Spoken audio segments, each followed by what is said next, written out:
Introduction. While others traverse the realms to become dragon lords, I find myself transformed into a dragon, a fragile young whelp, nearly poisoned to death. One moment, I am merely an ordinary internet user embroiled in online disputes, my mind swirling with thoughts of old Eight's secret hamburgers, and the great tide has perished. The next, I awaken in darkness, trapped within an egg, my consciousness swirling in confusion. Who am I? Where am I? What do I desire to consume?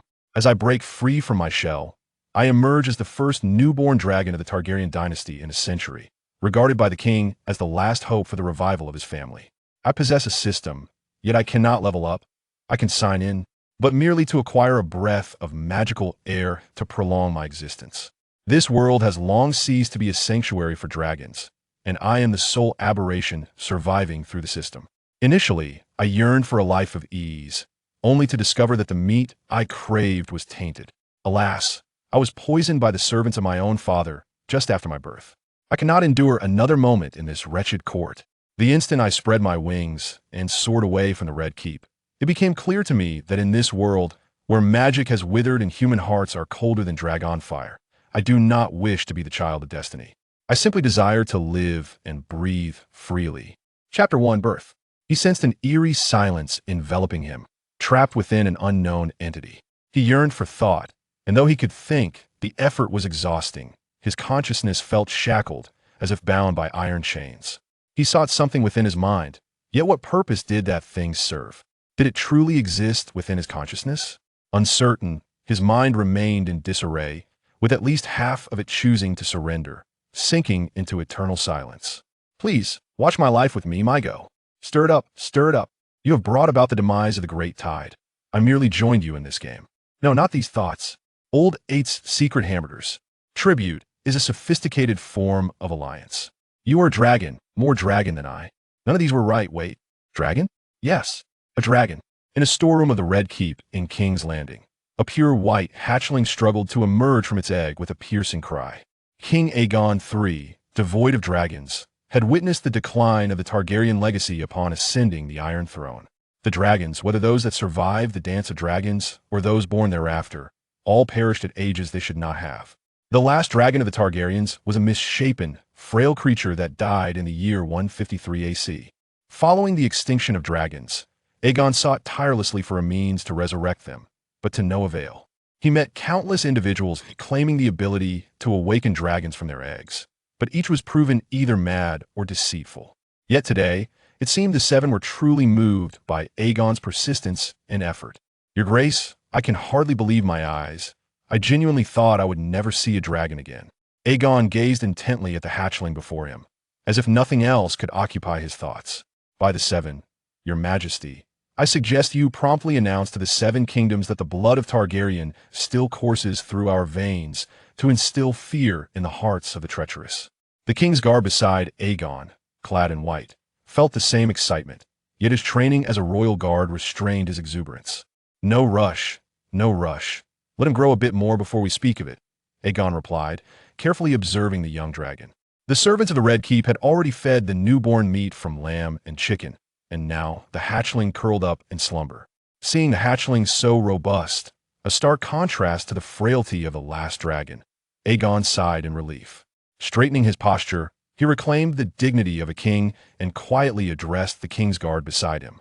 Temporarily seal the news of the dragon's rebirth and monitor those responsible for the hatchling's care. Not all will welcome the resurgence of Targaryen power. Starting today, the defenses of the Red Keep must double and ensure the Master Whisperers is vigilant for any potential upheaval in King's Landing. His voice was soft, as if fearful of disturbing the sleeping hatchling. Yet his words carried weight, and none dared to question his commands. A dragon has been born. By the seven hells, have not the dragons perished? We must act immediately to ensure Westeros remains a realm free from magic. We require a plan. Chapter 2. Unforeseen Events. Daybreak, come here. I have brought lamb meat. Would you like to eat? Daeron Targaryen held out a piece of lamb, cooked to medium by the chef, towards the hatchling. Daybreak, the name now bestowed upon the hatchling, had long abandoned its former identity. Daybreak possessed a clear understanding of itself, endowed with human intellect and memories from another world, yet the essence of its soul resided predominantly within the dragon. While it comprehended many matters of humanity, it remained indifferent, for it was a dragon. Aegon and his brother, the hand of the king, Viserys Targaryen, observed from a distance, watching the interaction between their son and the dragon. They stood quite far from Daybreak.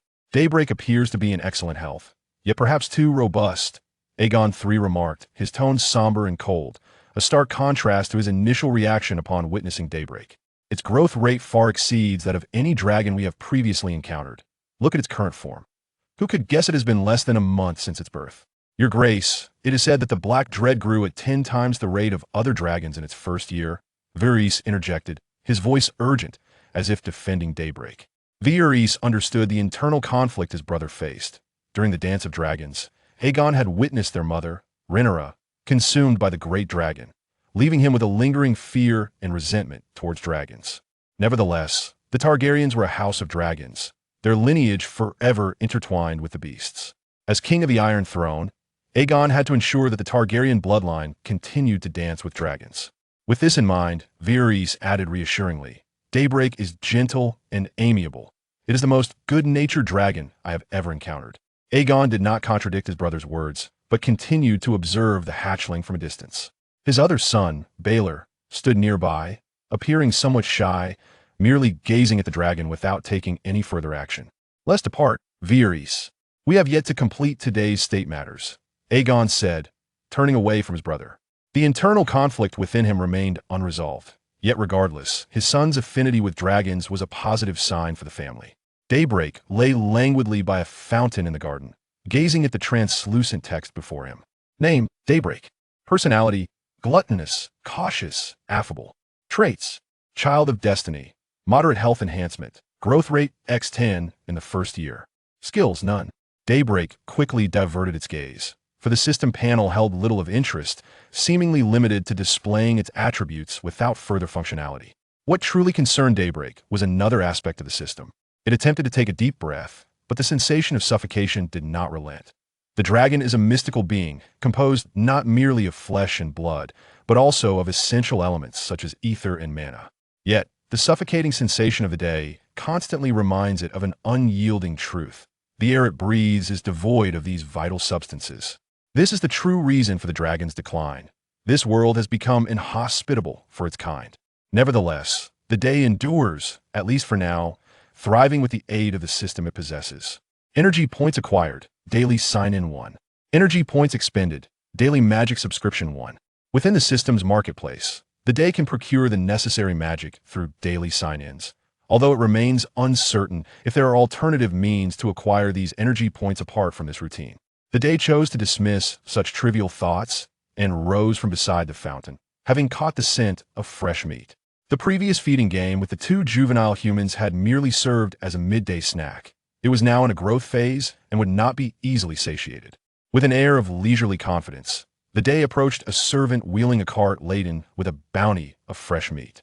Unbound by chains, it abhorred the sensation of confinement and resisted vehemently against those dragon guards attempting to restrain it.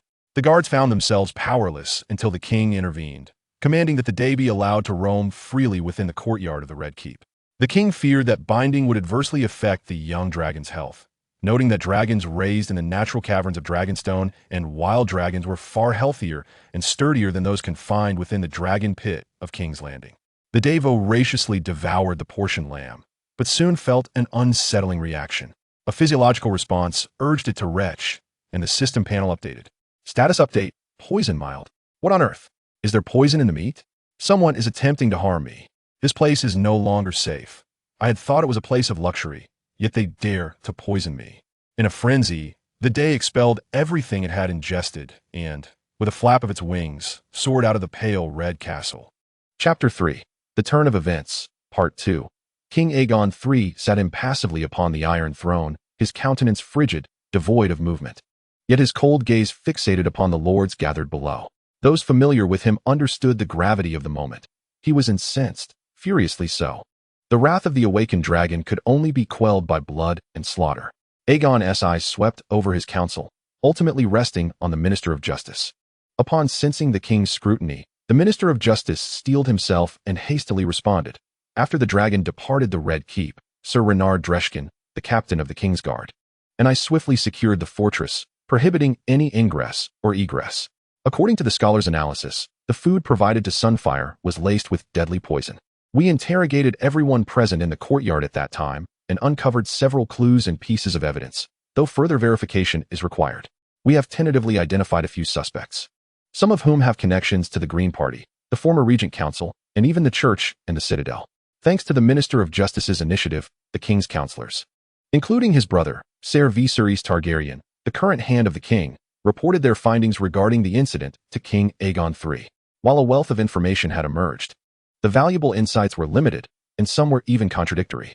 However, after forcing himself to regain composure, Aegon refrained from unleashing his fury upon his advisors.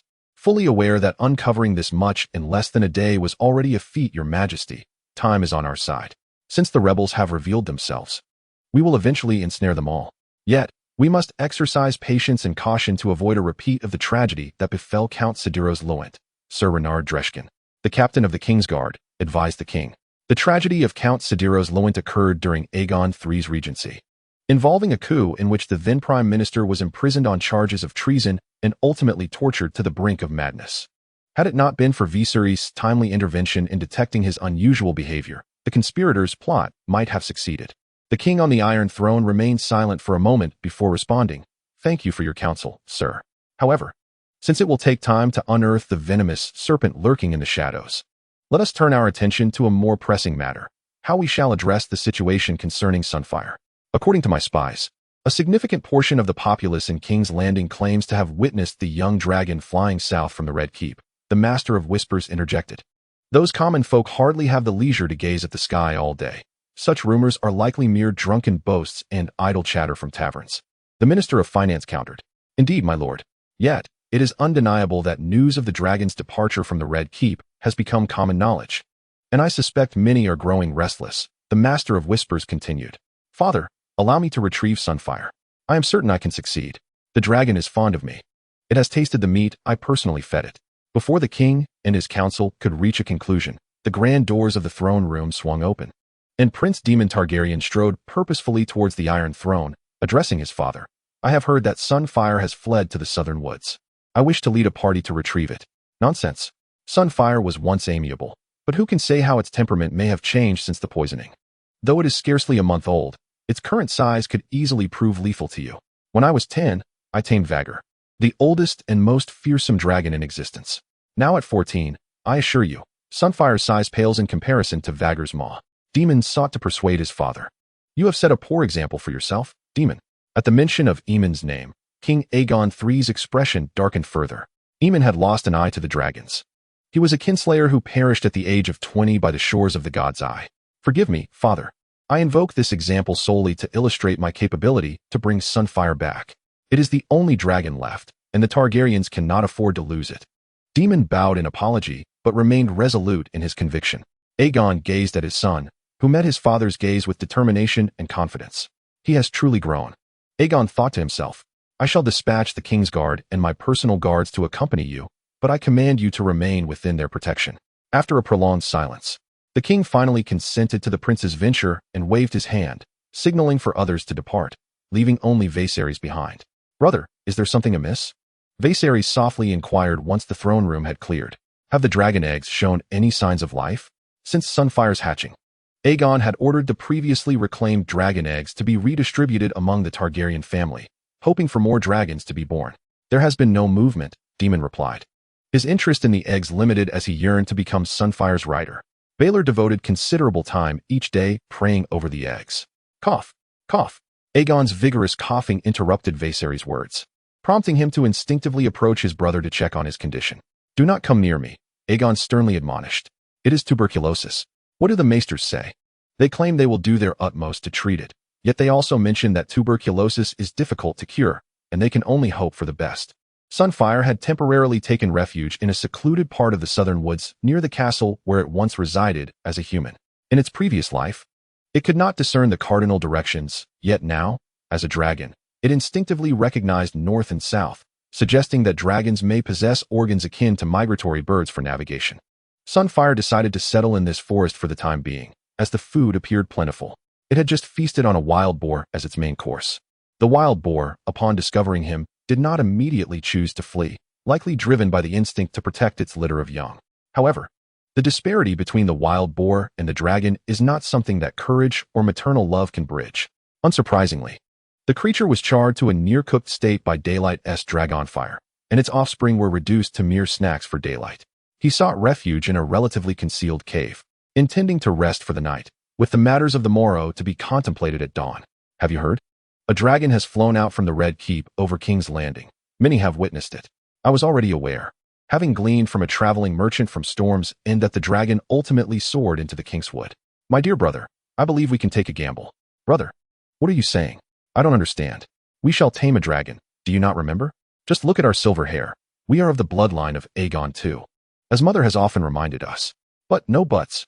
Bastards possess dragon blood too, and during the Dance of Dragons, many bastards rode upon great dragons.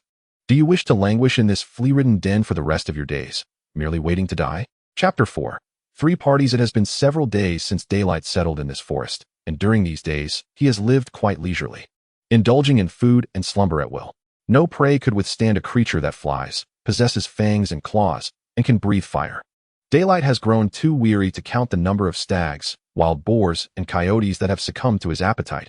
He feels his hunger has increased, though fortunately, this forest is vast and bountiful, ensuring that he need not worry about his predation disrupting the local ecological balance for the time being. Having just feasted, he decided to take a brief rest, not out of fatigue, for a dragon's vigor is boundless, capable of sustaining wakefulness for an entire month. Rather, he sought to conserve energy and, truthfully, there was little else to occupy his time, so he opted to pass the hours in slumber. Brother, do you truly believe we can find the dragon? Shut your ravenous mouth, you foolish brother. Have you forgotten the dragon dung we discovered yesterday? The dragon must be nearby. We are on the brink of success. Yet, the provisions we carried were depleted yesterday, and since this morning, we have not eaten a morsel. I fear that before we find the dragon, we may perish from hunger in the Kingswood. I shall repeat once more, close that wretched mouth of yours. One can survive a day without sustenance. Wait, do you hear that sound? Quickening our pace. Brother, my instincts tell me we are close to finding the dragon. Deep within the Kingswood, the 2 brothers, nearly out of supplies, sensed a disturbance in the underbrush and hurried towards it. However, contrary to their hopes, they were met not by a colossal dragon, but rather by another group of individuals also in pursuit of the great beast. Prophet, we have captured 2 individuals, but they do not appear to be from the Red Keep. A burly man pinned the elder of the brothers to the ground, while his companion restrained the younger. They possessed silver hair akin to that of the incestuous lot, leading me to suspect their status as illegitimate offspring. Yet they dreamt of riding the dragon of darkness and thus arrived here. A man clad in armor spoke with a hoarse voice, instructing that the 2 be restrained. Dismissing their significance, our objective is the dragon. We shall, like lumberjacks and burning knights, banish that fiend back to the depths of hell. At the forefront of this assembly stood an elder, his figure withered and one eye blind. He raised his clenched fists high, endeavoring to inspire his comrades. What? You intend to slay the dragon? You cannot, you must not. Suddenly, the twin brother, previously subdued by a burly man, erupted with astonishing strength, breaking free from restraint and wildly striking at the one-eyed elder. The others descended into chaos, urgently attempting to separate him from the elder. Dragon. A dragon approaches. Amidst the turmoil, someone noticed a figure in the sky growing larger. The white dragon flapped its wings, seemingly heading toward their location. Your Highness, shall we not take a moment to rest? A knight respectfully inquired of the prince leading the procession. We must locate the Daylight swiftly, sir. It is far too early to relax, the prince replied, urgency fueling his words. I wager there are others with ulterior motives also in pursuit of Daylight. We must exert every effort to avert the tragedies we dread. Though he felt wearied, Dallin disregarded the knight's suggestion, his anxious heart forbidding him from resting easy. King Aegon had prepared numerous aids for the prince's venture, including ample supplies and a cadre of royal guards led by the Imperial Guard to ensure the prince's safety. Furthermore, a temporary encampment established by reinforcements sent by the king awaited them should the need arise. Dallin appreciated his father's concern, yet this assistance inevitably slowed their advance. He feared that others might reach their destination before them, forcing himself to banish thoughts of potential failure. The prince's resolve and fortitude soon bore fruit as scouts at the front detected unusual movements ahead. Upon clearing the obstructing vines, they beheld the Daylight engaged in battle with another group. With a heart-rending scream, the one-eyed elder plummeted from the sky. His suffering was brief. As he collided with the ground, Gravity swiftly claimed his life, leaving only a lifeless body amidst a pool of blood. Daylight remained largely indifferent, fixating on the humans below, circling in the air with wings unfurled. Initially, it had intended to rest, but drawn by the commotion, it had flown over to investigate. To its surprise, this assembly of humans immediately sought to assail it with arrows and bolts.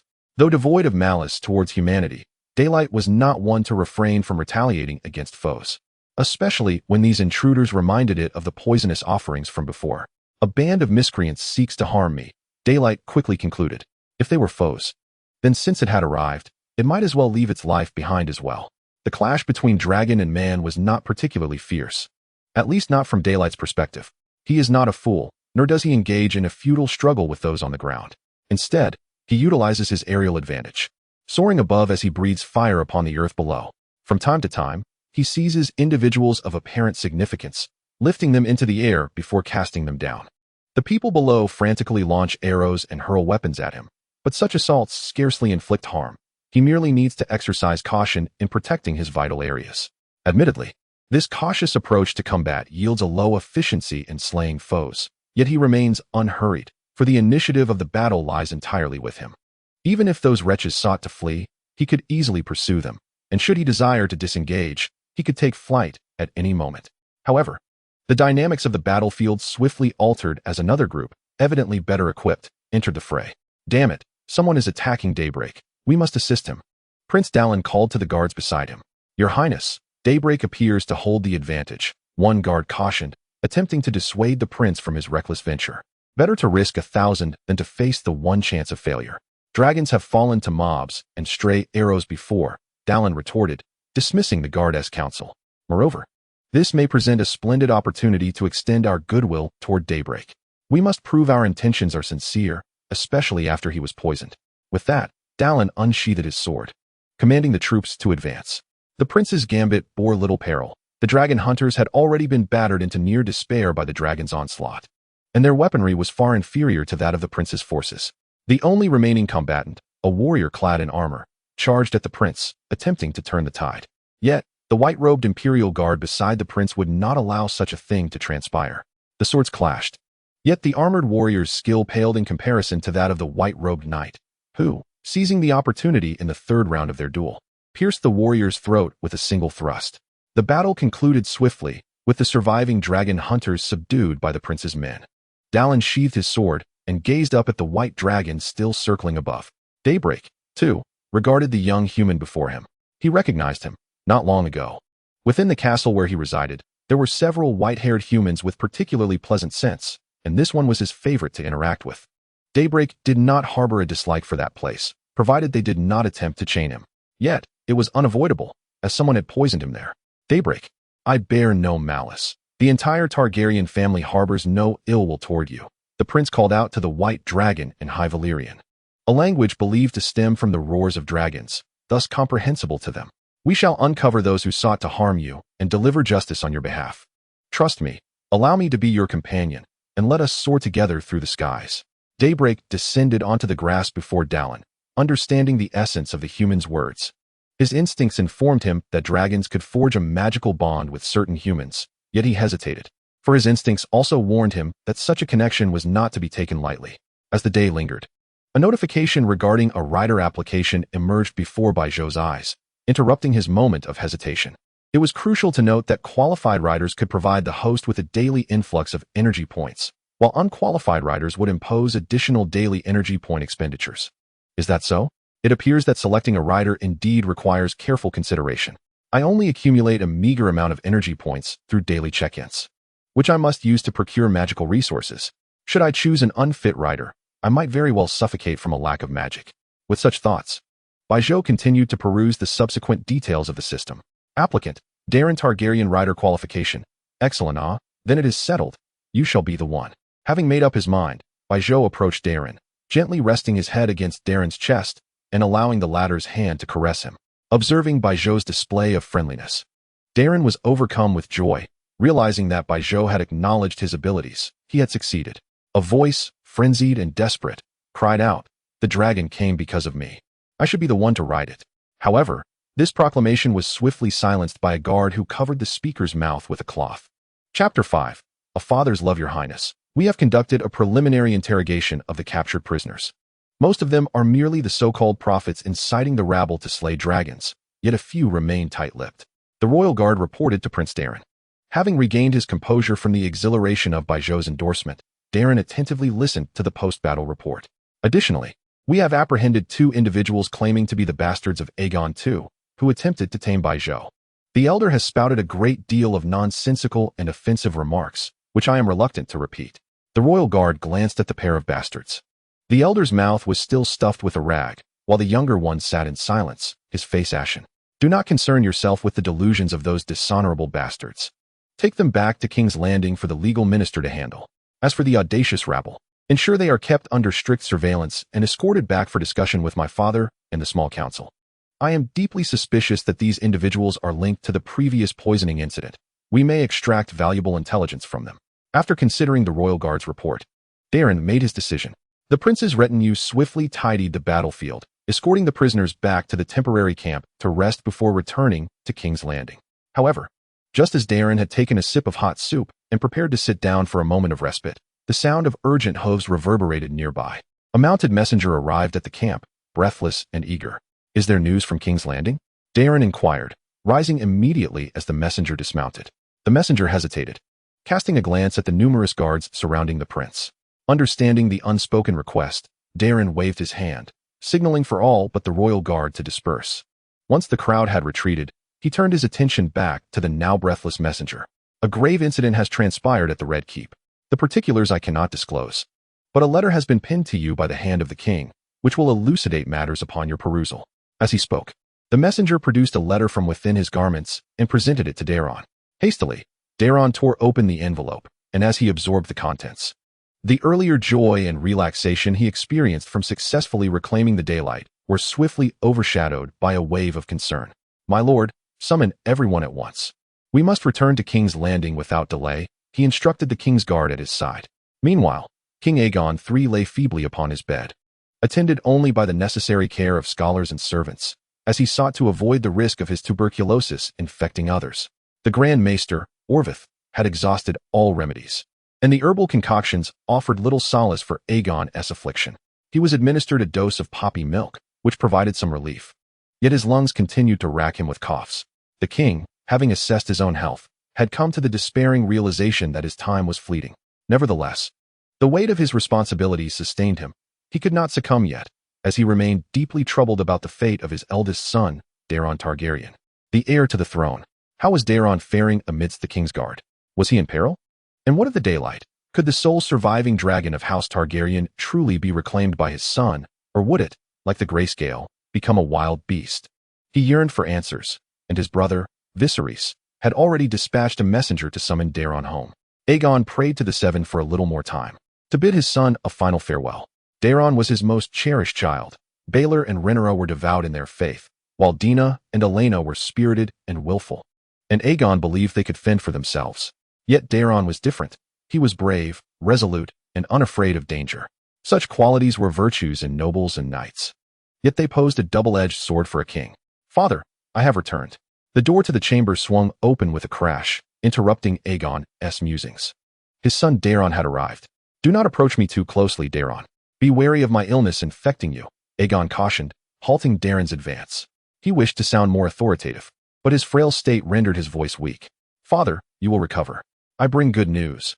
I have brought back the daylight, and it has accepted me. We are now partners. Daeron gazed at his father with concern, for in his memories, the king had never appeared so fragile. He hoped that the tidings of the dragon would uplift Aegon's spirits. I am aware of my condition, Aegon coughed, wishing to impart many thoughts to Daeron about the burdens he would bear as king and the responsibilities that would accompany his role as the head of House Targaryen. Yet, ultimately, he refrained from voicing these sentiments. Only the Seven know the course of fate. He was not a particularly great king. So why should he impose his experiences upon Daeron, adding unnecessary weight to his shoulders? Daeron reclaimed the daylight and earned its recognition. His son surpassed his expectations, and perhaps Daeron could even achieve those magnificent feats he had never dared to dream of. I love you, Daeron. Take good care of your brothers and sisters. Aegon finally said to his son. In his final moments, he relinquished all burdens, the dignity he must uphold as a king, his fears of dragons, his peculiar obsessions, and the reservations and distrust he held towards everyone, including his own brother. Ultimately, he expressed his affection and love to his children as a father. Come death. Aegon closed his eyes, weary beyond measure, having forced himself to remain awake solely to ensure Daeron's safety. He felt his consciousness sinking, enveloping him in the embrace of the stranger. After his last conversation with his son, King Aegon III fell into a coma. The Chancellor, Orford, upon arriving and conducting a series of resuscitation efforts and examinations, ultimately regretfully announced the king's demise. According to the laws of the kingdom and the king's will, the first heir, Prince Daeron Targaryen, ascended the throne, crowned as the king of the Undulls, the Rhoynar, and the First Men, the ruler of the Seven Kingdoms and protector of the realm. The king's uncle, Viserys Targaryen, brother of the late king, declined the title of regent. Motivated by concerns over the tragedies during the late king's regency and his trust in King Daeron's charisma and wisdom, he merely served as the king's hand to assist the young monarch in governing the kingdom. Chapter 6. The king is dead, his spirit endures daylight, Dragonfire. Responding to his rider's command, Daylight inhaled deeply before exhaling a plume of fire, igniting the wood beneath the body of Aegon III. The Targaryen family adheres to the tradition of cremation, their family motto being blood and fire are one. The ashes of each deceased royal family member are stored in the sanctum of the Red Keep following the funeral. Daylight sat quietly beside Daeron, refraining from any unnecessary movements. He understood that this was the funeral of his rider father, and there was no need for him to disrupt the solemn atmosphere. Turning his head away, Daylight ignored the varied gazes directed at him. This marked Daylight's first public appearance. After conferring with his uncle, Daeron decided to present him. He aimed to showcase the unbreakable bond between the Targaryens and their dragons to the noble guests of the late king's funeral, warning them to temper their misguided ambitions. The attending nobles gazed in astonishment at the white dragon quietly seated beside the young king, whispering among themselves, contemplating the potential shifts in the political landscape of the Seven Kingdoms with the dragon's resurgence. According to the will of the late King Aegon III, his funeral was to be simple. He wished to avoid any unnecessary financial burden on the kingdom due to his passing. After the priest concluded the lengthy prayers, the Silent Sisters gathered the ashes of Aegon III, which would subsequently be placed in the sanctum of the Red Keep in accordance with royal tradition. After the funeral, Daeron quietly perused a book in a courtyard of the Red Keep, while sunlight lay beside him, dozing peacefully, allowing the king's hand to stroke its scales. Compared to the study within the tower, Daeron preferred to spend time in the courtyard with his companion, as the bond between them alleviated some of his sorrow over his father's passing. Soon, Daeron closed the book in his hands, having heard familiar footsteps, signaling that the person he awaited had arrived. Your Majesty, the newcomer was Ser Viserys Targaryen, the current hand of the king, who first bowed to greet the monarch. How did the matter proceed? Daeron inquired of his uncle, their expressions devoid of the earlier grief witnessed at the funeral. Their lack of dissatisfaction with Aegon III stemmed from the understanding that only by resolving this matter could they truly honor the memory of Daeron's father and brother. As per your command, the Lord Chancellor and the Master of Whispers have interrogated all individuals involved in the poisoning and dragon hunting incidents. For those who remained reticent, we employed methods that even the seven gods might regard with astonishment. After sifting through and organizing the existing intelligence, the small council has identified all the hidden serpents lurking in the shadows, standing ready to act. Viserys reported to Daeron, presenting a list to the king. Observing the pallor of his nephew's face as he read the contents of the list, Viserys continued, with all due respect, the number of nobles implicated is staggering. Should we insist on capturing them all, the Seven Kingdoms may well face a civil war of a scale rivaling the Dance of Dragons. Yet, the true masterminds represent only a small fraction. The vast majority are merely entangled in this web. Daeron responded coolly. We must distinguish between the true instigators and the collateral nobles.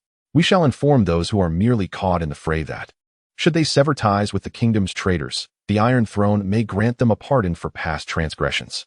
As for the true conspirators, I believe these traitors, having dared to bare their fangs at the Iron Throne, are prepared to face the consequences.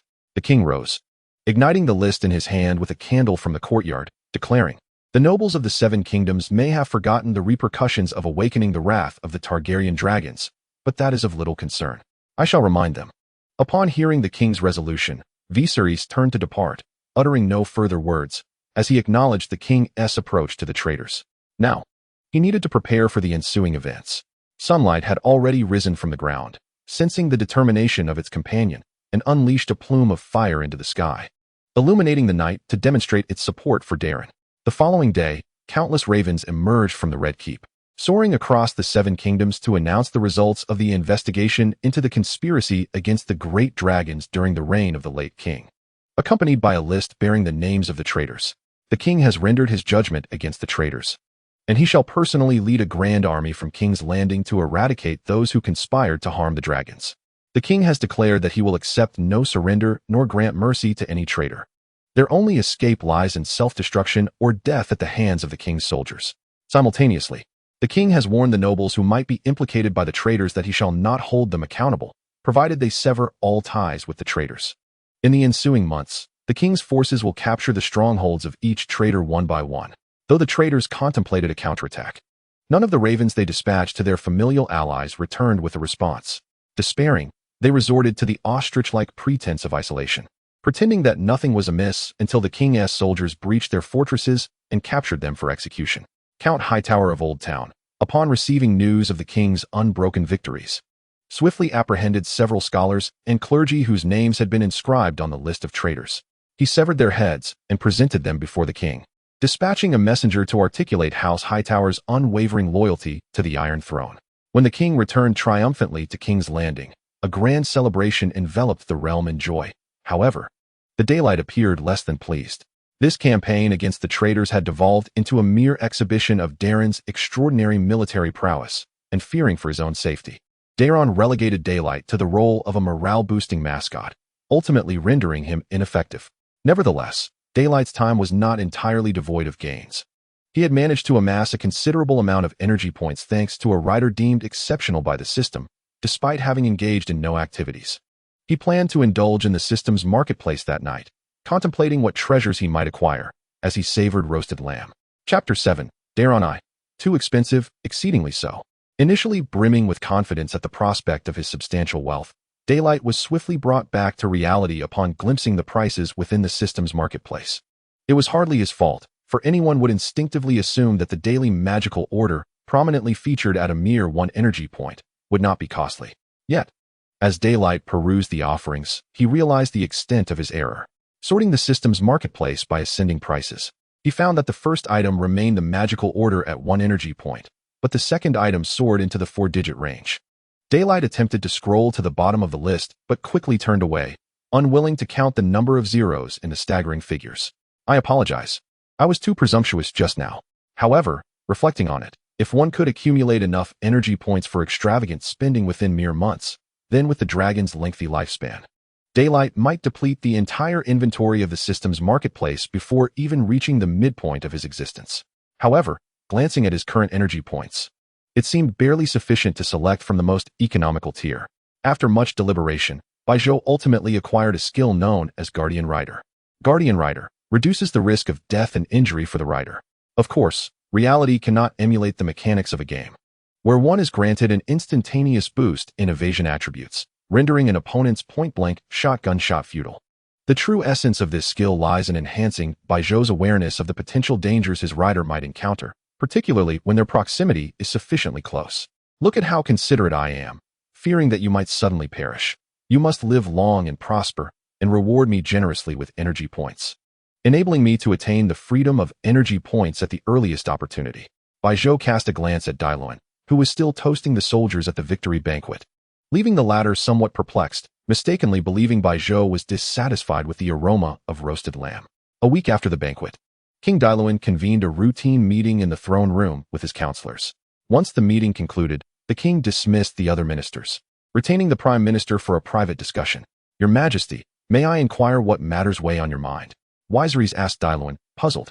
I have 2 matters I wish to bring before the council and nobles in tomorrow's meeting, matters I have contemplated since before the suppression of the rebellion. However, prior to that, I hope to reach a consensus with you, my uncle, Dailuan replied, smiling as he sat upon the Iron Throne. What are they? The first concerns the matrimonial arrangements for my brothers and sisters. While I shall not consider Renya and Aelina, as they are still quite young, I have already devised a plan to unite Baelor and Diana. Although they are not of marriageable age yet, I believe it prudent to arrange their engagement. How is it that you, the elder brother, are already fretting over the affairs of your younger siblings when you yourself remain unmarried? Viserys teased lightly, not questioning Dailuan's arrangements, as the Targaryen family traditionally embraced close-kin marriages. However, his demeanor turned serious as he continued. That said, I sincerely advise your majesty to select a queen without delay. A suitable queen would play a significantly positive role in maintaining the Targaryen reign over the Seven Kingdoms. Well, if circumstances permit, I would prefer to marry a queen from Dorne. That is not a wise decision.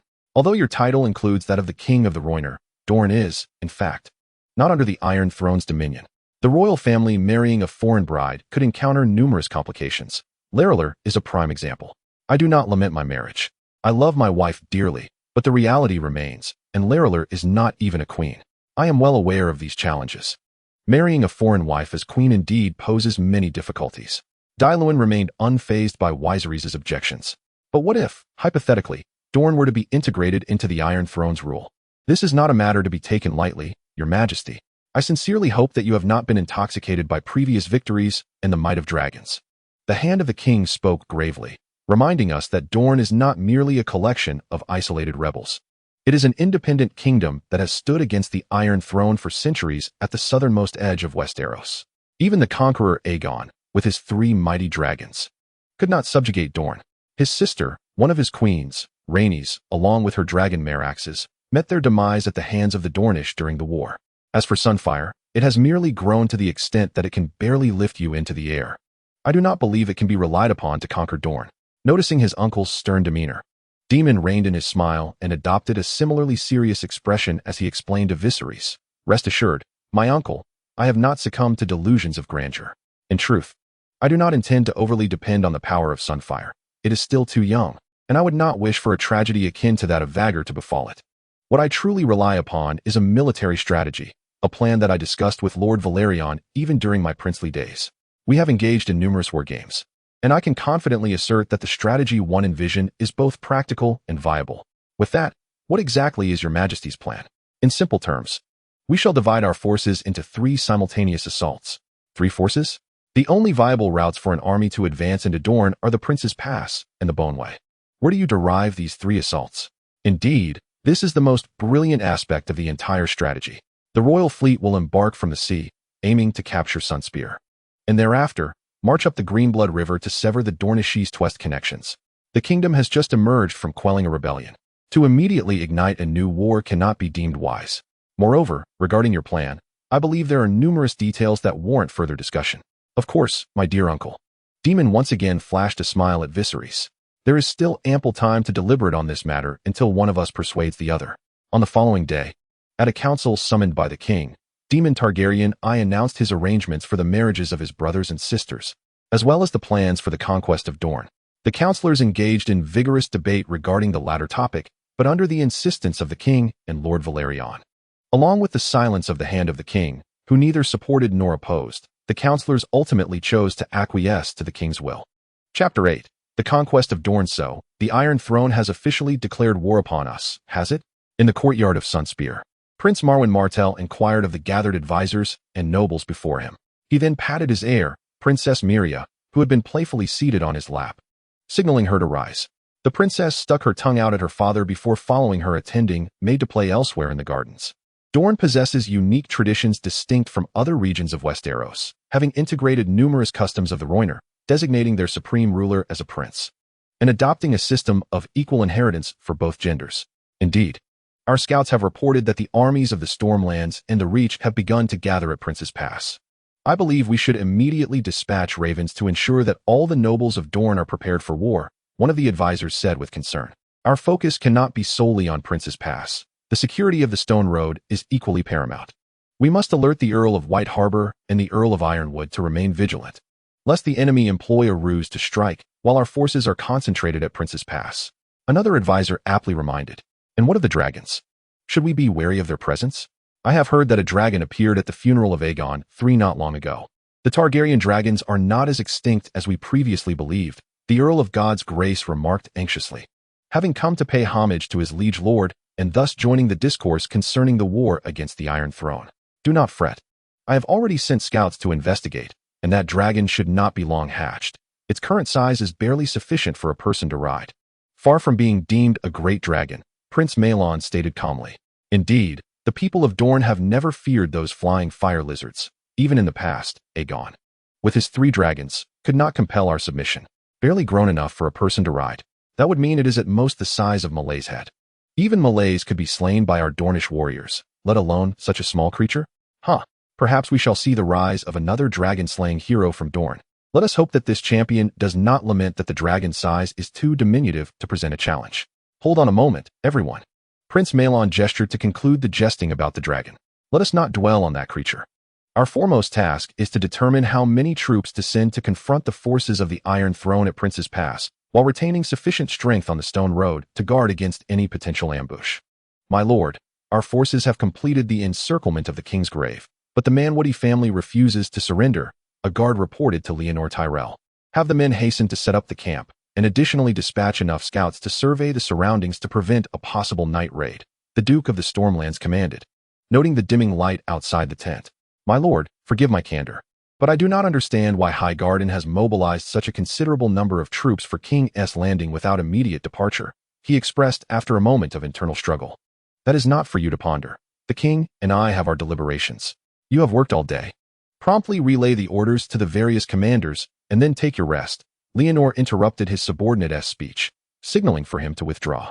Once his subordinates had taken their leave from the tent, the Highgarden Duke gazed contemplatively at the map of Prince's Pass laid out before him, letting out a deep sigh. The king had already elaborated on the entirety of the military strategy during their audience in King's Landing, and the Duke had acquiesced to the king's martial ambitions, largely due to the promises made regarding the rewards awaiting him upon the triumph of war. However, these rewards were not something he could divulge to others. They neither needed to know nor could they be privy to such matters. The king's plans were fundamentally grounded in secrecy, and the fewer who were aware, the better. From another perspective, even if the war did not progress favorably, the Tyrell family would not be at a loss.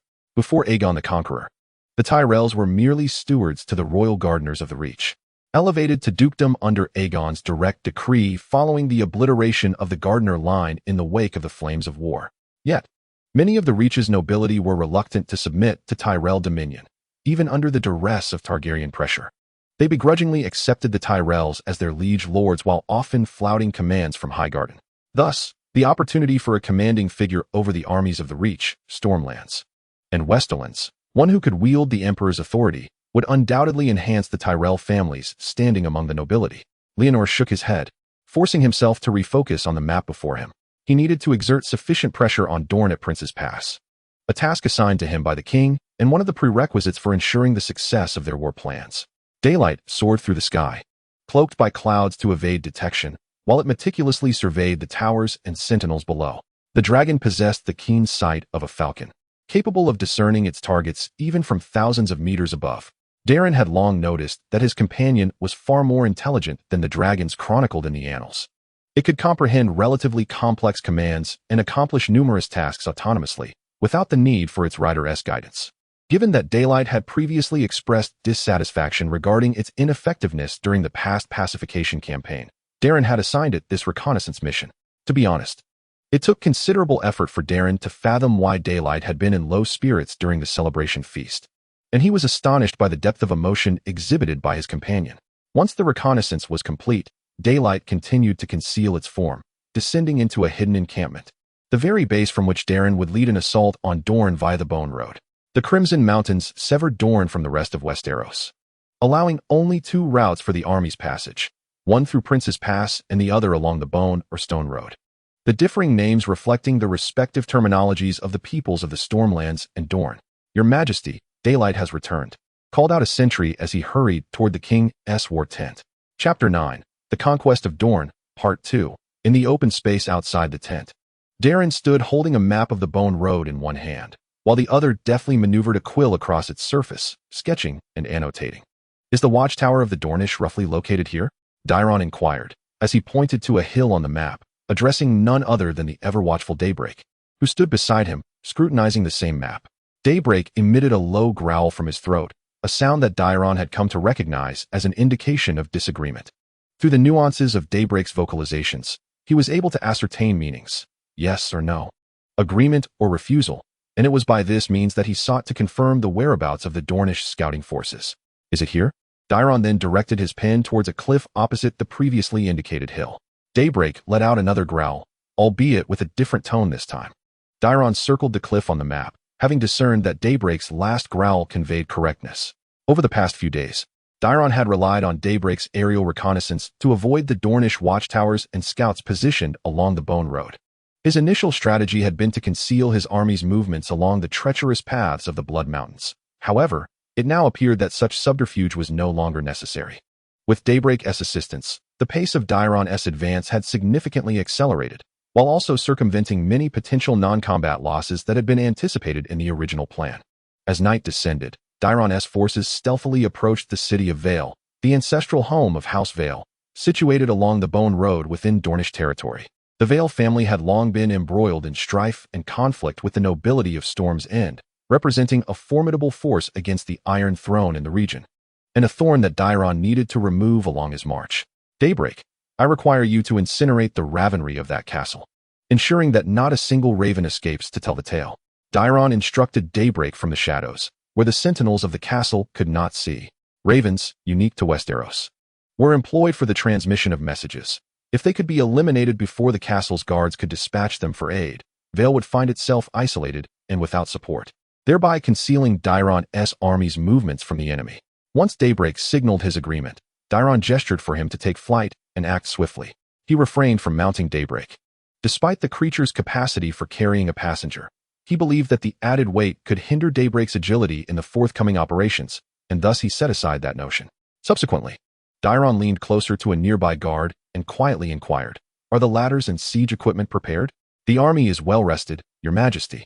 We prepared the necessary siege instruments during the day, and the troops have long been ready, awaiting your command," the guard assured him.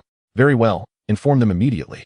Once the castle is ablaze, command the entire army to launch a night assault on the fortress." Dairon tightened his grip around the hilt of Blackfire, the ancestral Valyrian steel sword of House Targaryen, which remained sheathed at his waist. He was resolute in his belief that he would fulfill the unfinished business of his forebears, bringing Dorne under the dominion of the Iron Throne. In the night sky, Daybreak swiftly pinpointed the ravenry within the castle's tower. He plunged directly downwards, exhaling a torrent of flames that incinerated all the crows within the aviary, along with the scholar who had been tending to them. The guards atop the city walls swiftly sensed the disturbance, their eyes immediately drawn to the tower engulfed in flames. "Damn beast, it's a dragon." The commanding officer of the guards quickly shook off his initial panic, slapping his dazed lieutenant awake. "Stop daydreaming. Rush to sound the alarm and inform the Lord of the Dragon's assault." The other soldiers in the city regained their composure and began organizing the archers for a counterattack.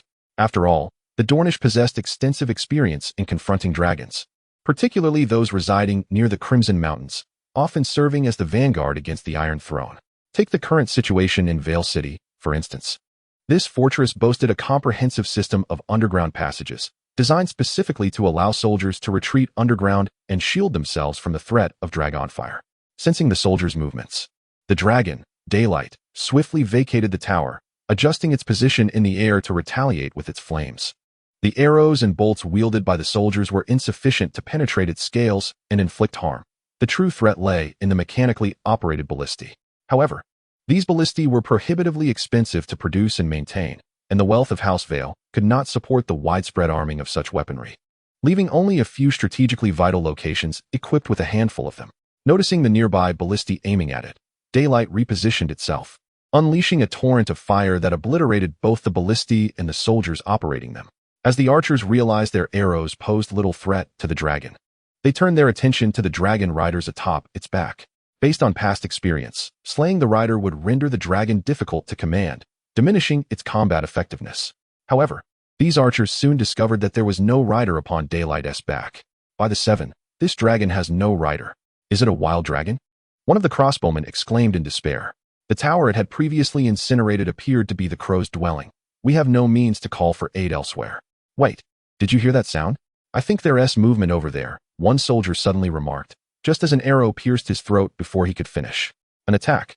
It's not just the dragon. Surely those of the Iron Throne have taken advantage of the distraction to scale the walls." As the words left another soldier's mouth, he was struck dead by an enemy wielding a hammer, already atop the city wall.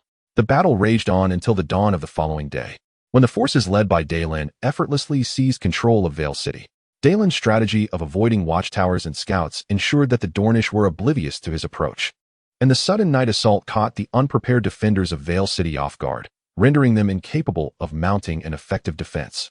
The Earl of Wyllis had contemplated leading the remnants of his soldiers into the underground passages of the castle to continue the struggle against the enemy. However, the daylight had incinerated the Ravenry at the onset of battle, leaving him without the means to seek external aid. Even retreating underground would merely prolong their suffering. Upon realizing the inevitability of his defeat, the Earl, unwilling to allow further needless sacrifices by his family and subordinates, ultimately resolved to lay down his arms and surrender to the Iron Throne. Daeron accepted their capitulation, promising to ensure the safety of the captives. Chapter 10. The Conquest of Dorne, Part 3. Within the council hall of Sunspear, Prince Doran surveyed his aides and nobles with a countenance marred by concern, while the gathered assembly exhibited palpable unease. Thus, the young king of the Iron Throne has encircled the city of Ironwood, and until now, we remained utterly oblivious to his maneuvers. Prince Martin Martell broke the silence, addressing the speechless assembly. Observing the prince's inquiry, one aide hastily clarified, "Indeed, according to the intelligence we have just received, our ignorance regarding the Iron Throne's actions towards the Stone Road stemmed from Daeron Targaryen's practice of dispatching his dragon to incinerate the Ravenry within the castle prior to each siege, rendering us unable to receive any distress signals from the Stone Road. Even the plea for aid from Ironwood was conveyed via a messenger who escaped through the castle's secret passages, utilizing the ravens of neighboring lords to disseminate the message. We must immediately provide support to Ironwood. Should the Iron Throne seize that stronghold, Dorne will be left vulnerable along the Stone Road." This assertion was made by a noble aligned with the Earl of Ironwood, and no one dared to dispute him, as the truth was evident. The Ironwood family was renowned as the guardians of the Stone Road, with their stronghold serving as the final bastion of defense. The ramifications of allowing the Iron Throne's forces to capture Ironwood would be dire. Although other lords may have received the ravens' call for aid from the Earl of Ironwood, to be prudent, the learned men should also release ravens, urging all capable lords to send reinforcements to Ironwood. After a brief contemplation, Prince Martin made his decision. Ironwood must not falter. By the gods, we must rescue Ironwood. Within the halls of the Gatehouse, the Earl of the Gatehouse articulated during a military conference, as one of the many Dornish lords arriving to support the Gatehouse. "And what of the Gatehouse? Will the Princess Pass be left unguarded?" countered the Earl of Sunspire, who had also come to provide assistance. "The rabble of the Riverlands cannot possibly take the Gatehouse, and even if we concede that the Gatehouse cannot be held, what of your Sunspire? Is the House of Fowler afraid?" The Earl of the Gatehouse retorted. The House of Fowler had long held the title of Guardians of the Princess Pass, standing alongside the Ironwood family as the most formidable vassals beneath the Martell family of Dorne. "Ladies and gentlemen, though I find it somewhat inappropriate for me to voice this sentiment, we must consider the feasibility of our support for Ironwood City. The Highgarden Duke commands a formidable coalition from the Riverlands, Stormlands, and the Westerlands. It appears that the Iron Throne initially intended to employ this army to delay us here, allowing their king to launch a surprise assault on Stone Road. Given this scenario, as long as the Highgarden Duke is not a complete fool, he will not permit our troops to withdraw smoothly in order to assist Ironwood City." The somber Count of Kingsgrave remarked coldly, "What else can we do? I have come to understand why the Highgarden Duke has spent these days merely constructing fortifications. He aims to render us unable to engage in battle or retreat, effectively trapping us here." The previously silent Count of Stonehold sighed in frustration. "Dragons are attacking again. Everyone be cautious," shouted an old soldier atop the walls, as he knocked a nearby recruit to the ground to evade the dragon's flames. Daybreak soared swiftly along the battlements, spewing fire towards the soldiers. And before the surviving defenders could retaliate, it flapped its wings and returned to the Iron Throne's encampment. "Well done, Daybreak." Seeing the dragon's return, Dallin gestured to his companions. Dallin did not choose to replicate the nighttime siege strategy. The wealth and strength of House Ironwood far surpassed that of other minor lords. The tactics previously employed against the minor lords would naturally yield poor results against House Ironwood. For instance, the crossbows that posed a threat to Daybreak were vastly superior in both quantity and quality compared to those at the earlier siege of Weir. However, the crossbows remained cumbersome. Their design sacrifices agility for lethality. Thus, Daybreak targeted the sections of the walls that were not shielded by the crossbows, retreating before the guards could adjust their firing angles. Dallin observed Ironwood City, now encircled by his forces, replaying his strategy in his mind. He refrained from issuing orders for a large-scale assault, maintaining only low-intensity skirmishes. House Ironwood, once the wealthiest and most powerful family before the unification of Dorne, held dominion over a significant portion of Dorne in its prime, surpassing even the current Martell royal family. Ironwood City, as the ancestral seat of House Ironwood for millennia, was exceptionally fortified and difficult to besiege. A forced assault would merely squander the lives of soldiers and deplete the hard-earned morale of his troops. Moreover, Dallin did not intend to occupy Ironwood City, at least not at this stage. If he were resolutely determined to sever Ironwood's lines of communication, he could easily command Daybreak to incinerate the Ravenry and continue to patrol the castle's periphery to hunt down any messengers escaping through the underground passages. Yet he chose not to do so. He still required this fortress as bait to lure the remaining forces of Dorne, not yet committed to the Princess Pass, thereby facilitating the smooth progression of the third phase of his plan. Uncertain of the whereabouts of that fellow Aelin, and whether his endeavors are proceeding smoothly, Daeron silently pondered about his maritime minister, the executor of the third phase of the conquest of Dorne. Aelin Velaryon, the Oak Fist, Earl of Driftmark, Lord of Tides, and the esteemed maritime minister before King Daeron I of the Iron Throne, stood upon the deck of his flagship, the Queen Rhaenys, gazing into the distance. According to the king's strategy, he was to lead the royal fleet on a maritime assault against Dorne. Should fortune favor them, the king and the Duke of the Riverlands would have drawn away the majority of Dorne's forces, allowing him the opportunity to seize the town of Spicedown and gain control over the Greenblood River, thereby severing the north-south passage for the Dornish. Aelin was well acquainted with the sea route to Dorne, having journeyed several times to Sunspear, and even forming a fleeting romance with the Dornish princess, Alysanne Martell, which ultimately ended in disappointment as she chose a Lyseni as her husband. Frankly, had his adversary been his former love, Aelin was uncertain if he could summon the necessary resolve. However, Alysanne's marriage was far from blissful. They bore no offspring, and upon her demise, the newly ascended Prince of Dorne, Maelon, was the child of her sister, Colan. Aelin's relationship with Colan, on the other hand, was quite strained, as she had fervently obstructed his connection with her sister in the past. Thus, it would be unwise to expect mercy from him. Suddenly, Aelin burst into laughter on the deck, seemingly recalling a delightful thought. Chapter 11, The Conquest of Dorne, Part 4. Aelin Velaryon stood upon the deck of his flagship, the Queen Rhaenys, surveying the multitude of vessels adorned with white flags and the numerous wrecks floating upon the water. He gazed with satisfaction upon his handiwork, directing his subordinates through flag signals to continue the royal fleet's efforts to cleanse the battlefield. Spicedown, a trading settlement located at the mouth of the Greenblood River, was entirely built upon the water, with its streets composed of skiffs and its residences and shops formed by a variety of yachts and rowboats. Under the cover of night, Aelin launched an assault on Spicedown, leading his fleet to ram into the waterborne town constructed of ships. This was his most renowned tactic. In past naval engagements at Stepstones with the Daughters, he had utilized a ram to obliterate the flagship of Braavos, the Great Challenge, earning him the moniker of Oak Fist. Reeling in his myriad thoughts, Aelin forcefully kicked a captive before him into the hold. These orphans of the green blood had attempted a final struggle by leaping aboard his ship during the earlier skirmish. When the warrior Queen Naemilia led the Ironborn across the sea to Dorne, a faction of the Ironborn resisted assimilation into the local culture, establishing numerous floating settlements along the Green Blood, including Spicedown, and branding themselves as the Orphans of the Green Blood. The Earl of Tidal Island did not linger in the town of Plank after subduing the remnants of resistance. After leaving a portion of his fleet to maintain control, he promptly led the majority of his forces north along the Greenblood River, eager to assault the remaining riverine strongholds of Dorne. We have been deceived. From the very onset of this conflict, we have been led by the nose by the king of the Iron Throne. Observing the missive delivered by the raven in his grasp, Prince Doran's expression darkened. What shall we do now? Should we simply turn back? And what of the city of Ironwood? Furthermore, will the king of the Iron Throne allow us to retreat unimpeded? The Earl of Sunspear shared a similarly grim demeanor, for Sunspear lies at the confluence of the Vance and Greenblood rivers, firmly within the threat radius of the Iron Throne's fleet, led by Elrond. Ironwood is one of Dorne's most formidable fortresses. The forces of the Iron Throne cannot easily seize it.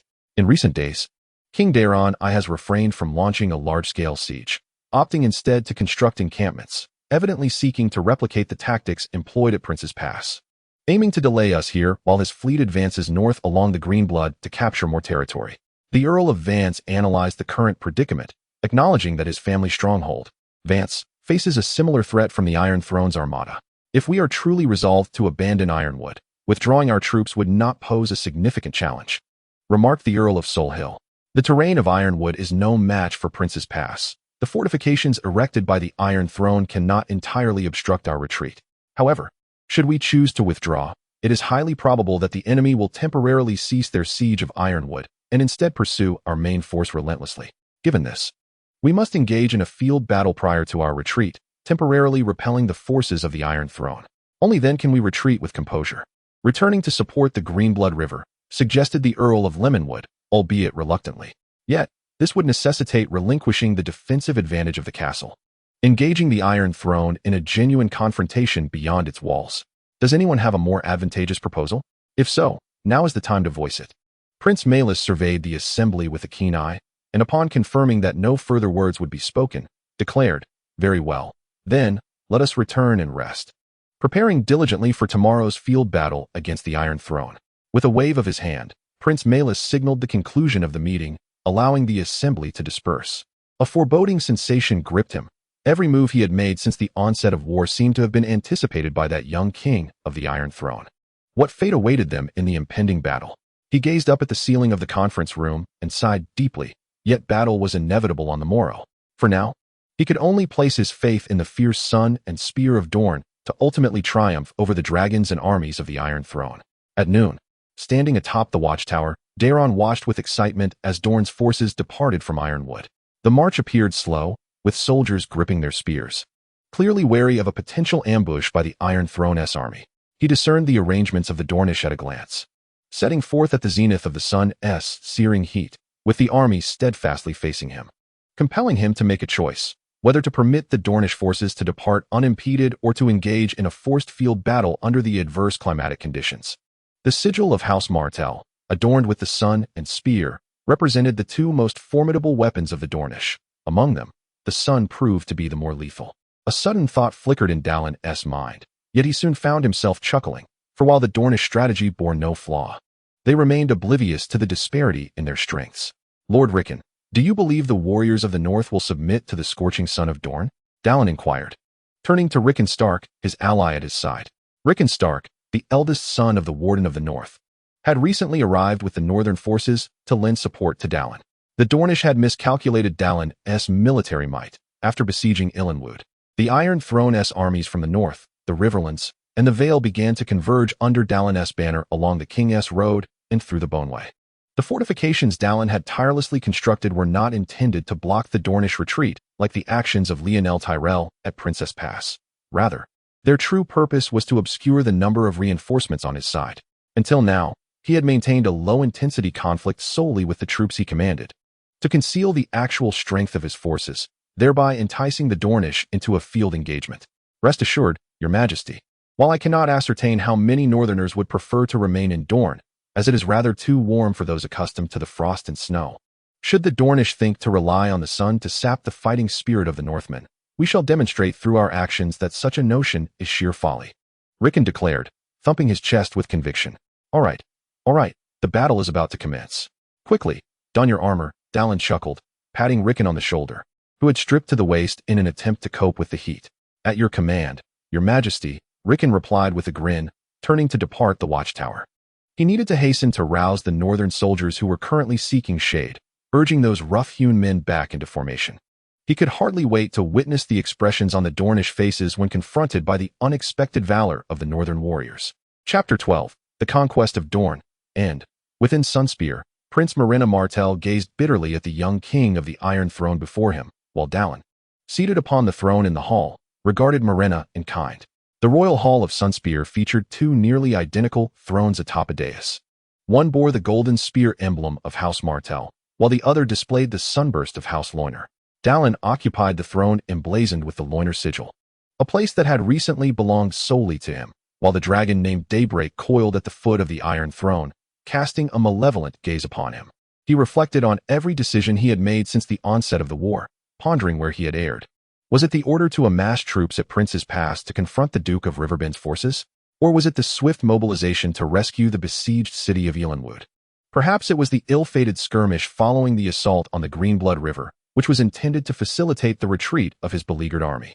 That battle, a confrontation that nearly sealed Dorne's fate, haunted Malrens's memories. When the Dornish resolved to engage their foes, relying on the blazing sun and their spears, They were soon gripped by terror upon realizing that their adversaries outnumbered them by several folds. The warriors of Dorne were valiant, embodying the Martell family's unwavering spirit. Yet courage and determination could not bridge the chasm of disparity in strength. Once his forces were encircled and divided by the overwhelming enemy, defeat was an inescapable certainty. Yet, this was not the end of his nightmares. As he returned to Sunspear with the remnants of his shattered troops, he beheld the white dragon perched upon the blazing triple crescent walls.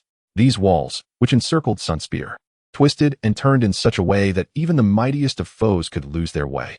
However, no grand fortification could withstand the dominion of the dragon that ruled the skies. That white beast had seized the weakened Sunspear faster than anyone, including himself, could react. In that moment, he forced himself to remain composed, repeatedly reminding himself that even under the wrath of the conqueror Aegon, the Martells of Dorne had never yielded. Just as he deliberated whether to seek refuge in the shadows of the city or to engage the Iron Throne's forces elsewhere, the white dragon spotted him. It turned its massive head in his direction, and in an instant, it flapped its wings and soared towards him. He hastily turned to flee on his steed. But before he could escape, the dragon captured him with its hind claws, bearing him back to the camp of the Iron Throne's army. Damn it! Why did this dragon not require a rider's command? As Malrens was seized, he observed closely that the dragon bore no rider. It had incinerated the triple crescent walls and taken its perch there without direction. When it noticed him, it acted of its own volition, flying to capture him and deliver him to the Iron Throne's camp. How was he to know dragons possessed such intellect? The subsequent events unfolded with ease. Aegon I of the Iron Throne imprisoned him and then led his forces to confidently occupy the deserted Sunspear. Now, the king of the Iron Throne sat upon his throne, awaiting Malrens' response. Noble king of the Undulls, the Roiner, and the First Men, sovereign of the Seven Kingdoms and protector of the realm, I, Malrens Martell, surrender on behalf of Sunspear and House Martell. Malrens bowed his head and knelt before the king of the Iron Throne. Feeling that he would become a disgrace to his family and all of Dorne, a bitter lament echoing in the depths of his soul. After Daemon I Targaryen seized Sunspear, compelling House Martell to surrender, the war of conquest over Dorne entered its concluding phase. Upon learning of Martell's capitulation to the Iron Throne, the Earl of Ironwood sent a messenger directly to Daemon to initiate negotiations. He had been quite dissatisfied with Prince Marwyn's earlier decision to abandon Ironwood and withdraw his troops. Believing he had fulfilled his feudal responsibilities and wishing to spare his family from unnecessary losses. Following brief negotiations and tentative discussions, the Earl dispatched his eldest son and heir as a hostage to Daemon, formally announcing the Ironwood family's withdrawal from the conflict between the Iron Throne and Dorne. Subsequently, several Dornish lords, unwilling to see their families further mired in warfare, sent envoys to negotiate with the Iron Throne. However, a greater number of Dornish nobles opted to continue their resistance. Some rallied behind a cadet branch of House Martell as a banner against the Iron Throne, while others outright renounced Martell and began to assert their family's ancient claim to the title of High King of Dorne. Ultimately, they were all systematically defeated by Daemon's forces. The Dornish, having contemplated the assassination of Daemon, even attempted to hire an assassin from Qarth, yet the formidable Sunfire consistently thwarted these attempts, deflecting daggers and arrows aimed at his companion. Some zealous soldiers began to spread rumors that Daemon was a king blessed by the Seven, with Sunfire as the angel sent down to protect him by divine decree. When Daemon finally vanquished the last openly defiant Dornish noble, exiling him and his sons in black robes beyond the wall, he proclaimed his successful conquest of Dorne, fulfilling the unfinished legacy of House Targaryen and rectifying the regrets of his ancestors. During the celebratory ceremony in Sunspear, Daemon honored his promise to Leonor Tyrell by appointing him as the governor of Dorne, representing the Iron Throne. Rickon Stark departed Dorne with all the northern armies and their plunder, their warriors hastily leaving after proving their resilience against the blazing sun, yearning for the cool embrace of their homeland. Apart from the lords of the Riverlands, and some from the outskirts of Dorne who chose to remain, the rest of the various nobles gradually returned north with their spoils. Daemon, having commanded Aelin to continue leading the royal fleet on the Greenblood River in support of Duke Leonor Tyrell, planned to return to King's Landing with 14 hostages from different Dornish noble families. He had been away for 2 years, during which his uncle, the Hand of the King, had been managing the realm's affairs in his stead. It was time to return. As Daemon rode upon Sunfire, gazing over the lands he had conquered, he felt an overwhelming sense of pride. Speaking of Sunfire, he had grown considerably during the 2 years of conquest in Dorne. According to Rickon, He was now twice the size of the largest mammoth beyond the wall. Chapter 13. Demons troubles my dear uncle, esteemed hand of the king. I beseech you to allow me to express my thoughts. I truly do not believe that a great conqueror ought to squander time on such trivial matters.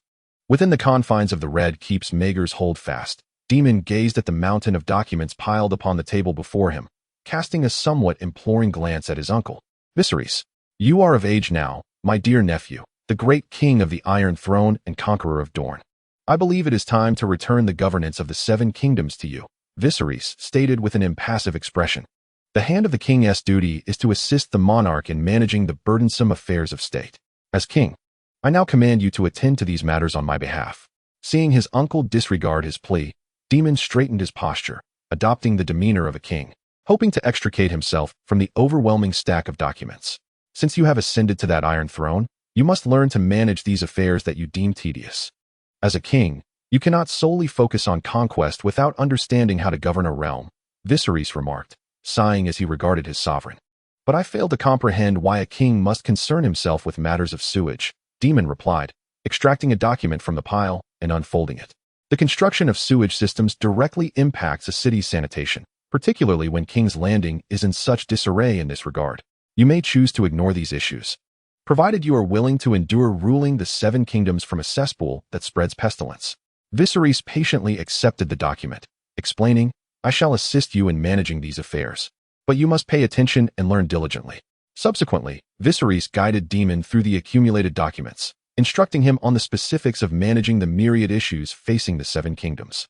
Before long, Demon had addressed the pile.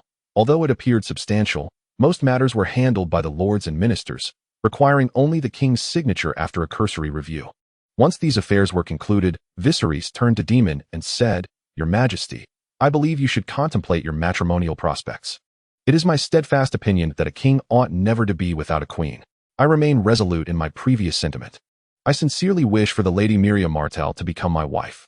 Though I have conquered Dorne by force, I am acutely aware that the majority of Dornishmen are still reluctant to submit to the rule of the Iron Throne. From this perspective, a union with House Martell would foster peace and unity across the Seven Kingdoms, Demon explained, shaking his head. Lady Miria is still quite young. It may be several years before she reaches maturity. However, since your Majesty has made up your mind, I shall not press the matter further. Viserys nodded in agreement. Speaking of Dorne, have you completed reading the initial draft of My Conquest of Dorne? I would appreciate any insights you could offer, as this is my first endeavor in penning such extensive prose, Demon said, casting an expectant glance at Viserys. Its prose is succinct and elegant, imbued with a high degree of artistry. However, Viserys said with a stern expression, I must candidly assert that the artistry is the sole merit of this tome. The depictions of the warring factions are gravely distorted, and the portrayal of war resembles poetry more than history. A harsh critique indeed, thought Daeron, who quickly chuckled at his own folly. Let us gaze upon the distant sunfire, he suggested, leaning out of the tower window to survey the grandest courtyard of the Red Keep. Sunfire had now grown considerably, apart from this courtyard, which barely accommodated its presence. The smaller courtyards appeared cramped and overcrowded. Although I had previously explained to my brother that certain dragons are indeed exceptional among their kin, even I believed that Sunfire was maturing at an alarming rate. Moreover, it seemed to have become more robust than before. Viserys followed Daeron's gaze towards Sunfire. Is that so? I have watched Sunfire grow, and it appears quite normal to me, Daeron queried, perplexed. It is but 3 years old, 3 years. Sunfire now surpasses the size of dragons I have seen in their teenage years. You cannot dismiss this simply because you are its rider, Viserys sighed. Furthermore, do you truly intend to deny Sunfire residence in the Dragon Pit of King's Landing? At its current rate of growth, soon the Red Keep will have no space left for it. Sunfire despises the Dragon Pit. It loathes that place, Daeron replied, shaking his head. I shall communicate with it again later, hoping to discern what precisely makes the Dragon Pit so detestable to it. Sunfire lay languidly on the ground, observing the Kingsguard beside it. Although it did not believe it required protection, it understood that a knight could do little against the dangers a dragon might face. Aemon Targaryen was well aware of this. Yet his duty and honor as a Kingsguard prevented him from neglecting his responsibilities. Aemon, the second son of Viserys and Lena Valerion, had been inseparable from his sister, Naerys Targaryen, until she married his elder brother Aegon, the same name, yet not Aegon III. That year, Aemon was 17. He donned the white cloak and joined the Kingsguard, earning the Valyrian steel sword Dark Sister through his remarkable swordsmanship. He was hailed as a dragon knight, for his helm bore the three-headed dragon emblem wrought in platinum, symbolizing House Targaryen. Sunfire was well acquainted with Aemon, who had faithfully accompanied Daeron throughout the War of Conquest in Dorne, loyally protecting his king. In fact, Sunfire had once saved Aemon during the conflict, inadvertently deflecting a poisoned arrow aimed at him. An assassin had mistakenly identified Aemon as Daeron in his attempt on the Iron Throne. Sunfire paid little heed to Aemon and summoned its system panel once more. Name: Daylight. Personality: gluttonous, cautious, benevolent. Traits: child of destiny, moderate health enhancement. Growth rate in the first year: 10, sturdy and long. Size increase of 5. Tall stature. Size increase of 10. Skills: protector of the rider. Reduces the risk of death and injury to the rider. Over the past 2 years of following Daeron to conquer Dorne, Daylight has accumulated a considerable number of energy points, subsequently acquiring the traits of sturdy and long, as well as tall stature. It is well known that the combat effectiveness of dragons largely depends on their size, and Daylight had long recognized the value of traits that could enhance its physical form, spending time daily calculating how many energy points it needed to purchase them from the marketplace. Chapter 14. The everyday yet fleeting within the dragon lair of King's Landing. Daylight was diligently using its dragon fire to scorch the inner walls of the dome structure, gradually melting them until they solidified into the desired shape. For several days, Daylight had been repeating this action, and it would continue to do so for a significant time until the lair was molded to its liking. A few days prior, Daeron had spent an entire morning communicating with Daylight, seeking to understand what aspects of the lair it found unsatisfactory. This inquiry was not solely for Daylight's sake, but also for the Targaryens. Since the Targaryen family had settled their dragons in the lair, none had grown larger than before. Daylight's response to Daeron was clear: dissatisfaction reigned supreme. What? You ask me what I find wrong with the lair? Everything. This place is nothing short of a disgrace. To be honest, Daylight was perplexed as to why its predecessors had ever resided in such a wretched place. Was it truly due to their profound love and tolerance for the Targaryens? After learning from Daeron that the current lair had been constructed by an ancestor named Maegor, Daylight felt compelled to deliver a refined yet scathing rebuke to that so-called genius. Maegor, the third king of the Iron Throne, had once scorched the Great September of Baelor with dragonfire, which had been the most significant temple in King's Landing. Following the armed uprising of the Faith Militant, Maegor decreed the construction of a colossal dome on the site of the September to serve as the Targaryen dynasty's dragon lair. However, Daylight had something to say. It did not care what Maegor's initial intentions were. Whoever had built this abomination was deserving of its ire. The lair appeared magnificent from the outside, with a grand entrance wide enough for 30 knights to ride side by side, and the dome, constructed of steel and stone, rivaled the height of the Red Keep, leaving a lasting impression on all who beheld it. Yet, this was not meant to be an artistic wonder. It was merely a dwelling for dragons. Theoretically spacious, the lair's interior was divided into narrow, enclosed areas by countless chains and iron gates. The inwardly converging structure of the dome further compressed the space available for the dragons to move, while various iron spikes and hooks contributed to an oppressive atmosphere surrounding the lair. In addition, there exists a myriad of infernal designs intended for dragons, prompting Baijo to question the origins of that tormentor of dragons, Maegor. Upon realizing Baijo's profound disdain for the dragon's lair, Dailuan, now drenched in perspiration, ultimately acquiesced to completely redesign the lair in accordance with Baijo's preferences. Reluctantly, he was compelled to comply, especially as Baijo began to threaten Dailuan with relocation to Dragonstone should he refuse. With a sense of satisfaction, Baijo surveyed the fruits of his labor. The once menacing spires of the lair's dome had all been dismantled, and the bothersome gates had been melted away by his dragon fire. He was confident that it would not be long before this place transformed into a true sanctuary for dragons. Presently, the ever-evolving dragon lair had become the focal point of the populace in King's Landing, particularly with rumors circulating that the project was overseen by the king's very own dragon. However, soon another momentous piece of news emerged, capturing everyone's attention: the impending marriage of the king's brother, Baelor, to his sister, Diana. Your Majesty, you ought to counsel Baelor, whether in his capacity as king or as a brother, urged the Kingsguard, Aemon, to Dailuan. After all, it is quite unfathomable that a newlywed couple has yet to consummate their union after nearly a month.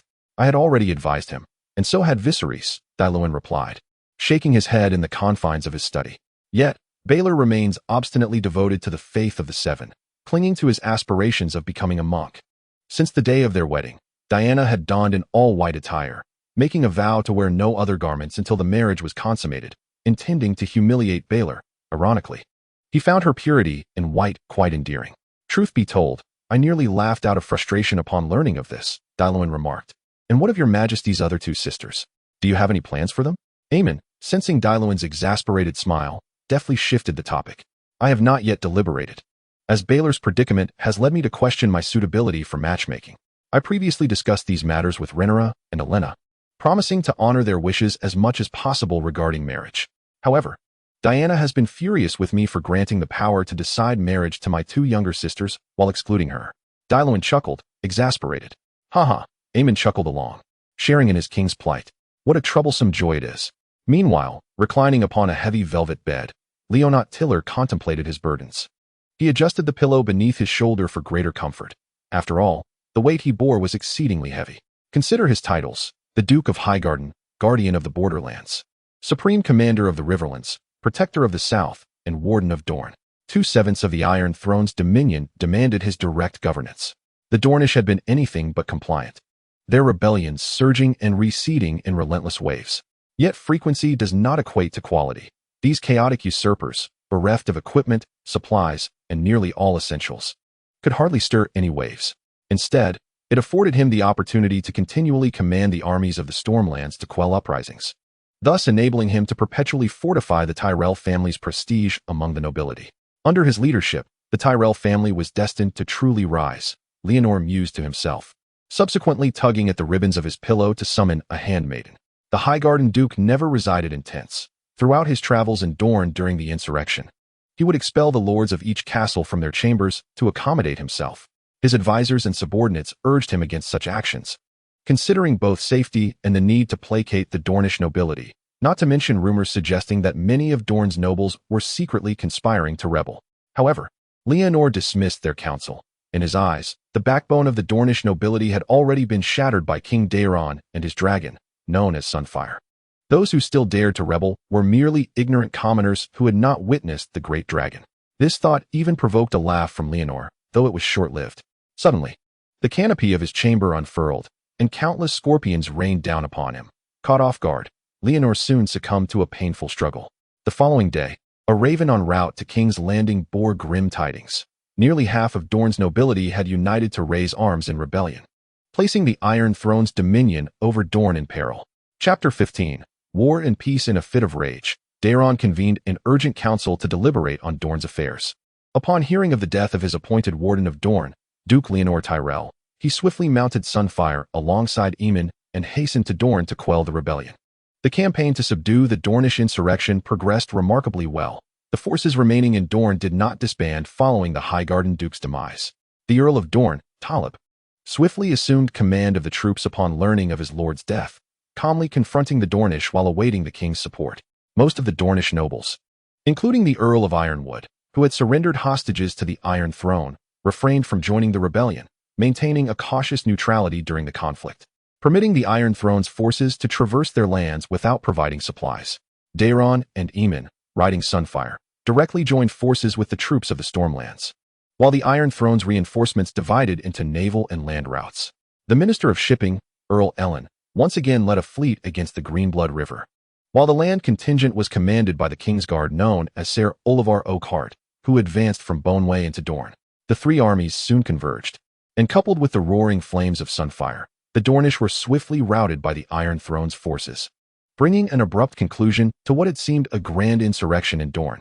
However, just when everyone believed this was merely a sudden and inconsequential episode, which could hardly be deemed a tragedy without the demise of the Highgarden Duke, the Dornish nobles, who had already professed their allegiance and sworn loyalty once more, unexpectedly launched an assault on Daemon during the surrender ceremony. This was a premeditated and shameless betrayal.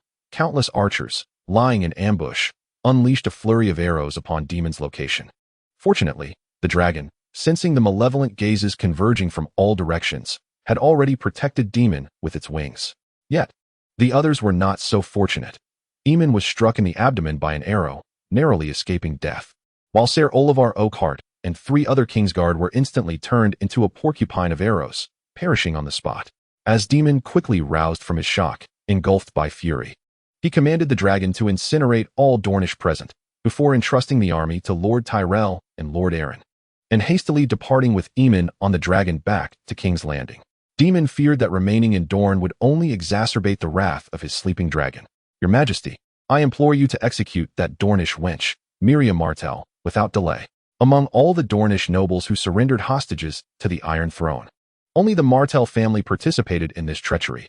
Even those traitors openly supported the Martell family to continue reigning as the princes of Dorne. We must respond with severity, asserted the Minister of Justice at the council meeting. If the Martell family had not been complicit in this rebellion, then their lineage in Dorne would indeed be at an end. Of course, I am not defending Marlon Martell. I merely wish to convey that the Martell family may not genuinely desire rebellion, but find themselves ensnared with no recourse. If we were to execute Miss Miriam Martell, we would lose considerable leverage, countered the Master of Whisperers, presenting a perspective divergent from that of the Minister of Justice. I care not for the Martell's grievances. Treason is treason. These Dornish have already broken their oaths of loyalty twice. Who among us would wish to negotiate with them? Furthermore, hostages who cannot be executed are no true hostages, scoffed the Minister of Justice at the Master of Whisperers' thoughts. Not all Dornish are deceitful. At least many, represented by Lord Elanwood, maintain friendship with the Iron Throne.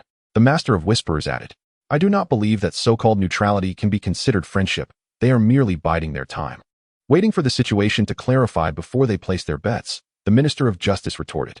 The facts may indeed align with your assessment, my lord. But let us not forget, we currently wield the initiative. Therefore, it is only prudent that we possess as many cards as possible, the Master of Whisperers continued, articulating his views with composure. Daemon observed the debate between the Minister of Justice and the Master of Whisperers with an impassive expression. He understood that these two perspectives, conciliatory or unforgiving, represented the prevailing sentiments among most of his vassals, yet he had yet to make a decision between the two. Daemon was acutely aware that he was not in a calm state of mind, a condition ill-suited for making decisions, especially those of such grave importance. Distraught, he abruptly interrupted the discourse regarding Dorne, commanding the assembly to disperse and postponing the discussion until the morrow. Once the others had departed, Daeron remained alone in his chamber, rubbing his forehead in an attempt to regain his composure, only to be soon interrupted by a knock at the door. Your Majesty, your brother Baelor requests an audience, announced Aemon from beyond the threshold, though he still bore the wounds of his recent affliction. The stubbornness of a white cloak compelled him to fulfill his duty to protect the king. Let him enter, Daeron replied with a hint of irritation. As his brother entered, Daeron remarked with a scowl, if you have sufficient time to spare after your prayers to the Seven, you ought to spend more time with Diana. She is your lawful wife. Your Majesty, I come to convey the will of the Seven, Baelor responded earnestly. Since the day you resolved to conquer Dorne, I have prayed fervently to the Seven, without a single day's interruption. Just now, they have finally answered my supplications and revealed their expectations. Baelor disregarded Daeron's slight sarcasm, continuing undeterred. I do not believe matters of the realm are within your purview. Daeron initially wished to dismiss Baelor from the room, yet Baelor remained unfazed, maintaining a steadfast gaze upon his brother. Feeling increasingly uncomfortable under Baelor's unwavering stare, Daeron ultimately gestured for him to proceed. The Seven require me to bring peace between the Iron Throne and Dorne. They have unveiled to me that Dorne shall inevitably be integrated into the future of the Iron Throne, Baelor stated with composure. Did the Seven instruct you on how to accomplish this? Perhaps by arranging for a ship to ferry you to Sunspear to negotiate with the Dornish? Daeron mocked his brother, harboring skepticism towards the notion of divine will, suspecting it to be a mere figment of Baelor's imagination. I intend to journey to Sunspear on foot, not by ship, Baelor declared resolutely. Blessed and favored by the gods, Baelor, this is the new appellation for the king's brother, Baelor Targaryen. Among the nobility and common folk of the Iron Throne, countless bards and clergy extol his virtues. He traversed the deserts and rivers of Dorne barefoot and unarmed, reaching Sunspear. A stubborn Dornish rebel, disbelieving in this miracle, treacherously cast him into a pit teeming with venomous serpents. Yet even the snakes bowed before him in reverence for the favor he received from the Seven. Ultimately, the Dornish yielded to the will of the Seven that Baelor represented, kneeling before him and swearing eternal loyalty to the Iron Throne in the name of the Seven. Indeed, it is said that King Daeron conquered Dorne with dragon and sword. Yet it was Baelor's piety that truly compelled Dorne to willingly bend the knee to the Iron Throne. Chapter 16. Peace and future daylight unfurled its wings and soared from the dragon pit of King's Landing. Just days prior, the long-awaited renovations of the dragon pit had finally come to fruition. Now, in the eyes of daylight, the dragon pit could be deemed a comfortable and aesthetically pleasing abode. The citizens of King's Landing gazed eagerly at the soaring daylight, erupting into joyous cheers. The entire realm of King's Landing and even the Seven Kingdoms radiates an atmosphere of joy, as Dorne has formally submitted to the Iron Throne. The Targaryen dynasty is poised to enter into an alliance with House Martell through an upcoming betrothal, heralding a grand engagement feast. Everyone extends their heartfelt blessings for this union. Or at least that is the facade they present. The daylight has soared above the Red Keep, settling upon the rooftop of a tower. On the balcony of the tower, Daeron is engaged in conversation with his uncle, Viserys. To be honest, I feel quite conflicted at this moment. Everything aligns with my expectations, yet there lingers an inexplicable sense of turmoil. Ah, daylight, you have arrived. Daeron was in the midst of dialogue with Viserys when the appearance of daylight interrupted his words. However, the truth remains that the agreement with Dorne is satisfactory for all of us. I fail to comprehend what further grievances you might harbor. If your discontent stems from Baelor claiming the glory of conquering Dorne, I must remind you that sharing honor with vassals is a hallmark of a true king. Viserys, having noted Daylight's arrival, insisted on completing his thoughts. As he spoke, he mentally recounted the particulars of the agreement with Dorne. 1. Dorne shall forever remain loyal to the Iron Throne, with House Martell serving as the hereditary governors of Dorne, permitted to bear the title of prince. Yet Dorne must adhere to the same laws and tax systems as the Iron Throne. 2. King Daeron is betrothed to Miriam Martell. Maelon Martell will become the new heir of House Martell by marrying Rhaenyra Targaryen. 3. Dorne shall construct a royal residence as part of Miriam Martell's dowry, and additionally, a garden in Sunspear shall be built as a gift for the Targaryen bride. 4. The current prince of Dorne, Maelon Martell, must execute all traitors involved in the prior rebellion and thereafter willingly don the black cloak to journey to the wall, with Maelon Martell set to inherit his position. The authority of House Martell in Dorne has significantly waned.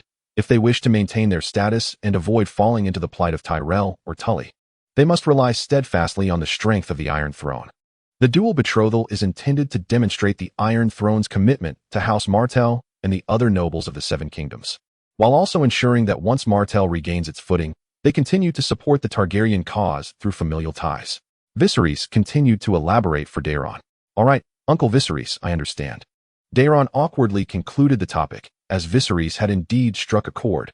A considerable part of Daeron's turmoil stemmed from his brother Baelor taking the glory of conquering Dorne.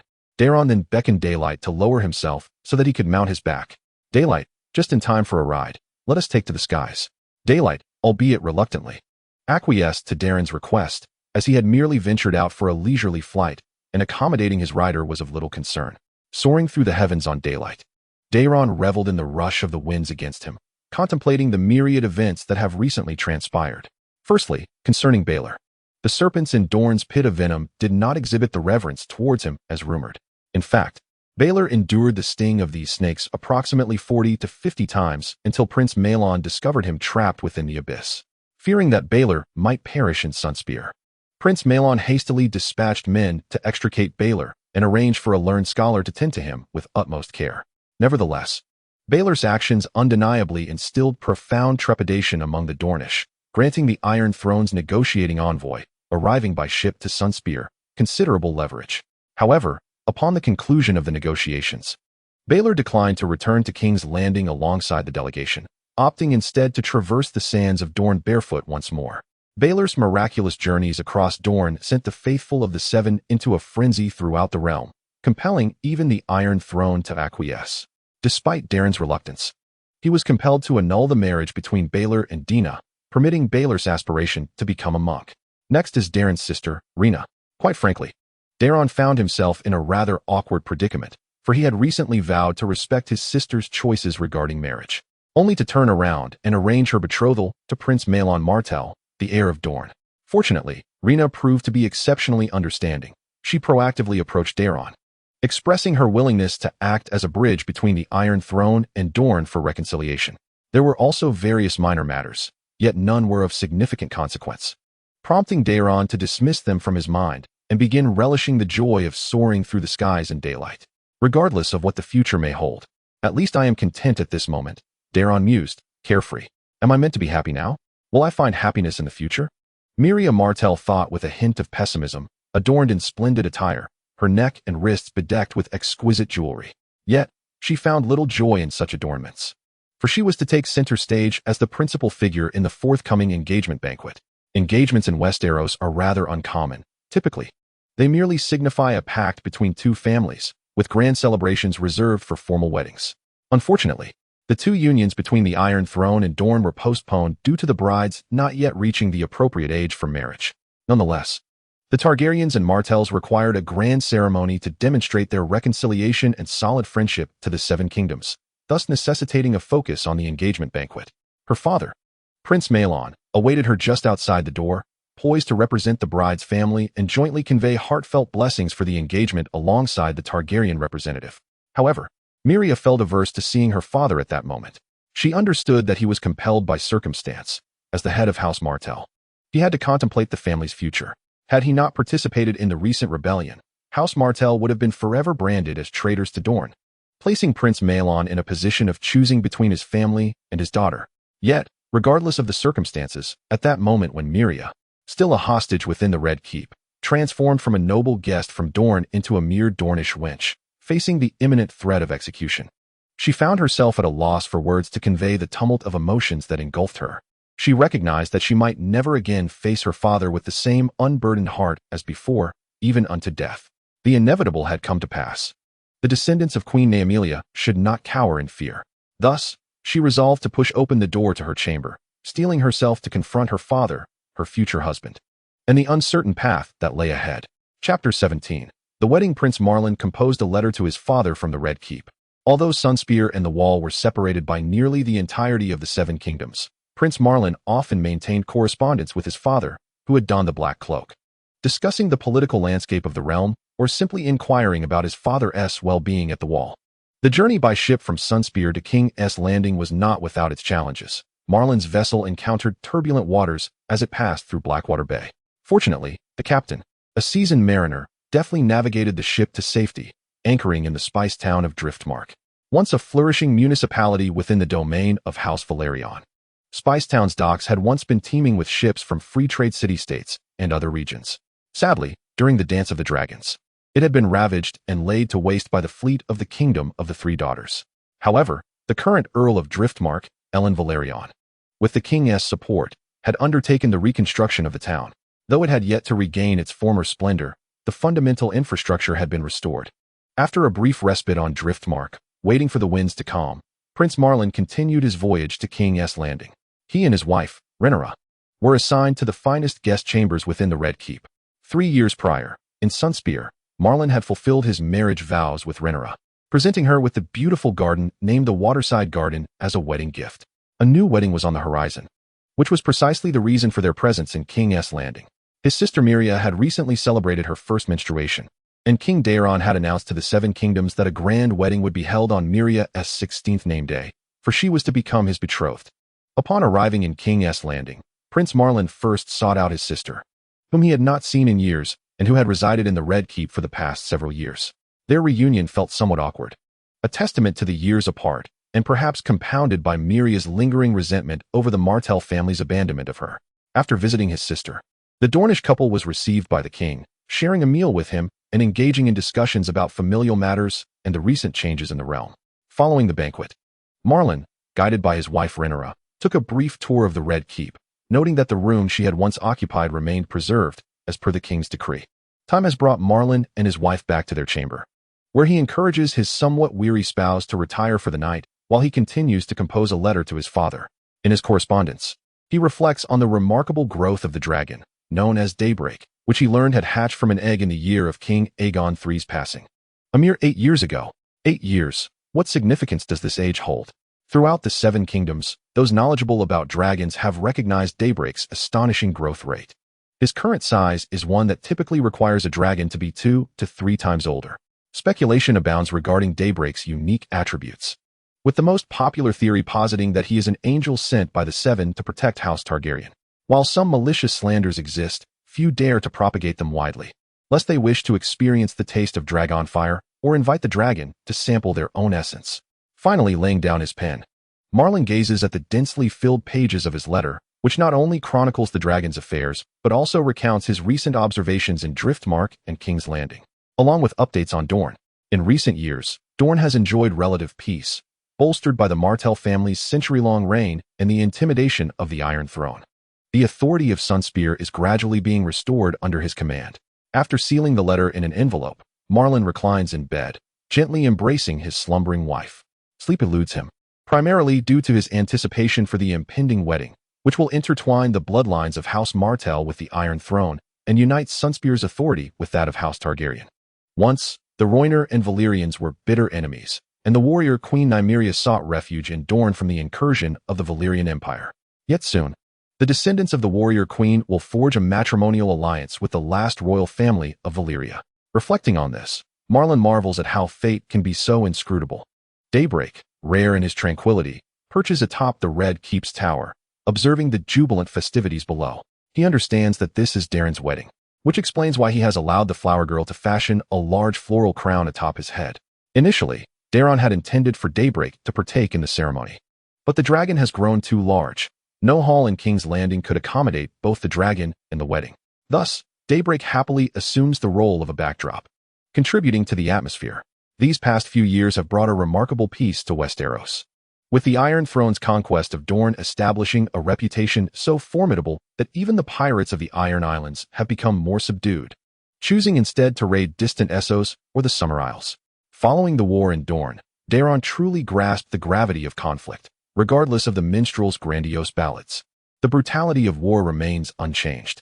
In the conflict against Dorne, the Seven Kingdoms suffered at least 30,000 casualties, and this figure does not even account for Dornish losses. In recent years, the most prominent endeavor of Baijo has been to accompany Dailuin on a grand tour of the Seven Kingdoms, emulating the legendary King Renway by personally listening to the wishes of lords and common folk alike. The formidable dragon fire of Baijo has predominantly been employed to execute those unforgivable death row inmates. However, on a different note, Baijo has procured some remarkable items from the system's marketplace during these years. Firstly, he upgraded his trait of being large to level 3, allowing for a growth in size of 30. Additionally, he diligently accumulated energy points to acquire a new trait, Tyrant Behemoth. Tyrant Behemoth, size 30, significant health enhancement. This explains why he not only appears imposing, but also boasts remarkable physical vitality. Suddenly, a wave of exuberant cheers interrupted Baijo's reverie. Dailuin and Malia, in the presence of the seven gods, exchanged their vows and formally united in matrimony, causing an immediate eruption of joy among the guests. The grand wedding banquet commenced, laden with an abundance of exquisite delicacies served by attendants. Nevertheless, Baijo found little interest in these culinary offerings. The sumptuous dishes on the guests' plates were hardly sufficient to satisfy him. His true curiosity lay in the subsequent festivities of the wedding night. He had never witnessed how a king and queen were entertained in such a manner, and it undoubtedly promised to be quite amusing. Or perhaps it would be dreadfully mundane. Baijo pondered. After all, who would dare to be overly audacious before a king and queen? Regardless, he thought, it would soon be revealed. Chapter 18. Blessed Beeler O.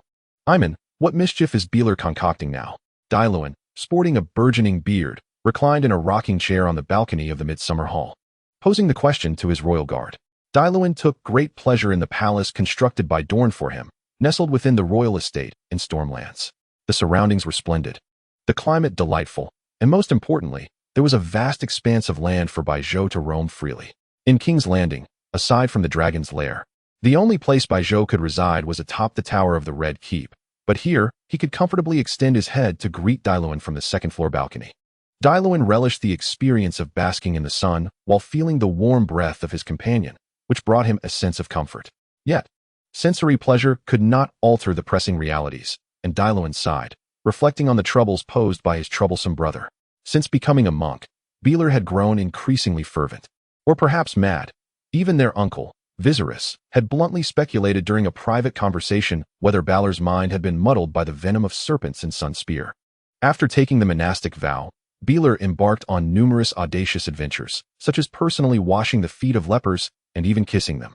Yet, perhaps truly blessed by the seven gods, Beeler remained alive and vibrant, his health robust, which only intensified the fervor of his admirers among the faithful. While the process of these events could be set aside, the outcomes remained favorable.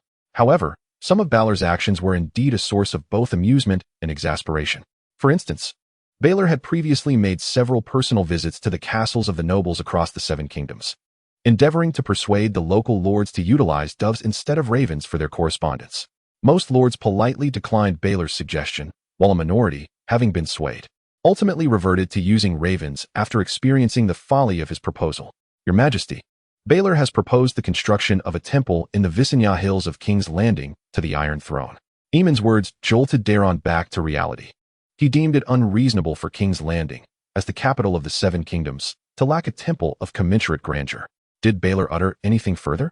I am aware of his fervent devotion, willing to selflessly sacrifice for his faith. Yet I also understand that he is not foolish. He would not presume that I share his piety. Daeron gestured for Aemon to continue with composure. He quickly grasped Baelor's intentions. The conqueror Aegon I had, while establishing King's Landing, also erected the Shrine of the Mother in the Rhaenys Hills, which was subsequently razed by Maegor, leaving King's Landing devoid of a respectable temple ever since. Baelor proposed that the temple in King's Landing be grand enough, ideally surpassing the illustrious Starry September of Old Town, asserting that such a structure would facilitate King's Landing's ascension as the epicenter of the faith of the Seven in Westeros. After Aemon concluded, he added that this would indeed bolster the Iron Throne's dominion. Baelor is a true Targaryen, contemplating the future of the true dragon. At Aemon's words, Daeron could not help but scoff. My good knight, you underestimate Baelor. If he genuinely cared for the true dragon's interests, he could not have become the youngest bishop in the history of the Seven Kingdoms. His staunchest supporters and followers are the most devout clerics. If Baelor harbored ulterior motives, he could not have concealed them from their discerning eyes, let alone secured their unwavering support. Could Baelor's proposal harbor ill intentions? Aemon queried in astonishment. My dear knight, I have already stated that Baelor is no fool. He would not provoke hostility between the Iron Throne and the Church over a temple that does not yet exist. Daeron explained to Aemon, taking a measured sip of wine from his goblet. The sole duty of the Kingsguard is to protect the royal family, a glory that renders a significant portion of the white-cloaked knights largely uninvolved in politics. Some obstinate members even regard excessive political engagement as dishonorable. Undoubtedly, Baelor is a Targaryen. I trust he prays daily for peace for all his kin, including myself. However, when it concerns the matters between the Church and the Iron Throne, he would not regard me as his brother but as a king, one who necessitates negotiation, persuasion, and compromise. Daeron spoke slowly. The Iron Throne and the Church, the divine authority and royal power, have always existed in a state of inherent conflict. Resolving this discord is no simple task, lest we forget the armed rebellions of the faith militant. Undoubtedly, establishing King's Landing as the nexus of both politics and faith is a commendable approach to reconcile these contradictions, even if it may eventually lead the Iron Throne to interfere with the Church's operations. However, such interferences are acceptable, much like the past involvement of House Hightower in ecclesiastical affairs.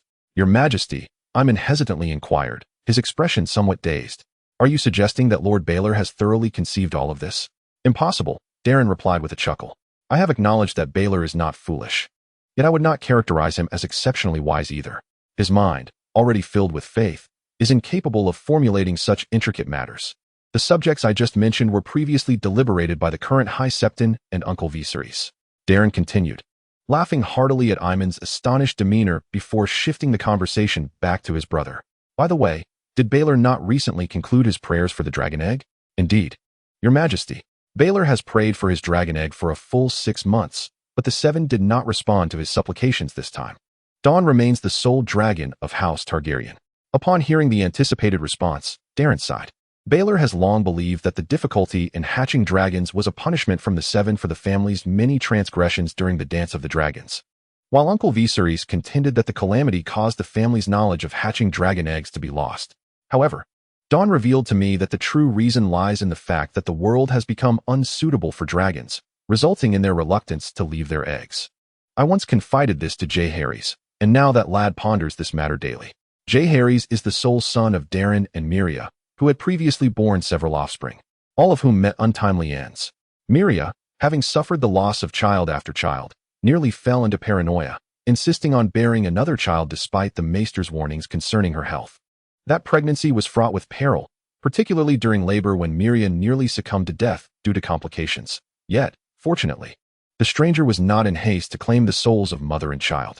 Daeron gazed pensively at his son, who had now climbed onto Dawn's back, requesting in a still youthful voice to be taken aloft, yet Dawn paid him no heed. Jaehaerys is indeed my offspring, Daeron mused, noting the striking resemblance. Jaehaerys has inherited Daeron's courage, perhaps even surpassing it. Yet this is a troubling trait. Jaehaerys is excessively brave, displaying a fearlessness that borders on recklessness.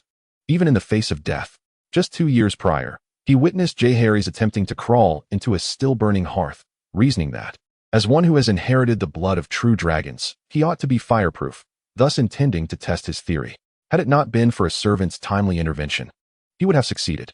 What concerns Daeron further is Jaehaerys' subsequent response to his earnest admonition, aimed at imparting the lesson that one should not risk life in pursuit of validation. Jaehaerys, however, retorted that he does not fear death. He is astute, not the blind fool oblivious to the nature of life. His tutor, the Maester, has long since taught him the meanings of life and death. Daeron's concerns were precisely that his child, despite a full understanding of such matters, remained unafraid of death and did not cherish life. He could only hope that time would bring about a change in his child. Meanwhile, the king decreed that all activities of the prince must be conducted under the watchful eye of at least one royal guard until the prince learned to fear. In Chapter 19, Defiant Diana, the Seven Gods' Curse. Diana, I require a name, the name of that wretched child's father. Today, unless you divulge that name, you shall go nowhere. Daeron bellowed at his sister. The king's sister was pregnant, a circumstance that should have been joyous. However, the issue lay in the fact that Diana was unmarried, and this child was a bastard. After Diana's divorce from Baelor, Daeron, out of guilt, had promised her the freedom to choose her marriage as his sisters did. He believed this promise held some weight, despite the fact that Rhaenyra's marriage had indeed been orchestrated, while Illyria's was a genuine love affair. Though not entirely aware of the details, he knew his sister Illyria had become romantically involved with the Minister of War, Aegon Valyrian, upon reaching adulthood, and he ultimately consented to their union. Truly, it was his commitment as king that led to his agreement. Certainly not because Illyria had nearly resorted to cutting off her beloved braid to compel his consent, though that factor did play a slight role. Damn it, how did that old scoundrel Ellen entice his sister? Considering Illyria had just celebrated her 16th name day when she publicly declared her affection, it seemed Ellen had pursued her even before she came of age. That lecher was 35 years her senior, having already had one wife, with countless other romantic escapades. Yet now, it was too late for Daeron to voice any objections. Illyria and Ellen had been wed for several years and had welcomed a pair of twins, an elder brother named John and a younger sister named Jenny. Returning to the present, Diana, who had always idolized her brother, unusually disregarded his words, retreating silently to lock herself in her bedroom. Daeron harbored suspicions, believing the father of Diana's unborn child to be a married man. Otherwise, Diana's nature would have compelled her to confide in him directly. After lingering at his sister's door for a time, he realized she would not emerge anytime soon. Thus, he commanded the castle guards to secure the doors and windows, preventing his sister from doing anything rash, instructing them to inform him immediately should any new developments arise before he reluctantly departed. A day later, Diana finally emerged from her chamber, declaring with conviction that she would raise her son alone. She firmly believed that the child she carried was a healthy boy, for whom she had already chosen the name Demon. Baelor, do you know? I once remarked that while you may not be wise, you cannot be deemed foolish either. However, today I wish to retract my previous statement. You are undeniably the most foolish individual I have ever encountered. Daeron gazed at his brother, lying in the sickbed before him, with a mixture of amusement and exasperation. The seven gods do not concern themselves with the wisdom or folly of mortals. They bestow their blessings equally upon every devout follower. Bael calmly asserted, Damn it, have you and Diana conspired together to vex me? First, she becomes pregnant with a child whose father remains unknown. And now you have chosen to starve yourself for no reason at all, Daeron retorted, irritation evident in his tone. I am not starving. Rather, I am abstaining from food. I still consume a modest amount of water and bread each day. Moreover, my actions are motivated by concern for Diana. Bearing a child out of wedlock is an act despised by the seven gods, and I hope that through my fasting, I may plead with them to alleviate the suffering of both mother and child. Bael explained his reasoning. And you nearly starved to death in the chapel? Enduring hunger is a necessary aspect of fasting. I am grateful that the stranger has not hastened to claim my soul. You ought to express your gratitude to Archmaester Mukon rather than the seven gods. It is he who has nearly exhausted his lifetime of knowledge to save your life. I am acquainted with Archmaester Mukon. He is indeed a good man. May the seven gods bless him. In all seriousness, now that you have ascended to the position of High Septon, cannot you pay more attention to your own health? Even if you disregard my feelings as your elder brother, you must consider the tremendous impact your death would have on the realm if it were to occur at this time. Following the demise of the former High Septon, Bael was elected as the new High Septon by the other Septons. During the election, an unexpected incident occurred. Bael initially refused the position and instead nominated an illiterate stonemason, reasoning that the man's extraordinary skills led him to believe he was the embodiment of a blacksmith. However, the other Septons swiftly dismissed Bael's proposal, for the stonemason was mentally deficient and could not even comprehend the simplest of prayers. It is also worth noting that every High Septon must relinquish their secular name. This is because the followers of the Seven believe that the one who holds the office is no longer merely a person, but rather a representative of the celestial deities. Nevertheless, Darren continues to privately address Bael by his given name, a fact that Bael has tacitly accepted despite his attempts to correct it. Since assuming the role of High Septon, Bael has resided in King's Landing, partly to oversee the construction of the new Great September, and partly to prepare for the relocation of future church officials. These are the ostensible reasons. However, Bael harbors a plan that is not yet suitable for public disclosure. I say, Bael, you are not still preoccupied with your scheme concerning the North and the Iron Islands, are you? Darren suddenly recalled something, and, feeling uneasy, inquired of his brother. 2 years prior, Bael had conceived a grand missionary endeavor targeting the pagan inhabitants of the North and the Iron Islands. He even traveled to King's Landing in hopes of securing political and military support from Darren and Viserys. Upon hearing Bael's plans, Viserys' face had turned an alarming shade of green. Fortunately, Darren and Viserys engaged in a lengthy discourse with Baelor, spanning an entire day and night. They traversed topics from the traditions of the Age of Heroes to the numerous decrees enacted during the Conqueror Aegon's era, persuading Baelor that the diverse religious landscape of Westeros should not be hastily altered, including the worship of the drowned god. You are overly concerned, Your Majesty. Since ascending to the position of High Septon, I have understood the weight of my responsibilities. I can no longer afford to entertain whimsical notions as I once did. Baelor replied calmly. It was astonishing that such words could emerge from one who had nearly starved himself through fasting, murmured Darren. However, I indeed have a new plan. Before Darren could breathe a sigh of relief, Baelor's next statement sent his heart racing to his throat. I am orchestrating a holy crusade against Andalos, a land I have previously studied, the ancestral homeland of the Undals. In the past, some Undals chose not to cross the narrow sea to Westeros, but remained in their native land, and the populace there are descendants of those individuals. They continue to uphold the ancient traditions of the Undals and worship the Seven, yet their local lords are predominantly heathens from the free cities. I believe the Seven Kingdoms could launch an expedition to liberate the faithful of the Seven there. So you have consented? Viserys inquired of Darren. Indeed, my dear uncle. Given that my title includes that of King of the Undals, does it not follow that incorporating Andalos across the narrow sea into my domain is a natural progression? Darren responded with ease. Rest assured, my esteemed hand of the king. He quickly clarified as Viserys began to change his expression, the Iron Throne shall not intervene directly. This will merely be a grassroots holy expedition organized by the people of the Seven Kingdoms. While Andalos does fall within the sphere of influence of those trade city-states, it does not encroach upon core interests. Those short-sighted merchant governors will not wage war over such peripheral concerns. The sole requirement of House Targaryen is to extend protection to those wandering knights or noble younger sons who, upon establishing themselves locally, wish to pledge their fealty to me. Chapter 20. Hugo Hizhan gazed apprehensively at the ships docked in the harbor, which would ferry them to the land of faith and glory spoken of by the monks. Hugo was not originally named Hugo. He bestowed this name upon himself. Long ago, he had conversed with a monk who shared many tales of the teachings of the faith of the Seven, one of which recounted the story of the ancient king of the hills, Hugo. Legend has it that this Hugo was the first king of the Undals, crowned and blessed by the Seven to rule over a vast kingdom. By adopting this name, Hugo hoped that the Seven would bestow a modicum of fortune upon him. A mere bastard. Hizhan is a surname associated with bastards from the Westerlands, and each of the 9 regions of the Seven Kingdoms has its own distinctive surname for bastards. Among his company were 3 flowers, 1 pike, 6 rivers, 7 shadows, for Starks, 9 stones, and 2 each from Storm's End and the Rainwood. These are the surnames of the bastards from the Riverlands, Iron Islands, Reach, Dorne, the North, Vale, Stormlands, and the Crownlands. Including him, everyone in his company is a bastard, which is why many refer to them as the Bastard Brotherhood. A month ago, the current High Septon, after 7 days and nights of fervent prayer, proclaimed his intention to heed the will of the Seven, calling upon the ambitious souls across the Seven Kingdoms to journey to Andalos and reclaim the sacred lands of the Seven. The king announced that the Iron Throne would not directly partake in the expedition. yet pledged to protect the rightful spoils of the faithful warriors with dragons and swords upon their victorious return. Westeros has never lacked for daring younger sons, valiant wandering knights, and ambitious bastards. The firstborn succession system of the unified Seven Kingdoms has compelled noble offspring, aside from the firstborn, to seek their own fortunes.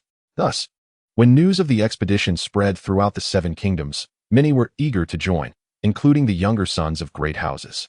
After all, the glory of establishing a new branch of their family across the narrow sea was far more appealing than remaining a subordinate to their elder brother. Moreover, it is noteworthy that many clergy, seizing the opportunity of the expedition's launch, proposed the revival of the Sons of the Warrior and the Poor Fellows gathering, aiming to restore the church's armed might. However, the High Septon bluntly rejected these proposals, declaring that prayer is the only weapon the faithful ought to wield.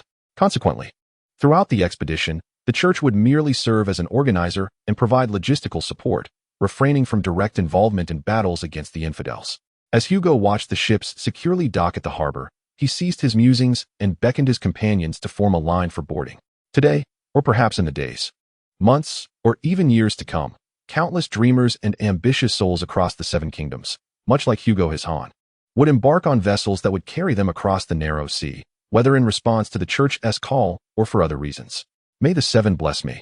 I have truly succeeded, Hugo thought, standing atop the castle walls and caressing the crenellations. Had anyone told him 3 years ago that he would become the lord of a castle, he would have dismissed them as a charlatan. This castle is not particularly large, but it is equipped with essential facilities including a stable and a smithy. The only issue is that currently, it lacks both a blacksmith and a stableman. In truth, only a quarter to a fifth of the structure is made of stone, while the remainder is largely timber. Nevertheless, this is his castle, belonging to him, a stronghold that will be inherited by his descendants. Contentedly, Hugo's thoughts drifted back to 3 years prior. At the outset of the expedition, progress had been relatively smooth. The local populace, as the clergy had claimed, spoke the common tongue and worshipped the Seven. At least, Hugo felt that aside from his unfamiliarity with the local geography, it was not significantly different from Westeros. However, when they truly intended to settle down here, the situation changed dramatically. The local noble lords, who prefer to refer to themselves as governors, exhibit a profound aversion towards the expeditionary forces that have arrived from Westeros. Despite the fact that their initial intention was to establish a stronghold in a desolate land long ignored, these governors resorted to various means of obstruction, including the use of force to expel the newcomers. These governors uphold traditions starkly divergent from those of Westeros. Some even brazenly practice slavery, while others do so in a more covert manner. They neither worship the Seven nor the old gods, nor do they employ the common tongue, instead adhering to a distinctly different religious and linguistic framework. Consequently, conflicts arose swiftly, fueled by a multitude of reasons: religious and cultural disparities, linguistic customs, conflicting interests, and other motivations. Initially, these skirmishes were minor, but within a month, they escalated into a widespread and comprehensive conflict. The members of the expedition received ample support from the Seven Kingdoms, both in terms of supplies and provisions. However, the governors were not easily subdued. Hugo learned that several free trading city-states had been consistently aiding these governors, a common tactic of such city-states, which involved fostering proxies to avert direct confrontations with their adversaries.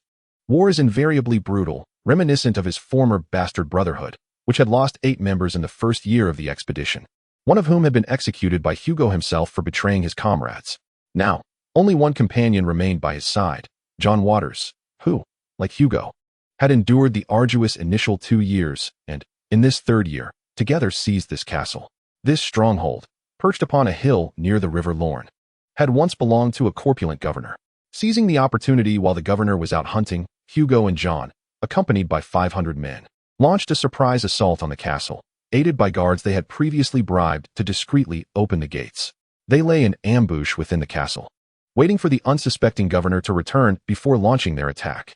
The rotund governor and his loyal guards were swiftly dispatched by Hugo and his men, and the remaining defenders promptly lost their will to fight and surrendered. Do not linger, Hugo. This castle is not yet entirely yours. You must first inform the clergy of your conquest, seeking their approval before declaring your eternal loyalty to the Iron Throne.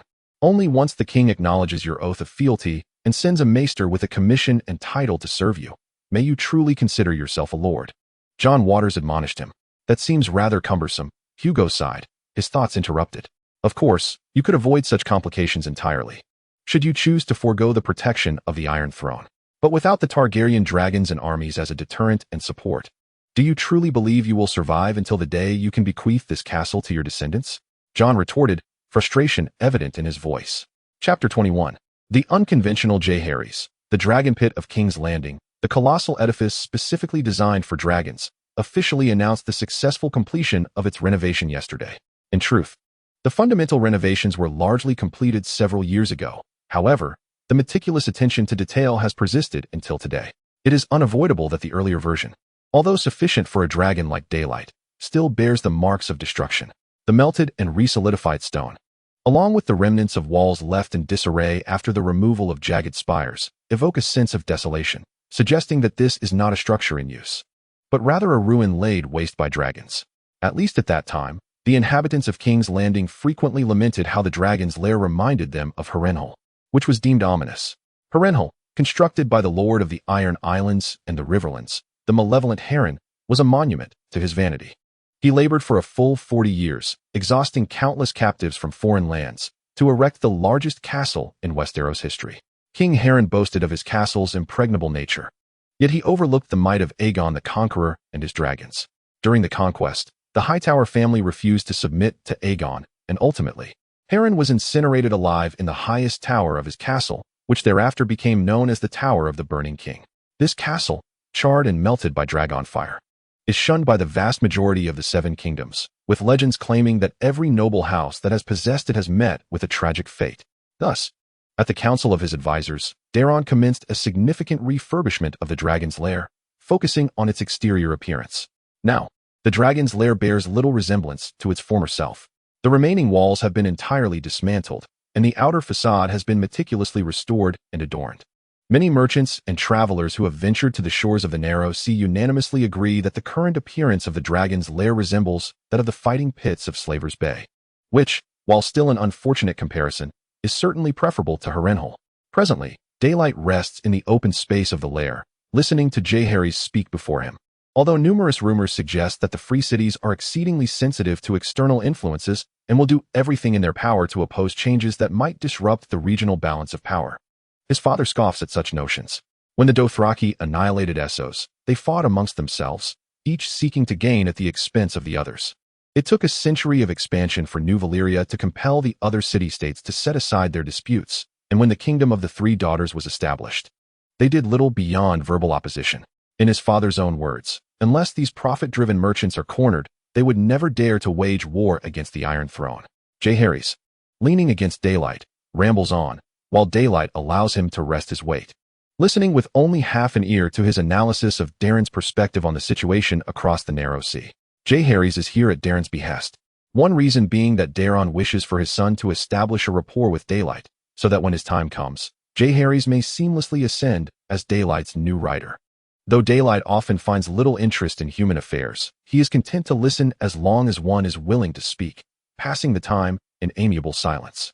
After elucidating his father's insights on the current state of affairs, Jaehaerys shifted the conversation towards the day, inquiring, Daylight, I previously heard my father mention that this world has become unsuitable for dragons.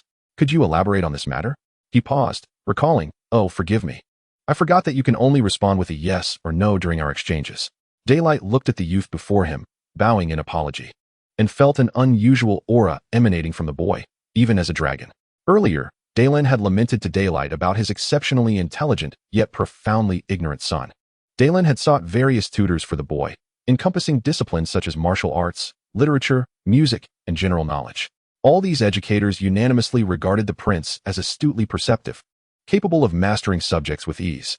Yet, they also subtly indicated to the king that the prince lacked common sense. Rather, it would be more accurate to say he was indifferent to it. Jaehaerys resembled an anomaly in this world, exhibiting a nonchalant attitude towards matters beyond dragons and magic. He could effortlessly recite the names and histories of all dragons documented by the Targaryens, yet remained indifferent to the actual individuals around him. The only solace for Daelin was that Jaehaerys had begun to learn the importance of safety and steering clear of danger. Although the prince still did not comprehend the concept of fear, he realized that while death might not be of great consequence, many experiences could only be embraced while alive. Daylight, What is the underlying reason that this world is no longer suitable for dragons? Is it the climate, or perhaps the curse of the gods? Jeffreys inquired once more in a different manner. Daylight responded with 2 calls indicating negation. However, Jeffreys' question left Daylight equally perplexed. Instinctively, he understood that the world now lacked the essential elements required for dragons to thrive. Yet, he too was at a loss. Why had these elements vanished when they once existed? How could they be restored? Daylight possessed no answers to these queries. Had he known how to resolve the issue, he would have long pondered the matter of siring numerous dragon offspring. Nevertheless, considering his age, he realized he would still have to wait several more years. Dragons are sexless beings, capable of laying eggs depending solely on their willingness. However, Daylight had long abandoned hope. After all, what would be the point of hatching more dragon eggs if his progeny lacked any means of survival in this world? After having his hypotheses dismissed by Daylight, Jeffreys proposed several other conjectures, all of which were also negated. Daylight felt helpless, as he could not communicate in a conventional manner and struggled to explain the elusive essence of ether and mana to others. However, undeterred by the lack of fruitful conjectures, Jeffreys shifted the conversation towards magic, discussing shapeshifters from the outer lands and the sorcerers, of course. He was well versed in these subjects of personal interest, yet soon found himself feeling somewhat disheartened. His dissatisfaction with understanding magic solely through the dubious tomes had long since taken root. He yearned to witness true magic firsthand. Alas, he had yet to receive Darren's consent. To Darren, the realm of magic appeared perilous and fraught with uncertainty, not to mention the likelihood that his son's reckless disposition would result in disastrous consequences should he come into contact with such forces. Furthermore, Darren harbored a less overt reason for allowing Jaehaerys to engage with Daybreak. He hoped his son would channel his fervor for magic into his relationship with Daybreak rather than obsess over hatching dragon eggs or the arcane arts unfamiliar to the Targaryens. In Chapter 22, Hugo, seated at breakfast with his wife and several trusted knights, found the fare quite modest: rye bread, fried fish, and ale. Despite being recognized as the legitimate lord of the Iron Throne, Hugo refrained from indulging in luxuries. The primary reason lay in his pressing financial obligations. Whether for castle repairs or the wages and equipment of his soldiers, expenses he found impossible to curtail. Secondly, as a man born of a bastardy, he held little desire for material pleasures. If surplus funds did arise, he would rather employ additional soldiers than squander them on indulgence. Hugo gazed contentedly at his wife's slightly protruding belly, having received confirmation from the scholar that she was with child. He was advised to ensure his wife received additional nourishment for the health of both mother and child. As he anticipated the joys of fatherhood, he dutifully heeded the scholar's counsel, rendering his wife the sole individual in the castle to enjoy daily servings of eggs and fruits. Hugo's wife was the sister of his comrade Jon Vaishwe, with whom he had shared countless trials. Hugo sincerely wished for the bond of friendship between himself and Jon to flourish into future generations. Jon was absent from the breakfast gathering, having been occupied with other matters. Just as Hugo thought of him, the sound of hurried footsteps heralded an arrival. Without needing to glance up, Hugo recognized the newcomer within this castle. Jon was one of the only 2 individuals permitted to enter unannounced. Hugo, I have handled the matters at the Lakeside Tower. Would you prefer I report now, or after you finish your meal? Jon inquired as he strode into the hall. Why are you here so early? You didn't set out on an empty stomach, did you? Hugo asked. I rode over at dawn. Missing 1 meal 1 tea kill me. Jon replied nonchalantly. Very well, let us eat first. Come, Jon, have a bite, Hugo said, accustomed to his friend's habits. He pushed his food toward Jon and added casually, you ought to learn to eat on time. The scholar says it's beneficial for your health. Jon was unceremonious, stepping forward to casually seize a piece of bread from Hugo's table, devouring it hungrily. He also snatched the half-drunk cup of beer from Hugo's hand, swallowing the bread down with the drink. After satisfying his appetite with a mere morsel, Jon greeted his sister, wiping the corners of his mouth with his sleeve. Brother, you ought to pay more attention to yourself, both in terms of health and etiquette, Mia remarked, her brow furrowed in concern. It matters not. Let the nobles' rules be reserved for the next generation. Hugo and I shall strive to accumulate wealth for our descendants, Jon replied nonchalantly, then turned to Hugo with a complaint. No need to dawdle, Hugo. I do not expect to live 100 years, and I advise you not to either. All right, no more prodding, Hugo said, finally swallowing the last piece of fried fish. So, how is the situation with the tower in the middle of the lake progressing? In the years since Hugo had captured the castle, the nearby governors had launched several assaults in an attempt to dislodge him. Fortunately, Hugo and his allies had withstood these attacks and simultaneously mounted a series of counteroffensives, engaging in a prolonged tug-of-war with the governors, with the tide of battle increasingly turning in Hugo's favor. Recently, he had seized an opportune moment to capture the last stronghold of the governors in the area, a tower fortress located on an island at the center of the lake. This position was defensible, yet challenging to attack, as the governors had constructed a complete wall along the island's perimeter. However, the process of capturing it was not arduous. The local Andalusians had long grown weary of these foreign governors, who spoke a different tongue and practiced strange faiths. Hugo and his allies swiftly besieged the modest fortress, transforming what was once a bastion into an inescapable prison. By the time the governors stationed on the island realized the gravity of their situation, it was far too late. Hugo's sudden assault caught them unprepared for a prolonged siege. Although the tower on the island was not lacking in water, the food supply for nearly 1,000 men could not rely solely on fish catches. After exhausting the meager provisions within the fortress, the governors soon fell into infighting. Ultimately, recognizing their inevitable defeat, they dispatched representatives in a small boat to surrender to Hugo. Everything is essentially resolved, and there were no unexpected developments. Just as we agreed with our allies, all spoils and ransom for captives belong to them. We only require the land, Jon stated succinctly. That is splendid news, Hugo exclaimed with delight. Though he indeed had many expenditures to consider, acquiring the tower was far more significant than any amount of money to him. Once he secured the tower, his territory between his current city and the lake fortress would be fundamentally safe, free from fear of being pillaged by governors and mercenary bands akin to brigands. By the way, Jon, I have decided to entrust the tower fortress along with the surrounding villages and lands to you. What do you think? Hugo turned to his friend, sensing that it was time for Jon to ascend to lordship. If you have truly considered this, I am willing to accept your lordship's reward. Jon bowed to Hugo, and although his tone remained unassuming, Hugo could detect a faint smile at the corners of his mouth. Hugo too broke into a smile, realizing that his friend was not as indifferent as he appeared. Speaking of which, shouldn't you consider adopting a surname? I had just seized this castle and entrusted you with the management of the wealthiest nearby village. By tradition, you should already be a knight. Yet you still bear the name of a bastard. In a good mood, Hugo inquired of Jon. And what of you? Do you not still carry the surname of his Han? If the Lord has not changed his name, how can we, his vassals, dare to do so? Jon jested, prompting laughter from the others still dining in the room. Well, I must admit I am also somewhat conflicted about this. What if I were to simply adopt the name Hugo? I feel as though it might bring me good fortune. Perhaps if I take Hugo as my surname, my descendants might inherit that luck as well. So you would be Hugo then? Or perhaps his Han Hugo would suffice. Yes, I find that quite agreeable. Now, enough about me. Have you given thought to your own surname? Vevai Shui. What a rather casual surname. Are you truly contemplating it seriously? Whatever. I have never been good at naming things anyway. Chapter 23. Prince Pantos. The silent Prince Pantos observed the bickering governors in the council chamber with an impassive expression. The attendees were the most influential nobles of Pantos, each possessing vast estates, manors, and workshops. Today, these governors were embroiled in a heated debate over a singular issue: how to respond to the actions of the Iron Throne. Years prior, hundreds of adventurers had journeyed from the shores of Westeros across the narrow sea to the northern lands of Andaz and Pantos. They expelled the local governors, seized the castles and villages, and then pledged their allegiance to the Targaryen Iron Throne. Initially, these outlaws wreaked havoc only in the northern regions of Andaz, an area not traditionally within Pantos' sphere of influence.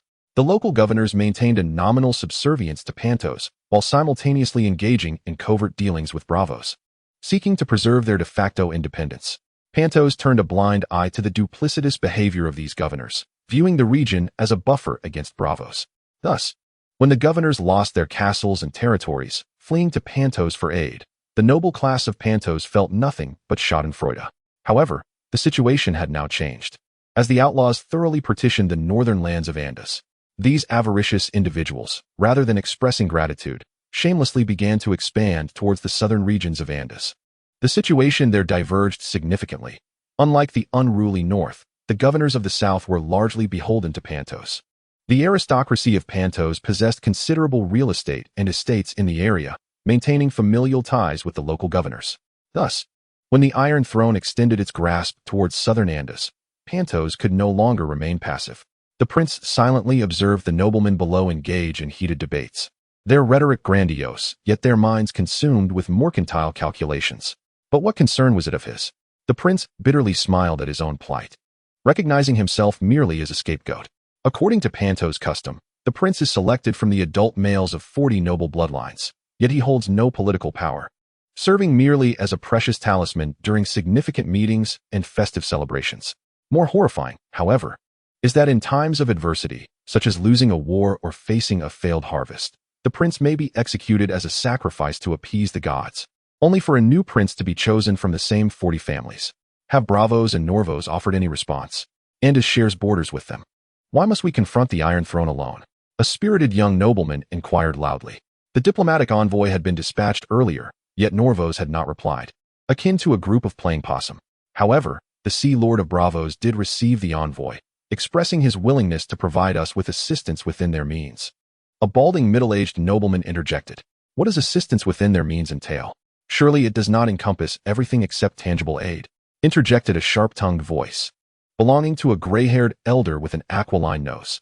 The Sea Lord stated that if Pantos could indeed muster the courage to oppose the Iron Throne, Bravos would be willing to annul the clauses in past treaties that restricted Pantos' military strength, the middle-aged nobleman replied. The assembly erupted in astonishment at this unexpected proposition, for they had not anticipated such a condition.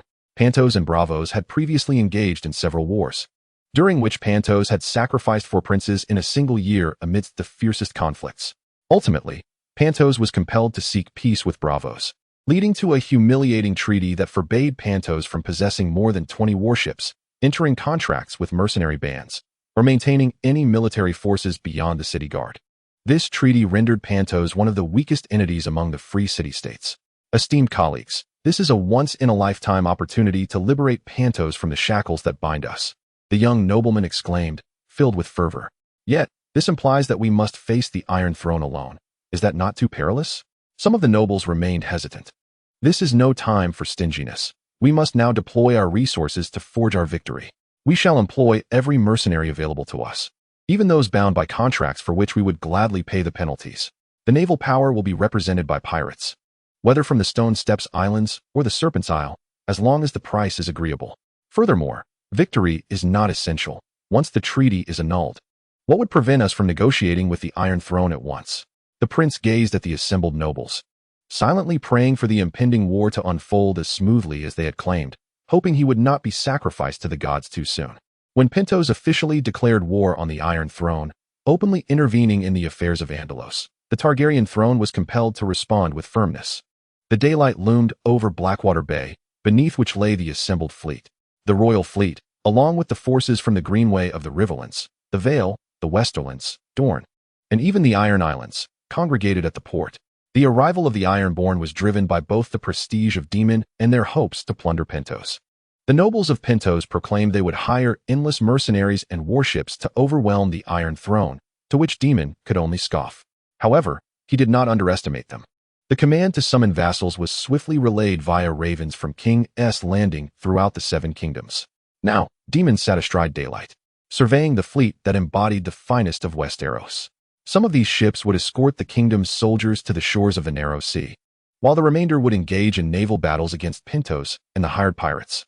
Daemon lamented that the Earl of Ellen had declined the command of the fleet due to his advanced age, leaving him to bestow this honor upon the Earl of Greenway, a man with whom he was not well acquainted. Daylight, I wager Ellen shall regret this decision. I cannot fathom any captain not yearning to command such a fleet, Daemon remarked to his companion. The appearance of daylight in the sky elicited gasps from the crew on the ships below. Those sailors on deck immediately spotted the dragon. This was hardly surprising, for according to the recollections of Viserys, Daylight's current size rivaled that of the bloodworms Korlak and the Red Queen Melisandre during the Dance of Dragons.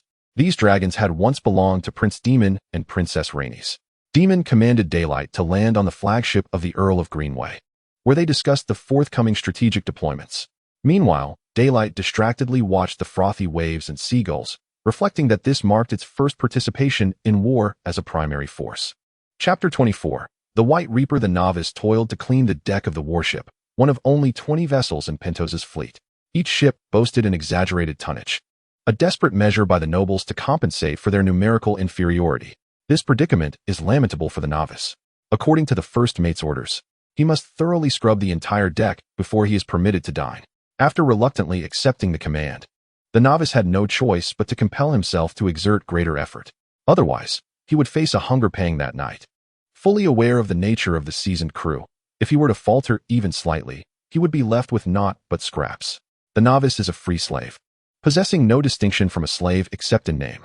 Last year, he was assigned to work aboard this warship, and according to the crew's tradition, he would continue to be referred to as a novice until he truly made a name for himself. After toiling for some time, the novice sought a moment's respite and raised his gaze towards the harbor, bustling with ships. The Pantos naval port had once been remarkably desolate, yet now it was densely packed with pirate vessels hired by the elite. The novice harbored doubts about the efficacy of these pirates in the forthcoming war. After all, he himself had been captured by pirates and sold to Pantos. He understood their nature, bullying the weak while cowering from the strong, unmanageable by authority. He had even heard that the urban area had recently experienced numerous heinous incidents instigated by these pirates, though the ruling class had managed to suppress the news. The thought of the impending war made the novice break into a cold sweat. He had no desire to engage in battle with dragons. He had heard tales of the Valyrians who once rode dragons and dominated much of Essos, with all the trading city-states merely serving as their colonies. Yet, the captain reassured the crew that this was due to the former Valyrian Empire possessing a formidable 40 dragonlord families, capable of summoning an army of 300 dragons with a mere gesture. Now, however, they were to confront the Targaryens, the weakest of those families, who possessed but a single dragon. Hardly a cause for concern. Hardly a cause for concern. How could I have believed that charlatan captain's nonsense? Had I known it would come to this, I would have risked execution to flee. Adrift upon the sea, clutching a piece of shipwreck, the novice lamented his fate, feeling that his days were numbered. Surrounding him was a sea of flames, with countless sailors, like himself, wailing in despair, the culprit being that white dragon. He awkwardly raised his head to behold the beast, still unleashing torrents of fire from the sky. Not long ago, when the fleets of Pantos and the Iron Throne had discovered one another, both sides had immediately commenced their cautious probing and skirmishing, and it was then that the dragon entered the fray. Initially, the sailors had mistaken it for a mere seagull, but the white silhouette rapidly magnified in their sight. It was a dragon. Following one sailor's startled exclamation, the others swiftly responded, maneuvering the ship's crossbows to aim at the creature. Yet, before the crew could even adjust the angle of the crossbows, the dragon swooped down with alarming speed, and the sailors on deck were incinerated before they had the chance to release a single bolt. Upon successfully igniting a warship, the great dragon executed a swift maneuver in midair, veering towards another target without a moment's hesitation. Such an action should have been deemed impossible, for even if the dragon possessed remarkable agility, the rider upon its back was ultimately human. No matter how extraordinary the rider's skills, the high-speed turn in the air would inevitably result in a fall from the dragon's back. Yet, Daybreak harbored no such concerns, even in the absence of a rider's commands. It could unleash its full potential on the battlefield. Dallin understood this well, and, after briefing Daybreak on battlefield precautions, allowed it the freedom to operate independently. Daybreak deftly navigated the skies, utilizing its aerial maneuverability to traverse the battlefield with remarkable speed. It unleashed its dragon flames, yet never lingered too long in any one spot. The ballistae of the Pantos fleet simply could not keep pace with Daybreak. Just as the operators calibrated their angles for shooting, Daybreak had already darted away to another location. The 20 warships belonging to Pantos drew Daybreak's particular attention, as both Dallin and Count Qingting Island agreed that these vessels were pivotal to the naval conflict. Should they be sunk or captured, the remaining hired pirates would surely scatter in disarray, a reality that Daybreak was well aware of. The substantial tonnage of the Pantos warships rendered them easily identifiable on the battlefield, making them prime targets for Daybreak. First, it relied on its massive form to sever their sails, and then unleashed its fiery breath to ignite all combustible materials on the decks.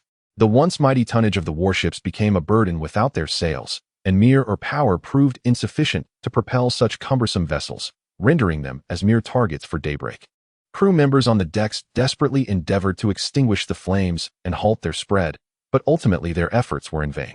Some desperate sailors resorted to hurling grappling hooks at Daybreak, attempting to replicate the throat battles of the blood dragon's frenzy and ensnare the great beast, hoping to drag it down with their ship into the depths of the sea.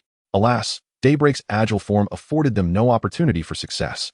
The novice felt himself somewhat fortunate, as his ship was not consumed by Daybreak's flames, but rather cleaved in two by the ram of a warship from the Iron Throne. In a sense, this spared him from the fate of being incinerated by dragon fire, allowing him to cling to a piece of floating debris and prolong his survival. Little did he know that the warship with the formidable ram was the flagship of the Valyrian family, the Queen Rhaenys, captained by the legendary navigator Aegon Valerian's eldest son. This heir to Driftmark had also inherited his father's tactical prowess, excelling in the destruction of enemy vessels through ramming. However, at this moment, the novice cared not for the identity of the ship's master, just as the others on the battlefield had no regard for him. Rather, there existed but one entity that captivated everyone's attention, the magnificent white dragon. The colossal dragon soaring in the sky nearly obliterated 2/3 of the Pantos fleet with its searing flames. While among the 20 warships belonging to Pantos, nearly all were incinerated by this mighty beast, save for one that was cleaved in two by the Queen Rhaenys. The novice gazed at the white dragon, which continued to unleash torrents of fire upon its foes from above. No, it was far beyond a mere dragon. It was the very embodiment of death among the deities, perhaps even death itself, a pale harbinger of doom, the White Death. All present on the battlefield, including the novice, shared this sentiment, whether they hailed from the victors of the Iron Throne or the survivors of Pantos. The dragon Balerion, who had once conquered Aegon, had earned the moniker of the Black Death due to its dreadful exploits during the conquest. Now, countless souls lost to dragonfire in this naval battle would bestow upon the White Death its title, although its current renown could scarcely rival that of Balerion. Of course, at this moment, the White Death remained oblivious to such matters, tirelessly pouring forth its flames upon the enemies of its kin. Chapter 25, The Battle of Gedor. My Lord Rickon Stark, we have arrived at our destination. However, I advise you to dispatch scouts to further survey the terrain. Maps invariably omit details that can only be discerned through first-hand observation. Viserys Hugo addressed Stark with utmost respect, for it was impossible not to do so. In the 7 kingdoms of Westeros, there exists an immense chasm between the common folk and nobility, and similarly, a profound distinction between the great houses and the lesser ones, particularly among the ducal families. The Stark family stands as one of the most esteemed among them, possibly the oldest lineage in the 7 kingdoms. The Tully and Tyrell houses were elevated to dukes during the conquest, while the Baratheon and Greyjoy families attained their titles of Duke of Storm's End and the Iron Islands, respectively, during that tumultuous period. The Martell house unified Dorne only a millennium ago with the aid of the Rhoynar, and the Arryn family's rule over the Vale began in the era of the Undulls. Only the Lannister and Stark families can trace their histories back to the Age of Heroes, with the Starks continuously governing the North as descendants of the first men, albeit their title has shifted from king to duke. As the heir to House Stark, Rickon Stark has once again answered the call of the Iron Throne as the representative of the North, with the battlefield now relocated from Dorne to the shores of the Narrow Sea. Accompanying him is Hugo, who, being more familiar with the geography and adversaries of this realm, serves as both guide and advisor, leading a contingent of over 1,000 troops to support the northern reinforcements. Having firmly established control over the previously held Lakeside Tower, Hugo has seen his territory expand rapidly while receiving numerous letters from neighboring lords seeking vassalage. These missives were from lesser lords, also recognized by the Iron Throne as adventurers. Yet their strength paled in comparison to Hugo's due to their own limitations or misfortunes. These individuals aspire to become vassals of Hugo while maintaining their allegiance to the Iron Throne in exchange for his protection, a practice that the Iron Throne has permitted. Unlike the centralized authority of the far eastern lands, the feudal lords of Westeros do not mind their subjects augmenting their strength, provided such power remains within the monarch's control. The might of the vassals empowers the monarch, as it allows for greater assistance during summons. Moreover, capable vassals can address local troubles without troubling their liege lords, a point of particular significance in the current state of Andars. During a prior war council, the generals, led by Rickon, had already delineated their present objectives and tasks. According to the intelligence chief spies, several mercenary groups, including the Second Sons, hired by Pantos, had converged and planned to march north along the Lorne River to invade Andars. Rickon, however, was determined to prevent such an occurrence and devised a plan to intercept these mercenaries before they entered Andars. After contemplating the map provided by Hugo for a moment, Rickon selected Gedor as the site for battle. Now, having arrived at their destination, Rickon found Gedor, once renowned for its orchards and waterfalls, reduced to mere ruins. He intended to utilize the remnants of temples and palaces to construct defensive fortifications for the forthcoming battle. I had visited this place once before, eager to witness the former splendor of the Loinai people. Unfortunately, the current state of affairs is indeed disheartening, and I hope Lord Rickon does not take offense. Hugo, standing nearby, began to provide an introduction to the area. Hugo's words rang true. The Gedor of today bore no resemblance to its former beauty. The canals of the past were now choked with reeds and silt, while the fountains lay stagnant, breeding grounds for mosquitoes and flies. Fear not, Count Hugo. The warriors of the north have come not to sightsee, but to engage in battle. We do not flinch even in the face of Dorne's scorching sun. The stench of mud and the presence of insects are of no consequence to us, Rakan remarked dismissively. Yet, truth be told, had I not witnessed it with my own eyes, I would scarcely have believed the once thriving city could have fallen to such a state. Speaking of which, I participated in that war against Dorne, albeit as a hireling of the Riverlands. You are likely aware of the circumstances there. My daily tasks consisted solely of constructing encampments. And for half a year, I encountered not a drop of blood. Hugo shifted the conversation to lighter topics. Indeed, that sounds rather dull, though rather safe, does it not? Rakan replied with a chuckle. As the clash of metal resonated, Hugo's sword once again met that of his adversary. A smile began to form on Hugo's lips. He found his skill to be quite comparable to that of this unfamiliar foe, yet the situation on the battlefield was becoming increasingly clear. Although the two armies had initially maintained a standoff, the mercenaries' dwindling morale became evident as the conflict intensified. As the battlefield began to tilt unfavorably for their side, mercenaries swiftly sensed the impending doom and sought to flee. Simultaneously, soldiers from the north, led by Rakan, launched yet another ferocious assault, prompting even some established mercenary companies to attempt their retreat.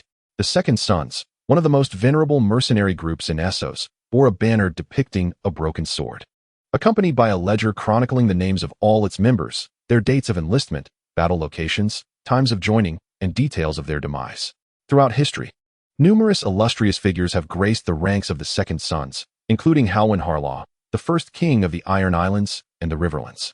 Yet, even the Second Sons found themselves in a disheveled retreat amid such circumstances. Despite their illustrious track record, they remained mercenaries at heart. They could not truly throw their lives away on the battlefield, for no matter how generous the promised rewards, one must have life to enjoy them. Hugo clashed with his opponent once more and discerned the flicker of retreat in his adversary's eyes. He knew fear had begun to seep into that individual's heart. As their swords collided again, Hugo suddenly exerted downward force, disrupting the precarious balance of their confrontation. Seizing the moment as his opponent stumbled, Hugo delivered a swift kick to the man's knee, forcing him to half-kneel, before swiftly severing his head with a decisive strike. Spitting a bloody gob of saliva upon the fallen head, Hugo leaned on his sword, gasping heavily. Observing the mercenaries, now utterly demoralized and fleeing, Hugo finally relaxed. It was only then that he noticed the pain radiating from his left shoulder, a wound neither deep nor shallow, visible through the shoulder seam of his armor, where blood had begun to seep through and stain his undergarment.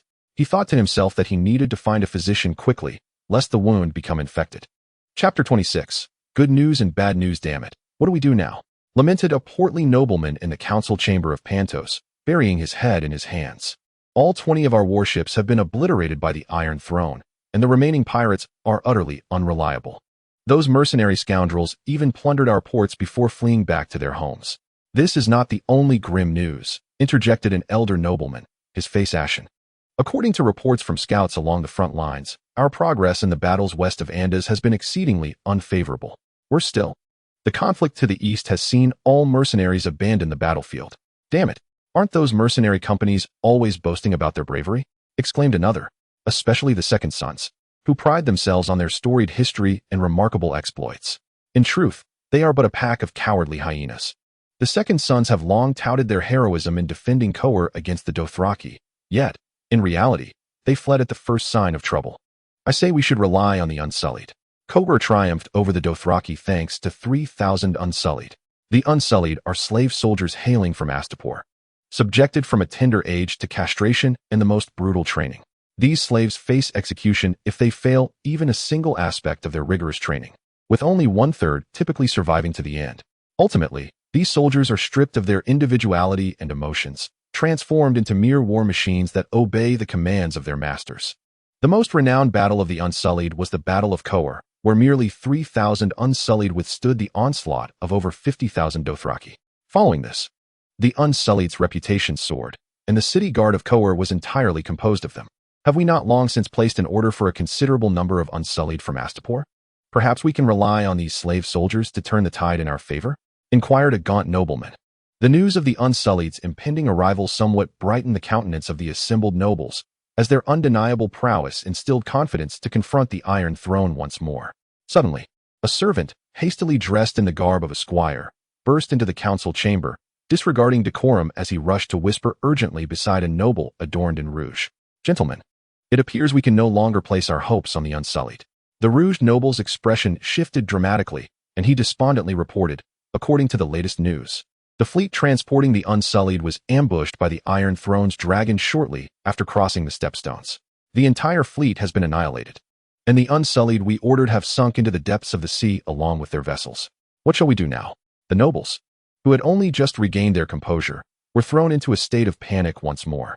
Let us surrender, while we still possess some leverage for negotiation before we suffer total defeat. On the bright side, at least our treaty with Braavos has indeed been nullified, has it not?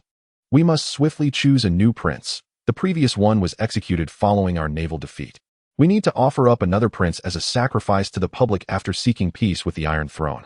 Jaehaerys, do you comprehend the magnitude of what you have done? Roared Daeron in the study of the Red Keep, addressing his son. Yes, father. I am fully aware of my actions. I have created a monster, Jaehaerys replied, his expression unwavering as he met his father's gaze. At that moment, sunlight streamed through the study window, illuminating the grotesque form lying upon the table. Daeron had initially rejoiced at the comprehensive victory of House Targaryen in the war against Pentos, which mandated the complete withdrawal of Pentos' influence from Andalos and the Velvet Hills, along with substantial reparations and a series of advantageous treaties for the Iron Throne. However, his elation was swiftly extinguished when a messenger from across the narrow sea delivered a single sentence that wiped the smile from Daeron's face. Your son Jaehaerys has created a monster. It was only when Daeron flew back to the Red Keep on Sunfire and beheld the abominable creature's corpse that he truly grasped the shocking nature of what his child had wrought. It was a hatchling dragon, yet Daeron was reluctant to acknowledge it as such, despite its undeniable emergence from a dragon egg. This creature possessed only a single wing on its left side, 2 tails, and its eye sockets were devoid of eyes, while its mouth grotesquely split into 3 sections. Daeron could only take solace in the fact that what lay before him was merely a corpse. According to Jaehaerys' account, the creature had perished the moment it was born. I have heard that you have taken in a wild woman from beyond the wall, who is quite beautiful. Has my son, perchance, found himself enamored? Daeron did not directly confront Jaehaerys, but instead broached the matter he had only just learned of. Asha is a shapeshifter. A slave trader from Pentos captured her with the intent to sell her in new guise. However, the ship that imprisoned her was detained in King's Landing due to the ongoing war, which afforded her the opportunity to escape. My motive for recruiting her was solely to gain insight into the ancient magics of our forebears, Jaehaerys replied calmly. And regarding this creature, was she the one who urged you to undertake such an endeavor? Daeron suddenly inquired coldly. She did not incite me in any way. Her knowledge of dragons is non-existent. Very well, then enlighten me on how you procured this monstrosity. The client of the detained merchant vessel was a Gisker obsessed with magic, and the hold was filled with various magical artifacts, including the Nightshade of Quarrels. I combined them in specific proportions based on the knowledge I had previously acquired, and then submerged the dragon egg within for 7 days and nights. And then the creature was born. Indeed, father. Did not the Daywalker once mention that a dragon's survival necessitates certain substances that no longer exist in this world? I suspected those substances were tied to magic. Hence I conducted this experiment. Judging by the outcome, I dare say I have achieved at least a modicum of success. Nonsense. How could you use the precious Targaryen dragon egg for such folly? I have 2 justifications. First, the intrinsic value of a dragon egg is bestowed by the dragon itself. An egg that cannot hatch a dragon is merely an ornamental stone. Second, though the Targaryens are a family that dances with dragons, how much do we truly comprehend about them? The family's records on dragons are even less comprehensive than those of the Citadel. Father, do you truly believe this is acceptable? No matter how many arguments you present, as your father, I understand you. Those are merely reasons you deploy to persuade others. You, in truth, do not care for them. I know I cannot watch you forever, so I have but one demand. You may observe and learn those magics, provided you ensure your safety. However, such perilous experiments are best left unattempted, lest I discover you have ventured down this path a second time. Chapter 27. The Surrender Ceremony. What troubles you, my Lord Stark? Why do you hide here, secretly drowning your sorrows? In an inconspicuous corner of a nondescript tavern in Pentos, his Han Hugo patted the shoulder of Rickon Stark, who had just been discovered. Ah, it is you, Count Hugo. Could you please lower your voice? I actually slipped out secretly. In a moment of surprise, Rickon pulled Hugo beside him. My Lord Rickon, wouldn't that be rather precarious? If that is the case, Your guards must be in quite a predicament right now, Hugo inquired, equally astonished at Rikon's quiet admonition. Let us not utter such discouraging words at this moment.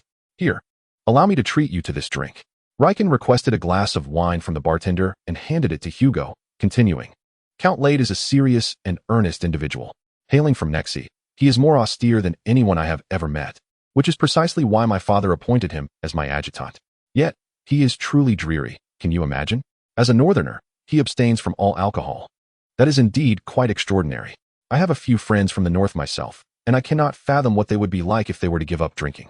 Alas, they have all perished, leaving only John and me to endure until the end. Rikon and Hugo shared a good rapport. Friendships forged on the battlefield often blossom swiftly. Hugo held great respect for Rikon's status as the heir of the north, while Rikon was equally intrigued by Hugo's remarkable deeds. This nobleman of illegitimate birth had risen to prominence, his miraculous tale having been sung by minstrels throughout Westeros. Do not be too disheartened, Hugo. You are now one of the most successful new lords in Undals. King Darren intends to bestow the title of Godolph upon you. Do not jest with me. My lord Rikon, you well know what a desolate place that is. You will have ample gold dragons to restore it, will you not? The lord of the guardians of the sacred land. Rikon referred to a recent significant event, following the victory of the Undal expedition. The church and the citadel organized a grand archaeological endeavor in Undal. After a series of thorough examinations by the citadel and the church, it was ultimately confirmed that the hill where Hugo's current residence stands is indeed the site where the first king of the Undals, Hugo, was crowned by the Seven. Moreover, High Septon Baylor decisively declared it to become a new holy site for the faith of the Seven. Indeed, the church is even willing to offer me a loan for 20 consecutive years, interest-free, provided I ensure that at least 1/7 of the funds is allocated for the construction of the temple. Haha, having wealth is certainly a blessing, since it bears no interest. I might as well repay it gradually. And although I adhere to the old gods, I recognize that the construction of the temple is an obligation for nobles such as yourselves who follow the faith of the Seven, is it not? You are quite right. My lord Rikon, with a surname like Hugo, how could I harbor grievances regarding the construction of the temple for the Seven? Furthermore, 6/7 of that sum is entirely at my discretion. Perhaps I can strive to cleanse the silt and stagnant waters of Godolph before my demise. By the way, speaking of which, I shall return to the north once the surrender ceremony in Pintos concludes tomorrow. Please hold on to this as a token of our friendship, said Rikon, as he retrieved a coin from his pocket and handed it to Hugo. The coin bore the image of a dire wolf, emblematic of House Stark. This gold coin was minted using the remnants of the old minting equipment from White Harbor, which is still operational. There are fewer than 100 of these coins in existence, and the king will not take offense. Rikon elucidated the coin's origins. The mint in the North's White Harbor had once been a crucial source of wealth for House Stark, but after bending the knee to the Targaryens during the Conquest Wars, the Starks, as vassals, relinquished their right to mint currency, leaving the facility unused for many years. I initially created these coins purely for amusement, but later thought it would serve as a testament to our friendship. Should you ever need to procure goods or engage in trade in White Harbor, simply present this coin to Count Mandler. He will recognize it and provide you with considerable assistance.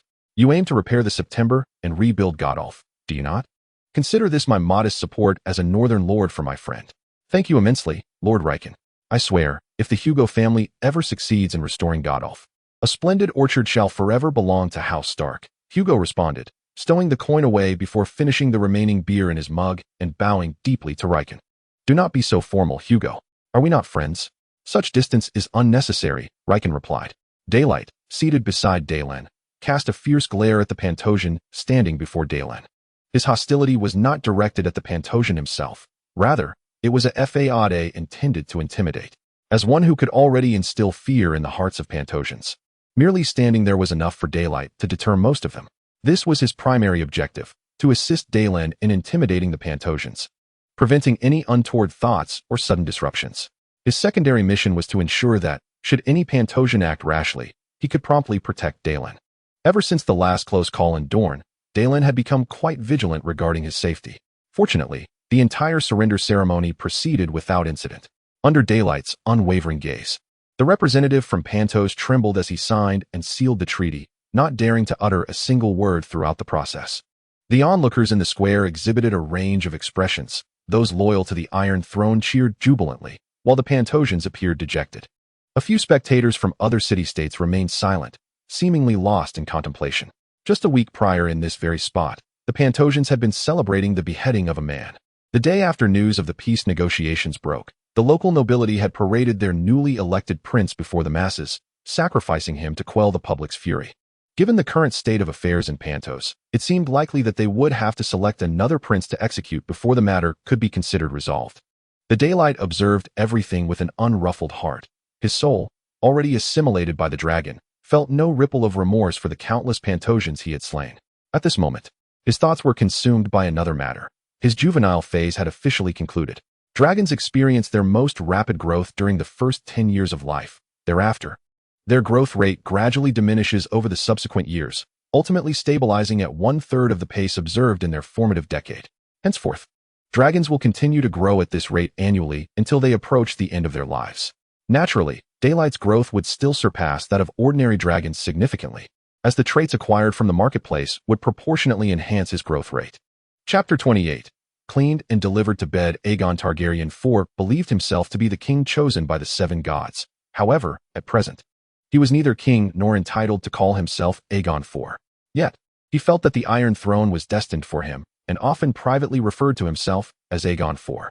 Aegon was the son of the current king, Viserys, sharing a name with the late King Aegon III, and was the cousin of King Daeron, currently the third heir to the Iron Throne. However, Aegon had long calculated his prospects, and he had done so many times. His cousin's Dornish wife was no longer capable of bearing children, and their sole prince, Jaehaerys, was an oddity. Following the Dance of the Dragons, the female line of the Targaryen family was deemed inferior to that of the male cadet branches in matters of inheritance, thus making his father the second in line. Aegon was convinced that the mad prodigy Jaehaerys would eventually bring about his own demise, and considering the passage of time, his father was not likely to live much longer, leading Aegon to believe that the throne was practically his for the taking. Regardless of what others thought, Aegon was resolute in his belief. Yet, even as a king preordained by the Seven, Aegon harbored considerable discontent. He lacked a mistress capable of igniting his interest. He had long since lost passion for his sister wife, Naerys, and although he would still assert his marital authority over her against her will, it was merely for the thrill of domination. His previous mistress, Baba, the daughter of the Earl of Brecon, had even borne him an illegitimate son.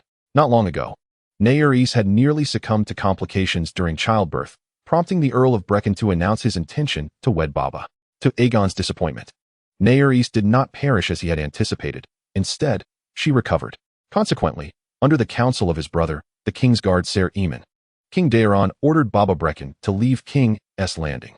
This incited Aegon's ire, not because he genuinely wished to marry Baba, for that had never been his intention. Yet, while Aegon was accustomed to discarding his mistresses without hesitation once boredom set in, he detested anything that deviated from his expectations. He indeed felt a growing weariness towards Barbara. Yet it was imperative that he abandon her of his own volition rather than being commanded to do so. Damn Nelly, damn demon. Aegon was firmly convinced that an affair existed between the two, although Daeron had long since decreed, in his capacity as king, that such rumors were baseless. Nevertheless, Aegon remained indifferent, for those very rumors were seeds he had sown in secrecy, and he had resolutely determined that his brother and wife were entangled in infidelity. While Aemon consistently professed that all he did for his sister was born of honor and familial affection, Aegon, reflecting upon it, felt such reasoning was merely an insult to his intelligence. Aemon devoted far more time and energy to Nelly than Aegon had ever afforded to his most cherished mistress. Was this not a clear indication of an affair? In Aegon's eyes, the duties and honors of a member of the Kingsguard were utterly irrelevant. He had harbored disdain for his brother from a young age, even having once struck his newborn sibling with a dragon egg from the cradle. In retrospect, Aegon could only lament that his strength had not been sufficient to end Aemon's life that day. After all, he had received a severe reprimand from their mother, Rhaegar. Yet Aemon emerged unscathed. At the very least, he should have been left crippled to justify Aegon's position as the chosen king.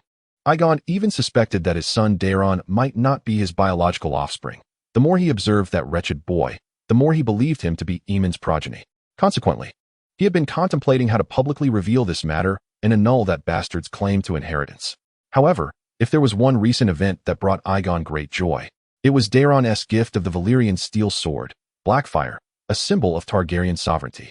Although King Daeron had publicly declared his disavowal of the notion that Blackfire represented royal power, asserting that a sword could not choose its master, anyone who wielded it could do so, Aegon believed that the true emblem of House Targaryen should solely be the dragon.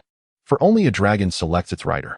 The sole reason for gifting Blackfyre to Aegon was Daemon's hope that it would spur him to recall the glory inherent in being a Targaryen and fulfill his obligations, rather than indulging in clandestine affairs and frequenting brothels, thus tarnishing the royal name. Yet, Aegon chose to conveniently disregard this. In his eyes, it was merely a validation of his destined kingship over the Iron Throne. If there was anything that incited Aegon's ire of late, it was a wild woman from beyond the wall named Asha. Upon receiving Blackfyre, he had immediately sought to entice this comely woman, yet she seemed utterly indifferent to him. This woman must be harboring designs on the illustrious Jaehaerys, fantasizing that she could become his mistress once he ascended the throne. However, she possessed merely an attractive exterior devoid of true wisdom. She failed to recognize that he was the one destined to reign over the Iron Throne. Aegon had even devised ways to humiliate the foolish wildling woman once he ascended the Iron Throne, which considerably lifted his spirits. He swiftly cast aside thoughts of the wildling, immersing himself in his own fantasies, chuckling joyfully as he patted his rotund belly. Once a strikingly handsome man of noble bearing, Aegon had succumbed to a lack of discipline, unable to restrain his carnal desires and gluttony. Now, he was no longer the dashing figure he once was, having transformed into a corpulent individual with a wide girth. Aegon had set his sights on a new target, the slender Miss Melissa from House Brightwood, who was far more beautiful than Barbara. He intended to replace Barbara with her as his new mistress. Additionally, he had made significant progress regarding his plan to discredit Aemon and Naerys. A knight named Mogul from House Hastywick had sworn allegiance to him, agreeing to publicly accuse Naerys of adultery and conspiring with Aemon to commit treason. Should Mogul triumph in the trial by combat, Aegon would seize the opportunity to solidify the claim of Daemon's illegitimacy and strip him of his inheritance. The thought of this made Aegon burst into laughter once more. He staggered to his feet, determined to seek out Melissa immediately, with swift action. He might very well share her bed that very night.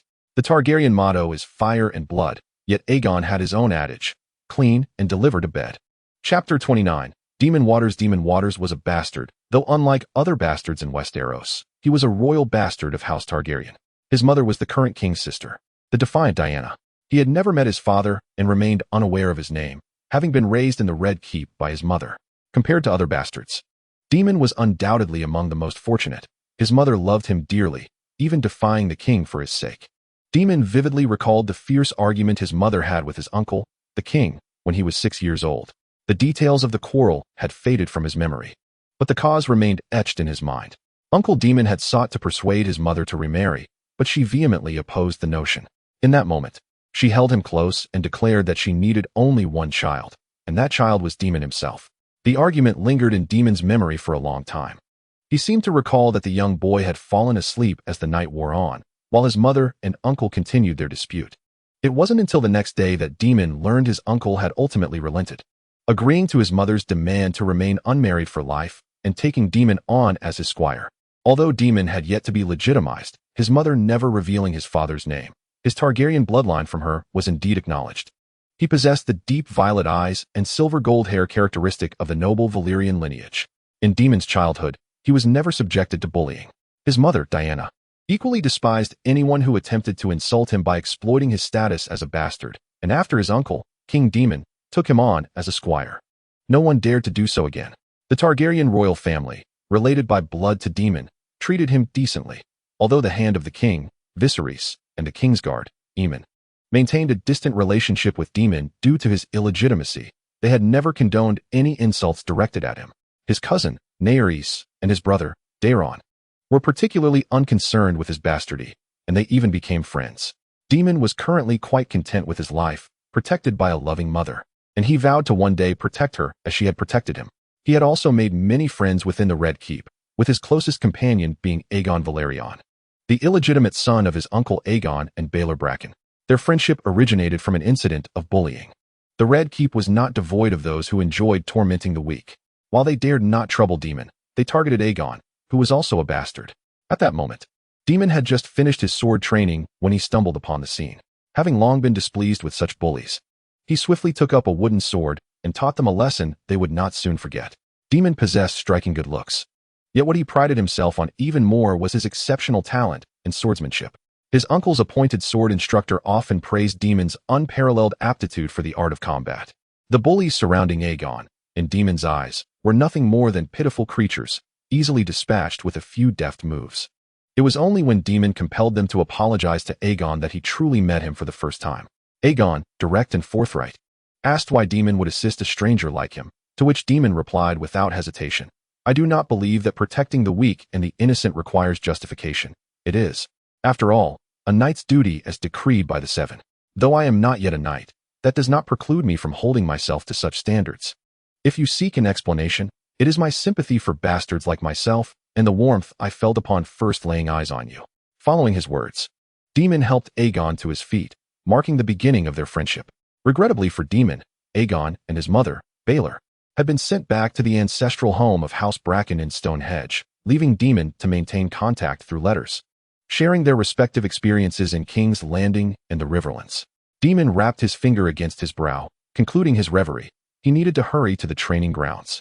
The sword instructor's lesson was about to commence, and Daemon was determined not to be late, having never been tardy to a swordsmanship class before. As Daemon hastily exited the tower, a figure suddenly emerged from around the corner, blocking his path. "Are you Asha?" Daemon, initially startled by the apparition, quickly recognized the individual before him. Asha, a wild woman from beyond the wall, was now under the protection of Prince Jaehaerys. Daemon was uncertain as to why she had halted him. They were not acquainted, yet he had heard numerous rumors about her. Some claimed she was a witch who could transform into a mouse and scurry about the Red Keep at night. Others suggested she was the prince's mistress, introducing him to the pleasures of womanhood. "I am Asha," she declared, "and there are many tales woven about me within this stone house, some true, others false. I can indeed communicate with the mice here, but I am not Jaehaerys' woman. Our relationship resembles that of teacher and student. Once I instructed him, but now he guides me." The woman introduced herself in a somewhat clumsy manner. "May I inquire what brings you here?" "I must attend my sword training session. So unless it is urgent, I would prefer to converse later." Daemon felt a twinge of embarrassment, unaware of her intentions. "Your name?" Asha asked him. "Huh." Daemon was puzzled, failing to grasp her inquiry. "I am asking for your name," she reiterated, enunciating each word deliberately. "I am Daemon," he replied, further bewildered by why a woman who did not even know his name would accost him at this moment. "Very well, Daemon. I shall now commence a prophecy regarding your future, and you must remember my forthcoming words with great care," Asha stated. "You insolent wretch," Daemon retorted, clearly incensed by her audacity to both interrupt him and proclaim a prophecy. "Are you not aware that it is exceedingly rude to stop someone and offer such predictions?" Yet Asha disregarded his indignation and continued with her prophecy. "This month, you shall soon learn the identity of your biological father." Her opening words left Daemon speechless, but Asha showed no inclination to pause for his reaction. "You have many brothers and sisters of whom you are currently unaware. Your name and deeds shall be sung by future generations. You will acquire a sword, and henceforth, you and your descendants will bear it as your family surname. Your destiny lies not here, but across the narrow sea." With that, Asha turned on her heel and departed without a backward glance. "Wait," Daemon called out. "If you truly possess the gift of prophecy, why not reveal to me now the identity of my father? I do not know who he is. I merely convey the prophecy to you, and soon enough, you shall discover his true identity." Chapter 30. Daemon Blackfire, what are you thinking, fool? Are you attempting to humiliate me? A sword-wielding youth bellowed at Daemon Visar, before swinging his blade menacingly in Daemon's direction. With a sudden jolt, Daemon shook off his momentary distraction. Instinctively, he sidestepped his opponent's attack, seizing the opportunity to deftly disarm him with a swift flick of his sword. In a fluid motion, he brought the blade to rest against the man's throat. The sequence of his actions was as swift as lightning, leaving both his adversary and the onlookers in a state of astonishment. When they finally regained their composure, thunderous applause and cheers erupted around him. Yet, Daemon did not revel in the adulation of the crowd. Instead, he immediately bowed in apology to his opponent. "I beg your pardon. It was not my intention to disrespect you. I simply found myself somewhat out of sorts." "Well, you have easily bested me. Your swordsmanship is indeed as exceptional as the rumors suggest, and it seems I overestimated my own abilities." The opponent, unfazed, extended his hand in greeting. "Allow me to introduce myself. I am Quentyn Boar, hailing from House Boar of the Riverlands." Daemon, whose surname was Visar, a recognized bastard, grasped Quentyn's hand firmly. "You are no ordinary bastard. You possess royal Targaryen blood. Now, champion, go and embrace the glory you have earned," Quentyn said, giving Daemon a reassuring pat on the shoulder and nudging him towards the winner's podium. Meanwhile, Daemon found himself lost in thought once more. Just days prior, before he had fully awakened from the strange prophecy that haunted him, he had received a notification that his swordsmanship training was unexpectedly cancelled. The reason being that his uncle, Aegon, intended to attend a tournament in the Riverlands, and unexpectedly, he had invited Daemon's mother, Diana. She accepted his request and brought Daemon along. Accompanying them were Serena and Syra. Lady Serena hailed from an ancient yet dilapidated Valyrian family in Lys. She was Aegon's new mistress, while Syra was their illegitimate daughter. Daemon paid little heed to the scenery along their journey, as his mind remained preoccupied with the witch's prophecy. Was his biological father a noble of the Riverlands? Daemon pondered. However, upon reaching their destination, he temporarily set aside his thoughts of the prophecy. He encountered two familiar faces, his friend Aegon Hightower and Brynden Hightower. Brynden's mother, Melisandre Blackwood, had also been one of Aegon's mistresses, making Brynden yet another of his many bastards. Daemon and Brynden's relationship had been rather indifferent before Brynden left the Red Keep. They could converse, yet they were far from being close friends. During Brynden's time at the Red Keep, his closest companion had been his cousin, Daemon. Melisandre, Brynden's mother, was the most humble and unassuming of Aegon's favored mistresses, which endeared her to many within the Red Keep, even leading to a friendship with Daemon's aunt, Nerys. The notion of a wife and a mistress becoming friends was met with disbelief by nearly everyone in the Red Keep, including Daemon. Daemon had even penned a letter to IgG, eager to share this monumental news with him, though IgG's subsequent reply indicated his indifference. Nevertheless, Daemon understood the underlying reasons. The Brecken and Blywood families had been archrivals since the Age of Heroes, their enmity oscillating between moments of calm and fierce conflict. Although IgG may not be familiar with Brynden and Melissa, he would undoubtedly harbor a negative sentiment towards them due to his mother's influence. During this martial tournament, both IgG and Brynden were present and had exchanged greetings with Daemon, yet it was evident that they maintained a deliberate distance, even sidestepping one another when approaching Daemon to offer their salutations. Daemon had contemplated mending the rift between the two, believing that they were, after all, brothers by blood. But regrettably, he lacked the means to do so. As for the tournament itself, the organizers had established remarkably lenient rules, permitting not only the Knights of the Seven Gods, but also free riders, squires, and those who worshipped the old gods to participate. Encouraged by his uncle IgG, Daemon enrolled in the foot combat division. Though still a youth, Daemon's tall stature ensured he would not be outmatched by adults. With his exceptional swordsmanship, he navigated the competition with skill, yet his gaze began to wander towards the many nobles present, pondering if one among them might be his biological father. Returning to the present, Daemon gathered his thoughts and strode confidently towards the podium. To his astonishment, the presenter was none other than his uncle IgG, who had temporarily taken the place of the original award giver. "Daemon, you have truly not disappointed me, my child," were IgG's first words, which plunged all present, including Daemon, into confusion. However, IgG seemed oblivious to the commotion, drawing forth his personal sword, Blackfire, as he continued. "Daemon, you are my son. Your mother conceived you after we shared a bed. Now, I command you to kneel before me. I shall personally knight you with Blackfire and bestow this sword upon you.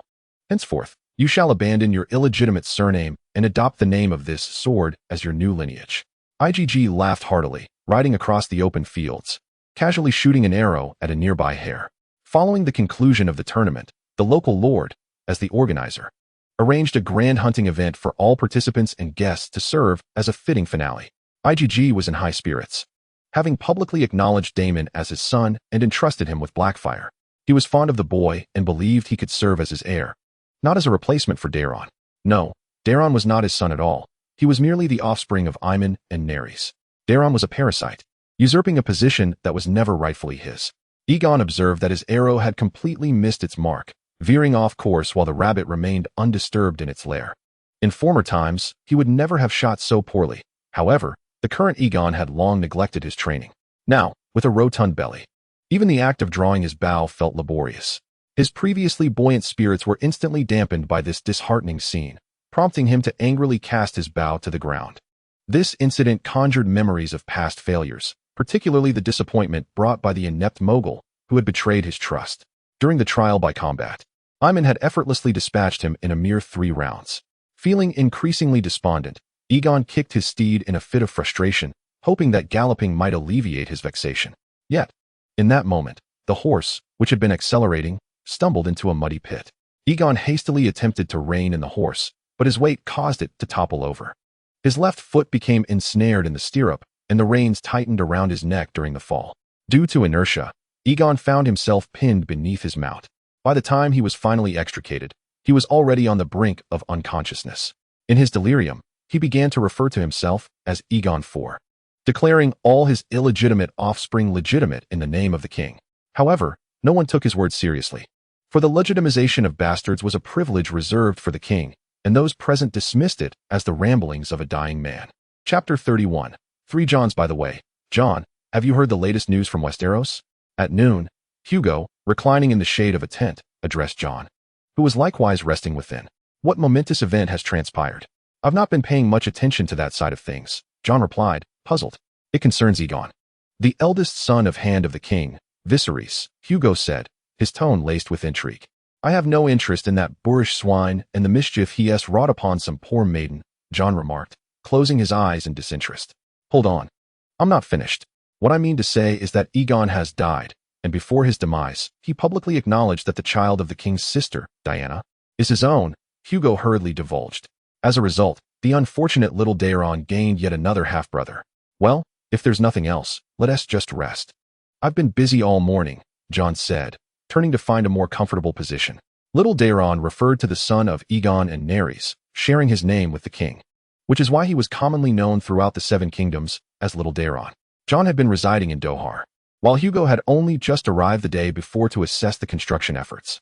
Although Hugo did not expect the ruins to regain their former glory in the near future, some straightforward tasks had already been prioritized. The stagnant water in the dilapidated pool amidst the ruins has been the first to be drained, effectively eradicating the breeding grounds for mosquitoes, while simultaneously ensuring that the laborers engaged in subsequent construction are spared from the torment of their bites. Currently, Hugo and John are overseeing the removal of the silt that once filled the riverbed. Although the silt is foul-smelling, it is indeed excellent fertilizer. Thus, Hugo has decided to incorporate this silt as part of the laborers' remuneration in an effort to motivate them to work with greater diligence. Speaking of which, how are things progressing at the cathedral? John, growing increasingly alert, straightened his posture and inquired of Hugo. Weren't you just at Hugo Castle not long ago? Do share the latest developments from there. Hugo Castle is the name of the stronghold where Hugo currently resides, perched upon a hill that has previously been designated as a holy site by the church. Rest assured, everything is proceeding smoothly, Hugo replied with a light tone. Do be mindful, the church is not to be trifled with. Our current financial stability relies entirely on their loans, John insisted earnestly. Fear not. I am well aware of the stakes. The design for the cathedral has been finalized, but as you know, the grand cathedral under construction in King's Landing has drawn away many skilled artisans. For now, we merely need to establish the foundational framework before that grand edifice is completed. It's good to hear you have a clear understanding. Our current prosperity owes much to the sanctity of the land. Once the hill where Hugo's stronghold stands was consecrated, his tale swiftly became more legendary among the minstrels. If Hugo's story was once merely that of a bastardy knight ascending to lordship, it has now inevitably taken on a religious hue. Many have begun to believe that Hugo is favored by the Seven, asserting that he is a descendant of the mythical Undul king, with some even claiming this fortunate bastard is the reincarnation of the king himself. This newfound fame has not only bestowed Hugo with hollow accolades, but has also brought him countless benefits and tangible rewards. The church's financial support is self-evident, and the local followers of the Seven have begun to rally around Hugo spontaneously. Additionally, many newly elevated nobles from this expedition are keen to curry favor with him. Yet, this does not imply that Hugo can afford to rest on his laurels. Quite the contrary, if he were to become complacent and cease to strive for progress, all that he presently holds dear could swiftly evaporate, potentially even turning against him. This is precisely why John, despite his confidence in Hugo's resolve, often finds himself cautioning him. By the way, how long do you intend to stay here? John, noticing that both seemed disinclined to take a break, shifted the conversation back to Hugo. I shall return at the break of dawn, Hugo replied without hesitation. Such haste? I initially came here merely to assess the situation, and since there appears to be no pressing issues, it is only natural that I should return. As you well know, Mia is expected to give birth in the next few days, and I must be there to attend to her. How splendid. Young John has long been clamoring for a brother or sister. John is the eldest son of Hugo, who named his son after his dear friend to symbolize their unbreakable bond. Speaking of which, I recall that you have had your eye on the young lady from the Manderley family for quite some time, haven't you? How is your courtship progressing? I plan to propose to Miss Donella Manderley once I conclude my affairs here. The Manderley family of White Harbor is the wealthiest in the north, and they currently have a trading caravan stationed in Hugo's lands. Miss Donella Manderley arrived with this caravan. However, despite her prestigious surname, she is merely the daughter of a cadet branch, which is why Jon has the courage to pursue her. Would you like me to grant you an early leave? This way, you could hasten your courtship of Miss Donella, especially considering your age. There is no rush. It is best to first resolve matters here. Moreover, I see this as an opportunity to train young Jon. I must instill in him the understanding that mastering the art of swordplay is indeed an essential skill for a knight, but it is far from sufficient for one who aspires to greatness. It seems you hold a favorable opinion of that Valyrian lad, to invest so much effort into his training. However, it does beg the question, are there not too many Jons among us? Jon Valyrian hails from Driftmark and is the youngest son of Count Aegon Valyrian. Inheriting his family's adventurous spirit, he clandestinely boarded a troop transport vessel at Driftmark last year amidst the war, arriving in Andalos, where he met Sir John Waverley. After Sir Waverley sent word to Count Aegon regarding young Jon's whereabouts, he received permission to take Jon Valyrian on as his squire. Most of the inhabitants of Hugo's lands refer to Jon Hugo as Little John, while Jon Valyrian is known as Big John. As for John Waverley, he is affectionately called Old John, despite being just over 30 years of age. You might consider renaming Little John, thereby reducing the number of Jons. Sir John Waverley remarked with a hint of annoyance. That simply won't do. It is a symbol of our friendship. If necessary, we shall have 3 Jons, provided we do not welcome a 4th. Chapter 32. Restless Spirits. Aegon has passed away. To be honest, when Daybreak first learned of this news, he was puzzled. Had not Darren's father already died? Why make such a fuss over an old tale? It was only later that Daybreak realized they were referring to Viserys' son. Admittedly, he held a vivid impression of that rotund fellow who would often gaze at him with a silly grin, though he momentarily failed to connect the name. The reason behind Daybreak's lasting impression of that individual was entirely due to his extraordinary prowess as a rider. In the past, Daybreak discreetly assessed the riding qualifications of those it had encountered, only to discover that the overwhelming majority were deemed unfit. While members of House Targaryen consistently exceeded the passing mark, Daybreak had previously learned that the Valyrians, epitomized by the Targaryens, were not indigenous to this continent. Rather, they were descendants of the ancient Valyrian Empire, which had mysteriously fallen centuries ago. The strength of the ancient Valyrian Empire stemmed from its mastery over the taming of dragons, a quality also reflected in the Valyrian and Celtigar families, who were among the few whose qualifications hovered around the threshold of adequacy. Yet they still paled in comparison to the Targaryens. Daybreak suspected that riding qualifications were largely hereditary, which might explain the Valyrians' tradition of close-kin marriages. However, bloodlines presented inexplicable phenomena, particularly regarding the intermarriages between the Targaryens and other noble families of Westeros. If the matter were solely about blood purity, then by all rights, the Targaryen lineage should have long been diluted, yet this was evidently not the case. Nevertheless, one thing Daybreak could ascertain was that while blood might establish a foundational qualification, it was not the sole determinant. This brought the focus back to Aegon's qualifications. It was astonishing that his riding prowess was rated as inferior, a rarity among members of other families, especially considering he was a Targaryen. Clearly, individual character and capability were also crucial factors in determining riding qualifications. Upon landing at the stronghold of House Tully in Riverrun, Daybreak folded its wings, and Daeron leaped from its back.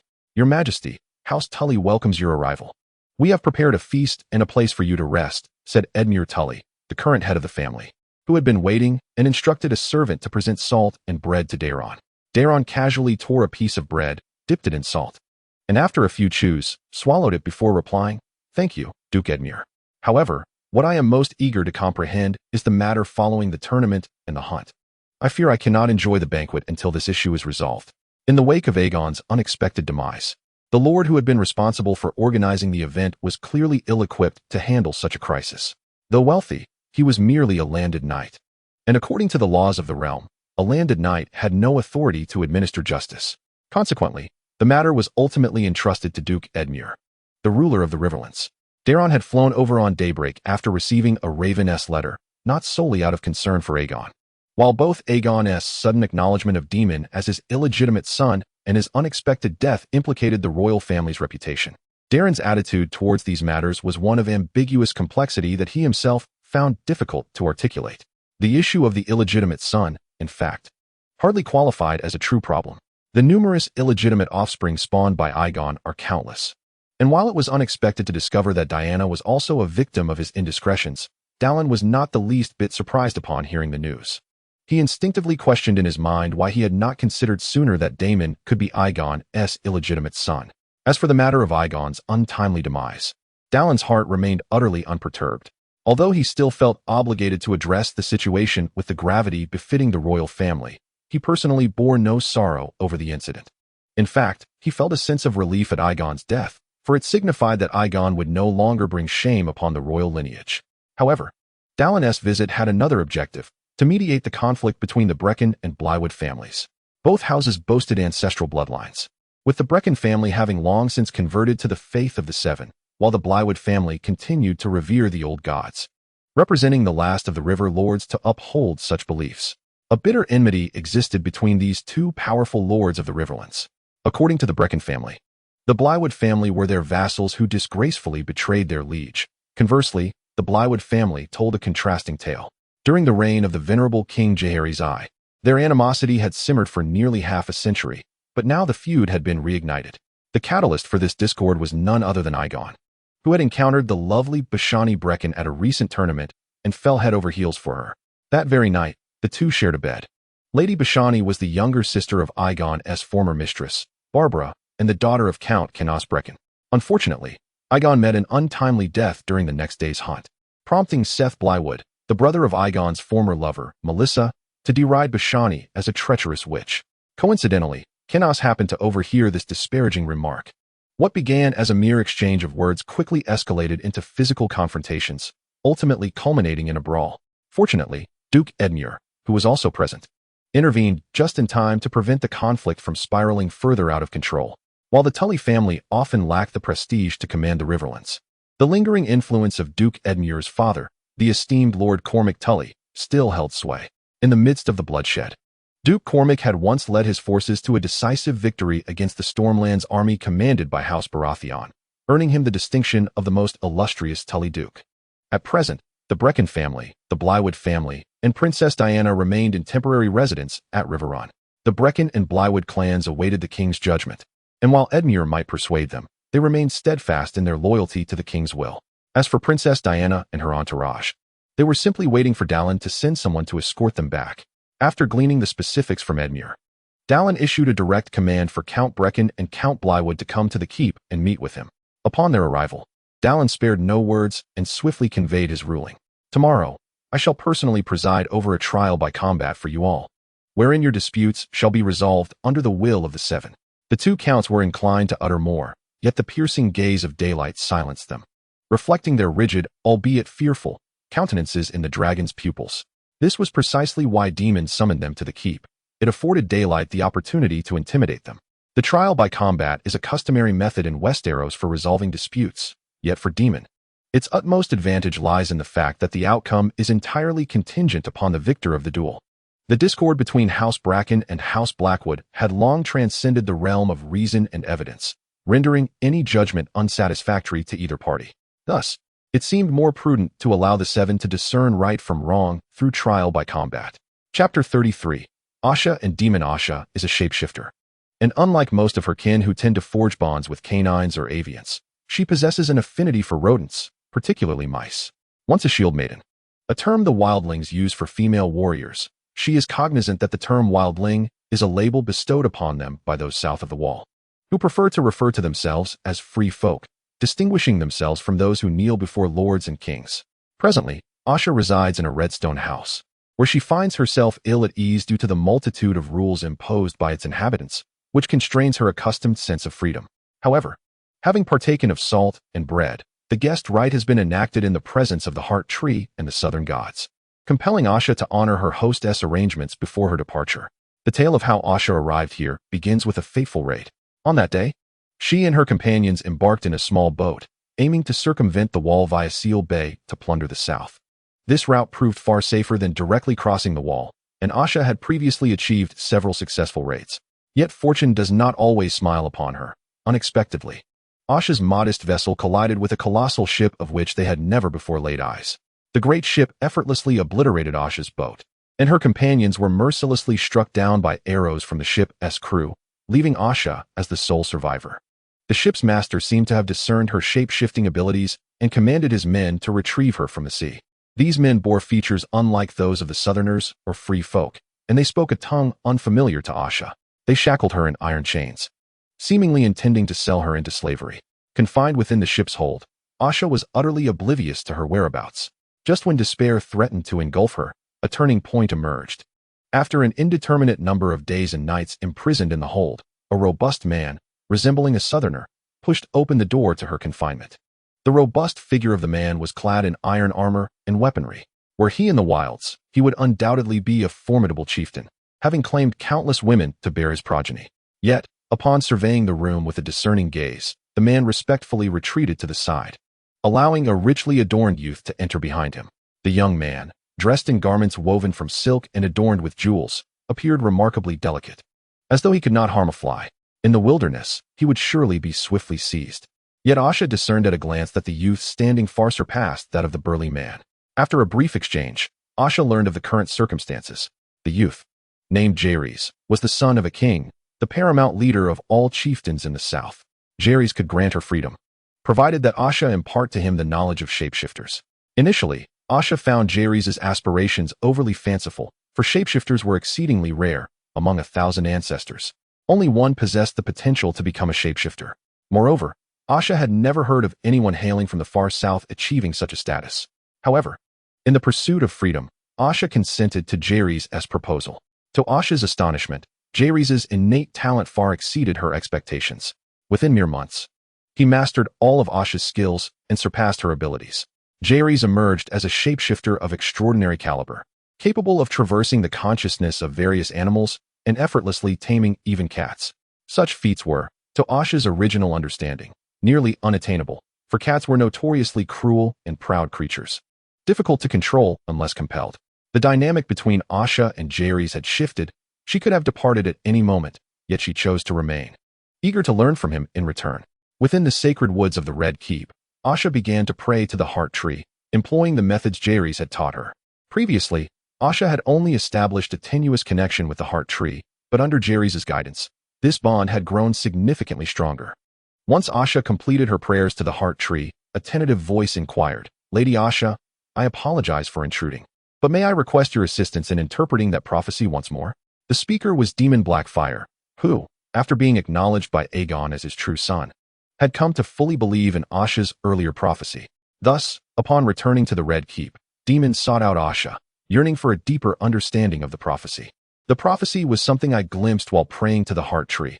I feel obligated to share it with you, the subject of the prophecy. But interpretation is a different matter. My abilities in divination are limited, and I may inadvertently mislead you. Could you elaborate on that prophecy for me? At the time, you only shared a few snippets, yet I suspect the true prophecy could not merely consist of words." "Certainly, that was indeed my oversight. Please listen carefully to what I am about to say," Asha said, turning to face Demon with a serious expression. "Please begin, Lady Asha." "I am prepared," Demon replied, standing tall, holding his breath in anticipation of every detail. "I have witnessed a man acknowledging you as his child, though he is shrouded in a fog I cannot penetrate. Subsequently, I saw you in a grand hall, mingling with many individuals, men and women of varied appearances. Yet, I sensed a shared lineage flowing through you all, stemming from the same father. This portion of the prophecy has indeed been fulfilled." Demon silently reflected on this, realizing he had been recognized by his biological father, Aegon, thus suddenly gaining several siblings. "It seems the first half of the prophecy has come to fruition through you, has it not?" Asha glanced at Demon and paused. "Yes, my lady. That is precisely why I sought your counsel," Demon replied respectfully, nodding at Asha. "Please, continue." Asha nodded and proceeded. "I saw you wielding a black sword in battle, though it was not here, but across the narrow sea. Following you, your son took up that sword, then your grandson, and even your great-grandson. You and your descendants shall continue there, and your tales will be sung by countless minstrels. So, you imply I shall become a lord in Essos, establishing a branch of the Targaryens, akin to those adventurers from Andalos?" Demon inquired tentatively.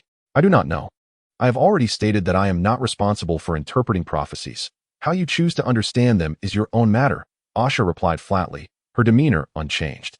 "Perhaps Prince Viserys can assist me in deciphering it? I recall you mentioning that you are currently studying under His Highness," Demon persisted, unwilling to relent. Perhaps. You may try seeking him, but I advise against harboring excessive hope. J. Harry's is largely uninterested in matters beyond magic, and I am uncertain whether he would be willing to devote time to interpret it for you. Chapter 34. Jon Valerian. As the ship docked at the port of Tideshead Island, Jon Valerian descended the gangplank. After a year, he had returned to his homeland. Young Master Jon, you have finally returned. A middle-aged man, whose hair had begun to show flecks of gray, waved to Jon from the port. Ah, Eight Fingers. What a surprise to see you here to greet me personally, Jon exclaimed in astonishment upon recognizing the man. Eight Fingers was the steward of House Valerian. Originally named 9 Fingers, for he had only 9 fingers since birth. Later, after losing another finger in an accident while protecting Count Aegon, he became known as 8 Fingers. I have entrusted most of my duties to my son now. He requires more training.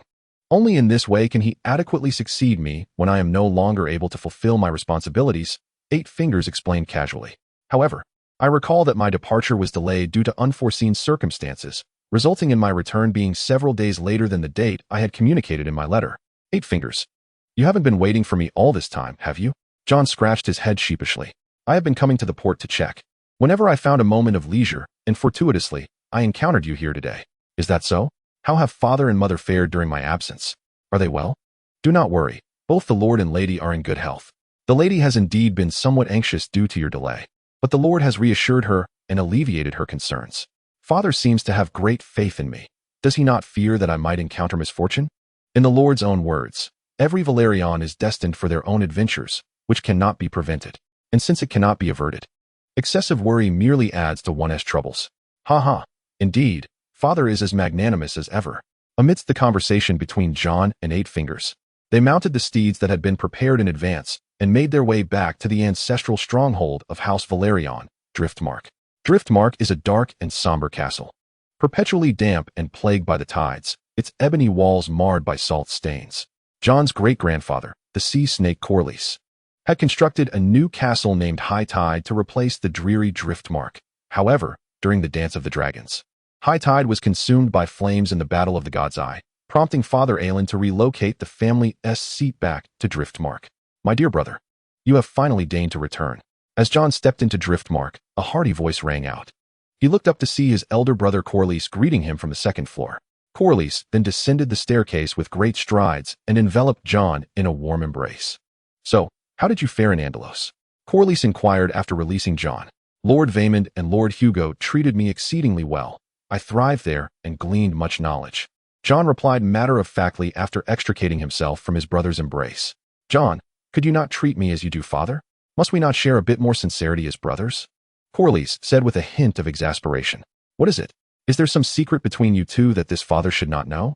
A voice interjected suddenly, and Aelin Valerian appeared, leaning on his cane, behind the bantering brothers. Ah, father, when did you arrive? Corlys asked, taken aback. I have been here since you released your brother, Corlys. Both you and Jon are rather lacking in vigilance.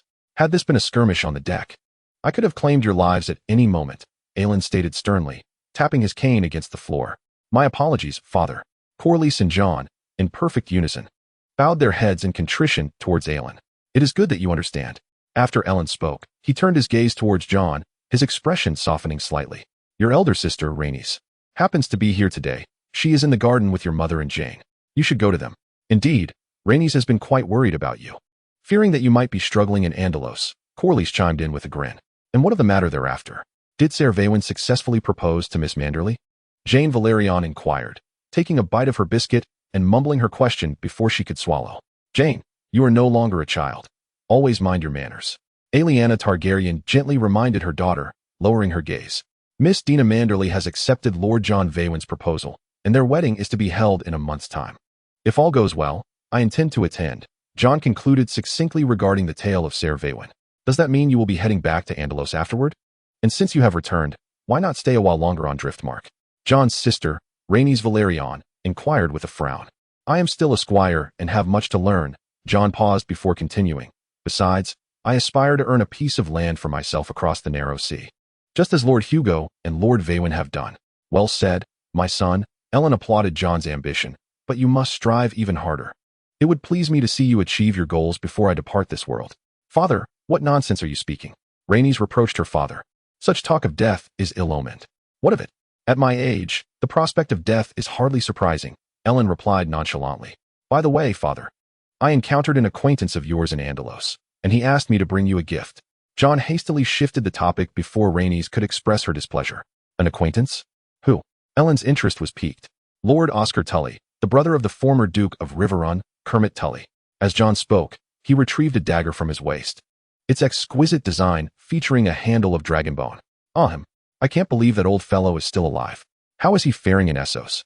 I recall Oscar had established a mercenary company there, Ellen remarked, examining the dagger with curiosity. The mercenary company founded by Lord Oscar is called the Windbreak Company, and they are currently employed by Pintos. Wasn't it Pintos that had torn up the contracts with all previously hired mercenary companies due to their desertion or betrayal during the war with the Iron Throne? The Windbreak Company stood with the Iron Throne during that conflict, hence they bear no record of breach, John explained. That fellow is quite amusing. I had no idea it unfolded that way. Ellen could not help but burst into laughter. Chapter 35, The Flowing Gardens. This is the situation as I know it. My dear brother, I sincerely hope you can offer me heartfelt advice for your nephew, J. Harrys. Within the Flowing Gardens. Prince Marlon Martell of Dorne finished reading the letter sent to him by his sister from King's Landing. The Flowing Gardens is a palace comprised of fountains and gardens. Situated 3 miles west of Sunspear along the beach, separated by a coastal road. Prince Marlon constructed this garden as a gift for his Targaryen bride, Rhaenys, symbolizing the union between Dorne and the Iron Throne. Marlon's relationship with his sister, Queen Miriah, was not particularly close. Past events had created a rift between their once-bonded blood ties. Yet, it was evident that his sister, aside from seeking help from her brother, had no other suitable options. During the previous war in which the Iron Throne conquered Dorne, Dorne was essentially the defeated party, though it managed to maintain a semblance of dignity. As the queen, Miriah did not possess the same power as other queens to secure positions for her family within the court. In fact, aside from a few of Miriah's handmaids, the only person from Dorne with a nominal advisory seat at the King's Council was Lord Elanwood, whose relationship with Sunspear was somewhat complicated. Miriah found no allies in King's Landing to alleviate her troubles. Thus, she turned to her brother Marlon. Regardless of their strained relationship, blood ties existed. Especially as the issue at hand concerned Marlon's nephew, J. Harrys. Marlon had long heard of J. Harrys' fascination with magic, a point he had previously confirmed through correspondence with King's Landing. However, Marlon could hardly have anticipated that his nephew's obsession had transcended mere fascination. J. Harrys had indeed succeeded. He had become a sorcerer. According to the letter, J. Harrys could now ignite or extinguish candles and even fireplaces with a mere snap of his fingers. And he occasionally made prophecies that often came to pass the very next day. Such occurrences undoubtedly stirred unease within the Red Keep and throughout King's Landing, as some felt apprehensive about the heir to the Iron Throne being a sorcerer. Yet, as Marlon perused the contents of the letter, he did not share his sister's concerns. The reason was simple. The Targaryens had dragons. The Targaryens had conquered all lands south of the Wall in Westeros during the conquest thanks to their dragons, dismantling the military power of the faith militant and compelling the church to recognize royal consanguinity. These were the privileges bestowed upon the Targaryens by their mighty dragons. Marlon quickly composed a response to his sister, reassuring her that there was no need for worry. As long as J. Harrys could mount the dragon Sunfire after King Daeron, his claim to the throne would remain unshakable. Father, why are you, like brother Olifa, seemingly engaged in play with us while your thoughts wander elsewhere? A girl adorned with a floral crown approached and linked her arm with Marlon's, drawing him away from his seat and correspondence.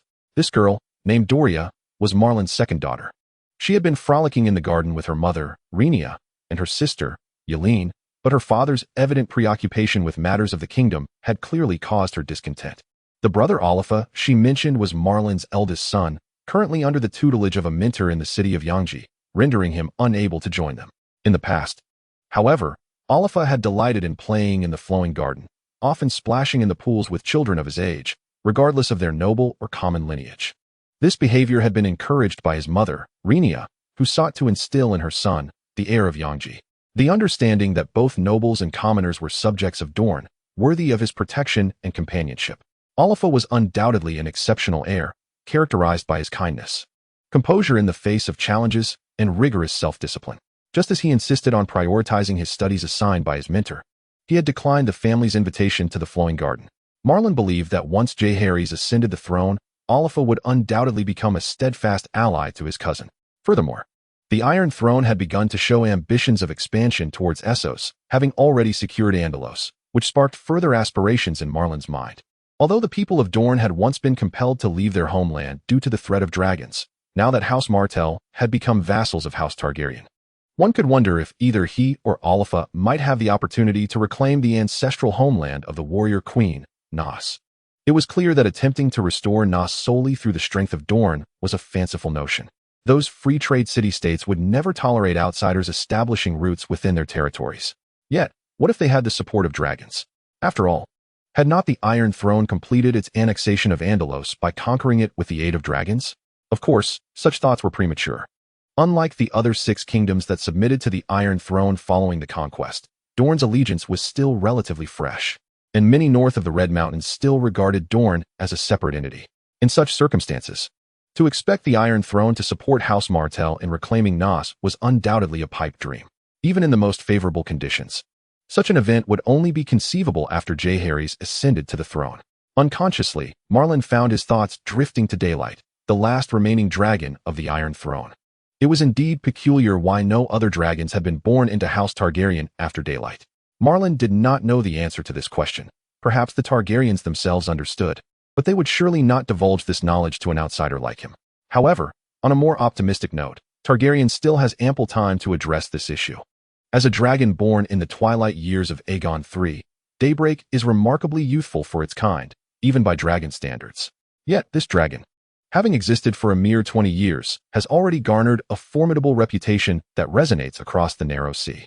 In its previous encounter with Pentos, it incinerated the warships of both Pentos and the pirates, solidifying its fearsome moniker, the White Death. According to a letter from Malin in King's Landing, Daybreak now appears even more powerful and beautiful than during the war with Pentos.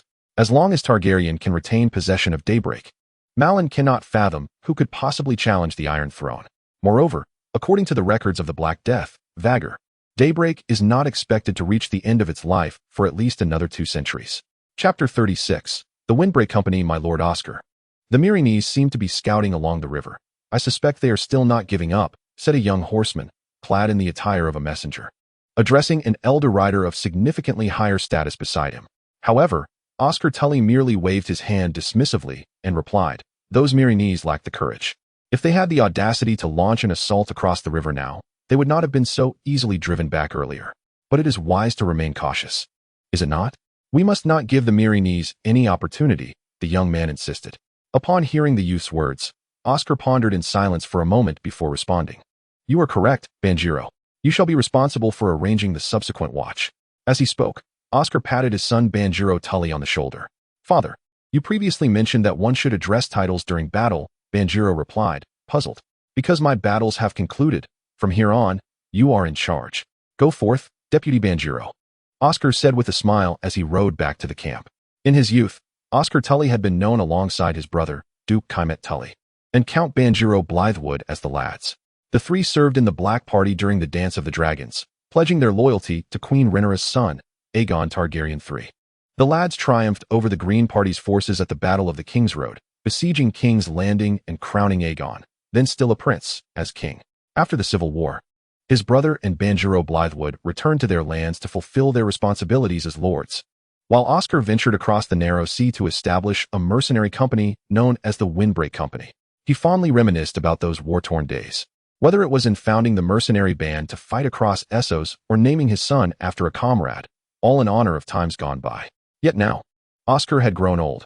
Most of the comrades he had met during the Dance of the Dragons leaned on canes or embraced strangers. Thus, he began to believe it was time for a change. Just as now, the Windbreak Company under Oscar's command had signed a contract with Pentos to defend against the invading Myrinese from the south. In the prior conflict with the Iron Throne, Pentos suffered a significant reduction in power, inevitably attracting the covetous gaze of neighboring city-states. Mill was the first to make a move, as their forces crossed the Mill River, which had previously served as a boundary, commencing the plunder and occupation of estates near the contested border.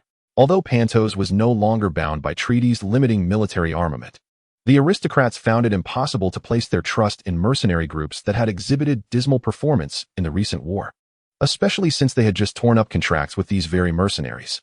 At this juncture, the Gale Force emerged as nearly the sole option for the Pentos elite. As the only mercenary company to have served the Iron Throne during the war, their reputation far surpassed that of other mercenaries aligned with Pantos. Moreover, according to the previous agreements with the Iron Throne, Pantos had absolved all debts owed by freed slaves. While most of these newly liberated individuals chose to serve the lords of Andros under the Iron Throne, some sword-wielding individuals found their way into the ranks of the Gale Force. Additionally, Oscar had previously begun the absorption of several mercenary groups that had suffered catastrophic losses in their opposition to the Iron Throne due to their failure to retreat in time, thereby significantly bolstering the Gale Force's strength, rendering it one of the most formidable mercenary companies in the realm of free trade. Thus, it was only natural for Pantos to enter into a long-term contract with the Gale Force, hoping to fend off the encroaching threat from Mel. Oscar did not disappoint the expectations of the aristocrats. He swiftly organized several counteroffensives, driving the Mill forces back across the Boundary River. After securing this relatively uncomplicated victory, Oscar lay in his tent, contemplating an early slumber. His sole requirement at this moment was to wait, ready to determine his subsequent plans based on the responses from the Pantos aristocrats. According to fresh reports from the front lines, the Gale Force had successfully repelled the Melitas back to their homeland. Within the Pantos council chamber, a young aristocrat exclaimed with excitement, "At last, we have some good news. God knows how long it's been since I last heard something uplifting." Another middle-aged noble sighed in relief, while the majority of the other aristocrats echoed his sentiments, cautioning, "Let us not rejoice too soon, my friends. Now that the Gale Force has indeed aided us in driving away the Melitas, we must swiftly deliberate on whether to agree to the second contract they previously proposed." A venerable noble with a hooked nose spoke slowly. In the course of negotiations with Pantos, Oscar had presented two contracts. The first contract had been executed, stipulating that Pantos would pay in advance, with the remaining compensation settled post-defeat of Mel. However, the Pantos aristocrats had been reticent to endorse the second contract immediately, insisting on postponement until the Gale Force fulfilled the first. The reason was simple. The contents of the second contract were deemed too innovative for Pantos, and indeed for all free trade city-states. In the second contract, the Windbreak Company will no longer merely demand gold. Instead, they will require Pantos to allocate vast tracts of farmland and mineral resources to them. In return, Pantos will benefit from having the Windbreak Company as a permanent mercenary force, thus possessing their own standing army rather than having to recruit ambiguous mercenaries each time a need arises.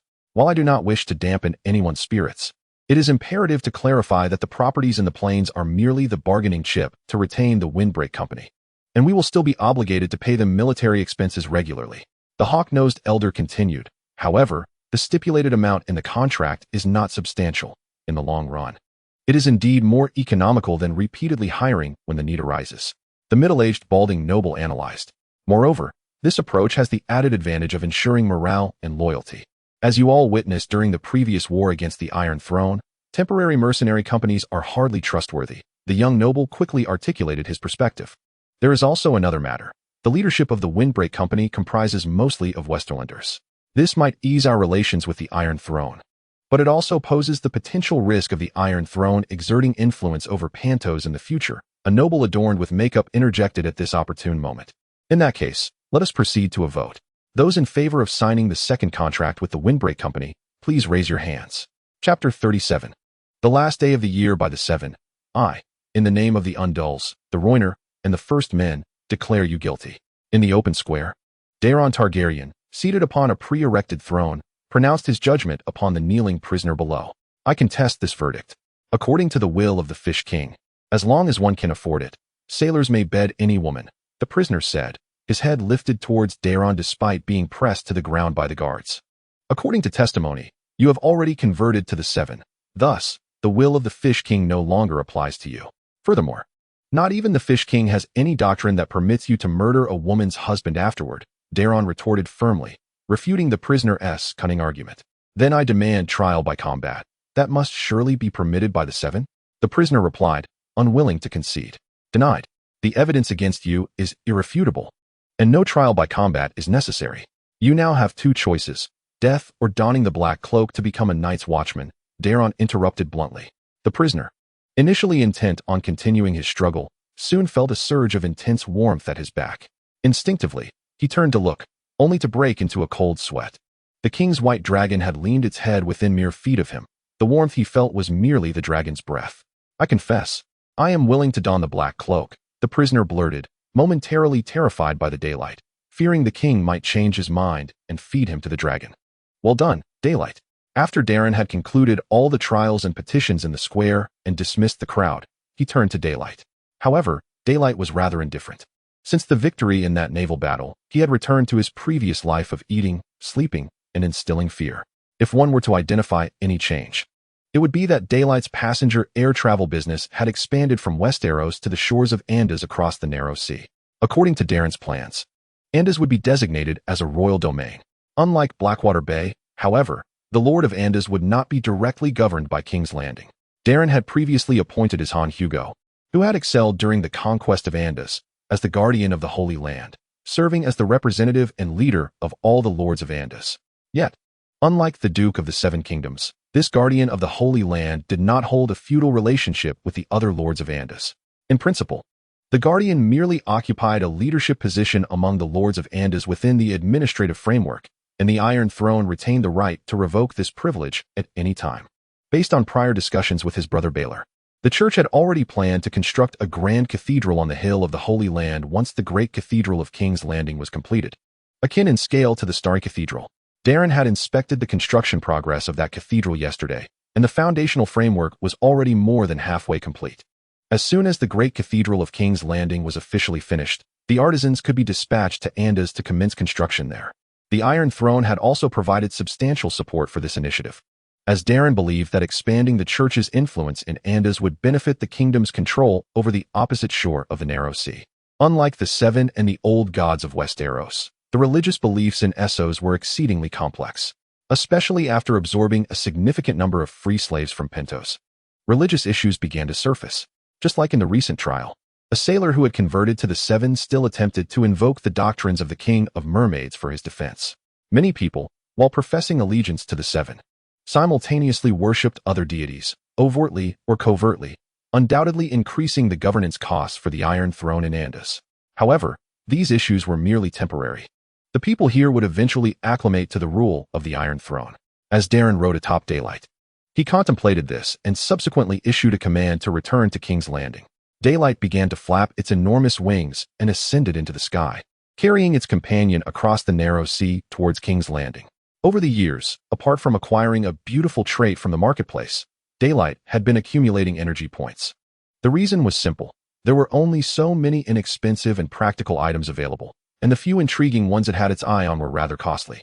Although statistically, beautiful merely added a slight increase to Daylight's health, this trait was indeed inexpensive and bestowed upon Daylight a plethora of aesthetic effects. Ever since purchasing this trait, Daylight's scales had become more lustrous, and their arrangement was now more in harmony with the principles of natural beauty. These transformations render the Daylight visually magnificent and robust. This effect evokes memories of various skins and costumes from past games, which, while not influencing actual statistics, certainly create an impressive spectacle. Daelon sits upon the broad back of Daybreak, the great dragon soaring high into the sky. The fierce winds rush at him like tumultuous waves, violently grazing his cheeks, as if to whisk away all of Daemon's worries and constraints. This exhilarating sensation compels Daelon, now a father, to chuckle softly, as everything seems to be progressing positively. Under his reign, the Iron Throne has triumphed over Dorne and Andalos, and the entire realm flourishes in prosperity.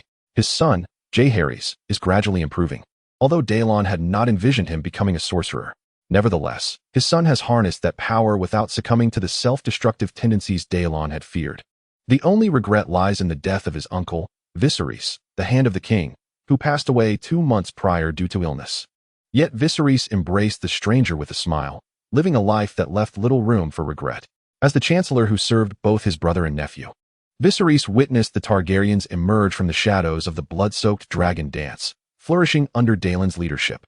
The only lingering concern for Viserys was the numerous offspring left by his son, Aegon. Young Daelon is manageable, but the numerous illegitimate children have long been a scandal that the royal family has deliberately overlooked. Viserys hoped that Daelon would look after them out of respect for his memory. This was not a daunting task, so Daelon readily acquiesced to his uncle's request. Viserys' funeral adhered strictly to Targaryen traditions, with Daybreak's dragon fire igniting the remains, and the ashes to be interred in the Red Keep's sepulchre after the ceremony. As evening approached, Daybreak carried Daelon to King's Landing, after which the dragon returned to its lair while Daelon, having enjoyed dinner, retired early for the night. Today marks the final day of the year 182 Aegon, and everything has been steadily improving, prompting Daelon to anticipate the blessings the new year might bring. Although he occasionally harbored ominous premonitions, Daelon attributed them to mere illusions born of his exhausting dedication to governance. He resolved to rest well for a time, contemplating as he embraced his wife, soon to drift into slumber. Chapter 38, Prince Oscar Tully. Your Highness. Lord Oscar Tully has just dispatched a servant to convey his desire for a private audience with you. A splendidly attired attendant informed Prince Lirio Targaryen as he enjoyed his breakfast. The servant's etiquette was impeccable, yet it was evident to anyone that he harbored no respect for the Prince of Pantos, who, in theory, was his superior. But who could blame him? Prince Lirio mused self-deprecatingly, for unless one were a lunatic or a fool, who would genuinely respect a beast led to slaughter? However, when it comes to the leader of the Windbreak Corps, Oscar Tully, Prince Lirio actually holds him in considerable esteem. The reasoning behind this sentiment is quite simple. Had he not successfully led his forces to repel Mill's invasion of Pantos, Prince Lirio would have long been offered as a sacrificial tribute to the gods. Yet, what perplexes Prince Lirio is why such a prominent figure in Pantos would choose to pay him a visit, a mere symbolic mascot and living sacrifice. Nevertheless, the prince refrains from dwelling too much on the matter, for he is acutely aware that he lacks the authority to refuse. Regardless of Oscar's intentions, he believes it prudent to acquiesce to the circumstances. Please convey to Lord Oscar Tully that if he has no objections, we may share lunch today. Prince Lirio instructed his servant. As noon approached, Oscar Tully arrived punctually at the palace of Prince Pantos, invited to dine with the prince. Despite being a mere mascot whose power has long been overshadowed by the governor's elite, the prince's repast remained lavish.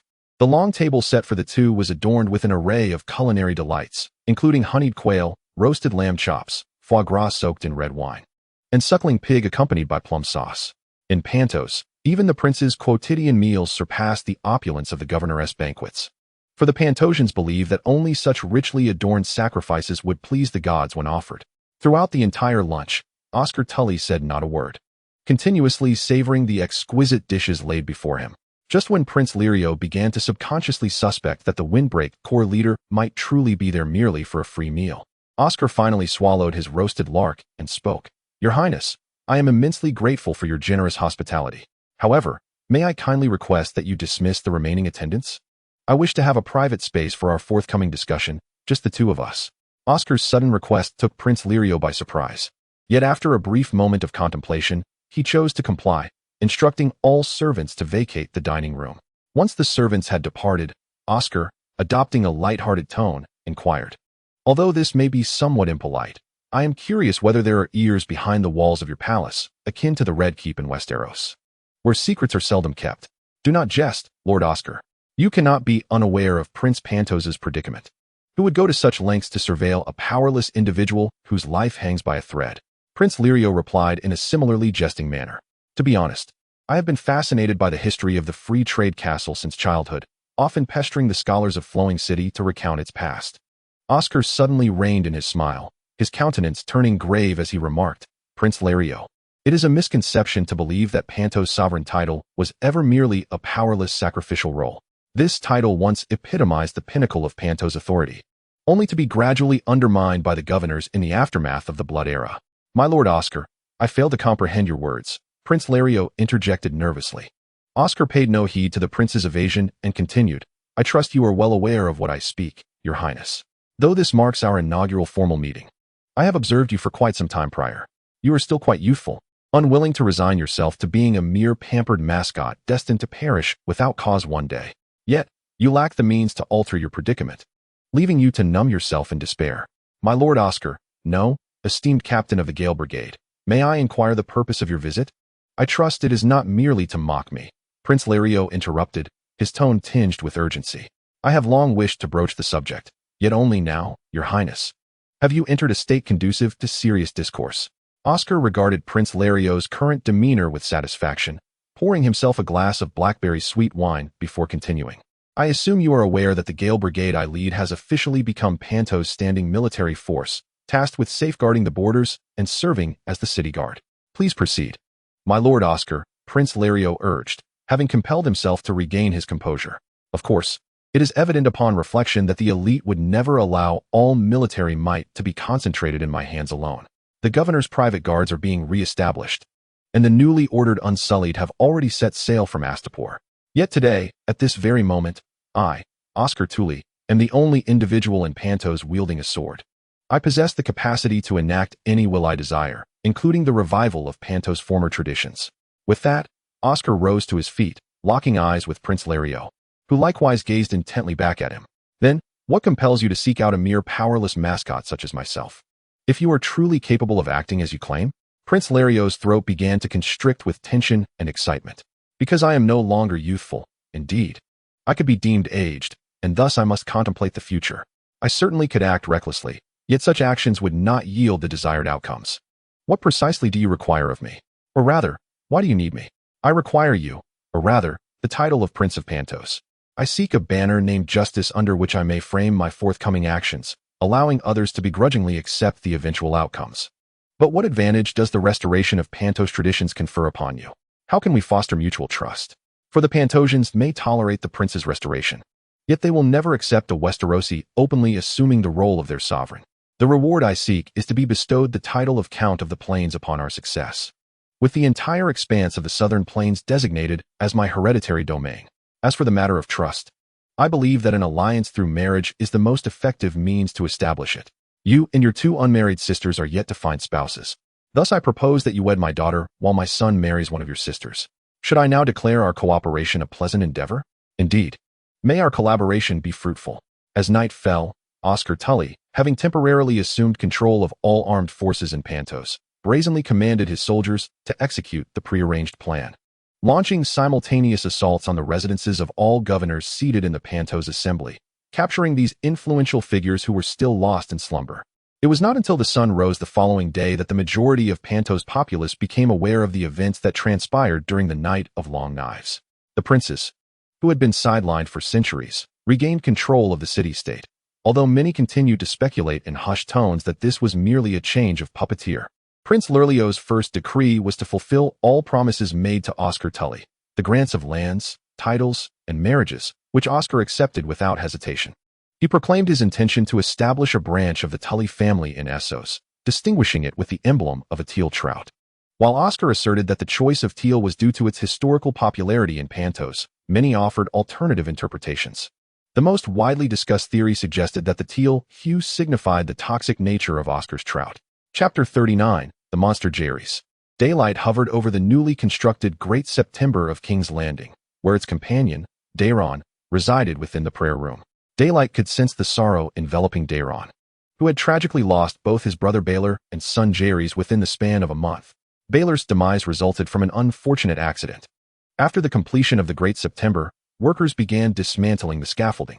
However, due to one worker's inexperience, the scaffolding unexpectedly collapsed. Baelor happened to be positioned directly beneath it, preparing to preside over the inaugural ceremony of the September's completion.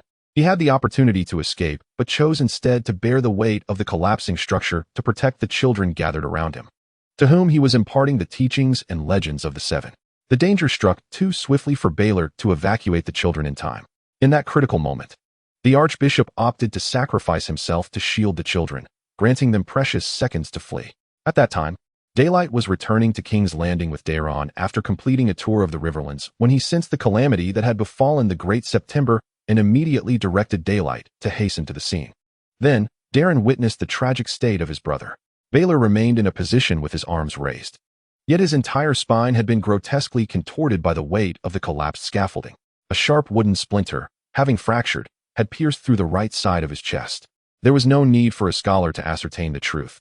Any discerning eye could see that, although Baelor still drew faint breaths, he was, in essence, already a corpse. In his final moments, Baelor uttered his last decree as Archbishop in a voice that was barely a whisper. He granted forgiveness to all the workers involved, for he understood that this calamity was not born of malice.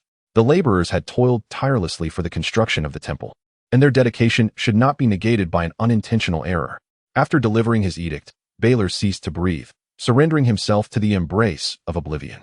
His funeral became the inaugural ceremony following the completion of the Great September of Baelor, and the faithful of the Seven across the realm mourned the Archbishop's passing with genuine sorrow. To honor this perhaps most beloved archbishop in history, the church unanimously decided to name the new temple the Great September of Baelor. Daeron locked himself away in the chamber where the remains were kept, a room that had recently housed his brother's marble coffin, now occupied by the grotesque body of his son, Jaehaerys. The king had ordered a blackout on the specifics surrounding the prince's death, yet whispers of the monstrous Jaehaerys had spread throughout the streets of King's Landing. Initially, most were skeptical of the rumors regarding the prince's corpse, but when the royal household completely sealed off the Great September of Baelor, prohibiting any attendance at the funeral, such actions seemed to validate the veracity of the whispers. It was a rainy night 2 days prior. Jaehaerys, I am in no mood for jest. Daeron glared at Jaehaerys, his gaze fixed firmly on the vial the prince held. Father, I am not joking. What I just shared with you was my heartfelt truth, Jaehaerys calmly replied. Listen, Jaehaerys, I have just organized your uncle Baelor's funeral, and I lack the energy to engage in your sorceress antics. Anything you wish to discuss can wait until tomorrow. That simply cannot be, Father. What I intend to do next is rather challenging, especially before the ebbing of the magical tide. If I miss this rare celestial alignment tonight, not even I can guarantee success. If what you intend to do next is to swallow that vial of wildfire, I need not even look to know that you will surely perish. Although the primary component of the vial's contents was indeed wildfire, its principal function was merely as a solvent. Just as a bottle of wine is at least half water, the alcohol is the true agent of effect within. So, do you wish to assert that drinking this concoction is entirely safe? I can guarantee the concoction is safe in itself, but I do not wish to deceive you, Father. I am almost certain that I will die after consuming the potion. Are you out of your mind? Seeking death at such a young age? I have never shied away from the specter of death. You know, Father, that in the eyes of the world, I am no different from one who is mad.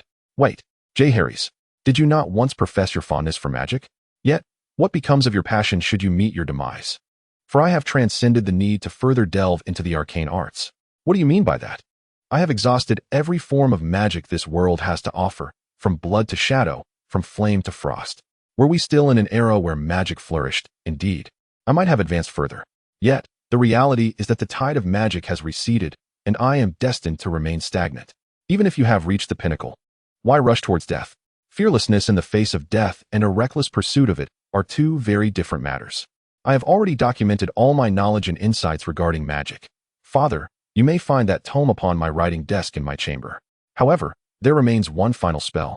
Unannotated, for it is a creation of my own. You have conjured a new magic? Indeed, I have infused my understanding of blood and fire into this spell. Any bearer of the bloodline of the ancient Valyrian dragon lords who consumes this vial of elixir will be transformed into a dragon. The magic itself is safe, yet this world has indeed become inhospitable for dragons. Thus, upon my transformation, I shall swiftly perish unless I can unearth and resolve the cause of the waning magical tide within that fleeting moment. Of course, I am acutely aware that this is nearly an impossible endeavor, hence I am all but certain I shall meet my end. Jaehaerys, you must know when to desist. In the midst of their conversation, Daemon seized the opportunity to lunge at Jaehaerys, intent on wresting the vial from his grasp. Yet Jaehaerys, having anticipated his father's intentions, consumed the entire contents before it could be taken from him. Daemon would forever remember the events that transpired next. Flames enveloped Jaehaerys' entire being, swelling him as though he were a colossal dragon egg. Then, wings shattered forth from the egg, followed by his entire form. Jaehaerys had truly transformed into a magnificent dragon, adorned with scales akin to sapphires and wings of a soft lavender hue. In Daemon's astonished gaze, as the flame subsided, the dragon emitted frantic gasps, akin to a severe asthmatic struggling to breathe. After an initial struggle, the dragon soon fell still, gazing upward at the stars. Moments later, it etched a series of characters into the ground with its talons before ceasing its breath and heartbeat. Witnessing this spectacle, Daemon remained frozen in place until the White Knight, Ser Aemon, concerned for the safety of the king and prince, discovered him and, in a daze, Daemon recounted the recent occurrences to his trusted Kingsguard. In the aftermath, the Red Keep discreetly announced the tragic demise of the prince due to an accidental fall and secretly conveyed the dragon's remains to the Great September of Baelor. The king decreed the sealing of all matters related to Prince Jaehaerys' arcane studies, even going so far as to pry up the floorboards bearing the inscribed characters. Aemon inadvertently caught a glimpse of the markings on the floor, yet he would never divulge that knowledge or delve into its significance unless commanded by the king.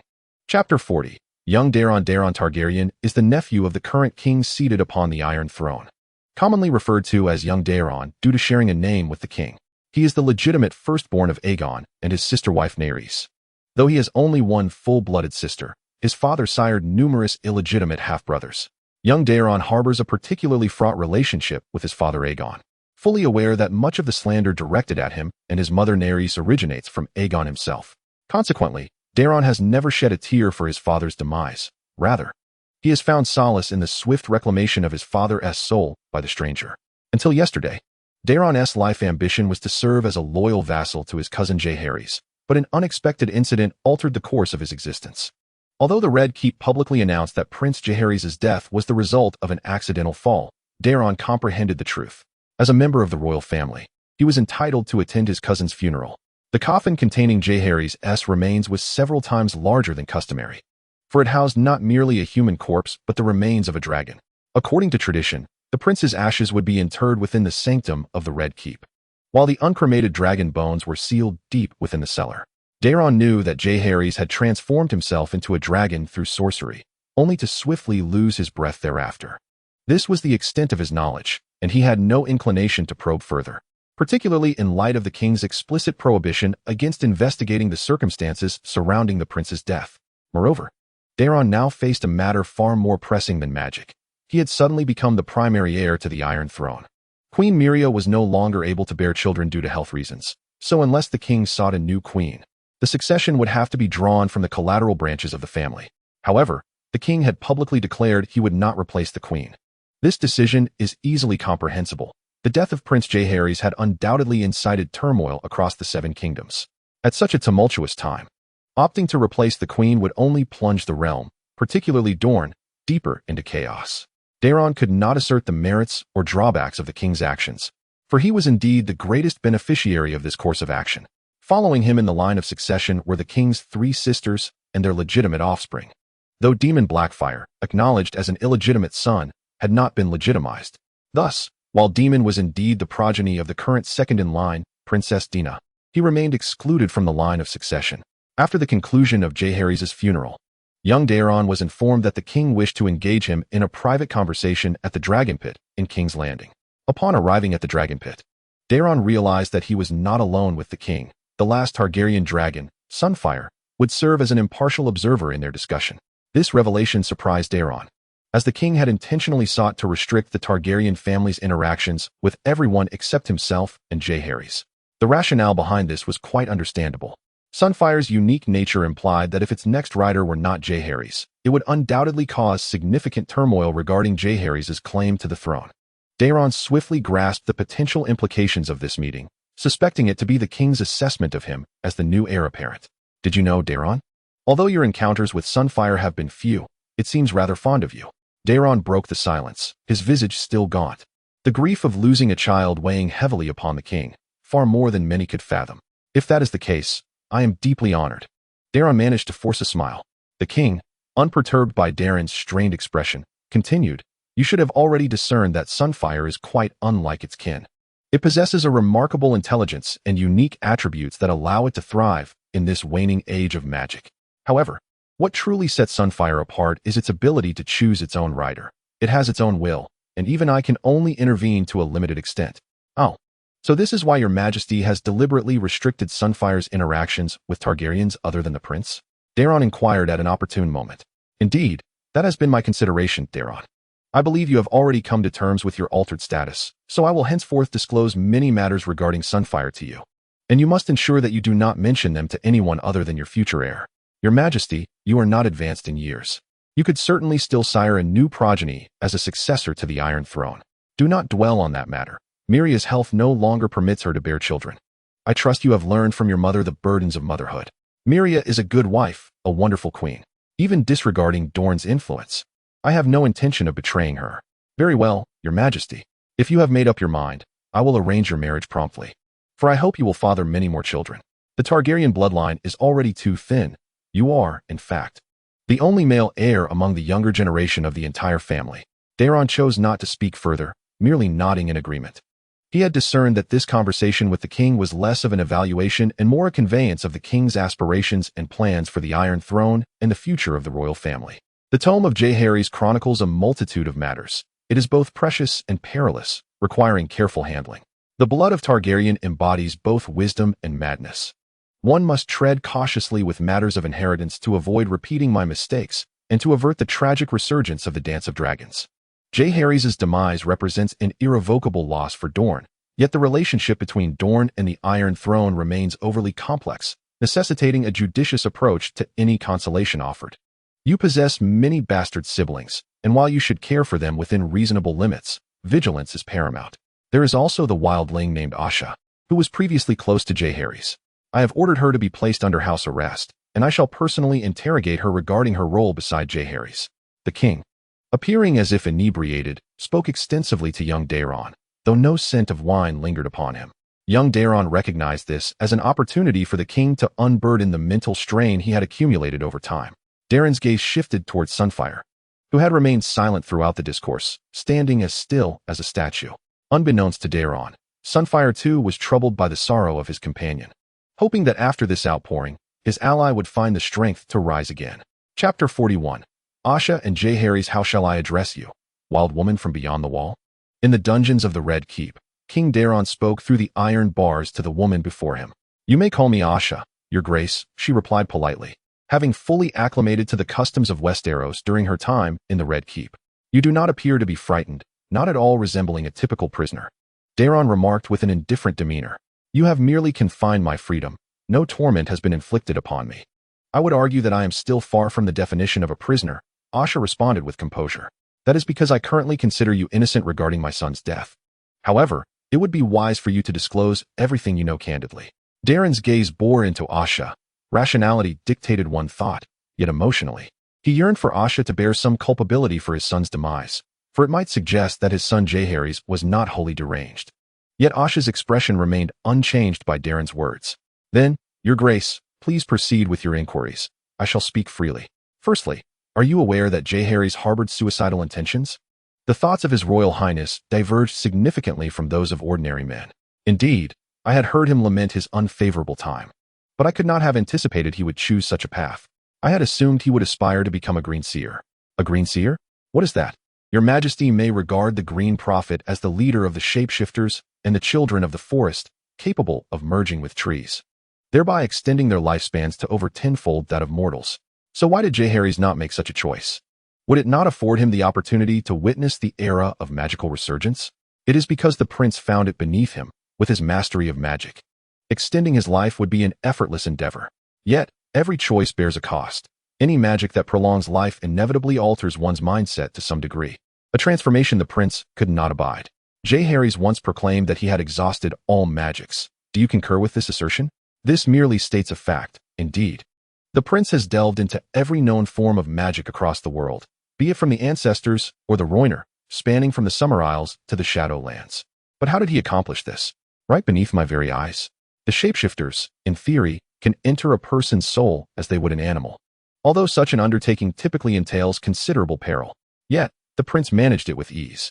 He has conferred with sorcerers from every corner of the globe, directly extracting the knowledge he sought from their minds.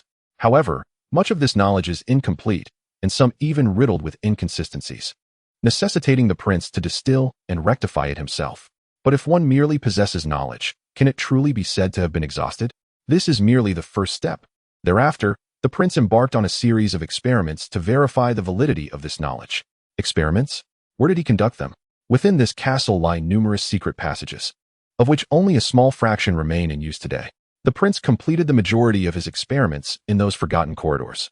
These passages have now become exceedingly perilous, filled with magical phenomena capable of driving a person to madness in an instant, and these effects will not dissipate naturally for centuries.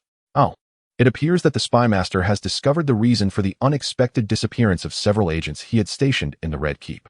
In terms of magical prowess, I even suspect that the prince has reached a level that rivals, if not surpasses, those self-proclaimed deities of Essos.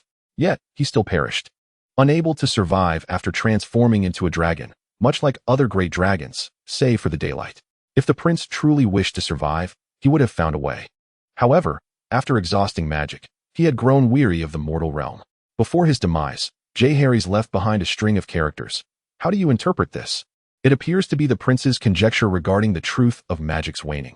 It seems he ultimately validated this hypothesis. What does it signify? In simple terms, it suggests that magic ebbs and flows like the tides. We currently reside in an era of magical decline until the next rise occurs. At that time, will the dragons of House Targaryen descend once more? Not only dragons, but all magic once regarded as mere legend shall be revived in that time. However, dragons possess a strength far surpassing all else, akin to how Valyria vanquished all its adversaries. Those matters are trivial. The true peril lies in the Long Night and the White Walkers. I once thought such tales were mere horror stories concocted by elders to frighten children. I too shared that belief, yet His Highness the Prince has asserted that such events transpired in the ancient times. Do you genuinely place your faith in Jaehaerys? I have faith in the Prince's magic. He possesses the ability to trace the entire history of an object from its inception to the present through sorcery. Am I unaware of any relics from the Dawn Age that have endured until now within the Red Keep? Beneath our very feet. The Prince's magical prowess is sufficient to directly trace the history of this land. Is my child truly human? In both soul and flesh, His Highness is undeniably pure human. Even if he ultimately transforms into a dragon, his essence will remain irrevocably human. He steadfastly refuses to make even the slightest alteration to his soul, which is precisely why he eschews any magic that would prolong his life. After a lengthy discourse, Daeron fell into silence. He realized that his understanding of Jaehaerys was profoundly flawed. He may have never truly comprehended his child. It was not until the silence extended beyond the duration of their conversation that Asha finally broke the stillness. Does your majesty have any further inquiries? If not, I shall take my leave. Take your leave? I do not recall issuing an order to release you from the dungeon. In truth, I have already departed the Red Keep. The guards stationed at the dungeon pose no threat. They are merely unconscious. All our previous conversations transpired within a dream, a spell I learned from His Highness. I left a token of appreciation in the cell that once confined me, a notebook that should serve as proof that this was not merely a fleeting dream. I was fortunate to peruse the tome of magical knowledge left by the prince. It is an invaluable treasure to any sorcerer. However, its complexity renders it challenging for the average person. Hence I have penned my insights and annotations regarding the work. Chapter 42, Daeron and Demon Brother. What sudden whim has led you to practice swordplay with me today? Demon Blackfire extended an unsharpened practice sword to his half-brother, Daeron Targaryen. I simply wish to converse with you while honing my skills, Daeron replied, accepting the blade. I had presumed you would be too occupied for such pursuits. Especially since His Majesty has recently proclaimed you the first heir to the Iron Throne, Demon took a stance, readying himself for practice. Do you believe I lack time for what? For conversing with you, or for practicing swordsmanship? Daeron mirrored his stance, signaling his readiness. Both. I think you ought to have matters of greater import than chatting with your bastardy brother or sharpening your martial skills. Or is it that you find yourself rather unoccupied? Daemon swung his sword in a side strike towards Dallin. Indeed, I find myself quite occupied at present. The shift in my status entails a multitude of new lessons to absorb. However, this does not necessitate relinquishing anything of significance. Dallin raised his sword to parry Daemon's assault. It is not that one must inevitably forsake something. Rather, one's time and energy are ultimately finite. Thus, for certain superfluous matters, discarding them does not constitute a loss. Failing to land a hit, Daemon launched another attack from a diagonal angle. Perhaps you might articulate your thoughts more clearly. Dallin adjusted his stance, barely managing to deflect Daemon's strike. Much like how His Majesty was renowned for his martial prowess across the Seven Kingdoms in his youth, yet has not wielded a sword for a considerable time. Swordsmanship is the foundation upon which knights seek glory and wealth, but this is not the case for a king. A king need not engage in martial training. Even the trials by combat can be carried out by the Kingsguard. Daemon withdrew his sword and readied himself anew. If I were to invite you to become one of my Kingsguard in the future, would you don the white cloak for me? This time, it was Dallin who initiated the attack against Daemon. I would rather not. Daemon nimbly sidestepped Dallin's advance and swiftly brought him down to the ground with the blade of his sword. Observing Dallin's astonished expression as he fell, Daemon could not help but chuckle, then approached to lift Dallin back to his feet. What troubles you, my brother? Does my refusal to become a Kingsguard astonish you so? It is more a surprise at your current skill, yet I truly did not anticipate your rejection of such honor, Dallin replied, slightly embarrassed. The allure of the white cloak is indeed tempting, but I once received a prophecy from Asha that I would have sons and grandsons, which contradicts the oath of the Kingsguard. Asha, the wild woman who previously accompanied Jaehaerys? Indeed, she foretold that I would soon discover the identity of my biological father, possess many siblings, and acquire a Valyrian steel sword. All of these have come to pass, but the prophecy concludes with my descendants and I wielding black fire in Essos. Do you place great faith in that woman? I believe in her prophecy, for it has proven remarkably accurate. However, I heard she was imprisoned by the king following Jaehaerys' death. She has since departed from the Red Keep, supposedly returning to the lands beyond. I see. I hope she can readjust to her homeland's environment.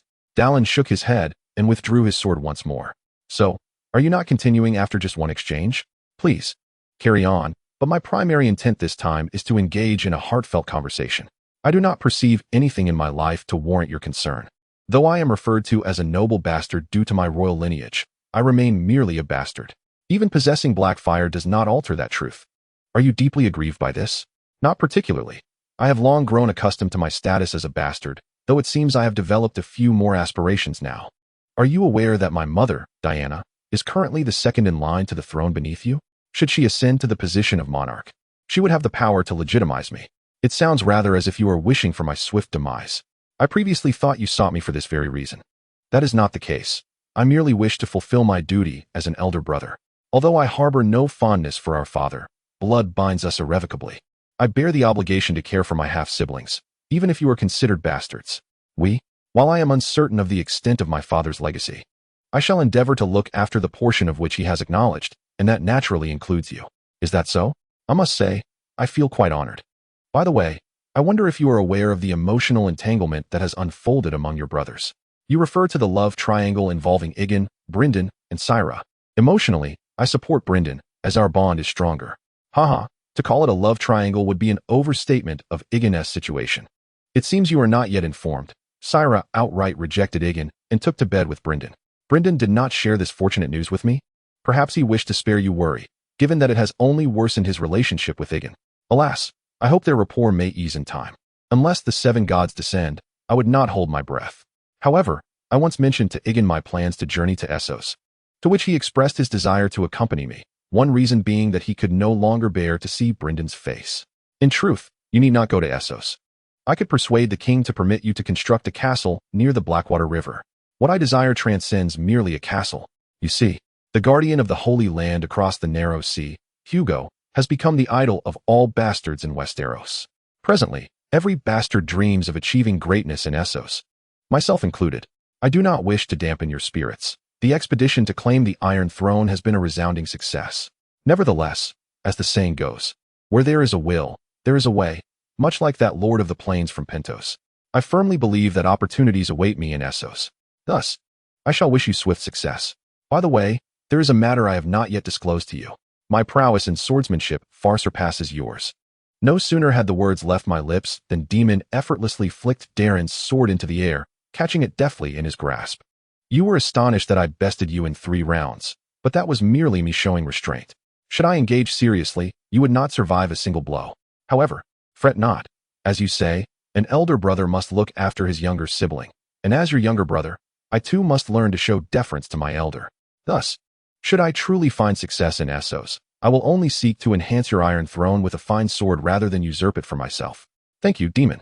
No need for gratitude, Daeron, for I have long harbored an affection for your sister, Daenerys, and this yearning to achieve greatness is one of the reasons behind my ambition.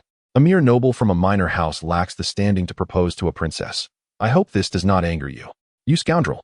Darren instinctively raised his fist to strike Daemon's smiling face, yet Daemon easily evaded the blow.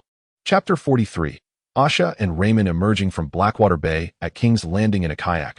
Asha returned to her homeland beyond the wall. This was something once deemed impossible for her, as merely crossing the Seal Bay in a kayak was fraught with difficulties, let alone traversing the narrow sea and the shivering sea, a feat that even the most audacious pirates or sailors would shy away from. However, after years of studying magic alongside Prince Jaehaerys, Asha found herself capable of harnessing the wind and waves with the assistance of fish and whales. Whales and dolphins, though often mistaken for fish, are in fact aquatic mammals. This revelation came to Asha during her magical communion with marine life while crossing the sea. Before encountering Prince Jaehaerys, Asha could scarcely have imagined conversing directly with the spirits of beings and elements, effortlessly persuading them to serve her. She remained perplexed by the prince's disdain for the mortal realm, perhaps indicative of the chasm that exists between the thoughts of a prince and those of ordinary people. Nevertheless, Asha chose to respect his decision. Her Her days within the Red Keep had come to an end, and thus she opted to return to her original beginnings. The lands beyond the Wall, encompassing all areas north of the Wall, are known as the lands of the free folk. These territories are predominantly desolate, largely undeveloped and unexplored. However, despite the perpetual winter that grips the lands beyond, the number of free folk residing there is astonishing. They are scattered across numerous small villages, congregating in tribal forms. Asha South's return to this place is spurred by the buried history revealed to her by the Prince, Whites, White Walkers, and the Long Night. Horrors that have faded into obscurity for nearly 10 millennia. The cryptic characters left by Prince Jaehaerys before his demise indicated that he had ultimately validated his theories. The era of magic would inevitably resurge, heralded by a blood-red comet. When that time arrives, the terrors lurking in the farthest reaches of the eternal frost will descend once more, continuing their age-old vendetta against all life. Although Prince Jaehaerys scoffed at these matters, holding in contempt all related to the White Walkers, their motives, obsessions, and their magic and power, Asha was not Jaehaerys. She could not afford the lofty disdain with which he viewed the Long Night and the White Walkers. Thus, she resolved to return to the lands beyond the Wall, preparing in whatever way she could for the impending calamities that awaited a century hence. Asha guided her kayak to the shore and, upon landing, pushed it back into the sea. This was a previously agreed-upon remuneration. The floating kayaks could serve as spawning grounds for numerous fish species and later, after sinking to the ocean floor, become sustenance for various marine creatures. Asha plans to establish a new line of defense against the White Walkers beyond the Wall. She is not diminishing the significance of the Wall, yet the builders, particularly Brandon, undoubtedly underestimated the strength of the White Walkers. These entities would not be easily deterred by a mere wall in their quest to march south. Moreover, the vast number of wildlings residing beyond the Wall cannot be overlooked. Originally, the Wall was intended to shield against the White Walkers, creating a division that has led to a chasm filled with escalating animosity. Just as the Night's Watch now finds its role shifted from watching over the White Walkers to guarding against the incursions of wildlings. The wildlings could scarcely fathom that the very wall they now dream of toppling was constructed with the assistance of their ancestors. Asha anticipates that, should the White Walkers decide to advance southward, the Night's Watch stationed at the Wall would prefer to witness the annihilation of all wildlings rather than allow even one to seek refuge south of the Wall. However, if all the wildlings beyond the Wall were to become whites, how could the Wall possibly withstand the relentless onslaught of an army of the undead? Yet Asha is uncertain of how to achieve her aims. She is merely a sorceress, not a leader, and thus can only proceed step by step. She lifts her gaze to the cliffs on the opposite shore, which are riddled with caves. Asha confirms she has not lost her way. She has arrived at her first destination, Hardhome. Hardhome is the only place beyond the Wall that has come close to resembling a true settlement. But on a fateful night hundreds of years ago, it was struck by a mysterious calamity. It is said that the flames consuming Hardhome burned so brightly and fiercely that the Night's Watch atop the Wall believed the sun had risen from the north, with ashes raining down upon the haunted forest and the trembling sea for half a year. Not a single survivor was found in the entire settlement. Chilling wails echoed from the caves and the cliffs, and the bay was laden with corpses, while countless charred bones and dismembered limbs lingered amidst the ruins. Subsequently, the wildlings never attempted to resettle Hardhome, convinced it was cursed, with legends suggesting that spirits still wander the ruins, thirsting for flesh and blood. Asha intends to restore this place, for the Bay of Hardhome is a natural deep-water harbor capable of accommodating the largest vessels. If it could be rebuilt, the wildlings might at least have a means of escape by ship when the White Walkers arrive, rather than awaiting death only to be transformed into part of the undead horde. "Hey, where are you from, woman?" A voice, still tinged with youth, called out to Asha. It was only then that she noticed someone nearby.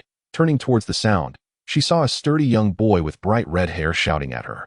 He was garbed in clothing fashioned from deer hide, though it appeared quite old and ill-fitting. He had a stone axe at his waist and a bone longbow slung across his back. "I am speaking to you. Why do you not respond, woman?" "Ah, I see. Are you perhaps a specter wandering here?" The red-haired youth drew the axe from his waist, eyeing Asha with caution. "I am no specter. I am merely intrigued that someone would dare venture here. For the curse that lingers is no mere fabrication," Asha replied to the red-haired boy. "Humph. I have heard that spirits do not admit to being spirits. Some even masquerade as women to ensnare men, only to devour their souls in the act." The youth maintained his vigilance towards Asha. "Such beings do indeed exist, yet they are exceedingly rare. The tales you speak of often arise from the madness that befalls those on the brink of freezing to death. They hallucinate warmth and shed their clothing. Those unaware of this see the naked corpses in the icy expanse and weave such stories. Asha calmly elucidated to the red-haired boy. If you are not a specter, then who are you? Although still gripping his stone axe, the boy had evidently relaxed somewhat. I am a witch, and my current aim is to dispel the lurking spirits and curses. Would a witch be so benevolent? I have my own motives. Do you believe I could be of assistance? How old are you? 10 years perhaps. I will be 10 next month. But I can take down at least 2 taller than I. Is that so? Indeed, my strength surpasses my appearance, and I am quite agile. Those who engage me in combat often find themselves on the ground before ever touching the hem of my garment. Then why do you wish to assist? This place is perilous. Defeating 10 adults does not guarantee your ability to confront spirits and curses. Well, truth be told, I am seeking something of value here, after all. Was this not once the most prosperous place beyond the Great Wall? My parents perished. They fell to their deaths while partaking in a raiding party across the Great Wall. Now, I must fend for myself and also care for my much younger brother. So you intend to try your luck here? I truly do not know whether to commend your bravery or lament your ignorance. Enough of this chatter, just tell me plainly. Will you take me along, witch?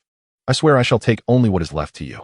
Very well, you may accompany me, but I cannot guarantee your safety. My name is Asha, what is yours? Raymond, the red-haired boy from the Phantom Forest. Chapter 44. Little Dallin's dilemma with a flutter of his wings and a stretch of his body. Daylight finally roused from his slumber. Although it was termed a nap, Daylight had actually been asleep since finishing his beef lunch.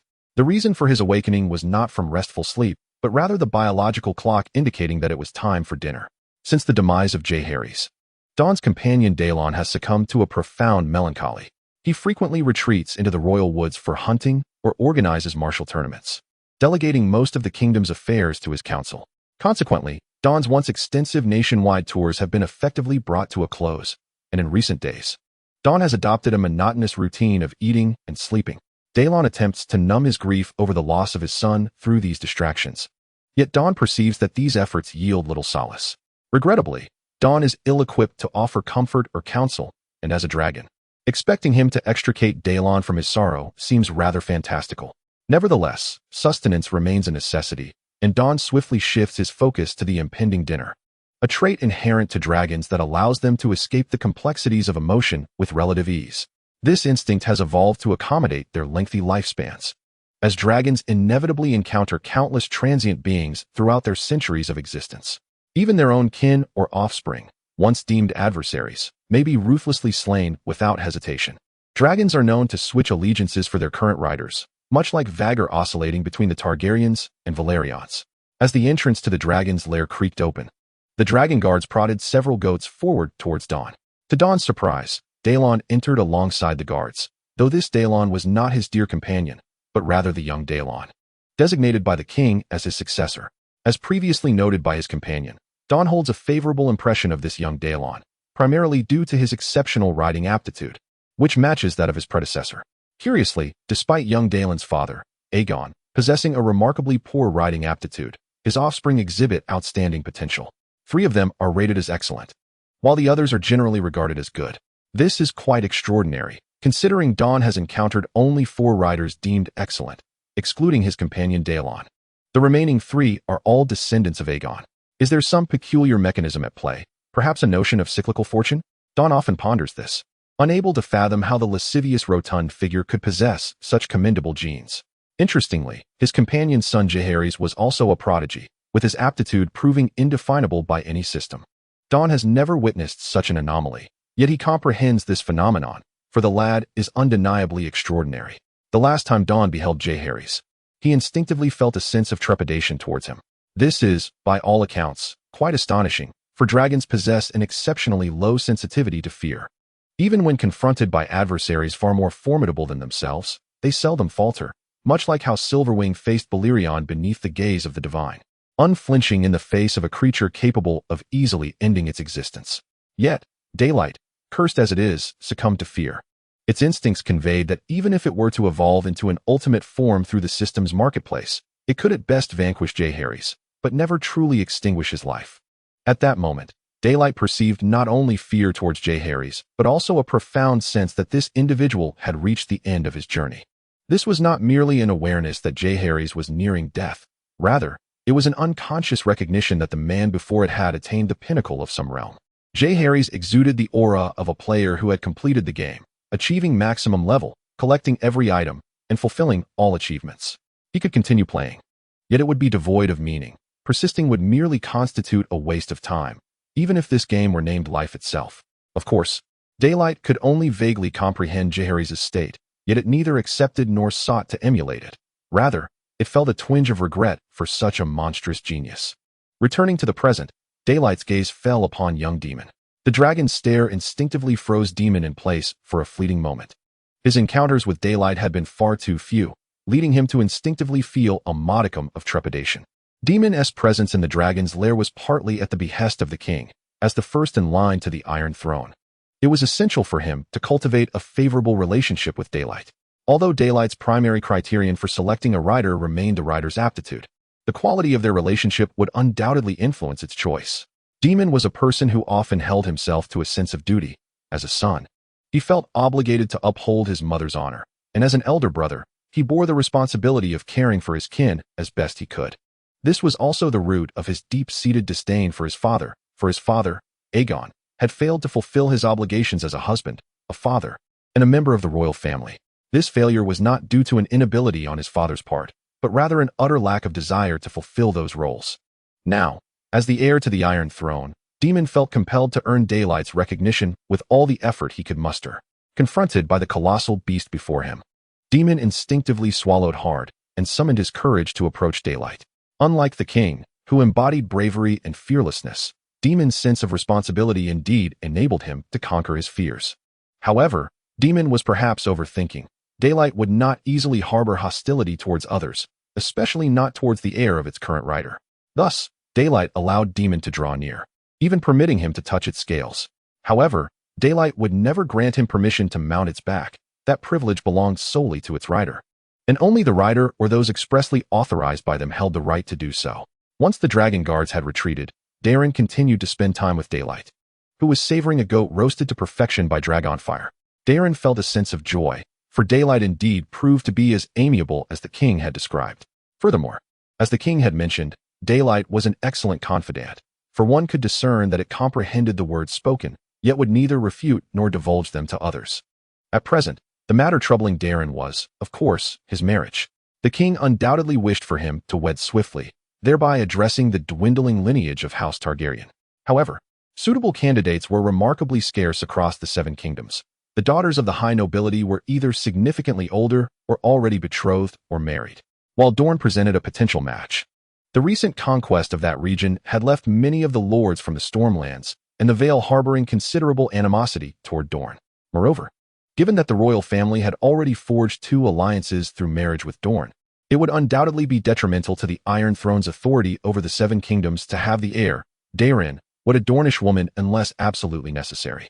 The arrangement of Darren's marriage had been a topic of discussion in the small council on numerous occasions, yet none of the ministers could persuade one another with their proposals.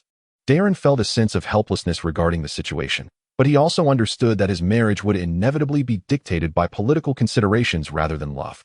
Thus, he could only hope for a harmonious relationship with the wife he had yet to meet. Chapter 45. Young Darren's marriage. Could you kindly reiterate the purpose of your visit?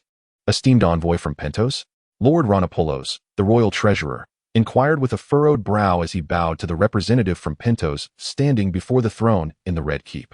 Certainly, my lord. As a diplomatic envoy from Pentos, I am here on behalf of Prince Lirio Togaraz to seek the hand of Miss Tarila, the prince's sister, for Prince Darren Targaryen. The envoy from Pentos repeated his earlier statement. Preposterous. Is Pentos so oblivious to the world around it? A prince who could be sacrificed at any moment due to natural disasters or calamities dares to seek kinship with the future heir of the Iron Throne. Count Ronapollos scoffed at the Pentos representative. It seems, my lord, that your information is rather outdated. Prince Lirio Togaraz has already restored the traditional governance of Pentos with the assistance of Lord Oscar Tully, the current Lord of the Plains. The prince has once again become the supreme ruler of Pentos, and all those governors and nobles who previously overstepped their bounds have faced due retribution. The envoy from Pentos replied with dignity. Count Ronapollos' frown deepened upon hearing the envoy's response, and he quickly realized he had made a grave misstep. The tale of the toxic trout associated with Oscar has long been a well-known narrative throughout Westeros. The eagerness of Count Ronar to disparage the envoy from Pentos stems from ulterior motives. The sudden emergence of Prince Daeron as the primary heir to the Iron Throne has taken all families in Westeros, qualified to contest for the Queen's hand, by surprise. With the exception of Dorne, most eligible young women of similar age to Prince Daeron are already betrothed, and the king, eager for Daeron to produce an heir, is reluctant to see such unions delayed. Consequently, the noble families of Westeros are left with two primary strategies: either to annul their daughters' engagements or to hope that their near-adult daughters will soon receive their first monthly cycle. Count Rhoynar's lord, Duke Storm of House Baratheon, finds himself in a position that encompasses both strategies. His eldest daughter is already engaged, while his youngest is expected to reach maturity within 6 months. However, both annulments and waiting for maturity require time, which is why Count Rhoynar has been playing the role of a disruptor during discussions of marriage in recent royal meetings, hoping to stall until his lord is prepared to compete for the Queen's family. Yet, the suit from Pentos introduced a multitude of variables into this contest for the Queen, prompting Count Rhoynar to impulsively speak out against the envoy, ultimately placing himself at a disadvantage in the discourse. I find merit in the envoy's suggestion. Given that Westeros currently struggles to find a suitable wife for Prince Daeron, we ought to broaden our search beyond the Seven Kingdoms.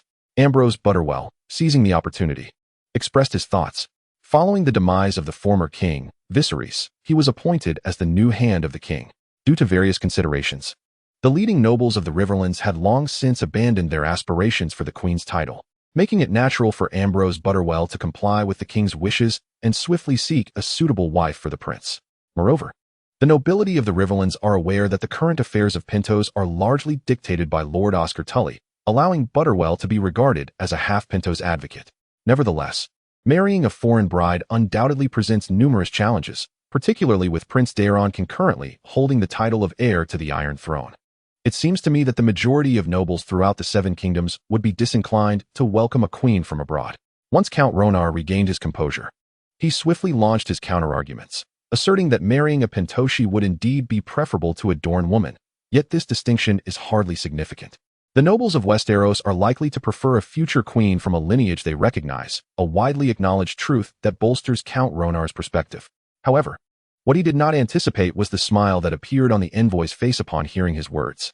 Your Excellency speaks truthfully, yet the directive I have received from His Highness is far from straightforward. To speak frankly, His Highness the Prince remains precariously balanced even to this day. The governor has usurped the prince's authority for centuries, which is a matter of great concern for both the prince and Lord Oscar. They both fear that the ambitious governor may be secretly plotting to undermine the hard-won stability of Pentos. Consequently, the prince and Lord Oscar unanimously believe it prudent to seek assistance from the Iron Throne. If the Iron Throne agrees to the union of Prince Daeron with Miss Tyrella, the prince's sister, then Pentos would be willing to peacefully integrate under the rule of the Iron Throne. Daeron never imagined that his betrothed would hail from the shores of Pentos across the narrow sea. However, based on what Daeron has learned, Miss Tyrella's brother, the Prince of Pentos, is at odds with the governors who previously clashed with the Iron Throne. Therefore, his interaction with the yet unmet Miss Tyrella should not be too dreadful, at least not as abysmal as the tales of the daughter of King Jaqen, who purportedly went a decade without uttering a word to her Stark husband. The demands of the Prince of Pentos are rather straightforward. Pentos may join the Iron Throne, but in return, the Iron Throne must fulfill its feudal obligations to assist the prince in suppressing any potential resurgence of the governors. The marriage itself is more an opportunity for the prince to seize the chance to enhance his own interests amidst the competition for the queen. Care for a drink? A familiar voice chimed from behind Daeron, who needed no turn to recognize it as his half-brother, Brynden Rivers. Never mind. I fear that if I indulge, I might become inebriated and cause a disturbance, Daeron replied, shaking his head in refusal of Brynden's kind offer. Is that so? What a pity. Brynden remarked nonchalantly before savoring the wine from the bottle in his hand. The wine from Pentos is indeed remarkable, possessing a flavor distinctly unlike that of Westeros. Perhaps it is due to the differences in climate, as Essos and Westeros are two disparate continents.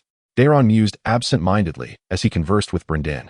By the way, you may not be aware, but all of our siblings who could attend are here today. Even the fourth sister, Alysanne, who has been sent to the church to become a nun, has been granted permission by the king to partake in your wedding. It is unfortunate that we, the bastards, are destined to remain at the fringes of the feast, unable to join the main table, merely scavenging for food and drink. However, I must say, the Prince of Pentos has likely spared no expense. I wager that even a slice of cream cake at the banquet will be worth a considerable number of golden dragons.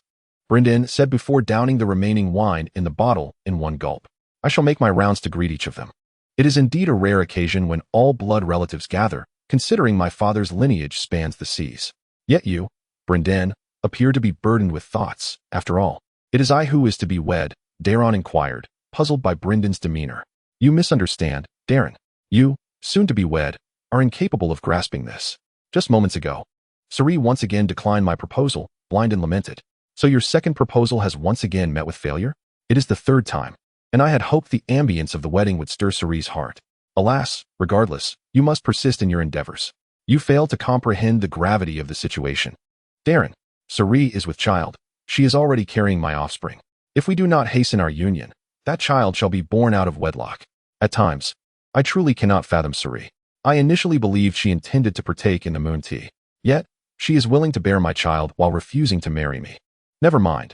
Today is your grand day, and I shall refrain from further discourse on this topic. Speaking of which, our esteemed king is indeed a figure of remarkable vision. Having conquered Dorne and Andalos, he is on the verge of incorporating Pentos into his realm. Actually, it extends beyond that. How so? As a gesture of goodwill towards Dorne, the king has granted them a charter for development, allowing them to reconstruct the planet of Nyssa, however, akin to the precedent set with Andalos. The Iron Throne shall only recognize House Martell's branch there once Dorne has succeeded. Until then, the Dornish must fend for themselves. Chapter 46. The Reconstruction of Nyssa years later. Daylight once again returned to Pentos with his companions. Unlike the last visit, this time the people of Pentos greeted him with exuberant cheers rather than hushed curses, though Daylight could still sense the forced smiles hidden within the joyous cries. Daeron's purpose in Pentos was to fulfill his prior promise, to demonstrate to all that he would protect Prince Leary Togaraz of Pentos. This time, Daeron planned to stay in Pentos for at least 3 days, beginning with a friendly public meeting with the prince, followed by a shared dinner. On the second and third days, the king would meet with the new governor of Pentos alongside the peaceful count. Neither the prince nor Oscar could possibly fill the power vacuum left by the previous nobility's decline. Thus, they elevated many governors who had previously been marginalized from the core of power in Pentos, aiming to win hearts and fill vacant positions. Daeron's decision to allocate time for these matters served 2 purposes: to convey the message that Pentos would inevitably integrate into the Iron Throne, and to intimidate any potential conspirators plotting against the prince. According to the formal agreement established with Pentos, the Togaraz family would henceforth serve as hereditary governors loyal to the Iron Throne while retaining the title of prince. However, unlike the conquered Dorne, Pentos would enjoy certain privileges in religious, legal, and tax matters upon peacefully joining the Iron Throne, with the stipulation that they must thoroughly abolish any remnants of slavery. After concluding his affairs in Pentos, Daeron would continue his tour of Andalos and the Velvet Hills, to inspect the construction of Hugo Cathedral and Ghidorah, and to hear the petitions of the lords of the Iron Throne in Essos. At the conclusion of the tour, Daeron will soar above the skies of Nyssa with daybreak. Although the Iron Throne would never publicly acknowledge its claim over this land before establishing a genuine foothold in Dorne, this does not prevent Daeron from subtly insinuating his ambitions to incorporate this territory into his domain. Daybreak harbored concerns regarding Daeron's current state. Despite his companions seeming to regain his strength, he could sense through their bond that Daeron remained engulfed in profound anguish. Following the death of Jaehaerys, the Queen Miria's health deteriorated due to her grief over the loss of her son, ultimately passing away shortly after young Daeron's wedding. Daeron was, in essence, forcing himself to fulfill his duties as king, on one hand, driven by a long-standing sense of mission, and on the other, attempting to numb himself through the handling of state affairs. Daybreak pondered how long his companion could endure under such circumstances. Daeron's condition resembled a fleeting moment of brilliance, sustained only by the burning of his own essence, until he was left with nothing but ashen remnants. He was nearing death, and Daybreak could already sense the decaying odor emanating from his rider. How much longer could his rider hold on? 3 years? Perhaps even less? Daybreak calculated with a sense of pessimism. If there was anything recently that could bring Daeron a modicum of solace, it was the confirmation of Miss Tyrella's pregnancy. This lady from Pentos, now rightly referred to as Lady, was presumed by the physician to have conceived the prince's child on the night of her wedding to young Daeron. Undoubtedly, this was good news, though it might be slightly presumptuous. Lady Tyrella's fertility certainly enhanced her image in the hearts of the Iron Throne subjects. Lord Olafar, our scouts have thoroughly surveyed the circumstances and geography of Nyssa and its surroundings, an aide reported within the makeshift tent. As the eldest son and heir of the current Prince of Dorne, Olyphar naturally took on the vanguard role in the Martell family's endeavor to reclaim Nassa. Like every standard noble of Westeros, Olyphar possessed an immense enthusiasm for expanding territories and establishing family branches, especially considering the extraordinary significance of Nassa to House Martell. According to the plan devised earlier in Sunspear, Olyphar's primary task now was to gather intelligence on Nassa. The descendants of the warrior Queen Nerys had been absent for nearly a millennium, and many things had long since changed. Relying solely on legendary accounts to reclaim and rebuild Nassa would be akin to searching for a sword in a boat. From the scouts' findings, it appeared that the northern part of Nassa largely fell under the influence of Norvos, which led to a somewhat better law and order there, but also indicated that the reconstruction of Nassa could not bypass the currently ambiguous stance of its neighbor, Norvos. The southern region of Nassas is far more intricate, with warlords entrenched near the Golden Plains, while Dagger Lake serves as a lawless domain for water bandits and smugglers. The marauding savages from Dothraki often traverse this area en route to the free city of trade to demand tributes. Yet, amidst the chaos lies opportunity. Olyphar surmises that the Martell family might launch a decisive strike against these nefarious elements when the moment is ripe, thereby solidifying their dominion over Nassas. Speaking of Nassas itself, as a once prominent city-state second only to Cheorn among the Loiner, it boasts a size tenfold that of Gadohar, with its riverside docks capable of accommodating hundreds of vessels. The remnants of Queen Neamilia's palace, adorned with pink and green marble, still linger within the ruins of Nassas, where many scouts claim to have witnessed enormous horned turtles roaming. The orphans of the Greenblood River regard this as an auspicious sign from the river deity of the Lorne, and these descendants, who have preserved the traditions of the Loiner, are among the most fervent advocates for the reconstruction of Nassas. In fact, even before Lord Hugo began the restoration of Gadohar, many of these Greenblood orphans had ventured there, with some choosing to settle permanently. It is evident that the Martell family, direct descendants of Queen Neamilia, are overshadowed in their fervor for the Loiner homeland by these orphans. This is not altogether surprising, as Queen Neamilia herself, on the day of her wedding to her first husband, Mors Martell, incinerated all ships bound for the Loiner, signifying her severance from any desire to return to her homeland. Little could she have imagined that the once mighty Valyrian freehold would be obliterated overnight by cataclysmic events, and that her descendants would return to their ancestral lands with the support of the last Dragonlord family, Targaryen. Chapter 47. The Reconstruction of Nassas, Part 2. In the conference room, Olyphar Martell lowered his gaze, meticulously examining the map laid out before him. It depicted the terrain encompassing Nassas, Dagger Lake, and the intervening regions, adorned with pieces symbolizing military might. Across the table sat his sister, Illyrian Martell, twirling a game piece in her hand, equally engrossed in contemplation of the map. "Apologies for my tardiness. My forces encountered unforeseen delays en route," came a voice from outside the chamber, followed by the entrance of a burly man, ushered in by the guards. "Count Hugo, allow me to once again express the Martell family's gratitude for your participation in this campaign. Your presence is indeed a boon to us," Olyphar exclaimed, hastily approaching to grasp the hand of his Han Hugo. "Not at all. Nassas lies just south of Gadohar, and assisting you is, in essence, safeguarding my own territory," Hugo replied. Hugo waved his hand, and then fixed his gaze upon Arianne, stating, "Although I have long heard that the women of Dorne are as courageous as their male counterparts, I never anticipated that Miss Arianne would be so valiant. Truly, seeing is believing. The descendants of the warrior queen are certainly not delicate flowers sheltered in a greenhouse." Arianne proudly declared that she was clad not in a gown, but in armor with a sword at her waist. According to her father, Prince Malin of Dorne, her brother would inherit Sunspear, while she would remain here to become the Lord of Dorne, although she could still rely on her father's and brother's support. Arianne had resolved to guard this land with her own sword. The reconstruction of Dorne had spanned 2.5 years. During this time, the Martell family first expelled the smugglers and black market traders who had taken refuge among the ruins. Subsequently, they recruited a significant number of individuals to rebuild the city, including wandering knights who had missed the earlier Undul's expedition, as well as many destitute refugees seeking a livelihood after crossing the sea from Westeros.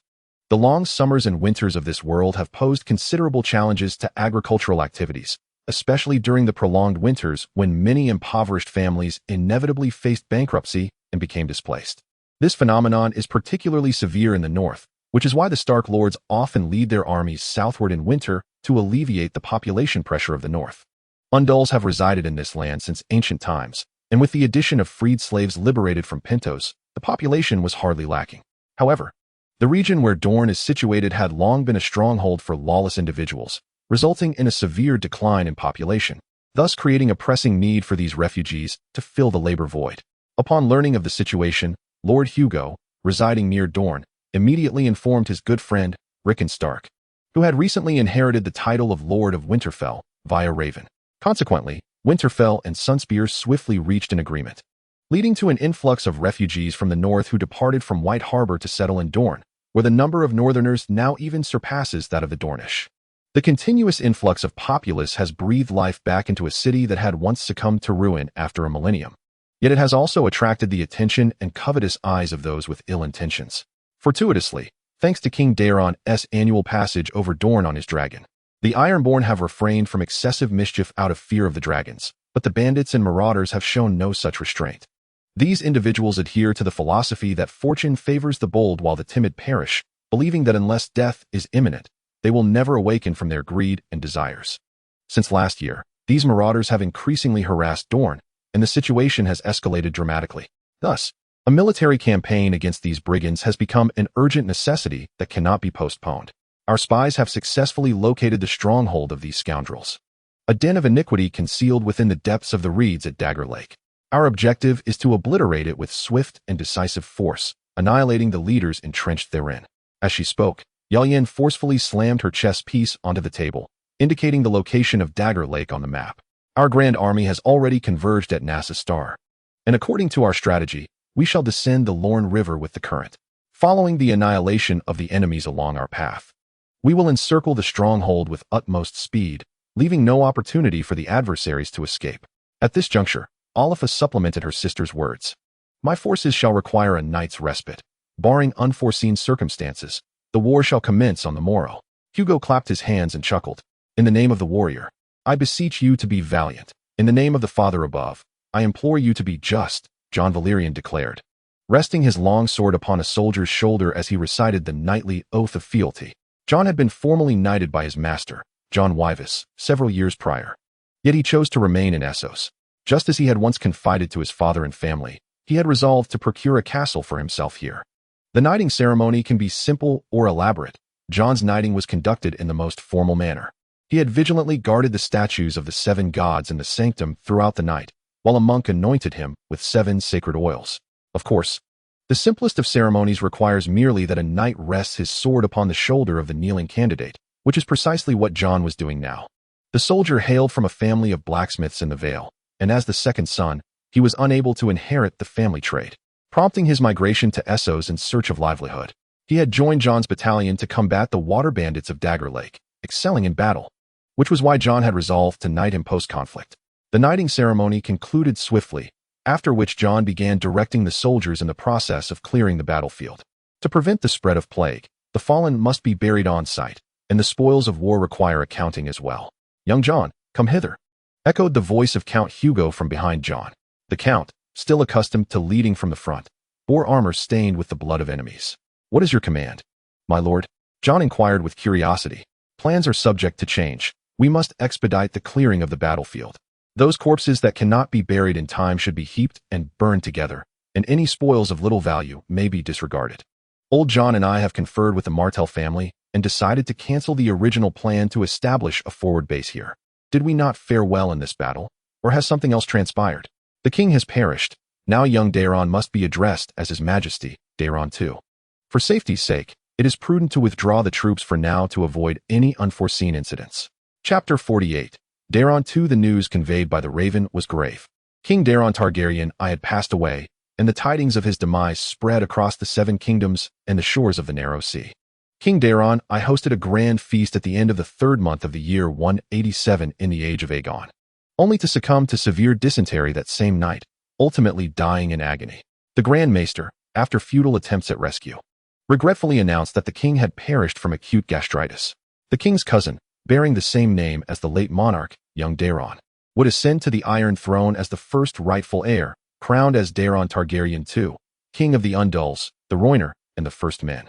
The late king's coffin would rest in a crystal sarcophagus within the Great September of Baelor for 7 days, allowing the populace to pay their respects, after which the body would be consigned to flames, in accordance with royal tradition. As a prince, he had exhibited remarkable bravery, personally retrieving the young dragon Sunfire and becoming its rider. He ascended to the throne at the tender age of 14, earning the moniker of the Young Dragon. He conquered Dorne, fulfilling a long-held ambition of the Targaryen lineage since the days of Aegon the Conqueror. Responding to the call of the Seven Gods, he integrated Dorne into the Iron Throne and subsequently acquired Pentos without a single battle. During the funeral, the High Septon reflected upon the life of the late king in his eulogy, concluding with the Silent Sisters carefully interring Daeron's urn within the sanctum of the Red Keep. The formal coronation of Daeron II would take place the day after the funeral, his crown fashioned from pure gold, each peak adorned with a dragon's head inlaid with jeweled eyes. He would receive the lords and envoys of the Seven Kingdoms and the lands across the narrow sea in the throne room of the Red Keep, witnessing their kneeling submission and oaths of fealty. Yet, amidst all these proceedings, the foremost priority for Daeron was to earn the recognition of Sunfire. As the last dragon of House Targaryen, Sunfire had become the undeniable emblem of the Iron Throne. In its presence, all else, be it throne or crown, seemed inconsequential. Upon entering the dragon's lair, Daeron discovered Sunfire not in repose as usual, but rather coiled at the center of the cave, its gaze fixed upon him since his arrival. This would be his new rider, Sunfire mused, still adjusting to the change, aware that its first rider had met his end. And it was time to seek a new companion. Mortality is an inescapable truth, a fact well known, and Sunfire had long been prepared for this eventuality. In truth, it understood that Daeron had already burned brightly. For him, death might even be a form of release. A part of the dragon had accepted this reality, yet a lingering fragment of its humanity remained unresolved. That was its first rider, whom it had met the very day after hatching, forging their bond in the Kingswood. But it would adjust. The human side would ultimately yield to the dragon's essence, for even humans grow accustomed to farewells. The daylight slowly ascended, extending its head towards Daeron, nearly resting against his chest. Daeron understood the intent of the daylight, boldly caressing the dragon's scales at the tip of its nose, feeling an almost ethereal connection established between himself and the daylight. He climbed along the dragon's neck and mounted its back, taking flight. Once securely seated, Daeron spoke to his now-belonging dragon in High Valyrian. That evening, all the citizens of King's Landing beheld the magnificent white dragon soaring from its lair, swirling rapidly in the sky, its roar proclaiming to the world that it recognized Daeron II as its rightful rider. "You seem quite exhilarated. Surely you didn't spend the night awake?" Daeron remarked, perceiving his brother's restless energy. "All right, it's evident you didn't sleep at all, so tell me, what is the sensation of riding a dragon like?" The following morning, after finishing breakfast, Daeron II summoned his brother, Brynden Riverwind. This brother, whom Daeron trusted most, was clad in dark gray attire, draped in a hooded cloak, and bowed respectfully before Daeron. Brynden had long maintained this appearance, claiming to detest sunlight, as his alabaster skin and crimson eyes were exceedingly sensitive to illumination. It is a wondrous sensation when the dragon is in full flight. One feels as though even sound is tossed behind, Daeron replied with a smile. "That is truly astonishing. I can scarcely imagine what such an experience entails." Brynden shrugged, continuing, "Are you managing all right? Let us ensure nothing goes awry at the coronation ceremony. If necessary, we can devise an excuse to postpone it until tomorrow. There's no need. The entire ceremony will last only until noon, and I can rest in the afternoon," Daeron responded nonchalantly. "Then, pray tell, what is the purpose of your summons? Spare me the suspense, if you would. Allow me to be brief. The current Master of Whisperers has tendered his resignation, citing age and frailty. Thus I wish for you to assume the role of the new Master of Whisperers for the Iron Throne. This is indeed a formidable task. I trust you will not betray this mission. You are among my most trusted confidants." "Very well. I shall obey, Your Majesty." Brynden knelt before Daeron. "Now, who should oversee the security of the coronation ceremony? Should it still be the former Master of Whisperers? That will be his final task. But you must serve as his deputy, facilitating the transition of intelligence. May I inquire about the specific dignitaries attending the ceremony?" "The Dukes of Stormlands, Reach, Vale, Riverlands, and Dorne will all be present, while the North and West will be represented by the Earls of White Harbor and Castamere. Across the narrow sea, Count Hugo and Prince Pantos will also attend. These sound like formidable guests. If we account for their entourages, I doubt the throne room will suffice. Not everyone will crowd into the throne room, but it is undeniable that it will be quite congested. Could this potentially provide an opportunity for those with ulterior motives? This falls within the purview of the intelligence chief. However, your predecessor has served 2 kings, and I still believe in his capabilities. In any case, I shall promptly conduct a thorough inspection of the security measures to avert any unforeseen circumstances. My greater concern lies with the foreign emissaries from Braavos. What compels them to intrude upon our affairs? I am aware that the royal treasury currently does not owe any debts to the Iron Bank. I cannot say for certain, but I have a sense that they may harbor some ulterior motives. We can only prepare ourselves to meet whatever challenges may arise. Chapter 49. The intruders mean no good. I salute you, Your Majesty. Within the throne room of the Red Keep, the envoy from Braavos bowed respectfully to Daeron II, who sat upon the Iron Throne. The coronation of the king had attracted guests from across the world, from princes of the Summer Isles to wealthy merchants from the lands beyond. Yet this Braavosi envoy was the only foreign dignitary permitted to approach the king. The customs and culture of King's Landing differ greatly from those of Braavos. I trust you will find yourself able to adapt, Daeron replied blandly, acknowledging the envoy's greeting. Not at all. For the moment I disembarked, I felt the warmth of this city, and I must add that my visit bears a diplomatic mission. Then please, elucidate your purpose, emissary from Braavos. In summary, I have come to advocate for peace between the Iron Throne and Braavos. I am unaware of any discord between the Iron Throne and Braavos. Are you here to accuse a certain Lord Andas of inciting border skirmishes? No. I am not here for such trivial matters. My mission is to seek a lasting peace between the Iron Throne and Braavos, and even for the harmony between Westeros and Essos across the narrow sea. The envoy's words instantly incited whispers among the other guests in the throne room, many of whom expressed disdain and mockery. The nobles from the Seven Kingdoms simply did not believe the envoy's alarmist claims. Daeron, his expression darkening, remarked, "Diplomacy is not a guessing game. If you have something of significance to convey, I implore you to articulate it clearly. Then, I beg your pardon for my candor, but Braavos desires that the Iron Throne cease its expansion into Essos." The envoy bowed once more. Such a demand is indeed a grave affront. The actions of the Iron Throne are not subject to foreign interference. Were it not for your prior indulgence of salt and bread, I might have considered imprisoning you directly in the dungeons of the Red Keep. Daeron's brow furrowed. This Braavosi envoy was proving to be more adversarial than he had anticipated. Thank you for your magnanimity, Your Majesty, but my mission is as such. It is well known that Braavos is the illegitimate offspring of Valyria, founded by escaped slaves from that ancient empire. The citizens of Braavos live in fear of the resurgence of the ancient Valyrian Empire, apprehensive that the fortress built upon the corpses of countless slaves may rise again, and the current Iron Throne undoubtedly incites Braavos' unease. The Iron Throne, under the astute leadership of its former king, after conquering Dorne, turned its ambitions towards Essos, subsequently incorporating Andalos, Giscari, and Pentos into its dominion. The reconstruction of the Star of Noth now seems imminent. Thus, from the common citizens of the Iron Islands to those of Braavos, there is a heartfelt desire for the Iron Throne to cease its relentless expansion. In return, the Iron Bank is prepared to offer the Targaryens a substantial interest-free loan each year. The Iron Throne is not the Valyrian Empire of yore. The customs of Westeros and the tenets of the Seven Gods vehemently oppose the abhorrent institution of slavery, so you need not harbor concerns. I can assure you that under my reign, peace will be maintained between the Iron Throne and Braavos. Your Majesty has misinterpreted my intent. Braavos does not yearn for a fleeting peace under your rule. We desire the Iron Throne to permanently halt its advance. Such a notion is utterly fantastical. Even if I could ensure the friendship between the Iron Throne and Braavos extends to my son and grandson, I could not intervene in the affairs of generations beyond. I am aware that Westeros has long cherished the traditions of oaths and deities. Perhaps Your Majesty could swear by the Seven and the Old Gods that the Iron Throne will cease its expansion indefinitely. How audacious! The envoy from Braavos had not finished speaking when he was interrupted by Lord Commander Aemon Targaryen of the Kingsguard. Were it not for the sanctity of guest rights still in effect, I would have already taken your head for your affront to the crown. Braavos has always been accustomed to preparing both flowers and spears. If the Iron Throne is unwilling to befriend us, we shall resolve to direct our spears at our adversaries.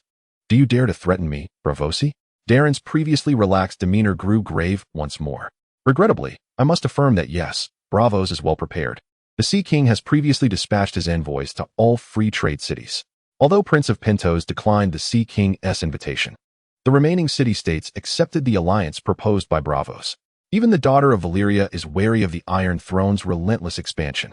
Essos has only recently liberated itself from the dragon's dominion centuries ago. No one desires the return of dragons soaring above us once more. In the aftermath of the cataclysm, all free trade cities conspired to slay the surviving dragon lords. Even Volantis merely welcomed those Valyrian refugees who had lost their dragons. Your ancestor, the conqueror Aegon, understood this well, which is why he chose to establish his kingdom in Westeros rather than Essos. Let us speak plainly, my patience is waning. Very well. What I wish to convey is that the free trade cities shall unite to expel the Iron Throne from Essos, and even the slaver Esbay and Karth will lend their strength to our cause. Of course, your majesty, you still have the opportunity to accept the flowers offered by Bravos. My prior commitment on behalf of the Iron Bank remains in effect. The daylight, at present, cannot rival the once mighty Black Death, Valyrian. Indeed, the Iron Throne now possesses but a single dragon, whereas the conqueror Aegon once commanded 3. Daeron pondered for a moment before speaking slowly. Yet, when the emissary from Bravos was on the brink of a smile, Daeron's tone suddenly shifted. The conqueror, in his time, commanded only 3 islands, including Dragonstone, and merely 1,000 soldiers. In stark contrast, the 7 kingdoms under the Iron Throne and the lands across the narrow sea boast countless valiant knights. I cannot swear the oath you propose. It would be an affront to the Targaryens, to all vassals and subjects under the Iron Throne, and indeed to both the 7 and the old gods. If you have finished relaying Bravos' threats, my response is this. The longsword of the Iron Throne shall never cower before the spears of the Bravosi. If Bravos desires war, then the Iron Throne shall oblige. Please wait a moment, your majesty. Perhaps you are not in a state of calm.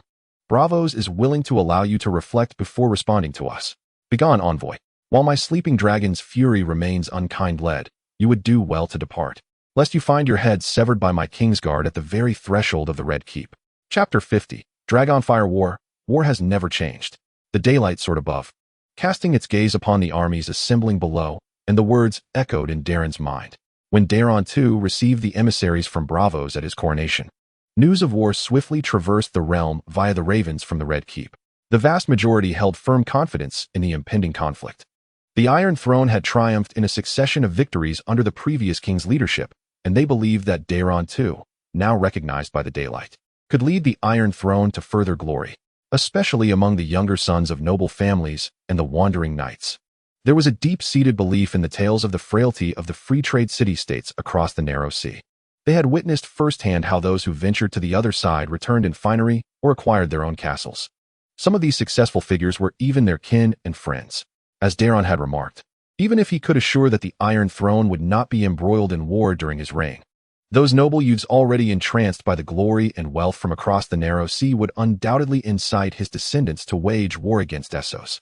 Perched upon the back of daylight, Daeron gazed down from the heights at his grand army gathering by the banks of the Blackwater River beside King's Landing. Yet his expression bore no relief, his brow perpetually furrowed. For the nobles and knights, only victory was in their sight. For them, even dying in battle was a mark of honor. But Daeron, crowned king, could not afford to see only victory. He too must contemplate the specter of defeat. The strength of the free trade city-states should not be underestimated. Although the Iron Throne had indeed vanquished Pentos with ease, Pentos was ultimately the weakest among them. If the envoy from Bravos is not merely a figure of idle threats, then this so-called alliance against the Iron Throne is certainly not one to be easily vanquished. Although Daeron possesses unwavering confidence in his kingdom, his subjects, and in the light of day, reason cautions him that such confidence cannot alone guarantee victory for the realm. The light of day, keenly aware of his rider's contemplations and concerns, remains unperturbed. How absurd to think that this dragon is merely a decorative ornament. The light is almost certain that, even if victory eludes them, defeat is out of the question. In the absence of magic, the sole reason a fully grown dragon could perish at the hands of mortals would be sheer misfortune. The deaths of Miracis and Tyrion resulted from arrows fortuitously piercing their eyes, while Vormax succumbed to the depths of the sea, ensnared by ropes from which it could not escape. As for the 4 dragons that fell during the uprising in King's Landing, the light can only deduce that they may have been lacking in intellect. These 4 draconic fledglings seem to have been brought forth merely to diminish the stature of their kind.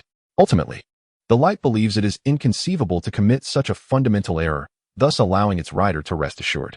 Furthermore, the accumulated reserves of energy over the years are ripe for expenditure, perfectly timed for an upgrade that would serve to enlighten the presently overconfident free trade city-states. Light. Remember not to immediately strike at the enemy's vessels in the rear once the battle commences. Should any ship display a red and black striped banner amidst the fray, it signifies that they are, in fact, our allies. Daeron instructed his companion before the light took flight from the flagship of the Iron Throne. The impending conflict marks the inaugural clash between the Iron Throne and the Free Cities Alliance, a naval confrontation for supremacy over the Narrow Sea.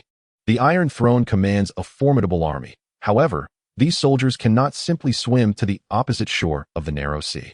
To ensure the safety of their troop transports, the Iron Throne must secure swift routes across the Narrow Sea. The Navy, however, is precisely where the Free Cities excel, prompting the alliance led by Braavos to deploy its fleet at the onset of the war to blockade the passage between the Iron Throne and Essos. Naturally, the Iron Throne will not remain idle. Daeron has summoned all warships from the Seven Kingdoms, from the Iron Islands to the Port of Seagulls, from the Isle of Tears to Pantos, and even the two modest vessels of the Mandrell family from White Harbor have been brought forth. Daeron plans to orchestrate a decisive naval battle. The Iron Throne must swiftly gain maritime supremacy to transport its forces to Essos, as the longer the delay, the more unfavorable the situation becomes for the Iron Throne. The Free Cities are equally eager, as this represents a prime opportunity to vanquish the Iron Throne. If they can utterly dismantle its fleet, victory in this war would be indisputable. Thus, like ripe fruit falling from the tree, a much-anticipated naval battle commenced. The daylight gazed down from above the clouds upon the formidable fleet of the Free Trade City-States, a coalition comprised of Braavos, Lorith, Lys, Meereen, and Tyrosh. Yet, this grandeur was of little consequence. These wooden vessels were destined to be obliterated by their own folly, a thought that mocked in the recesses of Daylight's mind. This was not mere arrogance. It was a conviction rooted in the newfound power Daylight had recently acquired from the system's marketplace using energy points. Dragon Breath Expansion. Your fiery breath will encompass a broader area. Dragon Breath Duration. You can sustain your fiery breath for a longer period. Dragon Breath Recovery. The interval between your fiery breath attacks will be reduced. What distinguishes a dragon from the flying lizards of the continent of Sithorios is primarily its ability to breathe fire.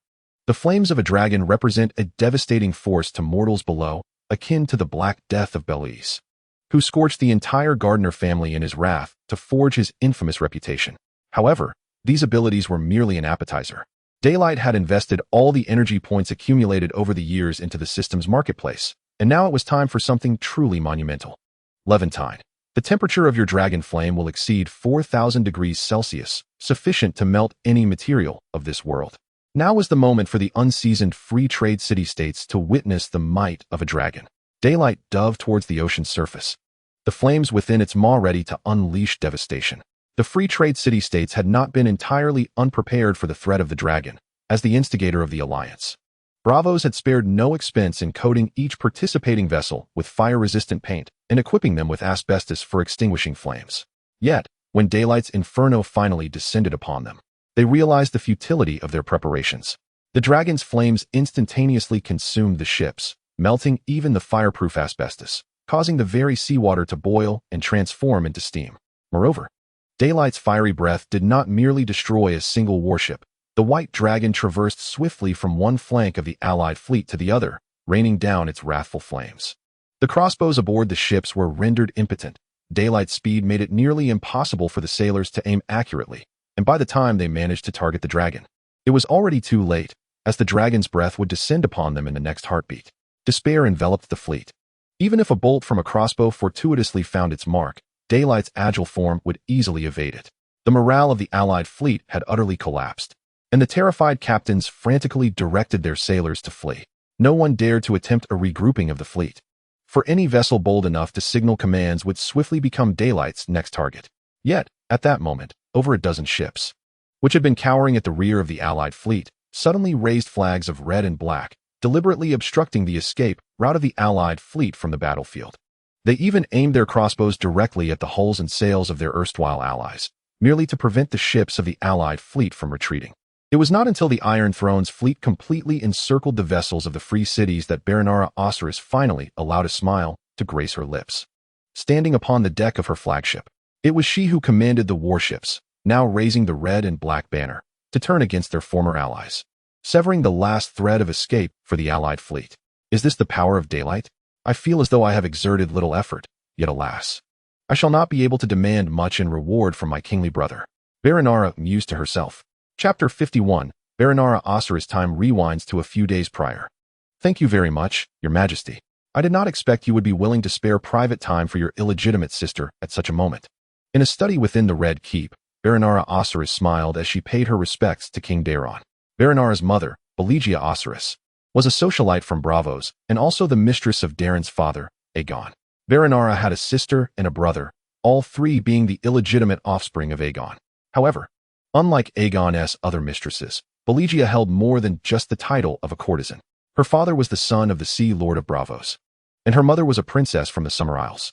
Through the connections afforded by her parents, Belegia was not only a smuggler and a merchant, but had once reigned as a pirate queen, famously known as the Black Pearl of Braavos.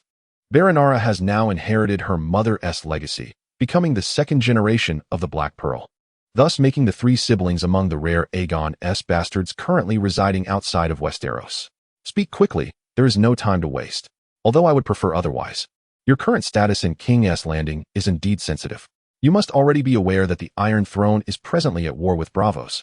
Daeron regarded his illegitimate sister with a sense of helplessness, uncertain of her intentions in seeking him out at this juncture. The Osiris siblings had not had much contact with Daeron. They had lived with their mother in Essos since Belegia's separation from Aegon. Daeron's strongest impression of them was the striking combination of Targaryen silver hair and purple eyes, coupled with their dark skin inherited from the Summer Isles. I have come regarding this war, my kingly brother. I believe I can offer assistance that may tip the scales of battle in favor of the Iron Throne, Baronara said, her smile unwavering. Then speak. Tell me how you might assist me and what weight you intend to add to this conflict. Daeron sat in the study chair, rubbing his temples. The preparations for war had indeed taken a toll on him. First, may I inquire if your majesty is aware of the disparities between the Iron Throne and the free cities regarding naval strength? Baronara mimicked Daeron's earlier action, finding a chair to sit in as she continued. While I am inclined to attribute the disparity primarily to the number of warships, as this is the most apparent difference, I suspect that your prepared answer diverges from this notion. Indeed, the gap in quantity can be compensated for by the morale of the crew and the strategic acumen of the fleet commander. Moreover, the Iron Throne possesses dragons. Yet the true distinction between the free cities and the Iron Throne lies beyond the battlefield. Each free city boasts a comprehensive shipbuilding infrastructure, Braavos shipyards, operating at full capacity, can even construct a warship in a single day, a feat that Westeros cannot hope to match. Although Pentos has a similar system, it has been severely constrained by treaties with Braavos, and the 20-ship quota has rendered Pentos' shipbuilding efforts nearly stagnant, making any immediate progress unlikely. Thus, the genuine disparity between the fleets of the Iron Throne and the free cities is not evident at present, but will reveal itself once the true nature of war unfolds. Each ship lost from the Iron Throne's fleet diminishes its strength, while the warships of the free cities may increase in number as the conflict progresses. What solutions do you propose to address this matter? You must have devised a plan to seek me out. I have now inherited my mother's fleet, establishing myself as a force that Braavos cannot afford to overlook. In fact, the Sea King has explicitly invited me to join his war strategy. Can they truly place such trust in you, given your Targaryen lineage? It is not a matter of complete trust. Hence, my fleet will certainly not be assigned to pivotal positions. Through my connections in Braavos and some strategic bribery, I can ascertain that if I join Braavos' naval forces, my fleet will be positioned at the rear of the Allied fleet. Logically, such a position should not be entrusted to someone of ambiguous allegiance. Are you certain there are no ulterior motives at play? I am fully convinced that there are ulterior motives, though they are not directed against me. The Allied fleet is not a monolithic entity dictated by Braavos. Commanders from other city-states are equally vying for control of the fleet. Valyria has even declined participation in the Allied fleet for various reasons, meaning that all arrangements will inevitably result from a series of compromises. However, therein lies the opportunity. I can choose the right moment to switch allegiances to the Iron Throne once the battle commences, thereby enhancing the Iron Throne's chances of victory. Yet, this does not resolve the issue of shipbuilding. Do not be hasty, the best is yet to come. A naval victory is merely the first step of my plan. The true focus lies beyond that. To ensure public support for the war, the free cities have collectively embarked on a campaign to propagate the Iron Throne's perceived weakness. Such rhetoric has become so prevalent that even the nobility has begun to believe in the Iron Throne's frailty. Coincidentally, many nobles within the Iron Throne also harbor doubts regarding the strength of the free cities. Your Majesty, please refrain from interjecting at this juncture. My discourse has yet to reach its conclusion. After we secure victory at sea, we must ensure that not a single ship from the Allied city-states escapes. The daylight should guarantee this. Those ships that have lost morale and fled are certainly no match for the dragon. Following this, the true spectacle shall unfold. We can hoist the banner of the city-states alliance upon our vessels and cautiously masquerade as their fleet, sailing into the mother ports of these city-states. After that, the task becomes rather simplistic, as these shipyards are typically located near the ports for the convenience of launching new ships. If we seize the opportunity, the Iron Throne's fleet can obliterate the shipyards before the ports are sealed off and depart with ease. Your plan sounds splendid, yet its execution without unforeseen complications seems nearly impossible. Even if complications arise, it does not signify that the plan cannot succeed, for in the pursuit of victory amidst war, one must inevitably embrace a certain degree of risk. Moreover, I am the one bearing the greatest risk within this entire scheme, regardless of whether the plan ultimately succeeds. I shall irrevocably lose my foothold in Braavos. Thus, what is your true intention in proposing this plan? What benefit does it hold for you? Surely, there are no such things as free lunches in this world.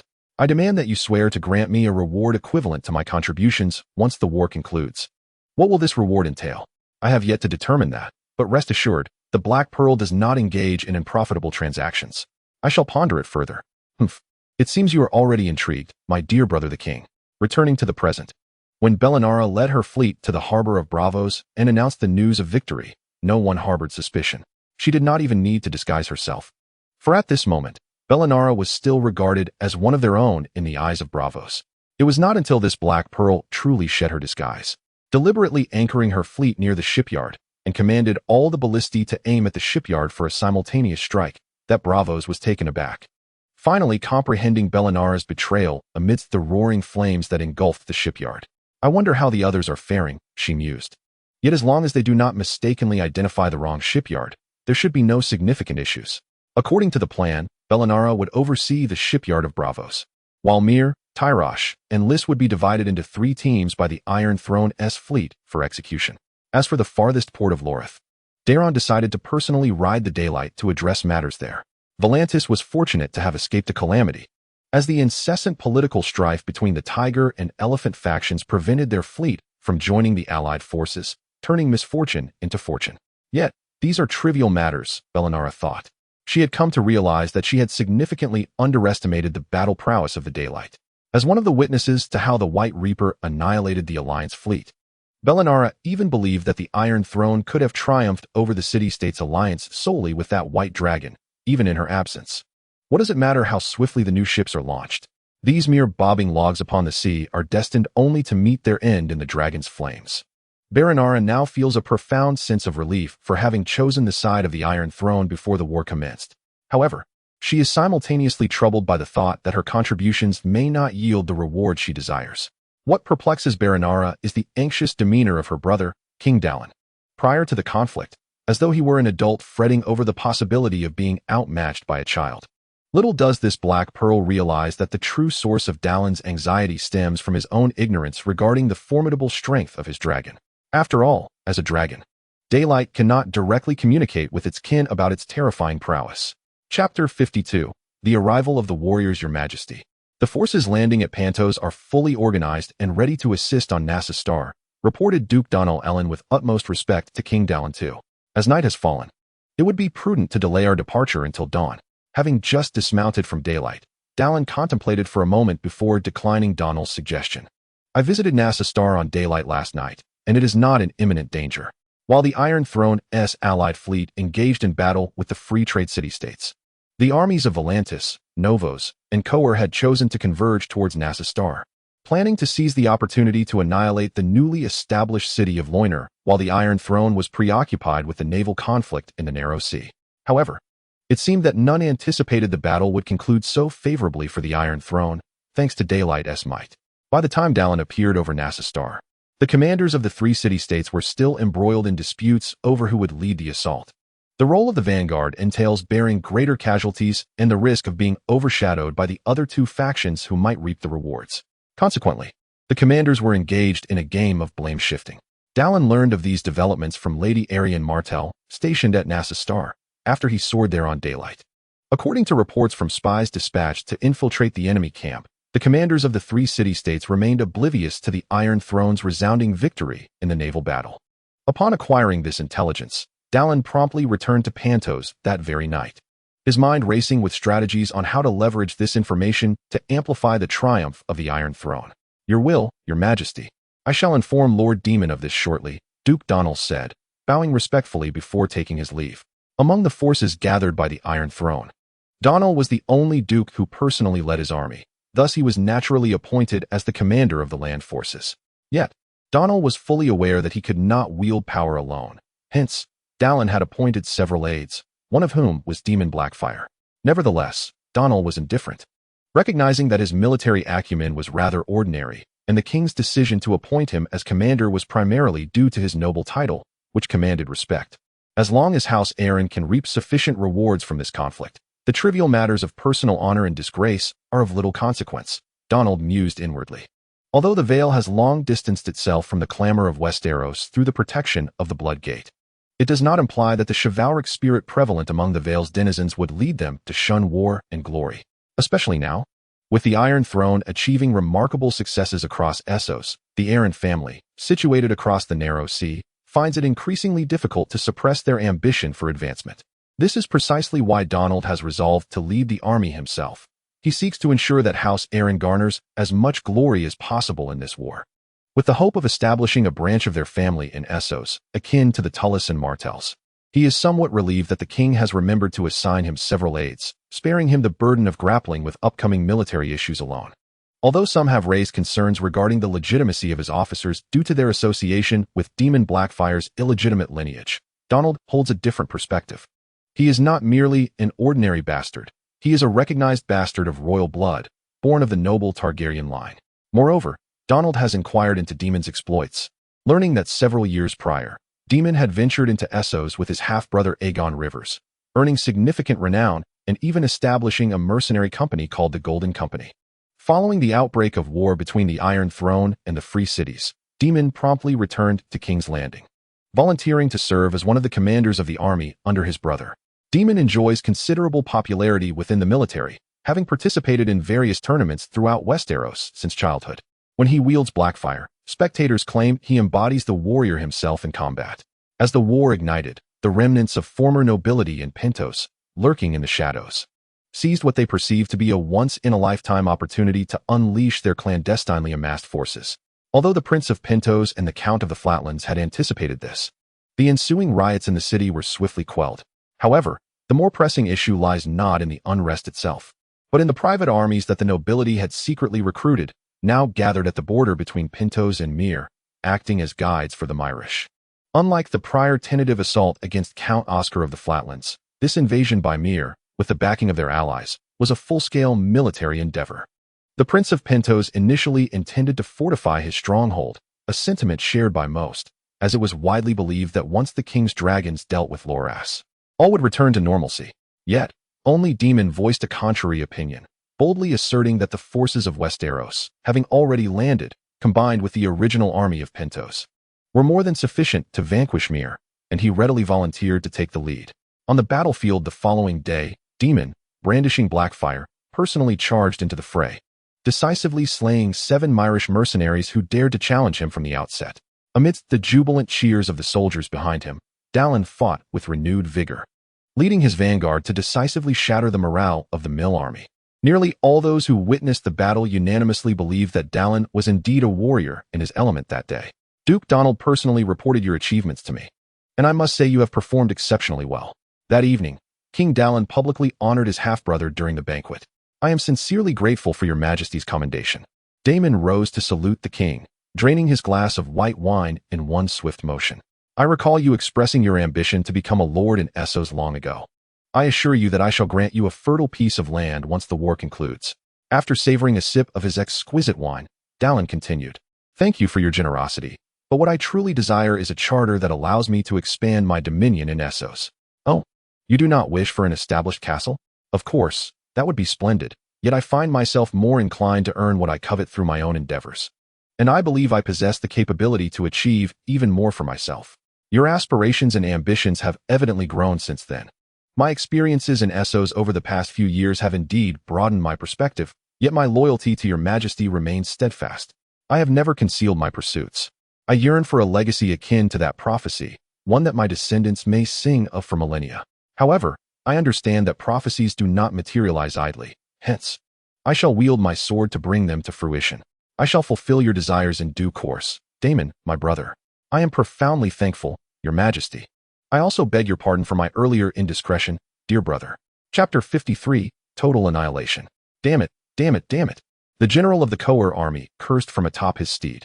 He maligned everything he knew, condemning the Lord of Bravos who instigated this war, cursing the priest who, after divination, proclaimed that the Black Goat would bless them with victory, and lamenting why his family had chosen him to command the army.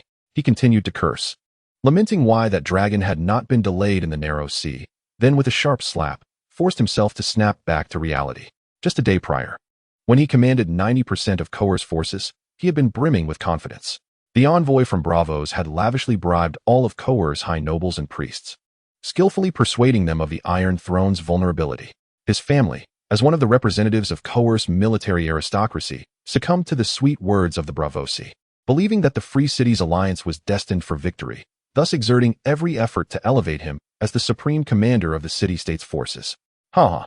He laughed maniacally atop his horse, his mirth uncontrollable even as he covered his mouth with his hands, for he was the very fool deceived in this tragic farce. And it was this irony that incited his desperate laughter. At that moment, he donned a splendid cloak, a symbol of a military commander, and inwardly mocked those unfortunate rivals who had failed in their command as he led his troops from the city gates. Everything unfolded so naturally. The combined forces of the Coer, Novos, and Volantis families surrounded the planet NASA. The garrison within the city, after a tentative offensive, abandoned all external fortifications and chose to retreat into the city, clinging to a desperate defense. What followed was an intricate exchange of disputes among him and the commanders of the other two city-states. Although they all firmly believed that this newly rebuilt city of the Loiner would inevitably fall, it was universally acknowledged that the vanguard in a siege would bear the brunt of casualties.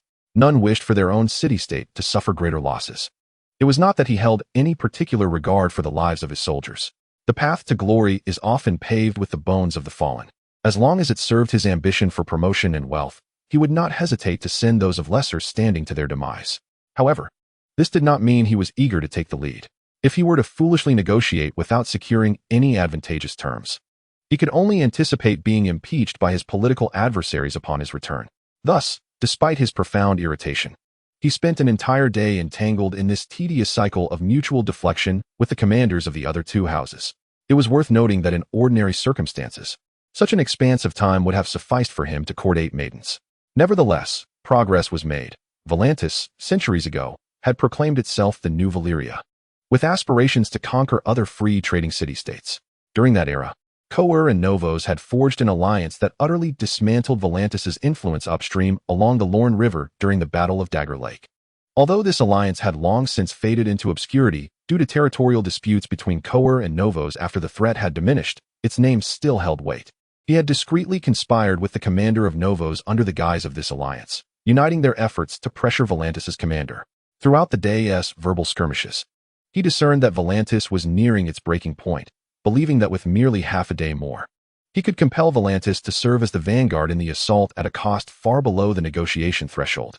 Everything should have proceeded smoothly, were it not for the arrival of an army alongside a great dragon. The following day, as the 3 commanders, including himself, continued their negotiations and exchanges of interests, scouts, previously dispatched to the periphery, suddenly reported the arrival of an army from the Iron Throne near the battleground. He wanted to shout in protest. After all, the forces of the Iron Throne could not possibly cross the narrow sea. The allied fleet assembled by Bravos was no mere decoration. Even if the Iron Throne managed to sneak a ship or 2 across, such a number of soldiers could hardly be deemed an army. However, the commander of Novos swiftly voiced his perspective, suggesting that this was likely just a display of bravado from Pentos. The venomous trout, Pantos, emerged as a warrior from Westeros, and those so-called armies were likely nothing more than impoverished conscripts and serfs, coerced into a grim fate. He had placed his faith in the insights of the commander from Norvos, confidently signaling to the messenger to remain calm, for a rabble of this sort posed little threat. However, to his astonishment, the messenger did not relax at his gesture. Instead, he trembled and uttered, according to the scouts, that army possesses dragons, and the white dragon of the Iron Throne approaches. Dragons, that very dragon. His mirthful laughter on horseback transformed into a grimace of agony. Total annihilation. That was the inevitable outcome of the battle.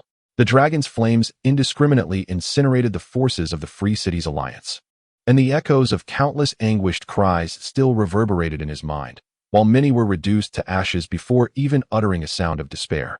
The army of the Iron Throne formally entered the fray after the firestorm, and he witnessed a warrior, wielding a Valyrian steel sword, charge boldly into the tent of their 3 commanders. The man, with his silver-gold hair and violet eyes, a quintessential Valyrian trait, was strikingly handsome, capable of captivating the hearts of numerous maidens. In the blink of an eye, he swung his sword and dispatched the commanders of Norvos and Volantis. Just when he believed his demise was certain, the warrior merely regarded him with a look of disdain, shook his head, and departed the tent without a backward glance. After a brief moment of bewilderment, he quickly realized the reason. He had soiled himself. The abrupt turn of events had overwhelmed him psychologically, leaving him paralyzed on the ground. And the terrifying power of the dragon's breath had caused him to lose control entirely. Sitting there, urine pooled around him, soaking his trousers and cuffs, which likely explained why the warrior spared him. From the man's gaze, he discerned that to slay him would have been a dishonor, surviving by sheer luck. He initially felt despondent and defeated, only to be consumed by a frenzied rage at the warrior's contemptuous demeanor. Amidst the chaos, he seized a warhorse and fled the battlefield in disgrace. Clinging to the remnants of his sanity, he remembered to shed his cloak, so others would perceive him merely as an ordinary deserter rather than a valuable target. During his escape, he first panicked and lost his way. But after regaining his composure and confirming his safety away from the battlefield, he assumed an air of nobility and gathered over 100 scattered soldiers from Qohor. Yet, he refrained from revealing his identity, having overheard the vile curses directed at him by these soldiers. He merely claimed to be a lesser noble. Originally, a lesser noble was deemed unworthy even to serve the high-ranking aristocrats at the apex of the social hierarchy. But he could no longer afford to concern himself with such distinctions. He originally intended to return to Qohor with the retreating soldiers, believing that traveling in numbers would provide greater safety and allow him to appear less disheveled upon his arrival. However, as the gathering of fleeing soldiers increased, it hindered his speed in returning to Qohor. This incited a sense of impatience within him, especially since time was of the essence. Once Qohor confirmed the news of the army's annihilation, the opposition within his own family would undoubtedly seize the opportunity to strike.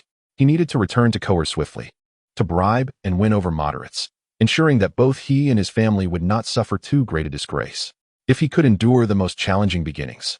Once the Iron Throne's forces commenced their counterattack on Qohor, others would have no time to assail him. After all, the Iron Throne could not discern the intricate political factions within Qohor. They would perish together, and perhaps he might even find an opportunity to pledge allegiance to the Targaryens. Thus, he resolutely decided to abandon the retreating soldiers, spurring his horse to hasten back to Qohor alone. As long as he could return swiftly, a chance awaited him. With a heart racing from anxiety, he began to converse with himself, envisioning the dawn of victory as he faintly spotted the walls of Qohor. Yet, from the moment the dragon's flames descended, the deity of fortune had utterly forsaken him. Approaching Qohor, he discerned the banners fluttering atop the walls. But they were not the familiar black goat. Instead, other banners dominated the scene. The red field emblazoned with a black dragon, and the dragon-winged steed surrounded the towering flag of the Targaryens, a black dragon on a red field, high above the walls of Qohor. Then, he succumbed to unconsciousness. The immense shock and the despair of shattered hope obliterated his spirit in an instant, culminating in his fall from the weary horse, gasping from the arduous journey. Chapter 54. Cold Iron. Damn it, you rascals. Hurry up and tidy yourselves. Do not hoard any spoils. I promise you additional rewards when the time comes. Aegon III wove through the ranks of soldiers, loudly urging them to return to formation. Suddenly, he delivered a forceful kick to a veteran's backside, barking, "You again, you old rogue. Hand over that ring you're clutching. I just said no more collecting spoils." "My lord, you know my wife is pregnant again. I wanted to save some money." The veteran instinctively concealed his hand behind his back, speaking nervously. "Let this be the last time. Now, get back to camp immediately." Aegon spat in irritation after reprimanding the veteran and promptly turned to hasten the other soldiers. "Aegon, you are being overly hasty.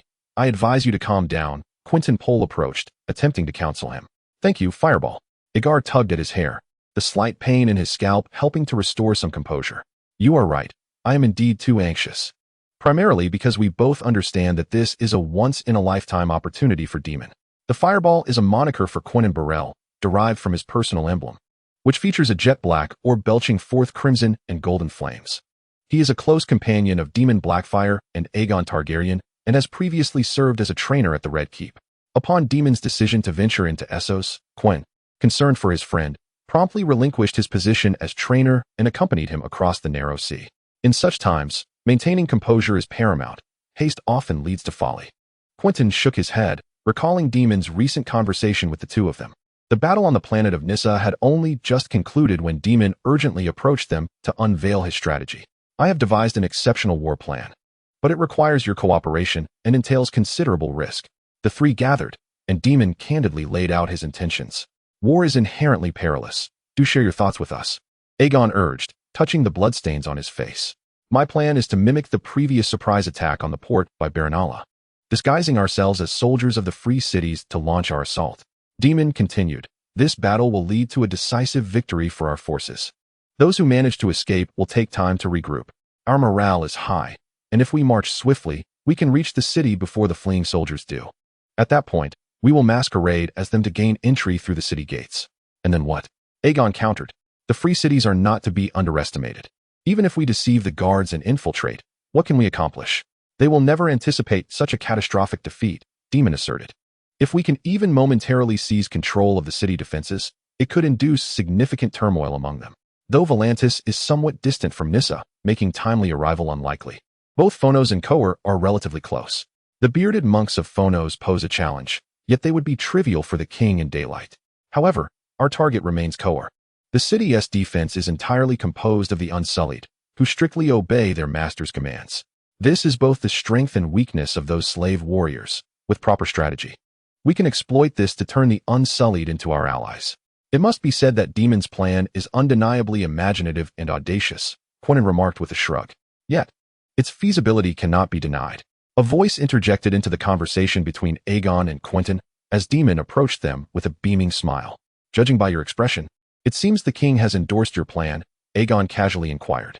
Indeed, I merely reiterated what I had previously shared with you, and he readily agreed, Daemon replied joyfully. So, is the army prepared? We must hasten to race against time. Almost ready.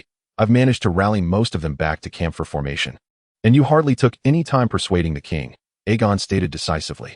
As midnight approached, the clouds had completely obscured the moonlight, leaving only the torches atop the walls of Coer to provide a feeble glimmer of illumination.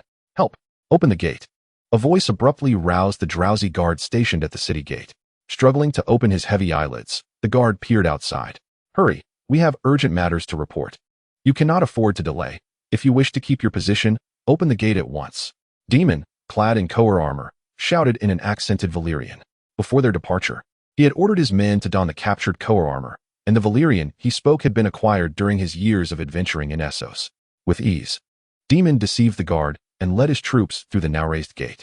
What in the blazes is happening? Aren't you supposed to be fighting the Westerlanders? The captain of the gate guard hurriedly inquired of Daemon, who was still posing as a Coer noble. There are many questions, and it is too crowded here. Come closer, and I will speak to you quietly, Daemon said, swiftly approaching the captain. However, before the captain could respond, he found himself silenced, as Daemon, having closed the distance, swiftly slashed his throat with a dagger. Attack! Upon noticing Daemon's signal, Aegon drew his sword and pierced the chest of the guard beside him. Daemon's contingent consisted of seasoned veterans. Upon hearing Aegon's command, they immediately unsheathed their swords and launched a surprise assault on the unsuspecting guards at the gate. The skirmish concluded swiftly. Daemon and his men effortlessly secured the gate and the surrounding walls without alarming anyone. What shall we do next? Hold this gate until dawn, Aegon inquired after sheathing his sword following the skirmish. I have received word from a captive that the commander of the Coer city garrison is a frequent patron of a certain brothel, visiting nightly to indulge in its offerings. His identity is of little consequence, but the 3,000 Unsullied under his command are invaluable. If we can seize control of this pleasure-seeking commander, we could effectively take command of the military might of the city-state. And then what? Do you aspire to emulate Oscar Tully and become the lord of the city-state? I think not. This city of sorcery is beyond my capabilities. You know my aversion to magic. Moreover, the Cohorans, who worship the black goat, shun all foreigners. I have no desire to end up like the unfortunate Lord Jonos Brune, thrown out a window in a binding. The incident of Lord Jonos Brune being thrown from a window occurred during the First Dornish War, shortly after the Targaryen dragons departed from Sunspear. Enraged Dornishmen descended upon the city from Shadow City, finding the appointed regent of Sunspear, Lord Jonos Brune, and dragging him to the top of the Longspear Tower, where the blind princess Maria Martell cast him out herself. What do you intend to do? There is no need to concern ourselves with this merit. We can confidently demand our reward from our royal brother. I find the southern kingdom of the Three Daughters quite appealing, as the land there suits my tastes perfectly. Chapter 55. The Tiger, the Elephant, and Volantis. We have not yet lost this war. We can still fight. We can take refuge behind the city walls, engage in combat within the narrow streets, and battle in the marshes on the outskirts. Inside the gubernatorial palace of Volantis, the Tiger Party's governor roared fiercely. His eyes were bloodshot, and his clenched hands bled from the pressure of his own grip. The supreme rulers of Volantis are three governors born of election, broadly divided into the Tiger Party and the Elephant Party. The Tiger Party consists of the old nobility and warriors of Volantis, advocating the use of force to fulfill their ambition of world conquest. Conversely, the Elephant Party is primarily composed of merchants and moneylenders who yearn more for peace and trade. The three governors share the governance of Volantis, and all significant military and political affairs of the city-state are collectively decided by them. Before the war with the Iron Throne commenced, Volantis was in the midst of its annual 10-day election, during which an envoy from Braavos fortuitously chose to visit. With substantial funding from the Iron Bank, the Tiger Party successfully bribed voters to secure 2 gubernatorial positions. Following the conclusion of the Bloody Century, the Tiger Party's influence and reputation in Volantis plummeted. The Elephant Party had dominated the government of Volantis for over a century, holding at least 2 seats in the council. This was a monumental victory for the Tiger Party, and they consequently repaid Braavos with the very thing they had yearned for over a century: war. A grand conflict ensued, with 8 free trade city-states allying against the Targaryens, who ruled over Westeros and Pentos, alongside the slavers Bay and Karth. Although the Elephant Party obstructed Volantis' fleet from joining the alliance that was meant to confront the Iron Throne in the Narrow Sea, keeping them stationed in the harbor to await reinforcements from slavers Bay and Karth, the Tiger Party nonetheless leveraged their numerical superiority to decide on deploying troops to attack the island of Noth. However, Volantis did not receive news of a resounding victory as the Braavosi had boasted. Rather, the silhouette of the dragon arrived swifter than any tidings. The Volantis navy, still comfortably docked in the harbor, along with the newly arrived ships from Slavers Bay and Karth, did not even have the chance to engage in battle before being consumed by the flames of the White Dragon, which incinerated both the port and its vessels. One of the Tiger Party governors, who had been welcoming the dignitaries from Slavers Bay and Karth, perished in that assault, along with nearly half of his tiger-clad guard, who were meant to ensure his safety and serve as an honor guard, all engulfed in the raging inferno. We have not yet succumbed to defeat. That Targaryen king came alone, riding upon a dragon. As long as we dispatch envoys to withdraw the forces assaulting Nassastar, we still have a chance in this battle. Upon learning of the port's dire circumstances and tragic fate, the surviving leader of the Tiger Party nearly fainted. Yet he managed to compose himself to avoid losing face in the realm of politics. Awaken, for you now resemble a gambler who has wagered away all his chips, desperately seeking to risk his family in a bid for a final reversal of fortune. The grim reality is that such actions lead inevitably to total ruin, culminating in being cast out like a dead dog from the casino. Moreover, I suspect the frontline forces may have long been decimated. That colossal dragon can obliterate our port and fleet in an instant, and with equal ease, turn the encircling army at Nassastar into mere ashes. The leader of the Elephant Party coldly interjected, shattering the delusions of the Tiger Party's leader without a hint of compassion. And so what? As long as we possess an army, we can continue to fight. Until the last drop of blood from the final slave is spilled, I shall never consent to surrender. The Dornish once achieved such resilience. Even when the Targaryens commanded 3 dragons, they could not force Dornish submission, and they even managed to slay one of them. The Tiger Party's leader, undeterred, continued to resist, making his final stand. Yet the Elephant Party's leader merely scoffed, stating, "Do not be naive. Volantis is not Dorne. To expect those free folk and nobles to stand firm against the dragon is folly. You would be better off praying for divine retribution to slay that dragon-riding king." In any case, our current voting power stands at 1-1. I shall not endorse any proposal that prolongs this war. The Tiger Party presently has 2 leaders. I believe the resolution is 2-1. If that fellow were still alive, he would undoubtedly choose to continue the fight. Now Volantis has only 2 leaders. You and I. The other is deceased, and the votes of the dead do not count. I fear you have lost your senses. Look outside. The citizens longing for peace have begun to gather en masse for a demonstration, and even the Tiger Cloak army cannot halt them. Should you persist in advocating for war, your fate will not differ greatly from Heranos. At least he has statues erected in his honor, while you will be met with scorn and curses from all.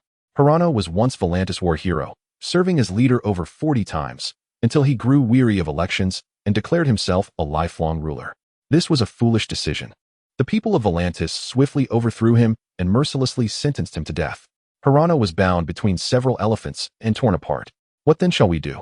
What fate awaits the future of Volantis? The Tiger Party's leader slumped in his chair, utterly defeated, muttering weakly. What else can we do? Whether through empty threats or supplication. Our only recourse is to negotiate with the Iron Throne as swiftly as possible, be it reparations, territorial concessions, or any other terms. As long as Volantis can extricate itself from this cursed war, all else shall be negotiable. Everything can be discussed. Shall we indulge in a glass of wine, esteemed governor? Demon Blackfire gracefully presented a finely poured glass of wine to the governor of the Elephant Party. The governor, showing no hesitation, accepted the glass and downed its contents without a second thought. What more was there to say? You have extracted so much from Volantis. Do you wish to mock me? A dog fallen into the water? Do not speak thus. War is such, since you instigated it. You must be prepared for the possibility of defeat.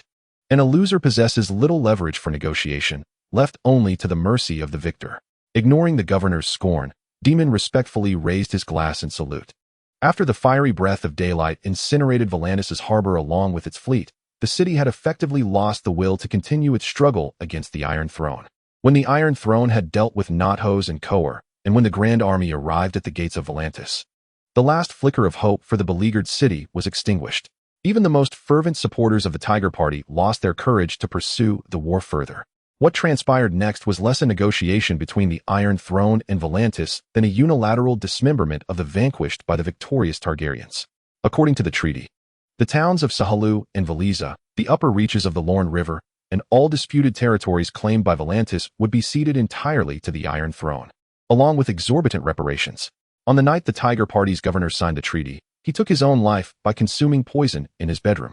Now, the governor of the Elephant Party stood before Demon as the sole remaining ruler of Volantis, though Demon suspected that this governor would not find solace in his position. Demon's handsome visage made him the representative of the Iron Throne at the banquet following the treaty signing, a festivity that felt like an extension of suffering for the people of Volantis. As he swirled the red wine in his glass, Demon gazed out the window of the governor's palace. He had heard that even before the war commenced, Volantis appeared prosperous, yet was already on the brink of decline. The fountains in the square either ran dry or had become stagnant pools, and some desolate neighborhoods had reverted to swampland. However, he mused, the city's decay would only worsen from here on. He heard that enraged citizens had toppled all statues of the governors in a fit of rage. Such acts had occurred once before in the Bloody Century, but this time, even the statues of the Elephant Party were not spared, for their governor had also signed the treaty. Demon withdrew his gaze from the window, finishing the last remnants of wine in his glass, and a bittersweet smile crept onto his face. Once, this city was bustling with life, the most powerful and populous among the free trade city-states, adorned with statues and fountains, even earning the title of the City of Flowers and Fountains. But that was all but a memory now. Chapter 56. Blood Crow accompanied by the sound of flapping wings. Daylight descended upon the square of the Red Keep. However, daylight did not linger long. After depositing its companion, Demon, it swiftly took flight toward the dragon's lair. This period had been remarkably fulfilling for daylight, first incinerating the allied fleet of the free cities in the Narrow Sea, then hastening to Loras to demolish the local shipyard. Loras, the smallest, poorest, least populated, most backward, and most isolated among the 9 free cities, exhibited the feeblest resolve against the Iron Throne.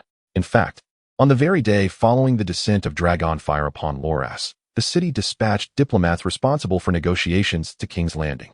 Had Demon not departed Loras immediately after the shipyard's destruction, he might have encountered the envoys seeking peace that very night. However, he learned of these events only later.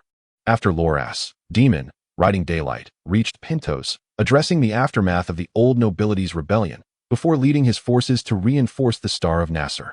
Once the enemy forces were utterly vanquished, Demon proceeded to Norvos, where the bearded monks there once again experienced the might of Dragonfire after centuries. Once Demon successfully secured Coer, he reassembled the Iron Throne's army and set off towards Volantis. Daylight had undeniably earned the moniker of the White Reaper.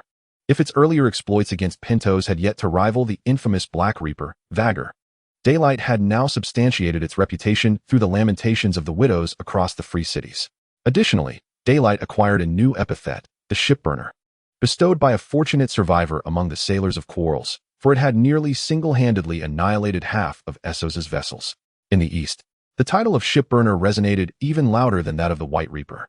Retracting its wings, Daylight returned to its lair in King's Landing. The dragon guards had already prepared a flock of sheep, allowing Daylight to indulge in a hearty feast. After consuming the last roast lamb, Daylight, as customary, sank into a deep slumber. "You appear quite pleased, Your Majesty," inquired Brynden Rivers of Daemon II. Upon returning to the Red Keep, Daemon followed his usual practice of receiving all the court ministers, listening to their reports on affairs during his absence. Brynden was the last minister to report to the king's study, and thus, Daemon was more than willing to converse a while longer with his half-brother. Indeed, of the 8 free cities that declared war upon us, 4 have already surrendered and withdrawn from the conflict. According to the earlier report from Lord Chancellor Harwin, envoys from the Bay of Slaves and Quarrels have also arrived by ship in King's Landing to probe the terms for a truce with the Iron Throne. Daemon leaned back in his chair, speaking leisurely. On the second day following their arrival, I dispatched spies to monitor the emissaries. These individuals are rather unscrupulous. Several of the gold-robed have already accepted bribes from them. Blinden's brow furrowed slightly. It matters not. Such trifles shall not sway the larger scheme. Simply send someone to issue them a mild warning when the time comes. Darren, indifferent to this, shifted the topic. The Iron Throne has acquired considerable territory in Essos. Volantis has ceded nearly all land north of the town of Volances, and to the north, we have secured the Axe Peninsula along with vast expanses between the Norvos Hills and the River of Dark Currents. Have you ever contemplated acquiring a domain of your own, to truly embody your title of the Bloodraven Duke? Although the origin of the title Bloodraven bestowed upon Blinden remains uncertain, it has been embraced by all since his ascension as the intelligence chief of the Privy Council. Rumors abound that Blinden's spies are scattered throughout Westeros. Even the rural farmers have heard the nursery rhyme about the Bloodraven. How many eyes does the Bloodraven Duke have? 1,000 plus 1. Let us not dwell on my affairs. Might you share your intentions regarding the allocation of the newly acquired lands of the Iron Throne, Conqueror King III? Blinden maintained his pose with his arms crossed, appearing unperturbed by the fiefdoms. King Daeron I was known as Conqueror II for his successful conquests of Dorne, Andalos, and Pentos, and now, as the free cities begin to seek peace with the Iron Throne, people have begun to refer to Daeron II as Conqueror III. First, I have bestowed the Axe Peninsula upon the younger son of Duke Aelin, as the Vale contributed the most troops in this conflict. Meanwhile, Daemon has received the town of Valissa and the disputed lands east of it, originally belonging to Volantis. As for the other territories, I plan to reward them post-war. I have heard that Daemon is less interested in lands than in the right to conquer. Indeed. Thus I granted Daemon the authority to invade the kingdom of the 3 daughters. If he can seize Tyrosh, Myr, Lys, and the disputed territories of the Stepstones, which currently do not belong to the Iron Throne, those lands shall be his. Might you be offering him too much? Even if Daemon guarantees his loyalty to the Iron Throne, what of his son, his grandson? Have you truly assumed that Daemon can claim the entirety of the 3 daughters? For Daemon, such an endeavor is fraught with difficulty, yet I do not deny the possibility of his success, even if you may not have witnessed it firsthand. I trust you have heard of the might of Daylight. As long as the Targaryens retain control over Daylight, Blackfyre will remain a loyal vassal of the Iron Throne. By the way, have you acquiesced to Daemon's 3rd condition regarding your sister Daenerys? Damn it. Why must you broach that subject? Very well, I have indeed consented. The wedding between Daemon and Daenerys shall take place on an auspicious day following the war's conclusion. It appears he has triumphed, ensnaring your sister like a prized cabbage. Let us not dwell on that any longer. How have you been? And what of your affairs with Shirue and your child? My feelings for Shirue remain unchanged. An unbreakable bond that seems unable to advance further. I truly do not comprehend her thoughts. As for our child, I have named him Brynden. Regarding the matter of the fiefdom, let us postpone that discussion for another time. Speaking of which, will you accompany me to see Baelor later? That lad is growing at an astonishing rate, changing almost daily. Baelor Targaryen, the eldest son of King Daeron, is beloved by nearly everyone within the Red Keep. Despite his tender years, at 5 years old, growth is to be expected. Indeed, how swiftly time passes. Baelor is precisely 1 year younger than little Brynden. When the war erupted, he had just turned 2, and now, nearly 3 years have elapsed, a fact I remember vividly. It is remarkable that this conflict has persisted for 3 years, even though it feels as if it has only just begun. This perception arises from the king's ability to traverse the narrow sea at will upon his dragon, Sunfire. allowing him to visit the 7 kingdoms and the 9 free cities within a mere week. Others are not so fortunate. They must traverse land or sea to follow in his wake. For an ordinary person, undertaking such a journey, from King's Landing to Loras, then to Norvos and Coer, and finally returning from Volantis, would consume at least half a year, even without any other distractions. Chapter 57. A critical juncture as night fell and the last rays of sunlight succumbed to darkness, a celebratory feast commenced within the Red Keep. Indeed, while the war has not yet reached its conclusive end, many within their hearts have already declared it over. Although Braavos and the 3 daughters have yet to surrender to the Iron Throne, what does it matter? 4 of the 8 free cities have withdrawn from the conflict, and both Slavers Bay and Qohor have sought peace through reparations. The once formidable coalition against the Iron Throne has been significantly weakened, with more than half of its strength laid waste by the dragons of the Iron Throne. Victory is now within our grasp. In the Grand Hall of Maegor's Holdfast, a splendid array of delicacies adorned the banquet tables, and the sounds of clinking glasses and laughter mingled with the melodies played by musicians, spilling through the open windows. However, since this gathering merely celebrates the Iron Throne's interim triumph, King Daeron has only invited select lords and nearby nobles in the name of the Queen. A formal victory feast will await the war's definitive conclusion. The strength of the Iron Throne has been unequivocally demonstrated. The rebellion instigated by Braavos was merely a futile endeavor. Now, let us raise our glasses in celebration, wishing for peace to arrive swiftly. After delivering the opening remarks, King Daeron raised his cup to all the guests, officially commencing the feast. How have you been, my Lord Ponros? The Chancellor of the Exchequer must be exceedingly busy during this period, tasked with the daunting responsibility of accounting for the reparations from various regions of Essos. After clinking glasses with the Lord Chancellor, Earl Harvard inquired, by the 7. It was my first experience stepping into the vault of the Red Keep, and I was astonished to find it rather crowded. I have never encountered such an abundance of wealth. The gold coins before me resembled a small mountain. Indeed, tallying this treasure is a meticulous endeavor. Yet I would deem it a joyful burden. In comparison to this fortune, the military expenses incurred by the Iron Throne over the past 3 years barely amount to a fraction. The Earl of Plonlos, basking in his success, remarked with a satisfied smile that graced his lips throughout the day. Those fellows across the narrow sea dare to challenge the dragon. This is the price of their hubris. Earl Harvard chuckled heartily, raising his goblet. To His Majesty, and to daylight. The surrounding guests echoed the toast, to His Majesty, and to daylight. Speaking of which, what is our dear White Reaper up to at this moment? After draining his cup of fine wine, Harvard mused aloud. Who knows? I suppose it is nestled in its lair, fast asleep, Plonlos replied, half in jest. Within the lair, the white dragon lay curled in slumber, just as the two had speculated. Suddenly, however, it seemed that daylight was stirred awake by a nightmare, swiftly rousing itself and flapping its wings, taking flight from the cavern. Am I seeing things? Did I just witness daylight ascend from its lair? Earl Harvard, gazing out the window, questioned in bewilderment. Is that so? Let me see. Indeed. That must be daylight. Wait, it appears to be heading this way. Upon hearing Harvard's exclamation, Plonlos turned to the window as well, his expression quickly transforming to one of shock. The white dragon barreled toward the banquet hall with astonishing speed, its claws crashing through the shattered window, creating a barrier between the king and all present. Chaos erupted within the hall as guests struggled to comprehend the dragon's sudden actions. Many stumbled to the ground, their finely tailored garments drenched in spilled wine, intended for the celebration. However, Captain Aemon Targaryen of the Kingsguard swiftly regained his composure, recognizing that daylight sought to protect its companion. Having served alongside the late King Daeron I, he was acutely aware of the truth behind the rumors that the dragon would safeguard its rider. Having witnessed daylight shield the king from a rain of arrows during a treacherous ambush. Your Majesty, please step back. Daylight's actions are surely for your safety. I suspect an assassin has infiltrated this banquet. Aemon called out to the king. Just then, the young Prince Baelor, a mere 5 years of age, burst into tears, crying out for his father's embrace.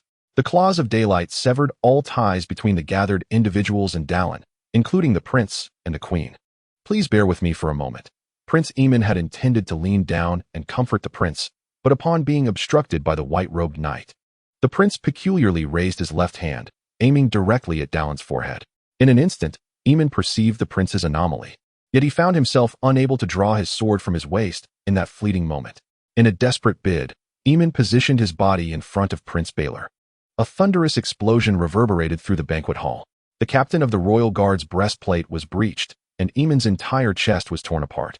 Fortunately, The force of the blast was insufficient to penetrate the back armor, ensuring Dallin, who had taken refuge behind the claws of daylight, remained unscathed. Guards, immediately subdue the prince. The king's command resonated almost immediately after the sound of the explosion. The remaining royal guards swiftly restrained Prince Baelor, who still struggled fiercely. "Your Highness, please behave. Do not make this difficult for us." One of the royal guards grasped Baelor by the nape of his neck, attempting to subdue him. However, with a swift motion, the guard appeared to tear something from the prince's face. Confounded, the guard instinctively glanced at the object in his hand, only to be gripped by a chilling realization. It was a mask of skin, the prince's own visage. "He is not Prince Baelor," a voice exclaimed in horror. At that moment, everyone finally discerned the identity of the individual thoroughly subdued by the royal guards and the attendants of the Red Keep. The figure was not Prince Baelor, but a dwarf donning the prince's facial skin. A faceless man. He is a faceless man. The chancellor, who had been unceremoniously knocked to the ground amidst the chaos, finally rose, trembling as he pointed at the dwarf in terror. What has become of the interrogation of that assassin? At midnight, in the conference room of the Red Keep, King Dallin, with reddened eyes, inquired in a somber tone. The ministers had initially wished to advise the king to rest, yet who could find solace in sleep amidst such turmoil? The dwarf has divulged everything. "He is indeed a faceless man, tasked with assassinating your majesty," Blynden replied, bowing his head. "What of my child? How is Baelor faring?" Dallin questioned anxiously. "Please accept my condolences, your majesty. According to the assassin's identification, we have unearthed the prince's body in a garden of the Red Keep. His face has been completely flayed, serving as a tool for the assassin to approach you."